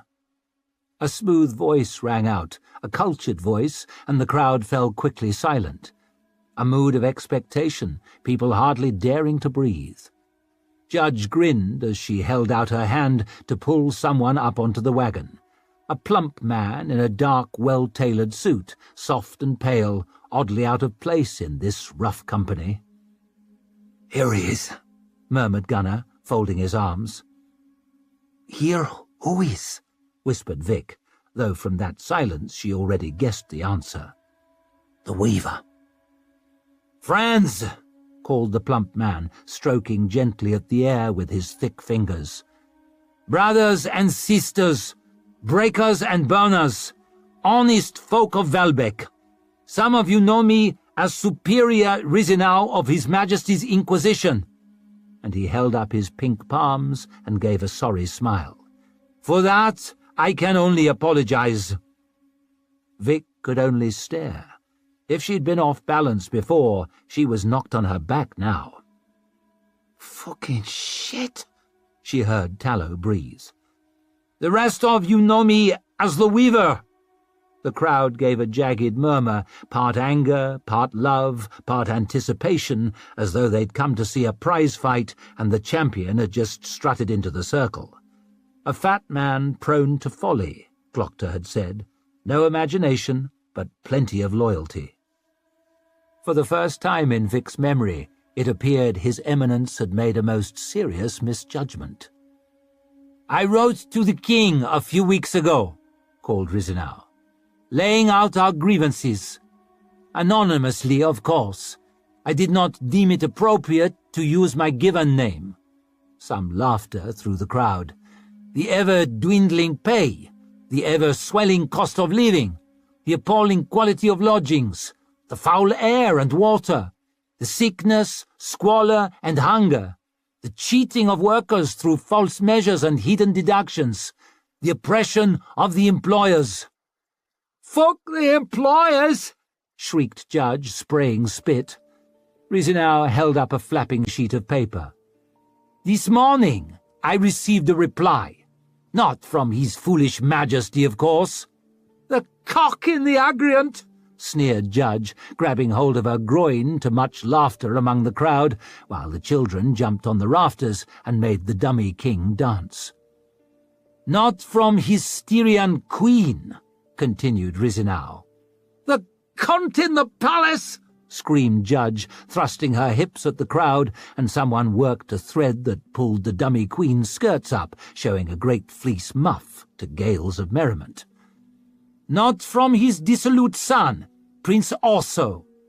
Rizinau glanced expectantly over at Judge. She shrugged her bony shoulders. "There's nothing to say about that waste of fucking flesh." And a wave of boos and jeering swept the crowd. "Not from the figureheads," called Rizinau, "but from the pilot of the ship, from old Styx himself, Arch-Lector Glockter." The fury at the name was the loudest yet by far. Just ahead, Vic saw an old man with a bent back curl his lip and spit at Glockter's twisted dummy in disgust. "He offers no help, you will be surprised to hear." Rizinau peered down at the letter. "He cautions against disloyalty and warns of stiff penalties." "Fuck his penalties!" snarled Judge. "He tells me the market must be free to operate. The world must be free to advance. Progress cannot be chained, apparently. Who knew the Arch-Lector was so firmly set against manacles?" Some laughter at that. "When one man knowingly kills another, they call it murder. When society causes the deaths of thousands, they shrug and call it a fact of life." Growls of agreement, and Rizinau crushed the letter in his fist and tossed it away. "The time for talk is done, my friends. No one is listening, no one who counts. The time has come for us to throw off the yoke and stand as free men and women. If they will not give us what we are owed, we must rise up and take it by force. We must bring the great change." "Yes!" shrieked Judge, and Malma nodded grimly as men shook their weapons. Rizinau held up his hands for quiet. "We will take Valbec, not to burn the city." And he wagged a disappointed finger at Judge, and she stuck her tongue out and spat into the crowd. "But to free the city, to give it back to her people, to stand as an example to the rest of the Union." And the audience gave an approving bellow. "Wish it was that easy." Gunnar slowly shook his head. "Doubt it will be." "No," muttered Vic. She made Tallow wince. She squeezed his arm so hard as she marched him over towards the wall to hiss in his ear. "Get out of town now, you hear? Head for Adua. Put—" She pressed her purse into his limp hand. "Quick as you can. Go to my employer. You know who I mean. Tell him what you saw tonight. Tell him—" She glanced around, but folk were too busy cheering Rizinau's mad speech to mind her. "Tell him who the Weaver is. I'm trusting you to get it done." She let him go, but he didn't move, just stared at her with those big eyes that were so like her brother's. "You're not coming." "Someone has to try to handle this mess. Go!" She shoved him away, watched him totter towards the door. Vic wanted to follow, badly, but she had to get to the hill and find Savine Dan Glockter. Maybe there was still time to put out a warning. "This must be Victorine Dan Teufel." She froze at that strangely prim voice. "I had heard you were in Valbec." Rizinau came smiling through the crowd, dabbing his shining face with a handkerchief, Judge at one shoulder, Malma at the other. There was a hollow feeling in Vic's guts as dozens of pairs of hard eyes turned towards her. Like that moment in the mines, in the dark, the day her sister drowned, when she hissed for quiet and heard the water rushing far off. They had her, She was done. Rizinow wagged one plump finger. "Garlem Sibbald told me all about you." Her heart was thudding so hard she could hardly breathe, hardly see. The children had pulled down the dummy of Baez and were beating it with its own staff, straw flying. She couldn't believe how calm her voice sounded, like someone else's, someone who knew exactly what they were doing. "Good things, I hope?" "All good things.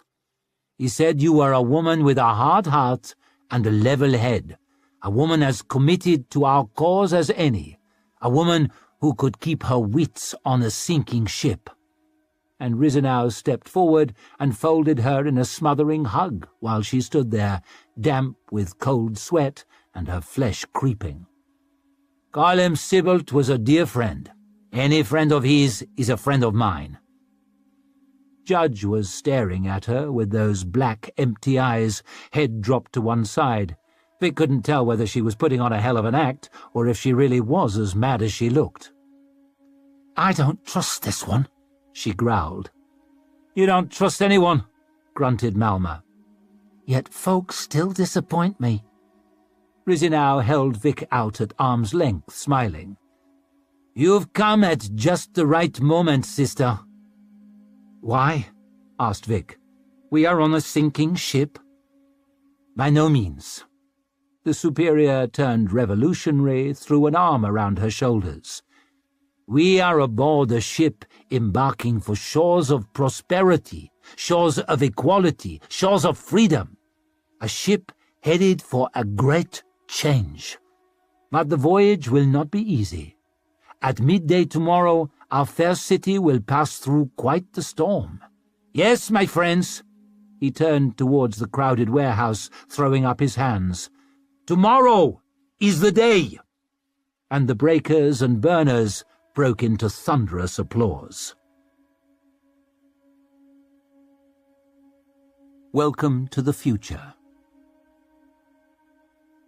The spike-topped wall seemed better suited to a prison than a manufactory, and Savine felt far from comfortable stepping through its iron-faced gate.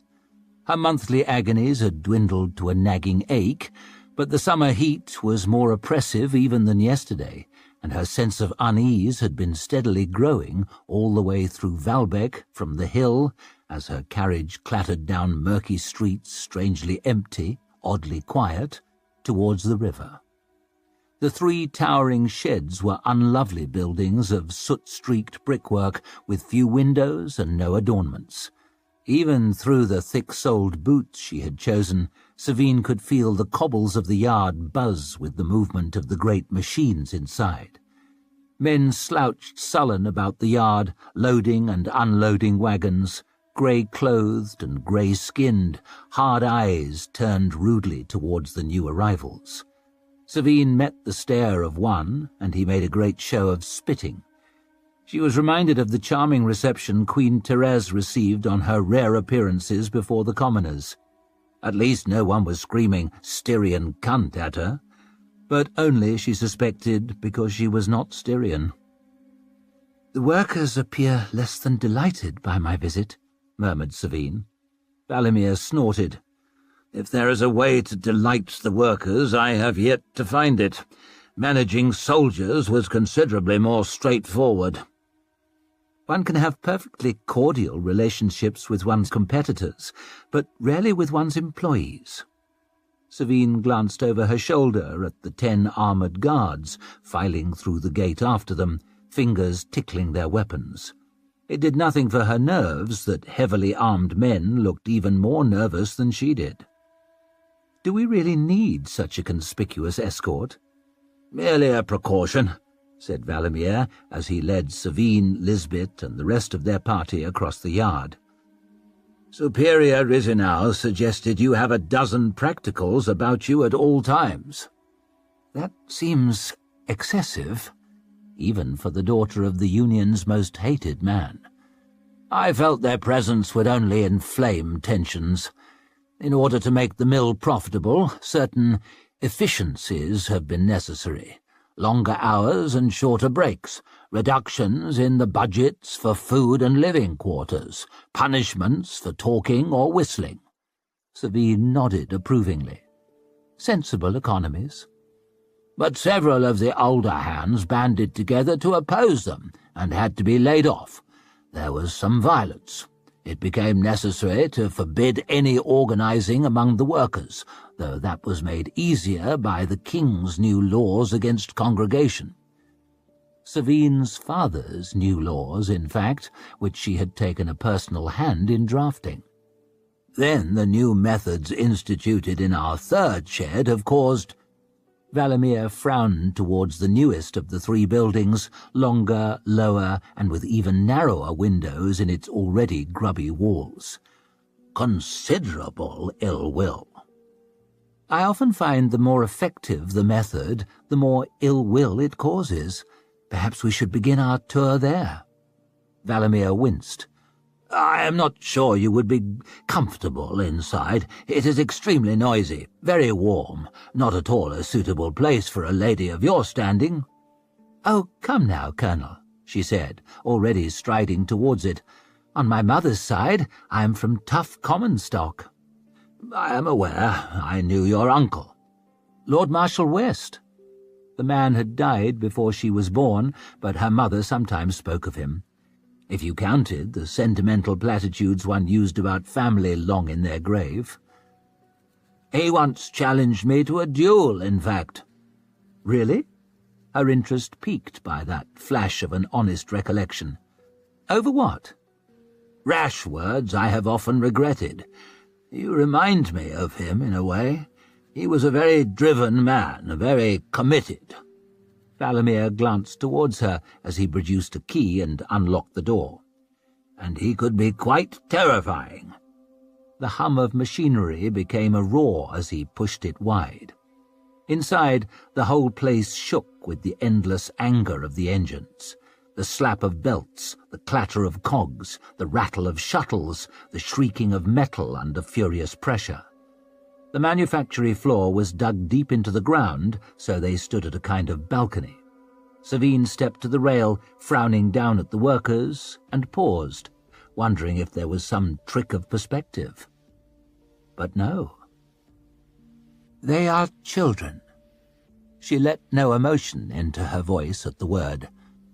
Hundreds of children, lean and filthy, gathered in long rows about the looms, darting among the machines, rolling spindles of yarn as tall as they were, bent under bolts of finished cloth. "If Valbeck has one commodity in abundance," shouted Valimir in her ear, "it is orphaned and abandoned children, paupers serving only as a burden to the state. Here we provide them with useful occupation." He gave a grim smile. "Welcome to the future." In one corner of the shed there were large shelves, 5 or 6 high, equipped with sliding ladders, but holding only rags. As Savine watched, a tangle-haired girl crawled from one. Their beds, then. They lived in this place. The smell was nauseating, the heat crushing, the noise thunderous, the combination positively hellish. She stifled a cough as she tried to speak again. Even up here on the balcony, the air was heavy with dust, the shafts of light from the narrow windows swarming with motes. "Wages are minimal, I imagine?" Valimir gave a strange grimace. "That is the beauty of this scheme. Aside from a stipend to the poorhouse from which they are acquired, and minimal expenditure on food and clothing, they receive no wages. They can, in effect, be purchased." Purchased. Savine let no emotion enter her voice at that word either. Like any other piece of machinery. She looked down at her new sword belt. She had been delighted when it was delivered the other day. Quite the masterpiece. Siponese leather with gem-studded silver panels showing scenes from the fall of Juvens. How many children could she have bought for the same money? How many had she bought? We used to employ skilled hand weavers, but in practice there is little need. Children can learn to mind the machines just as quickly, and with 1/10 the fuss." Valamir gestured towards the whirring engines, the little figures crawling around them. Though more the gesture of a judge towards a crime than a showman towards a spectacle. "With the improved machinery, plus the lower costs of labour and housing, this shed is more profitable than the other two combined, and far more easily controlled." Valamir nodded down towards a heavy-set foreman patrolling the floor. Behind his back, Savine saw that he held a stick, or would one describe it as a whip? "How long do they work here?" she croaked out, over the hand she had unconsciously pressed across her mouth. "Shifts of 14 hours. Any longer has proved unsustainable." She had boasted of her toughness, but a few moments in there was enough to make Savine feel dizzy, and she clutched at the rail.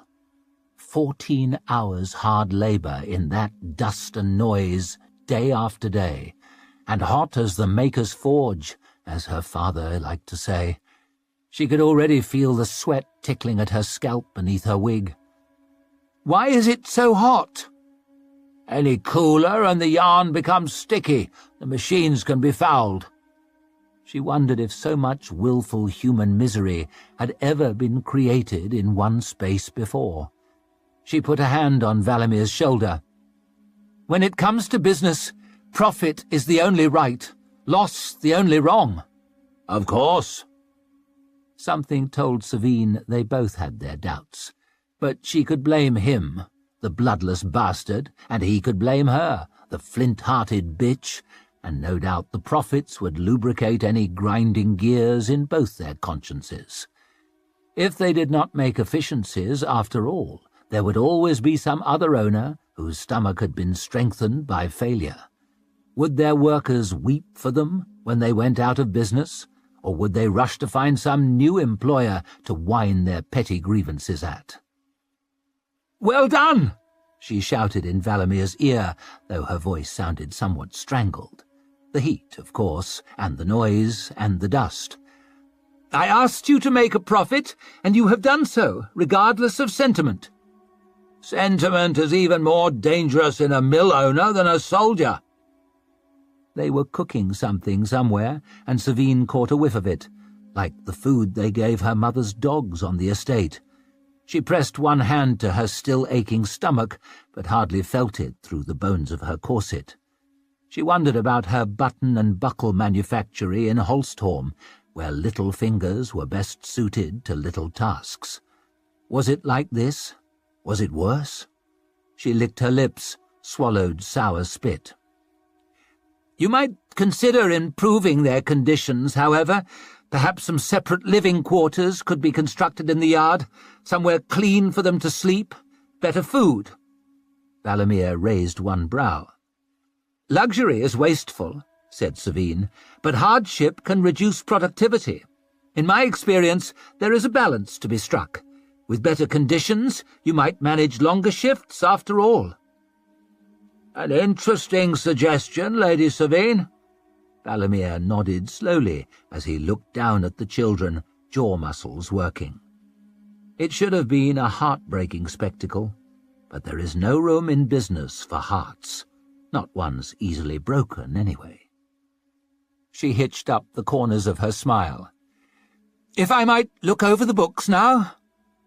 A great frame occupied the middle of the first and largest shed, a spinning shaft through its centre that brought power from the river via an engineer's nightmare of cogs, gears, cranks, belts, to the great looms that ran in 2 rows along the floor. A web of thread was reeled in from giant spindles, cloth of different patterns and colours grinding off the rollers. Around the looms the men were gathered, sweat-beaded and grease-smeared, tight-lipped and hard-eyed. If the occupants of the 3rd shed had been apt to break her heart, she imagined the occupants of the 1st would rather smash her skull. Savine did not expect affection from the workers. She had made her reputation from flagrant displays of wealth, after all, and those tended to sit badly with the poor. But there was something about the way these particular men watched her, a cold, quiet focus to their fury more troubling than any outburst. Rather than too many guards, she began to wonder whether they had brought too few. She touched Lisbeth gently on the elbow. "Would you mind stepping outside and bringing the carriage to the gate?" The heat had turned Lisbeth's rosy cheeks an angry, blotchy red. "Sure we shouldn't leave now, my lady?" she muttered, worried eyes darting to the workers. Sabine kept blandly smiling. A lady of taste always smiles. "Better not to show weakness to our employees or our partners." She was not a woman to be deterred by hatred, not from her workers, not from her rivals, not from the men she bullied, bribed, or blackmailed to get her way. It is when they truly hate you, after all, that you know you have won. So she met the seething dislike with effortless superiority, paraded past with her shoulders back and chin high. If she was to be cast as the villain, so be it. They were always the most interesting characters anyway. Valamir's office was at the very end of the shed, a kind of box up on a frame, with barrels and crates stacked haphazardly beneath, a balcony outside from which an owner might look down upon their employees like a king upon his subjects, or an empress upon her slaves. The colonel bowed stiffly as he offered her the way up. "Take as long as you need." He turned to frown at the scores of sullen workmen. "Though perhaps no longer." The door was fitted with 2 locks and a heavy bar, so sturdy it was an effort for Sabine to swing it shut. She tore open the hook at the collar of her jacket, trying to flap some air onto her sweaty neck, but the atmosphere in the office was hardly less stifling than on the manufactory floor, the nerve-shredding chatter of the machines hardly less oppressive. A loose board groaned under her boot as she made her way to Valamir's desk and its cargo of ledgers. She hated to see anything shoddily made, especially in a building she had helped pay for, but at that moment she had larger worries. She slipped past the desk to the window, one hand rubbing at her throat, where the worry had become an almost painful pressure. The street outside was deserted. All at work, of course, and what but work would bring anyone to this lane of spiked walls and barred gates, of towering mills and rumbling machinery? Yet there was something wrong about the quiet, a weight on the air, like the calm before a thunderstorm. Sabine frowned out at the empty lane, biting at her lip, wondering if she could leave now without... A man slipped around the brick corner of the next mill. Others followed, a group of 20 or more. Working men in colourless clothes, much like the ones Sabine had seen in Holstorm, in Adua, in all the cities of the Union, much like the ones at work below, but moving furtively, as if they were one animal with one purpose. Then she caught a glint of bright steel and became aware, with a strange shiver, that they were all armed. Some carried sticks beside their legs, some heavy tools. The leader had what was quite clearly an old sword. He knocked at a gate in the wall. It swung open, as if by prior arrangement, and the men rushed inside. She spun around at a shout from the shed behind her, then more and louder. A commotion even over the roar of the engines. She crept to the door, put a tentative hand to the latch, wanting to open it, fearing to open it. "Back!" she heard Valamir roar as she eased it open. "Back, damn you!" The workers had abandoned their tasks and crowded towards that end of the mill, a solid mass of men all facing her, faces twisted with anger, tools, iron bars, and stones gripped in their fists. Her jaw dropped. Valamir's guards were holding them back in a desperate crescent at the bottom of the steps, but they were outnumbered 20 to 1. Savine's eyes darted in horror over that ugly swarm, that mob. Valamir stood facing them on the balcony, the back of his neck turning red as he bellowed at them, "Step away at once!" A man in a stained vest, whose arms looked like they were made from old rope, pointed at Valamir with a club and screamed, "You step away, you old fucker!" Things began to flicker up from the crowd. Thrown stones, thrown tools, thrown bits of machinery, bouncing from the walls of the office, clattering from the guard's armour. Something knocked Valamir's hat off, and he sank down, with his hand clapped to his bloody scalp. A bottle shattered next to the door, and Savine heaved it shut, dropped the heavy bar, and backed into the room. In spite of the stifling heat, she felt cold to her shaved scalp. She had expected an ugly scene on the way out, perhaps, insults hurled and surly men dragged to the cells, while she glided back to luxury unruffled. How could she have expected this, an armed insurrection? She could hear her own snatched breath, the breath of a hunted animal. Foolishly, with fumbling fingers, she drew her sword. That was what one was supposed to do when one's life was in danger. Was her life in danger? The noise was louder outside, closer. Over the endless whir of the machinery she heard screaming, swearing, mindless growling, the clash of steel. A long, high shrieking started which would not stop. She needed to piss terribly. The sword's grip was slippery in her suddenly sweaty palm. Her eyes darted to the windows, fitted with heavy grates, to the furniture. Nowhere to hide, she would not be found in an instant. To the floor, and the loose board. She threw herself onto her knees, prizing at the wood with her fingertips, with her polished fingernails. She clenched her teeth as she worked her fingers under the board, heedless of the tearing splinters, worked the point of her sword into the gap, hammering at the pommel with the heel of her hand. Savine jerked her head up at a voice outside. "Open the door, darling!" Syrupy, but with an edge of menace. The voice of a slaughterman coaxing a piglet back into the pen. "Open the door. We'll be gentle. Make us break it. Maybe we break you too." Rough giggling, and Savine jumped at a blow that made the bar shudder. She hauled at the hilt of her sword, every sinew tensed and trembling. With a squealing complaint, the nails gave, and Savine went sprawling on her back, sword bouncing away, bent across the floor. She scrambled to the hole, a glimpse of the dusty boxes below between two joists, wide enough to wriggle through. She fumbled at the buttons on her jacket, bleeding fingertips leaving red smears on the material, and tore it off. She wrestled the silver buckle of her lovely sword belt open and flung it away. The sword she dropped through the hole, its clatter drowned out by the clattering of the machines. No time for preparations, no time for doubts. She swung her legs into the gap, started to slide through. Far from ladylike, but there is no ladylike way to escape from a gang of killers. "I'm going to count to 5, bitch!" That voice from outside the door, boiling over with violence now. 5, then we're coming in.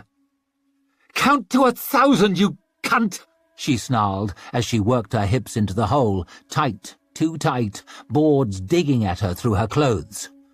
1. She was stuck fast.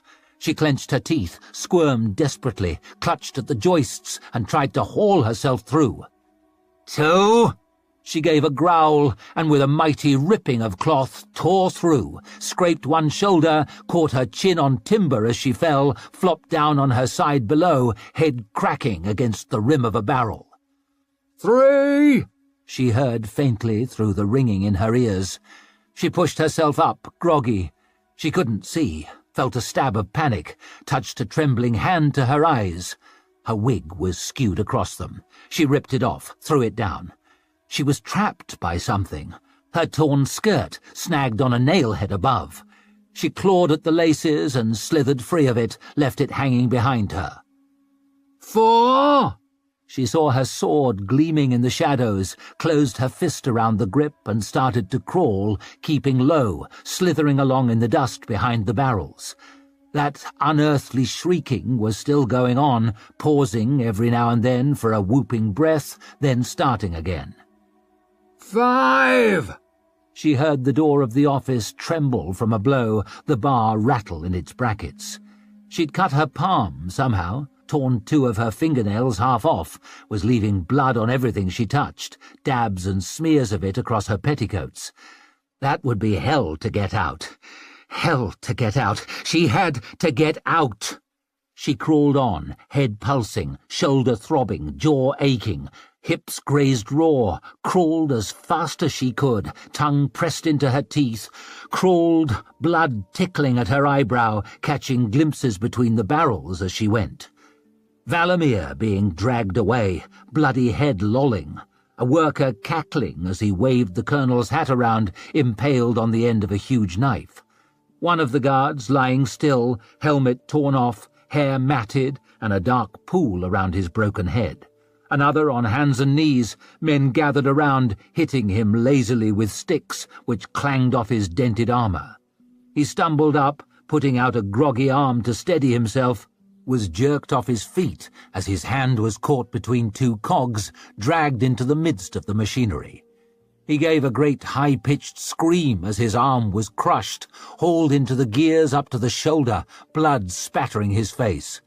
Savine felt spots of it on her own cheek, but no one heard her gasp over the noise of the tortured machinery, of the tortured man. There was a lurch, a slow grinding, the guard's scream turning to a bubbling wail, then the machinery lurched on, wheels turning.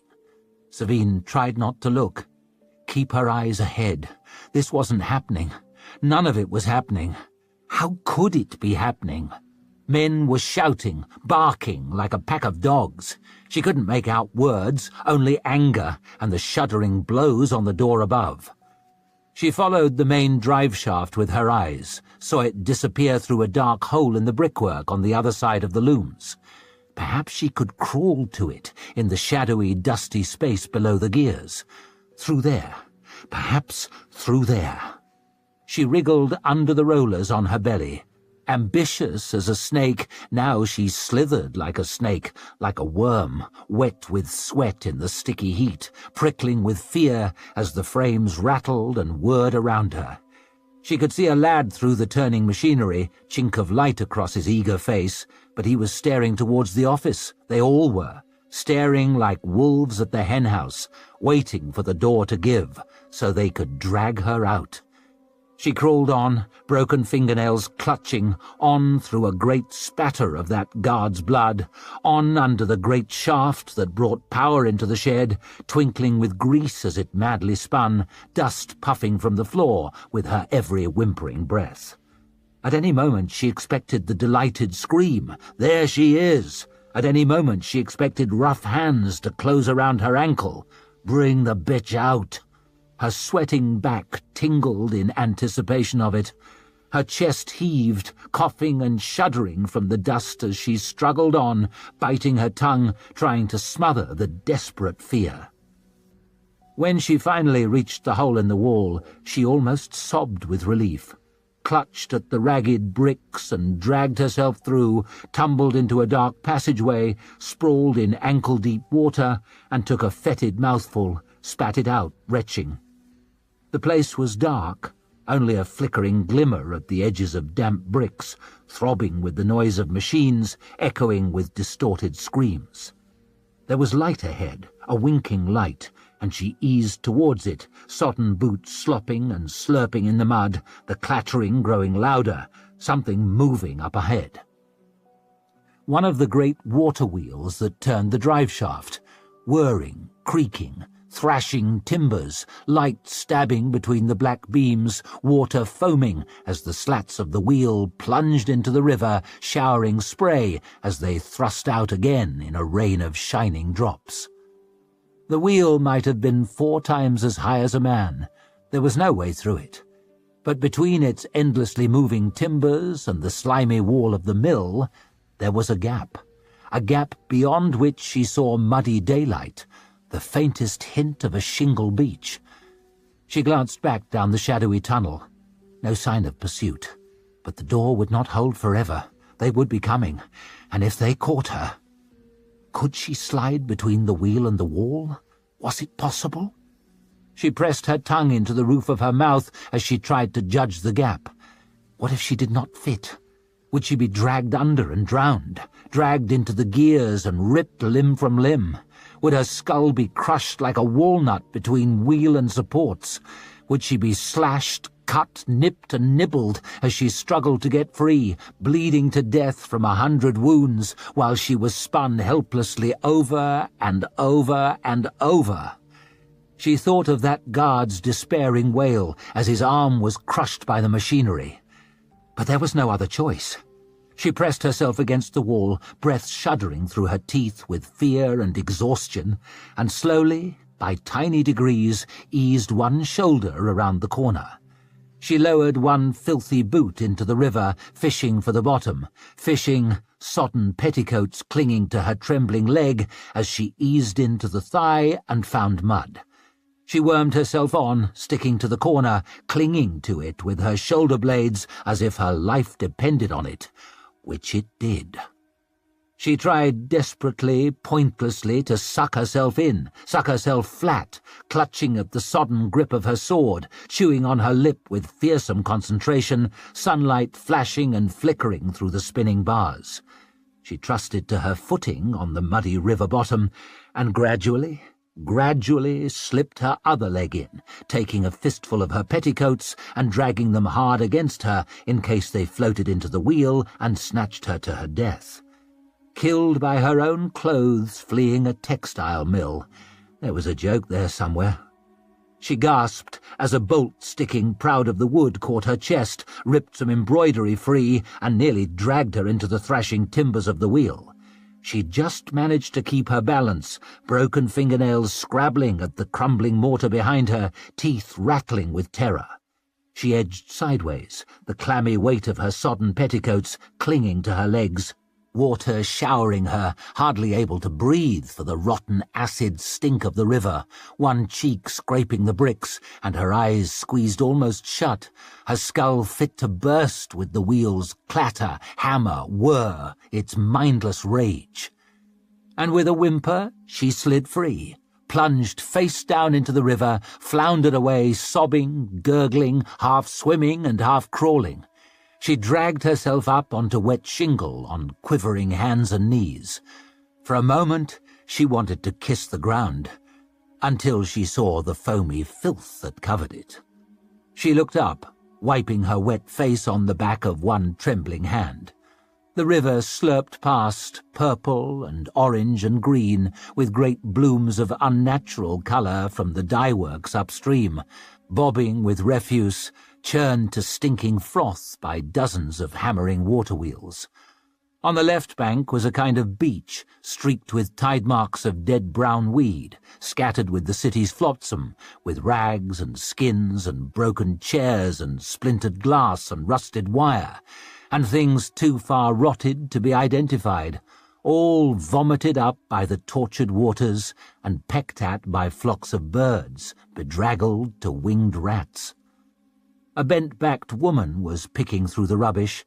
She stared at Savine with wild eyes, stared at the sword she still held in one hand, then scuttled away with a bloated sack over one bloated shoulder. Savine tottered up the shingle, sodden clothes clinging to her, slapping at her. She had to find something she could hide in. She stumbled along, turning over tree branches draped with rags, plucking up broken boxes, coughing at the stink of watery rot. Flies buzzed near a corpse, pig or sheep or dog, all matted hair and dirty bone. Savine caught sight of something beside it, an old coat, one arm torn off and the lining hanging out, like offal from a carcass, but she seized on it with far greater delight than she might have the latest silks in the clothiers of Adua. Those, after all, would not save her life. This might. Her boots were so caked with dirt, no one could have told they cost more than a house in this neighbourhood, but her petticoats, filthy with river scum, heavy as armour with river water, might give her away. She fumbled at the fastenings with bloody fingertips, ended up sawing at them with her bent sword. She was left squatting on that vile river bank in her clinging drawers. Her corset had to stay, ripped open and with one of the bones poking out. There was no way she could reach the laces. She dragged the muddy coat over it, a thing not even the old beggar woman had seen any value in. It stank of rot with a chemical edge that caught in her throat, but she was grateful for it. At least no one could mistake her for that leader of fashion, that scourge of ballroom and parlour, that terror of inventors and investors, Savine Dan Glockter. She wanted nothing more right then than to burrow into the refuse and hide. But they would be coming for her. They knew who she was, who her father was. They would have broken down the office door by now, found the loose board. They would be following her bloody trail, through the machines, past the wheel. Any moment now, they would find her. She scraped muck from the beach, smeared it across her stubbled scalp, down her face. She hunched over, the way the old beachcomber had, dragging one filthy boot behind her. She hardly had to pretend at a limp. She had wrenched her ankle somewhere and it was starting to throb. Everything hurt. She clutched the stinking coat around her, sword tucked out of sight inside, and hobbled away, leaving 200 marks' worth of the finest Gurkish linen slashed and ruined on the shingle. She clambered up a low wall into the lane behind the mill, the lane where she had seen the armed men earlier. She felt something tickle her neck. By the fates, her earrings! The gaudy ones Lisbeth had picked. She plucked them out, was about to fling them away, when she realized what they might be worth. She stuffed them into the torn lining of her corset. The sound of the machines had stopped. Now there was only a faint din of crashing metal, ripping cloth, shattering glass. They were the breakers, after all. They could smash the whole city for all she cared, as long as they left her in one piece. She crept to the corner of the wall, peered around it towards the gate of the mill. There was the carriage, looking just the way it had when she got into it that morning, driver sitting with his chin squashed into his scarf, one of the horses tossing its head, harness faintly jingling. All strangely safe and normal in the empty street. With a whimper of relief, she stumbled towards it. The Little People. Lisbeth practiced her sitting up straight. She wasn't sure how Lady Savine made her neck look the way she did. She couldn't have more bones in it than anyone else, but Lisbeth had been studying her every spare moment, and she'd get the trick of it. You had to work your shoulder blades back till it felt like they'd touch, then not lift your chin exactly, but sort of lift your whole throat. She slumped back, wriggling her shoulders. Bloody hell, it was hard work. She opened the watch, spent a moment working out what the time was, then snapped it shut with that lovely click. Lady Savine was taking a while, but she'd wait, of course. That's what a lady's companion did. She'd wait until the sun went out if she had to. That's how faithful she was. Better than that brown bitch Zuri, looking down her nose and giving orders to decent people like she was better than them. Well, she wasn't better than Lisbeth, and she'd prove it. She'd finally got her chance, and she meant to take it. She straightened one of the very fine lace cuffs on the very fine new dress she was wearing, gave the watch a little pat where it sat above her heart, looking so grand on its beautiful chain. Lisbeth Beach, lady's companion. It just sounded right. She deserved it, more than that bloody Zuri. What kind of a name was that anyway? A name you'd give a doll. Bloody brown witch had everyone convinced she knew best, and now she was bringing her brothers back too. And Lady Savine had just said, bring 'em in, let 'em live here where the decent folk have to live. Lisbeth couldn't believe it, as if there weren't enough of them in Midderland already. She wanted to be kind. She was a generous person, big-hearted, ask anyone, always giving bits to the tramps when she had one spare. But there had to be a limit. Folk in the Union had their own problems, without a crowd of brown bastards flooding in and bringing more. They were everywhere now in Adua. There were places in the city a decent person hardly dared tread. She slipped her little mirror out to check her face. This damn heat was the worst thing for powder. While she was tutting at the colour in her cheeks, she caught a glimpse through the window of some beggar limping up the street, making right for the carriage.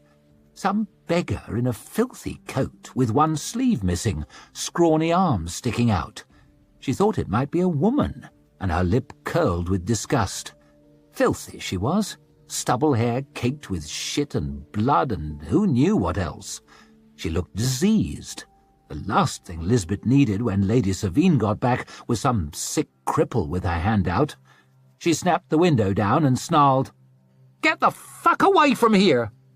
The beggar woman's red eyes slid sideways, and she veered away from the carriage and hobbled off, hunching down.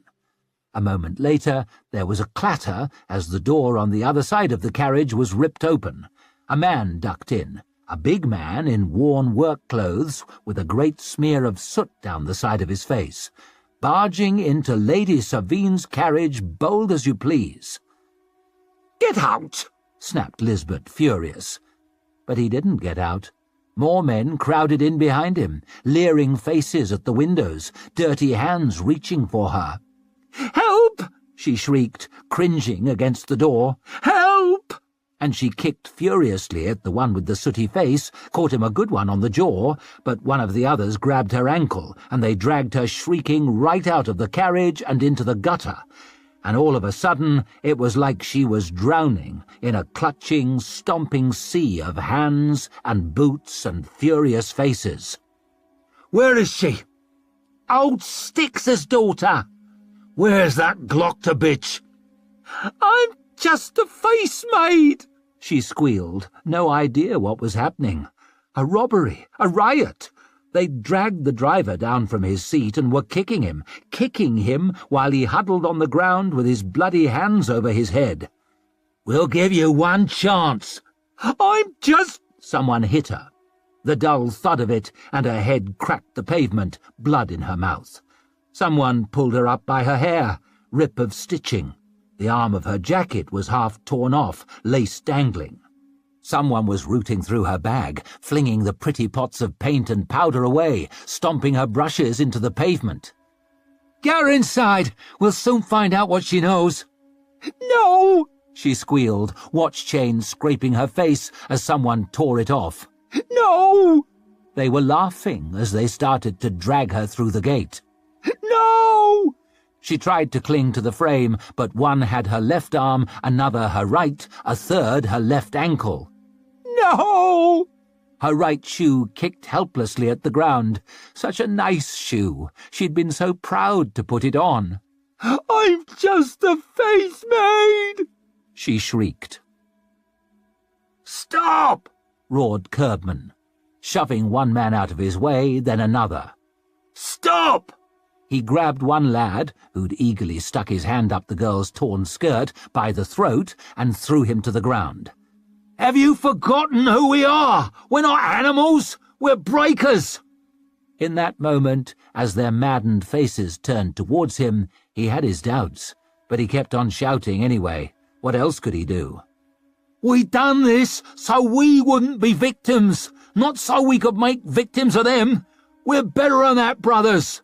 And he tore at the air with his hands, trying to make 'em see. "We done this to bring the great change, for justice, remember?" He knew better, of course. Some done it for justice, some for vengeance, some for profit, and some for the chance to run riot, and it wasn't like there was no room for a mixture. At a time like this, all flushed with victory and violence, even the better ones could turn dark. Still, there were just enough of the first group to get some doubts going. "You thinking to let her go?" someone asked. "No one's letting anyone go," said Curbman. "They'll be judged with the others, judged fair, judged proper." "I'm just a face maid," gasped the girl, her powder streaked with tears. At that moment 2 of the others came out, dragging Valamir between them, his clothes torn and his face bloody and his eyes barely open. One of the lads spat on him. "Fucking bastard!" growled another. Curbman stepped in front of him, hands up. "Easy, brothers! Let's not do anything we'll regret." "I'll be regretting nothing," snapped someone. "And I ain't your brother," said another. "If you've not got the guts for this, leave it to those who do," said a third, like making yourself part of a mob was quite the act of courage. Things might have turned ugly then, or uglier at any rate, if it hadn't been for some prisoners brought rattling up the street. 24, maybe. A lot of fine clothes in disarray, and a lot of proud faces, bruised, shocked, and tear-tracked, shackled in pairs to a great length of chain. 5 breakers minding 'em, homemade manacles hanging from their belts, a hard-faced old bastard at the front Curbman knew from meetings, though he didn't think he'd ever heard him talk. "Brother Locke!" he shouted, and the man held up his shuffling column. "You taking these to the courthouse?" "I am." "Got 2 more for you." Curbman pulled the girl free, and in spite of the grumbling from his comrades, gave her over to a man with a blonde beard who started shackling her to the chain. Bloody hell, but one of the prisoners was Self, the foreman from the 3rd shed at Wrestling's Glassworks, eyes down and a great bloody welt on his cheek. He was a good man, Self, always done his best for his people. Curbman swallowed. Getting these folk shackled was the best he could do. Getting anyone unshackled would more than likely see him dead. "I'm just the face mate," whimpered the girl as they chained Valamir beside her, head lolling and his hair matted with blood. Curbman turned back to the workers, his voice cracking. "We've a chance to make a better world, brothers! A better world, do you understand? But we have to do it right!" With a jerk on the chain, Wrestling and the rest were set marching again. Or stumbling, tottering, weeping and groaning anyway, watched over by 6 sinewy men in workman's clothes, sticks in their dirty fists. "Bastards," he muttered to himself. He was Carlric Dan Wrestling, and he would see them all hanged. They were dragged past the burning shell of a carriage, rubbish scattered the street, broken timbers, broken glass.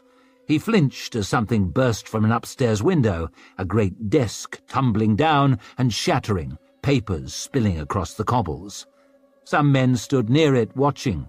One ate an apple, another laughed, a shrill, nervous kind of laughter. They had burst onto the bridge.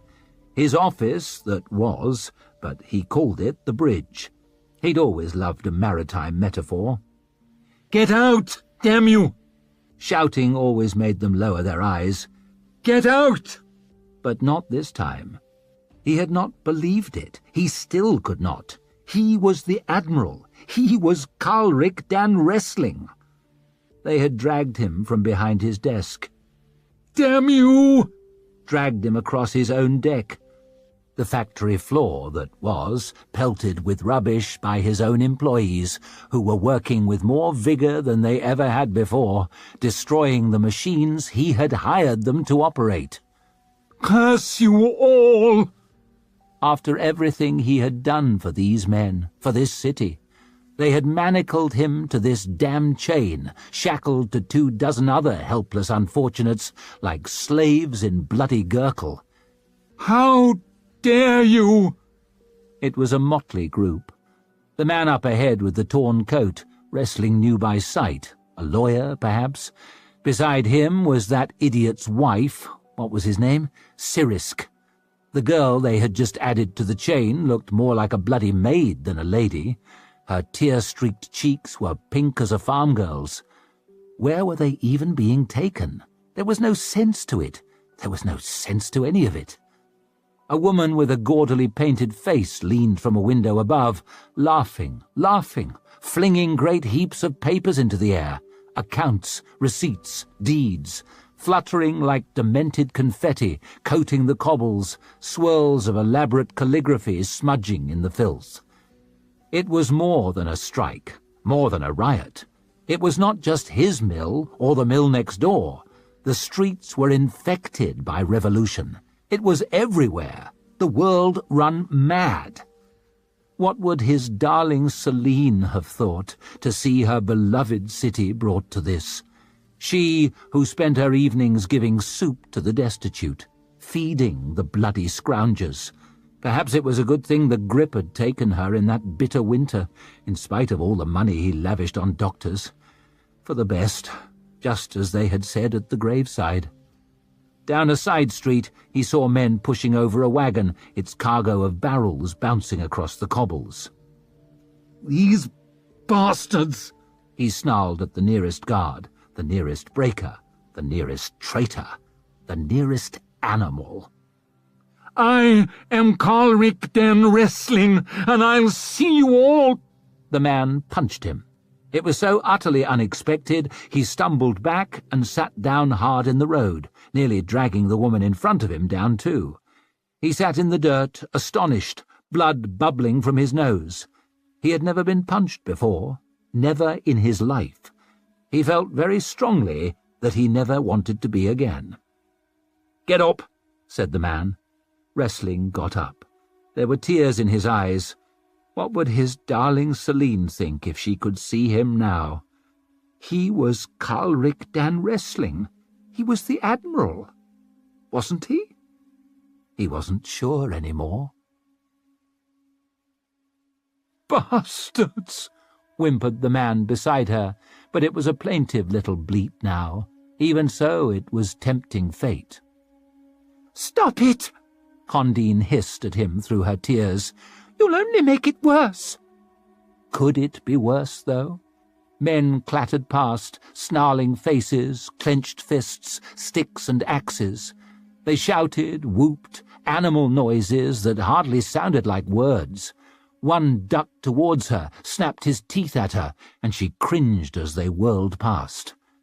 The tears were streaming down her face. They had been ever since the men kicked in the door of the tea shop where she had been spreading Savine Dan Glochter's gossip. They had not needed to kick it in. They could have opened it. Such a charming tinkle the bell always made. Her father had always been so impatient when she cried, "Toughen up, girl," furious as though her tears were an unfair attack on him. Sometimes he had cuffed her around the head, but the blows seemed to have made her less tough, not more. Her husband had opted for a kind of benign neglect instead. The idea of his being interested enough to hit her was absurd. Being shackled to a chain was the most attention anyone had paid her in years. The line of prisoners shambled past a great manufactory on fire, smoke roiling up into the darkened murk, a popping crash as a window shattered, showering glass, gouting flame, smouldering rubbish and laths and bits of slate tumbling into the street, and Condine held up a hand against the heat of it, drying the tears on her face as fast as she could shed them. A workers' uprising had formed the backdrop to one of her favourite books, Lost Among the Labourers, in which a beautiful mill owner's daughter is saved from a fire by one of her father's roughest hands. The edges of the pages in the passage where she finally yields to him among the machinery had become quite dishevelled.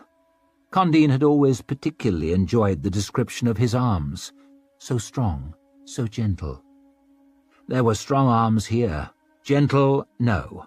She saw men kicking wildly at the door of a shop. Others were dragging a carpet from a house. Her smarting, weeping eyes darted to yells, squeals, mad sounds. Petty horrors everywhere. No trace of romance in it. Some beggar in a filthy coat was skulking along after them. Why? They were going to hell. They had already arrived. "Bastards!" sobbed the man behind her. "Shush!" Condine snarled furiously at him. The man in front frowned over his shoulder. "Both of you shush!" Colton turned away from the blubbing, whining pair of them, shaking his head. There was the trouble with rich folk. They'd no idea how to cope with hardship, no practice. He scratched at the sore skin under the shackles. Homemade they were, with some rough edges, prone to chafe, but Colton was used to things chafing. He hadn't wanted to be a guard, but they'd been offering a coat, plus meals, even if they were bad ones, and pay, even if it was shit. And by then, what choice did he have? He'd have been a fucking guard dog if they'd offered a kennel. Principles are fine, but only once you've got a roof. They passed 3 hunched shapes on the ground, red jackets ripped, stained dark. Soldiers. If the army couldn't stop this madness, what hope for the rest of them? Always thought he'd be a weaver like his old man.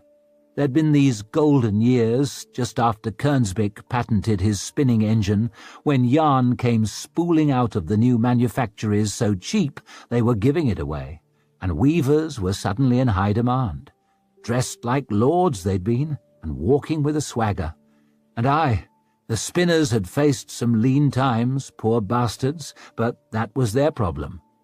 Then, around the time Colton finished his apprenticeship, along came Masrud's weaving engine, and in the length of 3 summers the weavers got the way the spinners had before them, which was to say, thin. Only made it worse that a lot of the spinners had turned their hands to weaving, since that was where the money was, and there was no money there no more. So Colton was out of work. Came to Valbeck, where everyone said there was always work, but everyone had the same idea, so he'd become a guard. Folk looked at him like that was treachery, but he'd needed the coat, he'd needed the meals, and now he was shackled to a chain along with a load of rich bastards. In a cruel joke, they'd even stolen his coat.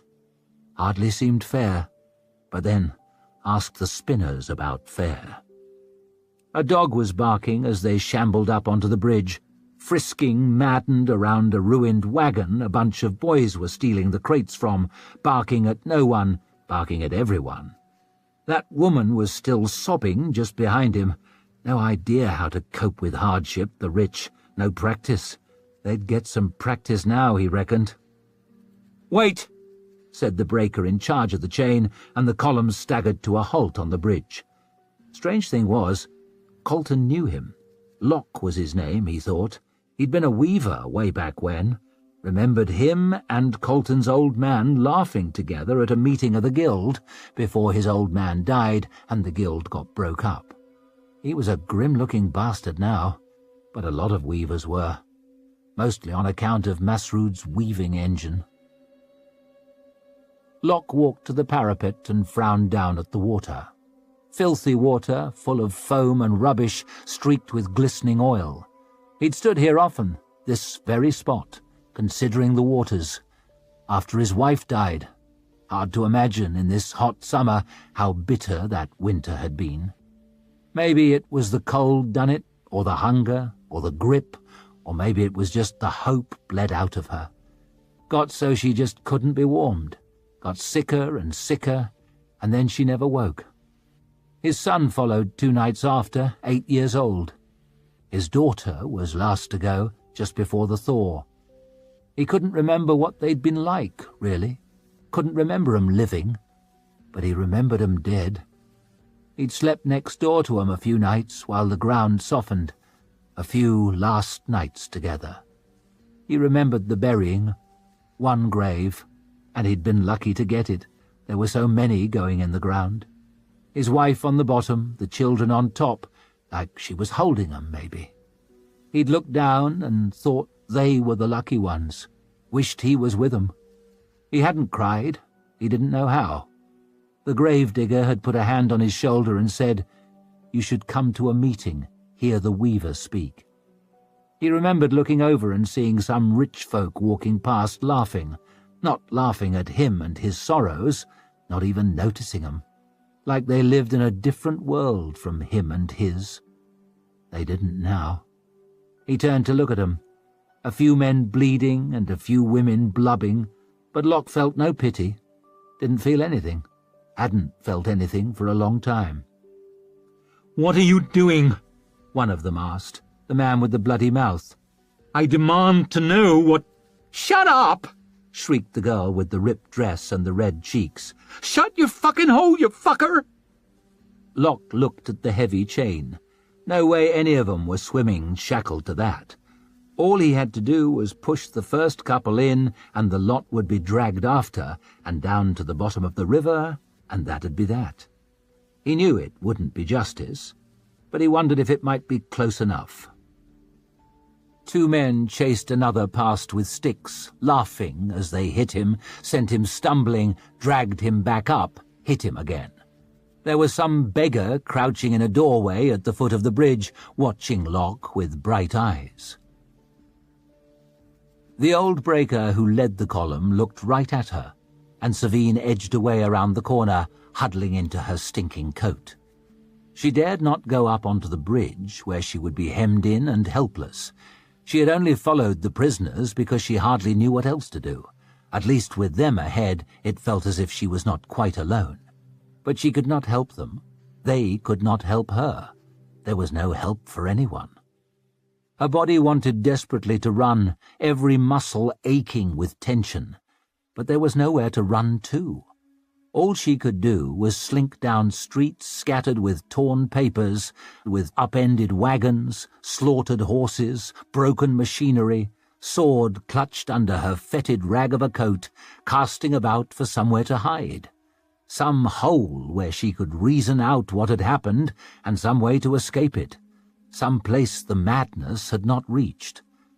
But soon enough she realized it was everywhere, spread like sickness, like wildfire. The whole city had lost its reason, the whole world. She flinched at a woman's scream, quickly muffled. Saw bodies moving in an alley, someone forced into a gutter, kicking legs, one stockinged foot, one scuffed shoe. "Help me! Help me!" She could have done something. She had a sword.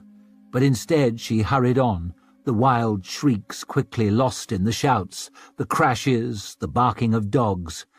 She heard a creaking and glanced up, recoiled against the wall. A body swung from a jib on the side of a building. A well-dressed body, hands tied, grey hair in wild disarray. Some mill owner, some engineer, some acquaintance of hers who she had laughed with at some function. She hobbled on, eyes fixed on the ground as it turned from new paving to old cobbles, to straw-scattered dirt, to rutted mud. Narrower streets further from the river, away from the manufactories. The buildings closed in until she crept down stinking man-made gullies, paved only with the slops from the cellars, mean windows down by her boots, wretched garments flapping overhead like bunches of mad flags, little patches of the street made into pens, where pigs honked and squealed and burrowed in the rubbish. A murk even more hellish than usual had descended on the city as the sun sank and smoke from burning buildings billowed into the streets. Shapes loomed and vanished, phantoms in the soupy gloom. Savine was utterly lost. Valbec was becoming a maze of horrors from which there was no escape. Could this be the same world as the one in which she presided over meetings of the Solar Society, changing lives with the flick of her fan? Suddenly, people were scattering like a shoal of fish, squealing in terror. She had no idea what they were running from, but the panic was more contagious than the plague, and she fled mindlessly to nowhere, snatched breath sharp in her raw throat, rotten coat flapping at her skinned knees. She saw a man duck into an alleyway and followed, nearly ran straight into him as he spun about, a broken-off chair leg in his hand. "Get back!" His face was so deranged he hardly looked human. He shoved her and she fell, biting her tongue, sprawling in the street, nearly cutting herself on her sword as she rolled in the gutter. Someone kicked her in the side as they ran past, tumbled over her. She scrambled up, limping on, wincing at new bruises. Could it have been only that morning she swapped small talk at Mistress Valamir's over-decorated breakfast table? Such a fragrant tea. Who is the importer? Could it have been only an hour ago she had mused on the price of children with the Colonel? Her lovely new sword belt, such craftsmanship. Now the Colonel and his wife were more than likely murdered, and Savine Dan Glockter was a memory, an unlikely story she once heard.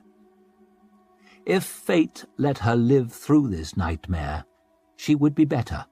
She would be the good person she had always pretended to be, no longer a gambler, no longer an ambitious snake, if fate would only let her live.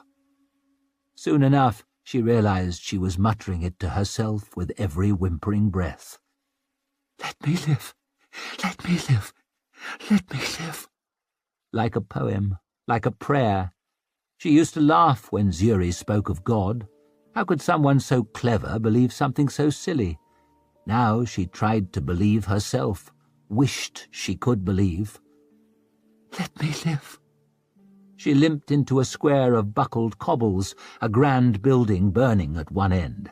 Fire spouted behind black columns, ash fluttering down against the bloody sunset. An old statue of Herod the Great stood in the centre.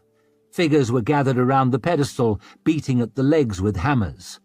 Others had tied ropes about its shoulders, straining to drag it down. A gleeful crowd watched, torches in their hands, screeching with joy and fury, swearing in rough voices. Music was playing, a pipe and a fiddle tooting and sawing, a woman crazily dancing, ragged skirts and ragged hair whirling. And a man. A naked, fat man lumbering about, an air of mad carnival. Sabine stood staring, beyond desperate, beyond exhausted. She was filthy as a pig. She was thirsty as a dog. She almost wanted to laugh. She almost wanted to cry. She almost wanted to join the dancers and give up. She sagged against a wall, trying to breathe, trying to think. But that mad music left no room for it. Figures black against the fires, shimmering with their heat. A tall man in a tall hat, pointing, screaming. "Rip it down!" bellowed Sparks. He was a fucking king, and this square was his kingdom, and he'd suffer no other king within its borders. "Rip it down!" Might be he'd get a new statue up there in due course, a statue of him wearing the tall hat he'd just stolen that made him look quite the fine article. Sparks was scared of nothing. The more he said it, to everyone else and to himself, the more true it became. Akers had been scared of everything, had hidden, crying in the cupboard when men came to visit his mother. Sparks hated that weak little cringing bastard, scared of everything. So he'd shrugged him off, like a snake sheds its skin. Sparks was scared of nothing. He grinned at the dancers, waddling and lurching, variously stripped, whipped and humiliated. "Might be we should hang one of these bastards!" He shouted it louder than ever, so everyone could see nothing scared him. "Teach the others a lesson!" "Shouldn't we wait for Judge?" asked Framer. Sparks swallowed. He was scared of nothing, but Judge was something else. Not only mad herself, but she had a way of turning other people mad, like she was a match and they were the kindling, and you never knew quite what she'd think. Might love what he'd done with the square, might find it tasteless. Those black eyes of hers might slide towards him, pointed tip of her tongue showing between her teeth. "Ain't this all a bit fucking tasteless, Sparks?" she'd say, and everyone would be looking at him, and his mouth would get dry and his knees all trembly, like Akers used to when he hid in the cupboard. "You what?" he screamed. Like always, the fear made him angry. He grabbed Framer by his threadbare jacket. The idiot lacked even the presence of mind to steal better clothes from one of the gentleman callers. "I'm the fucking boss here, idiot! This is my fucking square, understand?" All right, it's your square." "That's right. I'll burn what I please." Sparks strutted up the heap of papers to the top of the pyre, threw his arm around the bastard they'd tied to the stake in the middle of it. "I'll burn who I please." And he lifted his torch high, and the fire in the darkness made him feel brave again.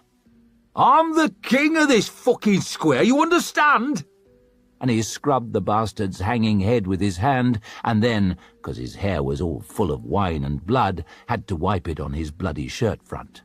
Then he hopped down and grabbed the bottle out of Framer's hand and took a pull. The spirits helped him feel brave, helped him feel like Acres was far away, and the cupboard too, and Judge even. He grinned around at his handiwork. Hadn't decided whether to burn that bastard yet. He'd been thinking not, but as night came on, he started to reckon a man on fire might make a nice centerpiece. "Help me," whimpered Allingham. But there was no one to help him. Everyone had gone mad, all mad. Smiles full of glistening teeth, eyes full of pitiless fire. They were like devils. They were devils. When they dragged him from his office, he had been sure the city watch would come.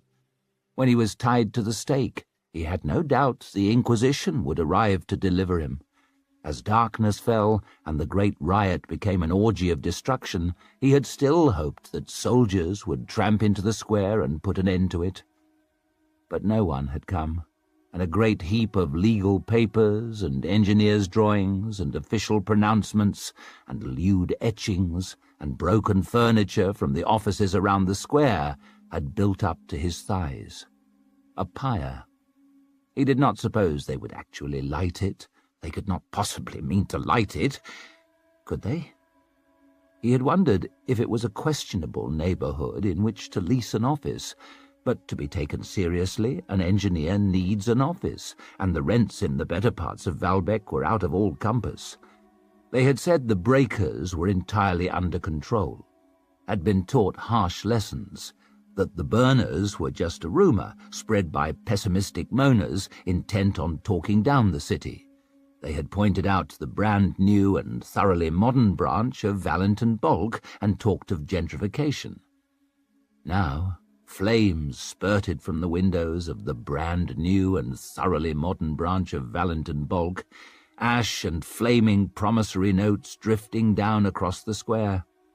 And the burners had vomited forth from the shadows, in person, a demented legion, capering about him with their torches and their lamps. Someone slapped him across the face, laughing. Why did they hate him? He had made the world better, more efficient. Countless small improvements to the machinery and operating practices at several manufactories. He had been steadily building a name for himself as a diligent worker. Why did they hate him? "What a day!" someone was screaming. "The great change come at last!" He caught a choking waft of smoke, stared desperately about to see if his pyre had caught light, but no. So many bonfires glimmering through the desperate tears in his eyes. "Help me," he muttered to no one. All it would take was a stray torch, a stray burning paper on the capricious breeze, a stray spark, and the longer this went on, the wilder they became, the more likely his destruction. A woman ripped down her dress, and another poured wine over her bared breasts, and a man shoved his face between them like a pig into a trough, all shrieking with desperate laughter as if the world would end tomorrow. Perhaps it had ended already. The fiddle player capered past, sawing discordant music, broken strings dangling from the neck of his instrument. Allingham closed his eyes. It was like some story of the fall of Alcus, chaos and debauchery on the streets. He had always thought of civilization as a machine cast from rigid iron, everything riveted in its proper place. Now he saw it was a fabric, gauzy as a bride's veil, a tissue everyone agrees to leave in place, but one that can be ripped away in an instant. And hell lurks just beneath. "Stack it up, you bastards!" roared the one they called Sparks, the chief burner, the chief demon, the temporary Glustrud of this square, and men and women flung more papers in Allingham's face, and they fluttered and curled and whirled on the hot breeze. "Help me," he whispered to no one. Of course they would come. The city watch, the Inquisition, the soldiers. Someone would come. How could they not? But Allingham was forced to concede as he looked down in horror at the steadily growing heaps of paper about his legs. that they might come too late for him.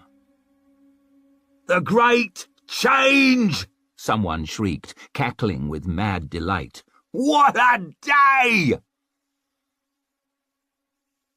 What a day!" bellowed that bastard with the squint. Mally could never remember his name. Nasty little bastard, she'd always thought.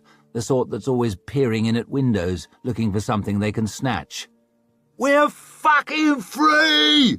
he shrieked. Mally wanted to be free. Who doesn't? In principle. It's a pretty dream to go running through the flower garden with your hair down. But she didn't want to be free of getting paid. She'd tried that, and it hurt like you wouldn't believe. That's how she'd ended up whoring in the first place. No one had forced her to it, exactly. It was just that a choice between whoring and hunger weren't no choice at all. They'd broken down the door of the tapping house and dragged out the gentlemen callers by the feet, made 'em dance for everyone's amusement in the glare of the burning bank, dressed or undressed, however they'd been at that moment. One portly old gent shuffled about the heap of papers with his hat still on, but his trousers around his ankles. Another fellow, a lawyer, she thought, that one who was always going on about charity and liked to cover his face while he was having his cock sucked, was naked as a babe, whip marks on his hairy back glistening in the firelight. Watching the regulars dance for her made a nice change, she had to admit, and she wasn't the least bit arsed if the bank turned to ashes. But there was a worry looming about who was going to pay for her broken door, and a bigger worry looming behind that one. If they burned all the regulars, who'd pay for anything tomorrow? "The great change!" The squinty bastard caught Mally by the arm, painfully tight, almost dragged her over. Funny how, whenever men talked about freedom, they never really meant for the women. "What a day, eh?" he shrieked in her face, blasting her with foul breath. "Aye," she said, smiling as she twisted her arm free. "The great change." Was it a change for the better, though? That was her concern. Maybe she'd wake tomorrow and the world would suddenly have turned sane, and someone would have fixed her broken lock, too. She had her considerable doubts. But what could she do but smile through it and hope for the best? At least at that she had plenty of practice. She saw Sparks watching her, felt like she had to do something cruel, show she was one of them. The naked lawyer blundered past, and she stuck out a boot and tripped him. He tumbled over, rolling in the dirt, and she pointed at him and howled with forced laughter. She didn't like it any, but a choice between getting hurt and doing the hurting weren't no choice at all. She'd sat at the shitty end of that seesaw often enough. "Up, pig!" someone snarled. Randock staggered to his feet, clutching at his side, trying to hold up a weak hand and dance at the same time. He'd never been much of a dancer, even with his clothes on, and he was exhausted now, sweating like a hog in spite of his nakedness, the old dyspepsia burning up his throat. But dyspepsia was the least of his worries. That girl Mally had tripped him, he thought. Now she was pointing, screeching with laughter. He could not understand it. He had helped her often. Financial assistance from the good of his heart. That was why he kept coming here, to help these poor girls, driven into lives of debauchery by the harsh times. If they wished to express their natural gratitude, he would not demean them by refusing. He had a strong social conscience. And this was how they repaid him, the ingrate bitches. Fucking filthy whores, the lot of them. He lumbered past the hill of documents they were heaping up around that poor fellow in the cheap suit, tied to a stake like some heretic by fanatics in the savage South. Perhaps there was some of Randock's cases in the pyre, ready to be sent up in smoke. The waste of it, the folly. He had given his life to the law. More charity on his part. He had sweated on behalf of his clients. So conscientious. You're in good hands with Randock. He had built a reputation on it. Thus, the thriving partnership of Zalev, Randock, and Kroon. Zalev died some years ago, of course, taken by the grip in that cold winter. But Randok wasn't paying for a new sign just on his account, and Croon was away doing patents. Lot of money in patents these days. With paper and ink, one could level mountains, he had always said, if given the time and appropriate connections about the courthouse. Nothing was stronger than the law. Now it seemed that fire was stronger still. Law alone, without enforcement, is just breath. He flinched as part of the bank's roof sagged inwards, flames spurting up, sparks whirling. Never cross Valentin Bulk, Zalev had told him the day he entered the law. Never. By the fates, if they, with all their wealth and secrets and power, could be burned, what was safe? The fire was already spreading towards the narrow building where his own offices were located. He had spent his life's work on that firm, built it up with his own hands.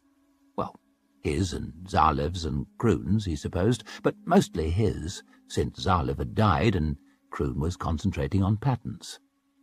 He lurched to a halt, wheezing, groaning, bending over with hands on knees as the horrible music soared on and the whores pointed and laughed and drank. The injustice!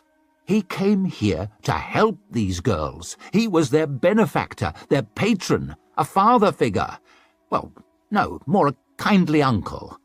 He was loved in this neighborhood, and now they mocked him while he blundered about naked, like a sad bear he once saw with a travelling show.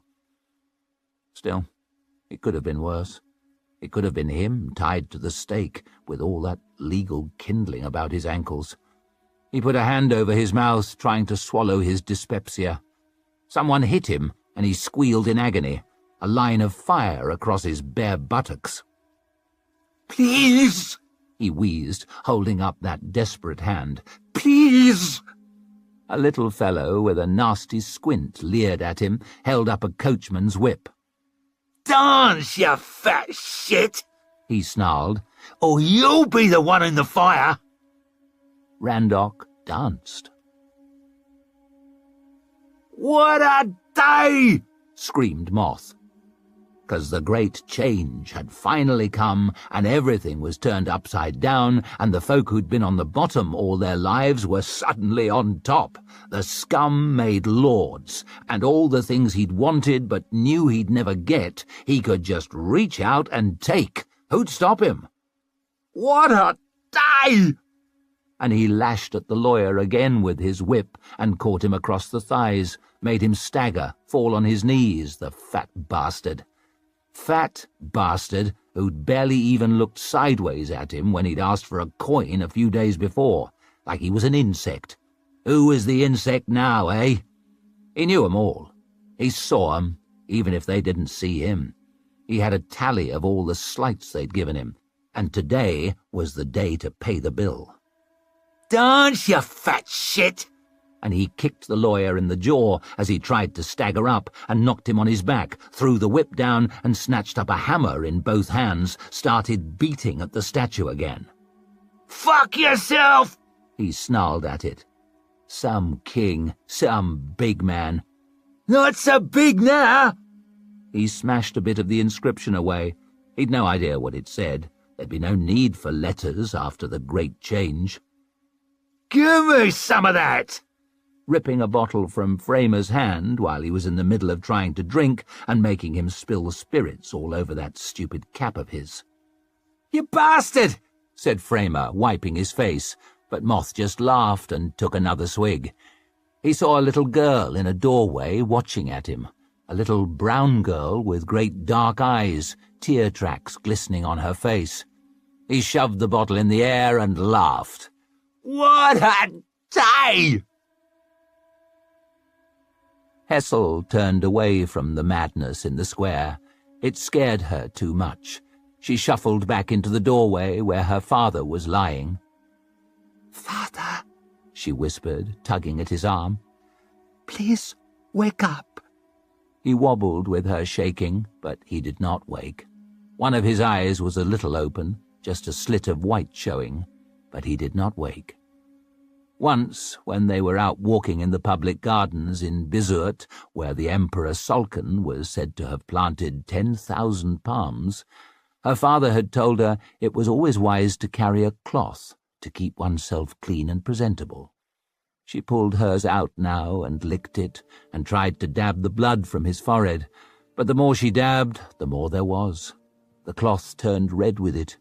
His grey hair turned black with it. "Oh, God," she whispered as she dabbed, not sure if she was swearing or praying. In spite of the priest's long efforts at instruction, she had never quite been able to tell the difference. "Oh, God, oh, God, oh, God."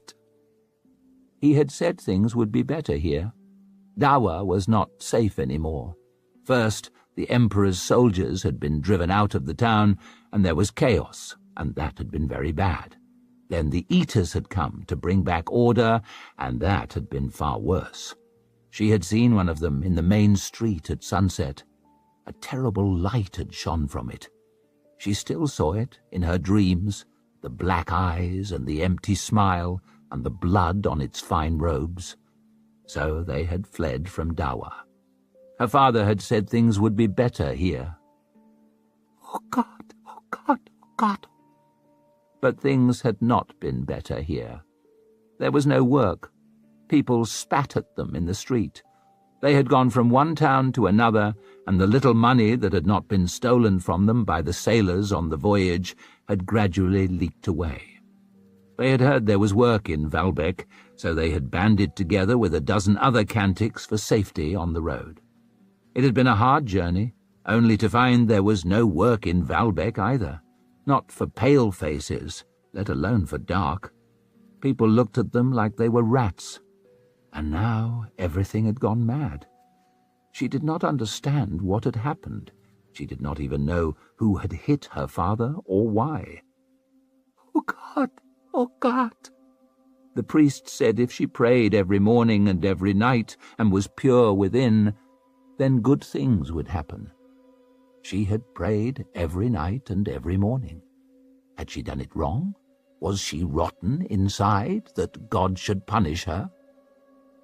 "Oh, God," she whimpered, shaking her father's shoulder. "Please, wake up." She did not know what to do. There was no one here she knew. They had taken her father's shoes.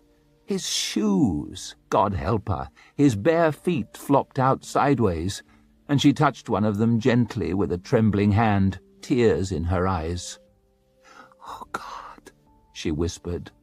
What should she do? She heard scraping footsteps. Someone had edged around the wall into the doorway, hunched over in a ragged coat, missing an arm, staring fearfully out into the square, where figures writhed and lurched to the deranged music. Hessel crouched, showing her teeth, not sure whether to fight or to cry. Sometimes, the priests had said, one must rely on the kindness of strangers. "Please," she said. It came out a desperate squeak. The beggar spun about. It was a woman, a pale woman with a shaved head. She looked mad. Streaks of dried blood from a scab on her scalp, dark paint smeared from one staring red-rimmed eye. "My father won't wake up," said Hessel, the unfamiliar words clumsy in her mouth. "I'm sorry." The woman's bloody neck shifted as she swallowed. "There's nothing I can do." "Please." "You have to be quiet," hissed the woman, eyes sliding terrified towards the square. "Please," shouted Hessel, grabbing at her bare arm. "Please, please." She started to scream it, louder and louder. She could not stop herself. She was not even sure if she was saying it in the Union tongue or the Cantic. The beggar pulled away, dragging Hessel after her. "Please, please, please." "Shut your mouth!" shrieked the woman, and flung her against the wall, and Hessel heard her scramble away out into the square. She picked herself up, rubbing at the sore spot where her head had struck the stone. She crawled over to her father and touched him gently on the arm. "Father," she begged, "please, wake up." Something of Ours. Savine stumbled from the alleyway. Behind her, the child was still wailing. The music had screeched to a halt. The dancing, too. Eyes turned towards her. Black eyes, glinting with flames in the darkness.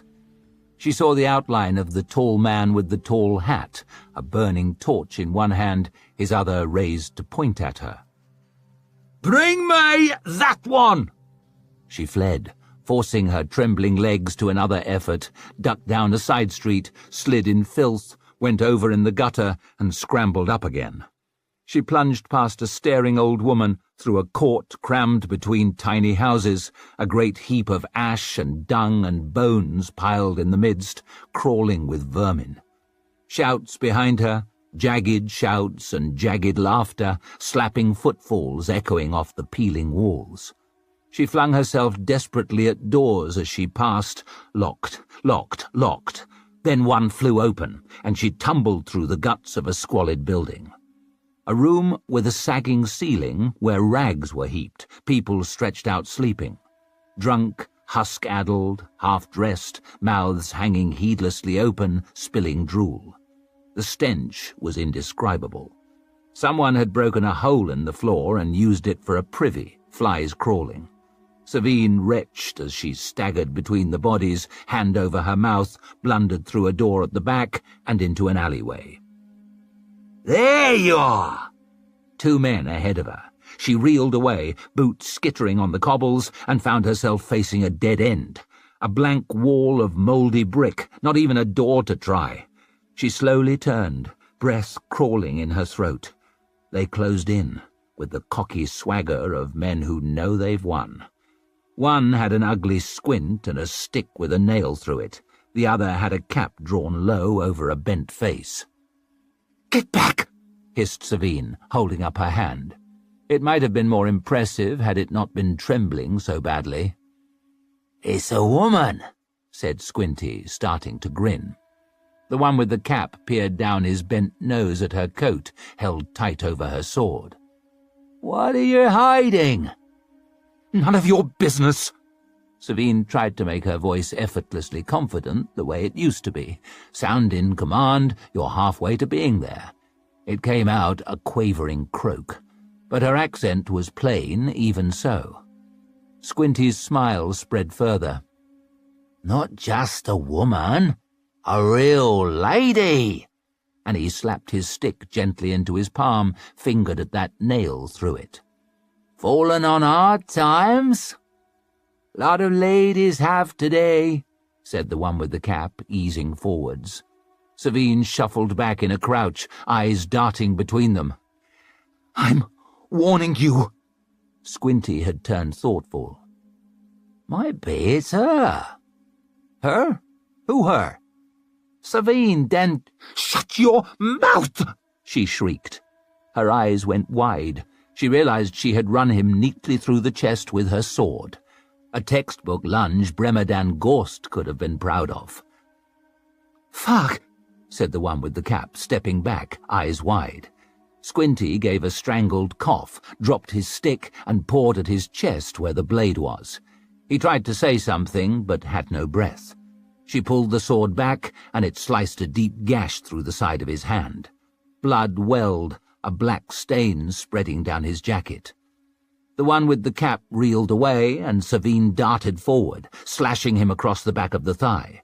She fumbled the sword, and it caught him with the flat, didn't even cut through his ragged trousers, but it was enough to make him stumble, and he sprawled in the gutter. "Please!" he squeaked, wriggling up onto his hands, staring over his shoulder, as scared as Savine had been a moment before. "Please!" He gave a little whoop as the blade punched through his ribs, arched back, squirmed over, face twisting in agony. Savine knelt on top of him, trying to drag her sword free, but it was stuck right through him, and he was wriggling, groaning, wriggling. She heard shouting up the street, echoing footfalls. She let go of her sword and ran, every muscle aching now, her lungs on fire. She snatched a look back. Figures in the murk, huge, distorted. Whoops and laughter, like huntsmen after a fox. A great shape loomed ahead, a monster with 1,000 bristling limbs, and she skittered to a halt. A barricade thrown up across the street, the limbs the legs of chairs, and desks and tangled timbers. A man stood on it, a huge man with hardly any neck, hair clipped to stubble, features hidden but for lenses flashing orange, the new kind, mounted in thin wire, tiny on his heavy stubbled face. "Help me!" Holding out her bloody hand, her voice a desperate squeak. "I'm begging you!" He folded Savine's wrist in an irresistible grip. For a terrible moment she wondered if she had made the worst mistake of her life. He hoisted her effortlessly up beside him. She saw torch flames bobbing, could hardly breathe for fear, hardly move for it. She shrank down, trembling behind a broken chest of drawers, clung to a chair leg. Her pursuers slowed as they came close. 6 of them, breathing hard from their run, sticks and clubs and torches in their clenched fists, and at the front the tall one swaggered forward, tall hat skewed at a rakish angle. "That's far enough," said the big man. A calm voice, very deep, very slow. How could he be calm? How could anyone be calm ever again? "Nice wall you've built," said Tall Hat, sneer across a sweat-beaded, pock-marked face, his eyes wild, wide, burning with the reflected fire of his torch as he held it high. "Thanks," said the big man, "but I'll ask you to admire it from a distance." He unhooked his lenses from his ears and ever so carefully folded them. "I'll ask nicely." He rubbed at the bridge of his nose with finger and thumb. "But I'll only ask once." "Can't." Tall Hat gave a big grin. "You've got something of ours." The big man pushed his folded lenses into Savine's limp hand and gently curled her fingers shut around them. He sounded almost sad. "Believe me, there's naught here you want." "Give her up!" barked Tall Hat, voice turned suddenly so sharp Savine flinched at it. The big man hopped down from the barricade and walked forward, not worried, not hurried. Savine could hardly understand what he was doing. Tall Hat had his doubts too. He raised his torch. "I'm not scared of—" The big man darted at him, caught the swinging torch on his shoulder, and shrugged it off in a shower of sparks. His fist sank into Tall Hat's side, a short, quick blow, but Savine heard the thud of it, felt the force of it. It folded Tall Hat over and left him tottering. The big man took him by the coat and jerked him off his feet. Lifted him high, as if he was no more than a sack of rags, then flung him down on the cobbles so hard his hat bounced off.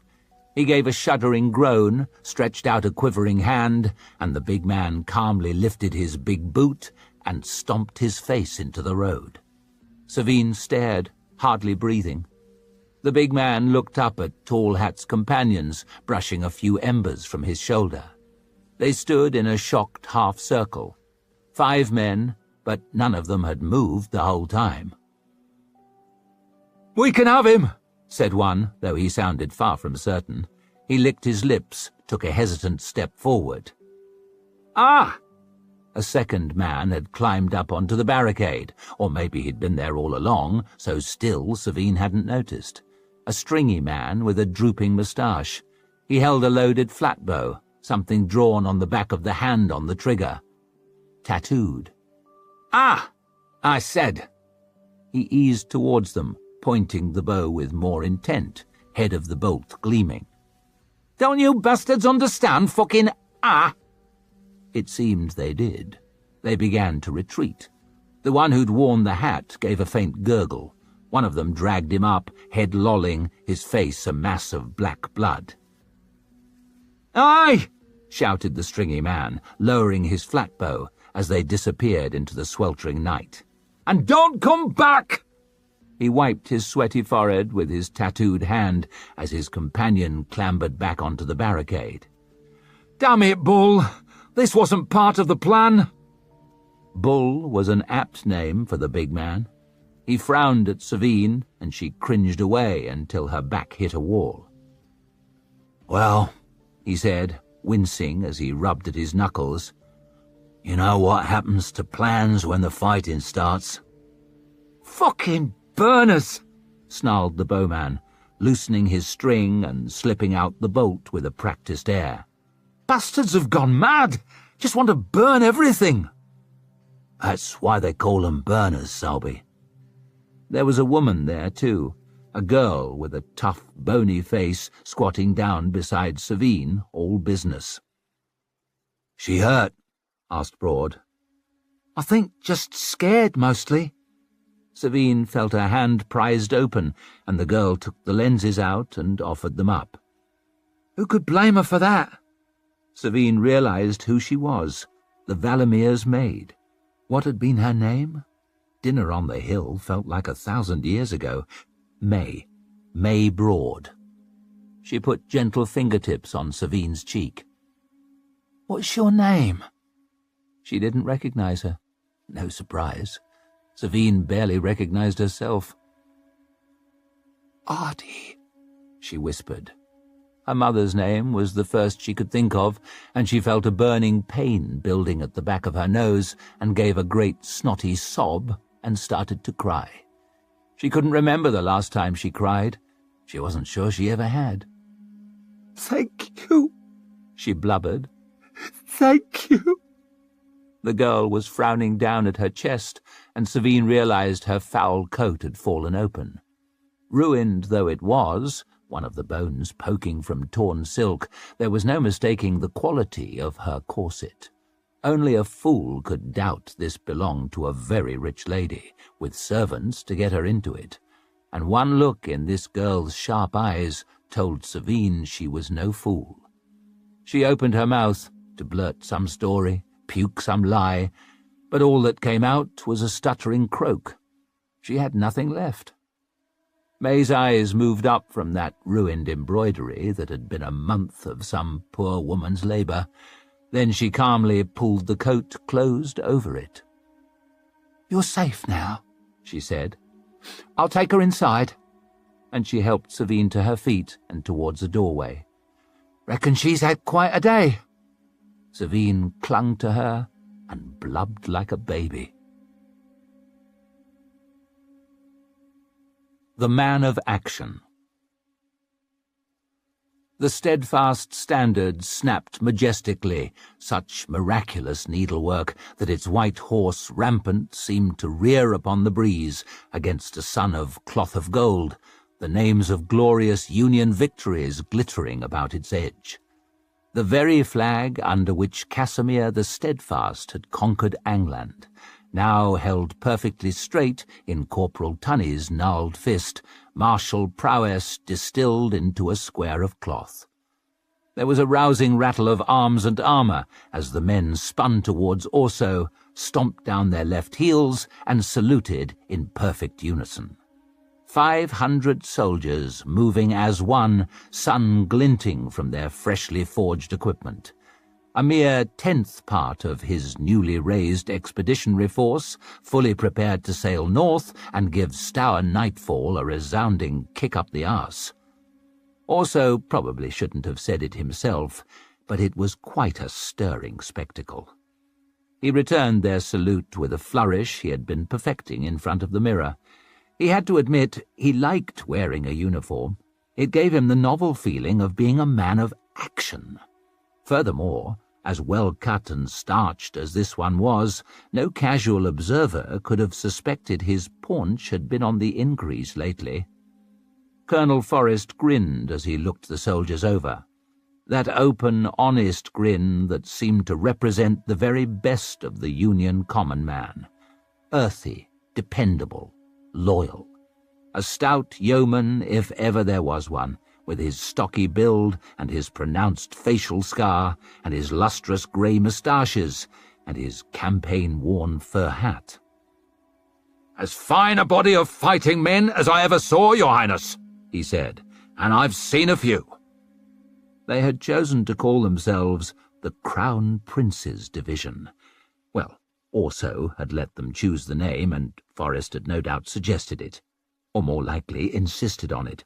Even so, Orso was hugely pleased by the compliment, perhaps because, for once, he felt he had done the slightest something towards deserving it. "Very shiny," she said. With characteristic enterprise, she had wangled an embroidered drummer boy's uniform to go with her battered cap, and now looked quite the soldier. Why not? She had, after all, no less military experience than Orso. "What do you think, Gorst?" he asked. "A fine body of men, Your Highness." Orso had to stop himself wincing. However often one heard that piping voice, one never quite got comfortable with it. "You are to be congratulated." "Nonsense. All I did was stand here and spend Savine's money and smile and develop a top-quality salute anyway." "You're the one who did the work, Colonel Forrest." "Colonel bloody Forrest," muttered Tunney, shaking his head as if at unbearable affectations, while Yoke, always keen to follow his leader, gave a sneer to match. Forrest ignored them. At ignoring Tunney, as at so many things, he appeared steeped in experience. "They've all served before, Your Highness. Some fought in the north, most fought in Styria. All I did was remind 'em how to go about the business, and that's no more than my job." "Men can do their jobs badly, but you've done yours bloody well. I'm lucky to have you." And also gave Forrest the special smile, the one he reserved for moments of actual happiness. The two of them had formed a winning partnership so far. Forrest provided the experience, judgment, warmth, discipline, courage, facial scarring, and, of course, superb moustache. Also supplied the sparkle, his facial hair had always been wretched and he had no noticeable scars, so honestly the sparkle was about all. Perhaps that was what the historians would call him, the King of Sparkle. He gave a helpless snort of laughter. People could have called him worse, he supposed. Indeed, they often had. "A king's job is not to do things well." Also gave the slightest wince at the Styrian words, pronounced at ostentatious volume among hundreds of men who had been fighting Styrians for the last 10 years, and losing. He had forgotten his mother had come to observe. She sat in her folding chair in the shade of a portable purple awning, her ladies arranged about her on the grass like the gilt frame to a masterpiece. "It is to pick the people who will do them well on his behalf." "You sound almost impressed, Mother," said Orso, switching to Styrian himself, but at least doing it quietly. "I hadn't realized your voice could actually take that tone." "Nonsense, Orso. You have heard me be impressed with other people on occasion." He sighed. "True enough. And it is hardly as though you have done anything you could expect to impress me since you went over to solid food." He sighed again, more deeply. "Also true enough. A future king has no business fighting. All the greats were warriors, no? Harrod, Casimir, Arnold." The Queen waved the weighty names away. "No doubt the common folk swoon over a conquering king, but it's the coupling kings who found the dynasties. I've spent years coupling. That's never impressed you either. It's who you couple with, or so, as you very well know. I'd much rather you were getting married." She sat back, giving him a thorough examination, tapping at the arm of her folding chair with one exquisitely manicured fingernail. "But if you must play soldiers in the meantime, I will admit," and she allowed the corner of her mouth to bend by an infinitesimal fraction, "I am impressed." Also often told himself that he long ago gave up caring about his mother's opinions. The glow of satisfaction that warmed him to the roots of his hair revealed that for one of his many lies. "I suppose everyone grows up sooner or later," he said, turning away so she would not see him blush. The Queen stood, her folding chair instantly whisked away by one of her liveried footmen. "Perhaps you could help your father do it," and she turned back towards the palace, her ladies-in-waiting forming a glittering spearhead of which she was the diamond point. "Her Majesty looked almost pleased," muttered Tunny, lowering the steadfast standard and rolling the royal heirloom up with superb skill. Say what you like about the man, and people often did, but he knew his way around a flag. And I've a feeling that's not easily done. Orso raised his brows. "She'd rather I was getting married, apparently." "You could marry Colonel Forrest," said Tunny. "I definitely sense love blooming between you two." "A man could do a lot worse. Forrest is experienced, organized, dependable, considerably more intelligent than me, yet defers to me anyway. Aside from a quim, he has every quality one could ask for in a bride." Tunny glanced over at Forrest, face reddening beneath that fine fur hat as he bellowed orders at the men. "That bloody hat of his looks like a quim." Orso choked back a laugh. It actually did a little. "Watch your mouth, Corporal. I may be forced to promote you." "Anything but that." Tunny had been offered the role of Sergeant Major, but flatly refused to consider anything above corporal. Some men are like water. No matter how high they are lifted, they always yearn to return to the appropriate level. He squinted up at the blazing sun. "Hope you've packed some warm clothes, Your Highness. Hard to imagine now, but it gets bitter up there in the north. It's what the place is known for, after all." A knight herald was striding over, past the footman busily dismantling the Queen's awning. "Your Highness!" he thundered at entirely unnecessary volume, snapping his armoured heels together. "His Majesty wishes to see you at once." "At the palace?" "At the House of Questions, in the company of Arch-Lector Glockter." Orso winced. "Can't they see I have an army to lead to glory?" He thought about that for a moment. "Or to watch Colonel Forrest lead to glory?" Tunny leaned in to mutter, "You've made glory wait 20 years. Dare say another hour won't make the difference." "At last!" snapped the king, as Orso stepped through the door, plainly very far from his usual good-humoured self. His Eminence sat behind his desk in his wheeled chair, a blanket over his knees in spite of the heat, looking even more grim, gaunt, and pale than usual, which took some doing. Orso had once seen a 3-day-old plague corpse with better colour to its cheeks.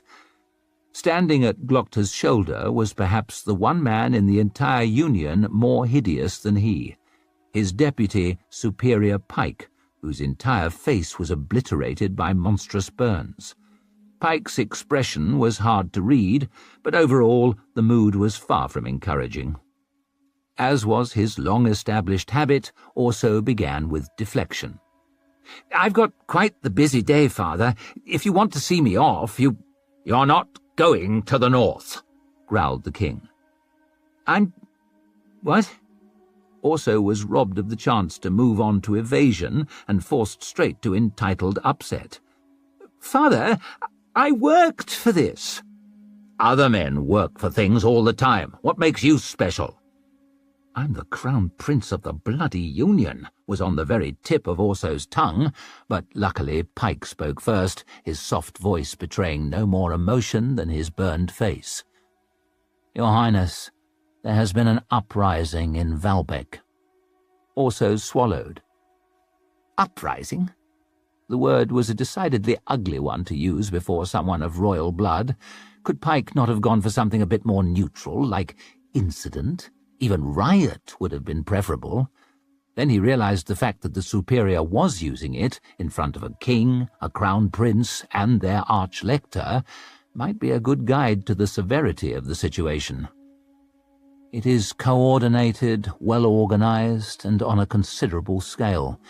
It would appear the workers at several mills rose up simultaneously, overpowering foremen, guards, and owners." "They're in control of these mills?" The arch-lector's left eye began to twitch, and he dabbed away a tear. "It would appear that they are in control of the whole city. They may well have infiltrated the town watch, too. Perhaps even the Inquisition. They have thrown up barricades, said Pike, taken hostages, and are issuing demands. Good grief! Orso sank numbly into a chair. Valbec had grown to be one of Midderland's largest and most modern cities. Uprising was beginning to sound like a euphemism. This was a short step from outright revolt. How could this happen? A damn good question, snapped the king, frowning towards his arch-lector. The breakers are at the heart of it, said Glocta, and the burners. Who the hell are they? Asked Orso. A muscle was working angrily on the side of His Majesty's head. The breakers want to force concessions from me. The burners want to see me and the entire nobility and government of the Union hanged, so they can impose a new order, probably one on fire. Orso swallowed again. It felt as if there was a lump in his throat he could not force down. I take it their opinion of me is less than glowing. You think your mother's a harsh critic? Wait until you hear what these bastards say about you. I have an agent in Valbec, said Glocta. She sent a boy back to Adua with a warning, but too late to act on, and since then, nothing. We simply have no idea of the situation inside the city. Chaos, growled Orso's father, clenching his fists. The success of these traitors will encourage other malcontents, said Glocta. Other plots against His Majesty and His Majesty's subjects. We are stretched to the limit, keeping the peace. Prince Orso, yours are the only troops available. I will accompany you to Valbec, Your Highness, said Pike, to provide the full support of the Inquisition. Orso blinked. But what about the North? I was... For pity's sake! The king burst out with uncharacteristic violence, ripping open the top button of his braid-heavy jacket and dashing sweat angrily from his forehead. Not everything is about you. The Archlector's own daughter is caught up in this. He seemed to remember himself, cleared his throat self-consciously. And many others, of course. Many sons and daughters. Wait, what? Orso struggled to suppress a surge of utter horror. Your daughter, Savine? Though he knew full well the Archlector had no others. That lump in his throat had swelled so much he could scarcely speak around it. Glocta sagged into his chair. She was in Valbec, visiting one of her manufactories. His grey lips peeled back from his ruined teeth. I have not heard from her. I do not know if she is free or a prisoner. I do not know if she is alive or... Damn these treacherous bastards! Burst out the king, grinding one fist into his palm. I've more than half a mind to lead the Knights of the Body out there myself. It would be beneath the king's dignity. Orso stood, the legs of his chair shrieking across the tiles. I'll go. Savine needed him. I'll go at once. And the rest of the Union, of course, but bloody hell, Savine needed him. Tunny! He roared, striding for the door. Almost a shriek, in truth. Tell Colonel Forrest we march for Valbec immediately. Ugly business. She lay on her side, her cheek on his shoulder, and both legs wrapped around one of his, pressed against him, huddled against him, burrowed into the blankets beside him. Leo was always so warm, like having one of those lovely glowing winter logs from the old fire pit in bed with her. Not long ago she'd spent weeks bitter cold, not to mention hungry, chafed and terrified, so lying warm and safe, nicely balanced between sleeping and waking, was contentment to feel awfully thankful for in Ricker's mind. Would have been perfect, really, If he could have just kept his mouth shut. "She won't let me do a bloody thing," he was grumbling. "She treats me like a puppy on a short leash." "Lion on a leash," she mumbled. "It's a wonder she doesn't have me packed in a box at night." If his mother could have packed his head in a box but left the rest of him available, it would have suited Ricker just fine, but he probably didn't want to hear that. "All we do is prod at them," he snapped. "Loiter around their supply lines, nibble little victories here and there." "Ah," grunted Ricker, stroking absently at those nice grooves in his stomach and hoping vainly that might shush him up. No such luck. "We need to get to grips with them." An uncomfortable jolt went through his shoulder as he clenched his fists. "Need to hurt the bastards." "Isn't that the point?" Ricker reluctantly opened one eye and lifted her head to peer at him through it. "Scale and Calder and Stour between 'em have more men than us, so we slow them down, keep them split up, keep them guessing. Every mile we draw them on, they get weaker." It was somewhat troubling that she, who'd never drawn a sword, was having to explain to him, a famous warrior, how their strategy worked. "We wait for our moment, your moment." She let her head drop back onto his shoulder and wriggled into his warmth again. "Wait for your friend Prince Orso to arrive." He jerked up, dumping her head onto the mattress and bringing her fully and unpleasantly awake. "Oh, yes," he sneered. "The Prince of Drunkards will totter to our rescue." "Well, not on his own." Ricker tried to pick the sleep out of her eyes. "My father says he's bringing 5,000 men with him." 5,000 whores, maybe. They say that's how many he's bedded." "How old is he? 25? Ricker screwed her face up as she went over the sums. "If he really got going at 17, that's 8 years of fucking, so, what, a couple every day? Provided none of 'em tempt him back for seconds, and he never has a day off. I mean, we all have moments when we're not in the mood. Has he got 'em queuing down the palace corridors?" She gave a snort of laughter. "His cock must be sore." "Perhaps it's only 4,000, said Leo sourly. "More likely his reputation's run way ahead of the truth." Ricker raised one brow at Leo. "I hear that can happen with some young men." "Perhaps Crown Prince Orso's the exception. Maybe he'll fuck the Northmen to death for us." "Fine by me, if it gets the bastards to go home." She tried to ease him back down beside her, but he wouldn't be moved. "It'll hardly be a surprise, since he's got a Styrian degenerate for a mother." "Styrian what?" Leo's lip curled like it might have at a dead dog in bed with them. "The rumour is she lies with women." Ricker had never been able to understand why you'd care a shit who someone you'd never even met lay with. How few problems do you need to have before you count that among 'em? "Would have thought you'd understand. You spend most of your time with men." "What does that mean?" "Well, tight-knit group, your friends, aren't they?" Leo frowned, not quite getting all her point yet. "We've known each other for years. I grew up with Durand and Antaup, and I met Jin in Ufris. You know that. We're brothers in arms. And such strong arms, too." And she squeezed one of his. "No wonder you all enjoy a wrestle."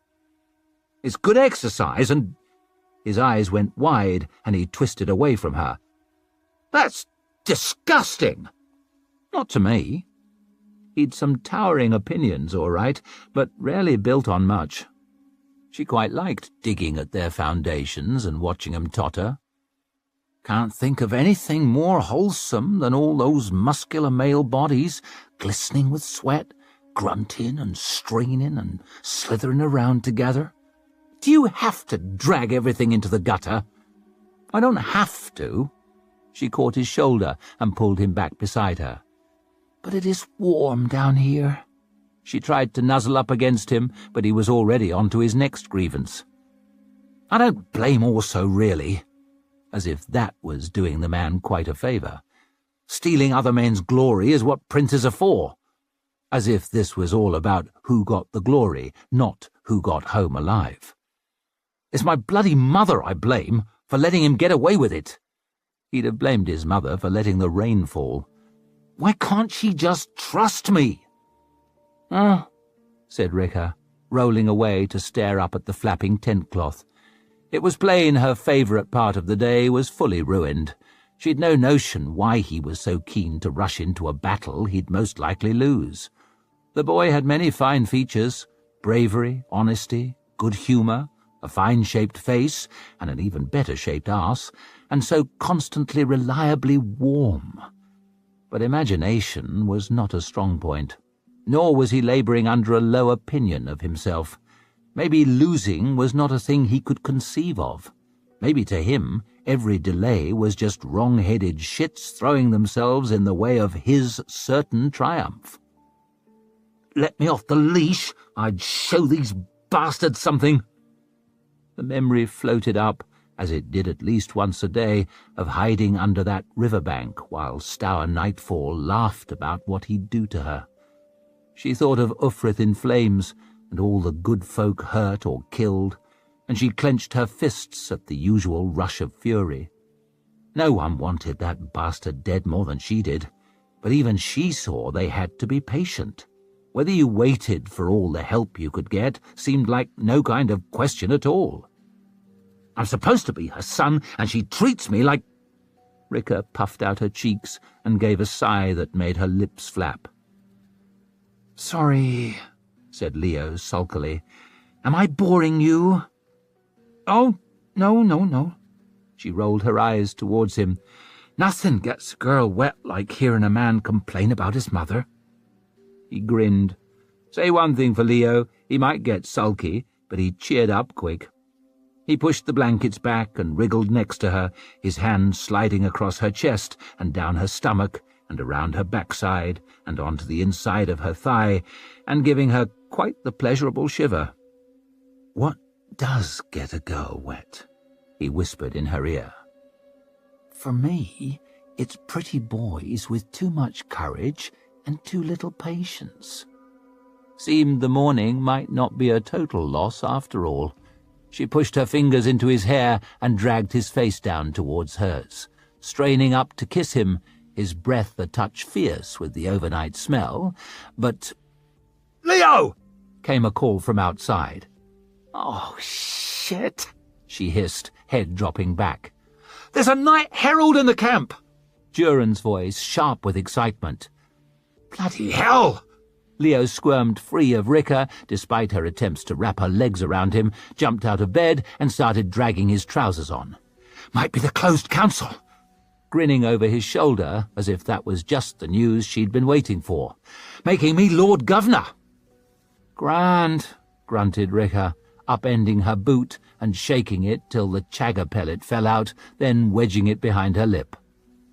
There was quite the mood of expectation outside, half-dressed men shuffling between the tents, still chewing their breakfasts, breath smoking as they asked for news and got no answers.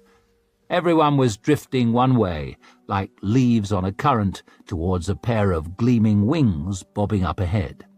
The helmet of a night herald, striding through the rain-sodden camp towards the forge Lady Finry had borrowed for her headquarters. Leo hurried after him, pulling on his cloak, while Ricker hopped along behind with Durand, one of her socks already full of mud. "Is your message for me?" asked Leo. "For Lord Brock?" Maybe not everything was about him after all. The Night Herald strode on up the muddy hillside without even a sideways glance, a satchel over his shoulder stamped with the golden sun of the Union. "Might be Prince Orso's arrived with his men," said Ricker hopefully, trying to get her other boot on and follow both at once. "I wouldn't count on it." Durand didn't look at her, a jaw muscle working on the side of his face. "You don't like me much, do you?" He glanced across, surprised. "Actually, I do," and he offered her his elbow so she could stop hopping. "You're hard not to like." "I am, aren't I?" she said, finally dragging her boot on. "I'm just protective." He frowned towards Leo as they set off again, still failing to get a word out of the Night Herald. "We grew up together and, well, he's nowhere near so tough as he pretends to be." She snorted. "We did some growing up together too, and believe me, I know. He doesn't have the best luck with women. Maybe I'll be the exception. Maybe." He gave a smile that looked like it took some effort. "I just don't want to see him get hurt." "Senior staff only," growled a soldier at the door of the forge. Ricker barged Durand with her shoulder, so he lurched into the guard's arms. While they were busy getting disentangled, she sidestepped, slipped around them, and was in. She'd never been in a council of war before, but, like fucks and funerals, her first time was something of a letdown. The forge was stuffed with people, warm and damp from their nervous breath. Leo's mother had her gloved fists planted on a table spread with maps, a litter of anxious officers clustered about her. Lords Mustard and Clencher were among them, two dour old noblemen of England who'd brought some reinforcements in the day before. Ricker wasn't sure which was which, but one had a thick grey moustache, the other whiskers all around his jaw, but his top lip shaved. Like they only had one whole beard between them. Ricker's father was scratching uneasily at his own silvery stubble, his war chiefs around him. Hardbread looked concerned, as usual. Red Hat looked grim, as usual. Oxel had his usual shifty sideways squint, like the Night Herald was another man's sheep he was thinking of making off with. And Shivers just looked like Shivers, which was probably the most troubling of the lot. In fact, the least worried man in the forge was the smith who owned it, who simply looked angry to have been stopped working, so a bunch of fools could argue under his steadily leaking roof. But that's war for you, an ugly business that only leaves bad men better off. Why folk insisted on singing about great warriors all the time, Ricker couldn't have said. Why not sing about really good fishermen, or bakers, or roofers, or some other folk who actually left the world a better place, rather than heaping up corpses and setting fire to things? Was that behaviour to encourage? "World's full of mysteries, all right," she muttered to herself, and shifted her chagger pellet from one side of her mouth to the other. "My Lady Governor!" boomed out the Night Herald, painfully loud in that little space, bowing low and nearly poking Shivers' good eye out with one of the wings on his helmet. "A communication from His August Majesty!" And he whipped that satchel open, produced a scroll, and shouldered through the damp press to hand it over with a showman's flourish. Silence then, as Finri Dan Brock broke the great red seal and began to read, stony face giving nothing away. Ricker knew her letters, had learned the bastards at great personal pain during her horrible year in Ostenholm, but she couldn't make a thing out of these ones. The writing was so flourished and flounced. "Well?" snapped Leo, eager voice harsh in the breathless silence. "Has Prince also arrived?" growled Mustred, or Clencher. "He has not," she said, still reading. "Tell me he's embarked, at least," growled Clencher, or maybe Mustred. "He has not." The Lady Governor's jaw worked as she looked up. "Nor will he." She passed the letter to Leo, noticed for the first time that his shirt was hanging out, undone, then frowned over at Ricker, whose shirt was hanging out too, all the buttons in the wrong holes. Ricker looked down at the ground, chewing hard at her chagger and her face on fire. Lady Finri often spoke about forging stronger connections between the Union and the North, but she doubted Ricker fucking her son was quite what she had in mind. "There has been a serious uprising in Valbeck," grated out Leo's mother. "The breakers have seized the city. There are fears it could turn into a general revolt." Leo's eyes flickered across the paper. "The Crown Prince has been sent to recapture the city. Even if he succeeds, he won't be here for weeks." There was silence in the little forge then, but for the patter of a new shower on the roof, the plop and trickle of a leak into a bucket. Silence while each man or woman chewed over the implications. Then everyone started shouting at once. "By the dead," whispered Hardbread, pulling at his sparse grey hair. "Fucking Union," sneered Oxel. "I told you we're fools to trust 'em." "So what?" sneered Red Hat back. "You'll kneel to Black Calder?" Shivers just stood and looked like Shivers, which was worrying enough, and Ricker's father rubbed at the bridge of his nose and gave a weary groan. "Is it for this that Angland's been near bankrupted by taxes?" fumed Mustard, or maybe Clencher. "What's the damn point of a king who won't defend his kingdom?" bellowed Clencher, or Mustard. "This is disgusting, outrageous, unprecedented. My lords, please." Lady Finri held up her palms, trying to calm the uncalmable. "This does not help us." The only person who looked happy was the young lion, his smile growing wider and wider as it dawned on him what this meant. Ricker puffed out her cheeks. "Reckon we'll have to save ourselves." In the mirror.